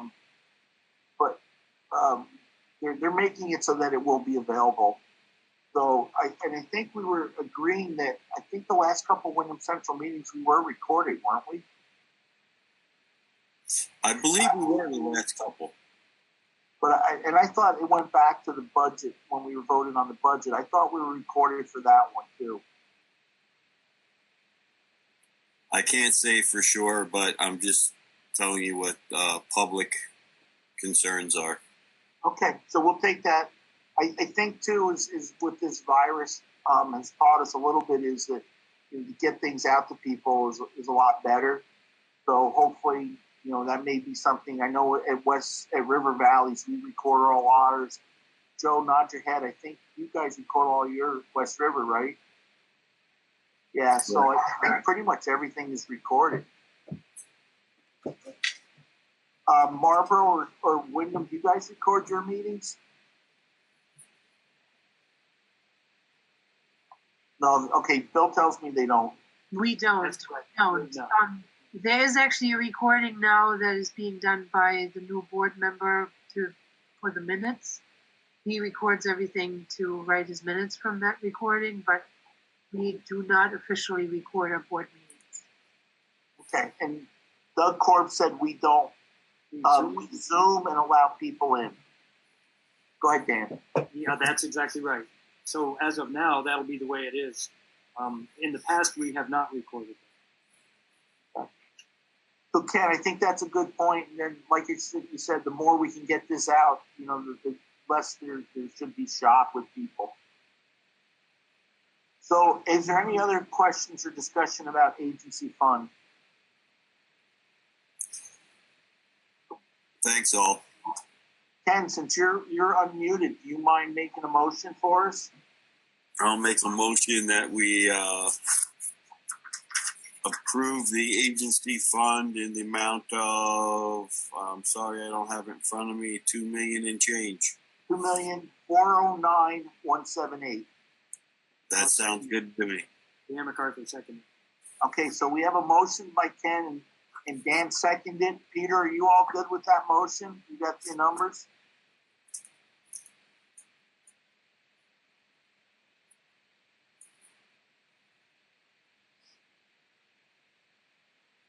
Okay, I haven't heard from Peter, but I believe we've got it. We can get it to him. Is there anybody that'd like to make any comments before we vote?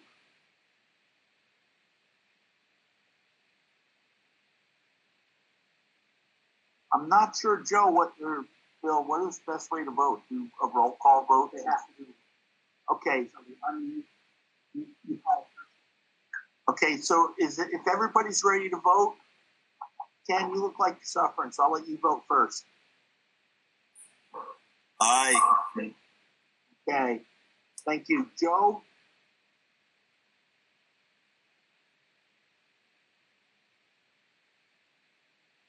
Joe Wouldn't unmute. Aye. Sorry. It just Thank wouldn't unmute for me. Okay. Emily? Aye. Al Clausen? Aye. Mike?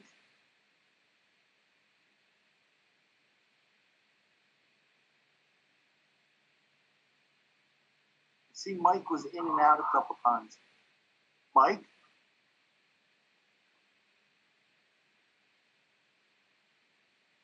Okay, we'll come back to Mike. Leanne? Aye. Thank you. Hamzi? Aye. Thank you. Beth? Aye. Dan? Aye. Doug? Aye. Thank you, Doug. Mark? Aye. And I'll go back to Mike.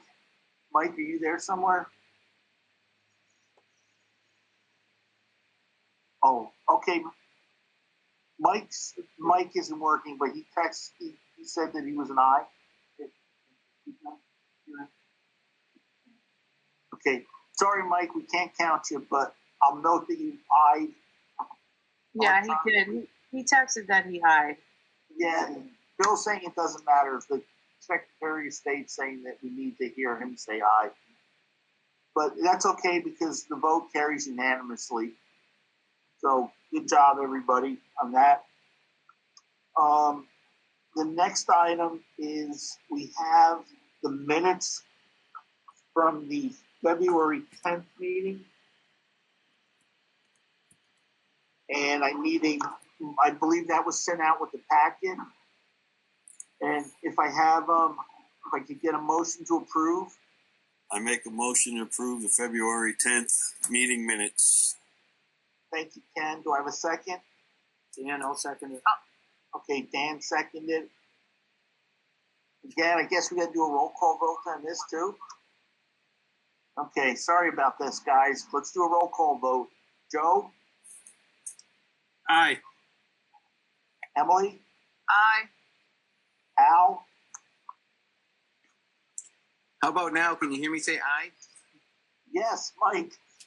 I'm going to put you in for a vote yes. I saw you left us for a minute. Sorry about that. So will you vote for the minutes too? I will. Okay, thank you. Al? Aye. Sorry. Nope, thank you, Al. Ken? Aye. And Leanne? Aye. Angie? Aye. Beth? Aye. Dan from Marlboro? Aye. Doug? Aye. Mark? I abstain. Okay, so it's unanimous with one abstention. So that takes us through the minutes. Is there anything that I missed? Does anybody have any comments before we go into executive session for a legal issue? Back to the reorganization. I know you didn't want to reorganize WCSU. We're going to wait until possibly into the next year after July 1st for West Rivers. People are sitting on that board now who I believe have the authority to make that vote now. I don't know. I haven't been part of the discussion, but it is. I'm just wondering, bringing that back up. I was. Okay, so 5 out of the 6 that serve on the Super Board or the Wyndham Central are not up for re-election. The only reason I thought it would make more sense was that because there was going to be an election, it's usually after elections that we reorganize, after everybody's elected. I guess I would say whatever the board feels. I mean, if they want to reorganize, I don't know if I would do it tonight because we didn't. We actually didn't warn that we were going to reorganize. Now, some people could argue that we talked about it, but we said it was going to be postponed. Joe, go ahead. Rich, our board, the West River board, won't reorganize until that election's held. So even though only one of us that serve on this board is up for re-election, there may be some turnover in the representation on this board just because of the reorganization. Unless there's a real need to reorganize, I'd just wait. Okay. Dan, does that make sense to you? Yes, as long as the current situation means that we have people in place. Those terms, as I understand it, will go until such date as we reorganize. There's no termination.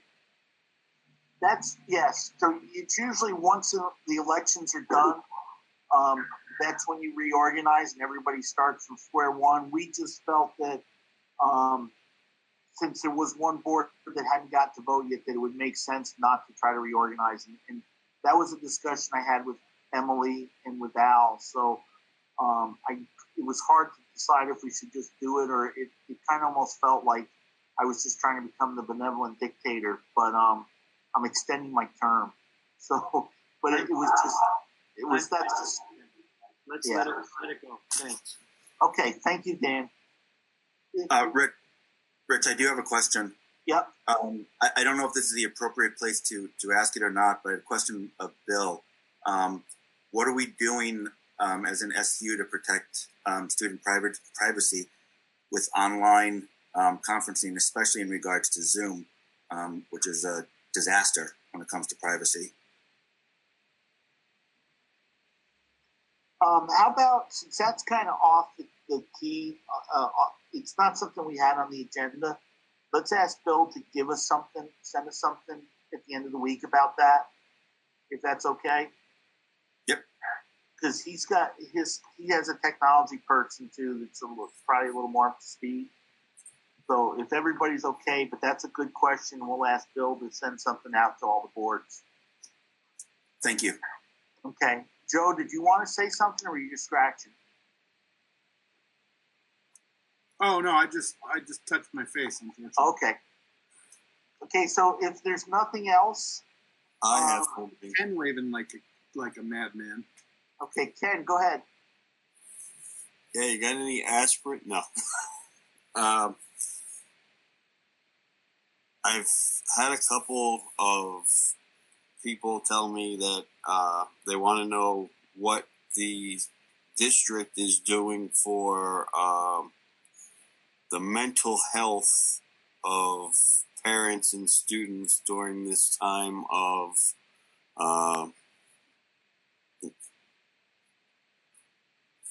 stay-at-home schooling, because apparently it seems to be a big issue with a lot of agencies. And what do we have in plan? What plan do we have to assist in that? Okay, so what is the district doing for the mental health for both parents and students during this time, and what do we plan to do? So what are we doing now, and what are we going to do in the future? Right. Okay, so if it's okay, Ken, I'll ask Bill to put that in that same memo about because I think it all kind of works together. That's fine. Just task the administration with letting us know what's going on. Can we get that by Monday? Okay, so we'll get something out he'll get something out to everybody by Monday. We'll send it to all the boards, okay? Thanks, Rich. Thanks, Bill. Anybody else?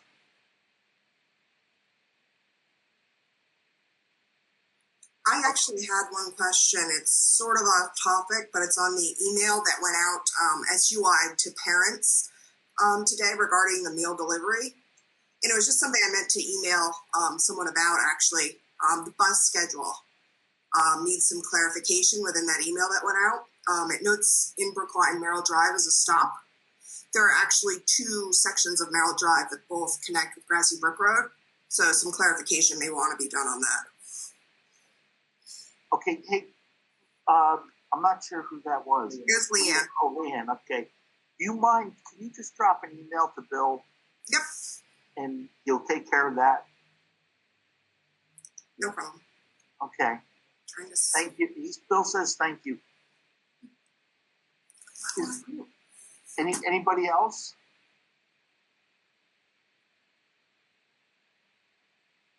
Okay, hearing none, could I get, and I don't know how this all works, so somebody's going to have to explain it to me, hopefully Joe or Bill. Okay. Hey, so we're going to all leave this meeting, and I'm going to re-invite only the board into the executive session meeting. Okay, Rich will do the process to get us there, but only the board will get re-invited to a new meeting. So just wait for it, and it'll come to you. I've got it prepped, okay? So Austin and BCTV and anybody who's not on the board, you're not going to get the request, all right? So thank you very much, everybody, and giving it back to Richard. We have a couple board members going on the WCSU board. They can come back in. Okay. Can I get a motion for somebody to move into the executive session for contractual issues? Ken move. Hey, Ken move. Do I have a second? I'll second. Hey, Mark, seconds. Okay, so all of you on mute. And do you all vote in favor of that? Say aye, please. Aye. Aye. Aye. Aye. Aye. That was cool here. Is there any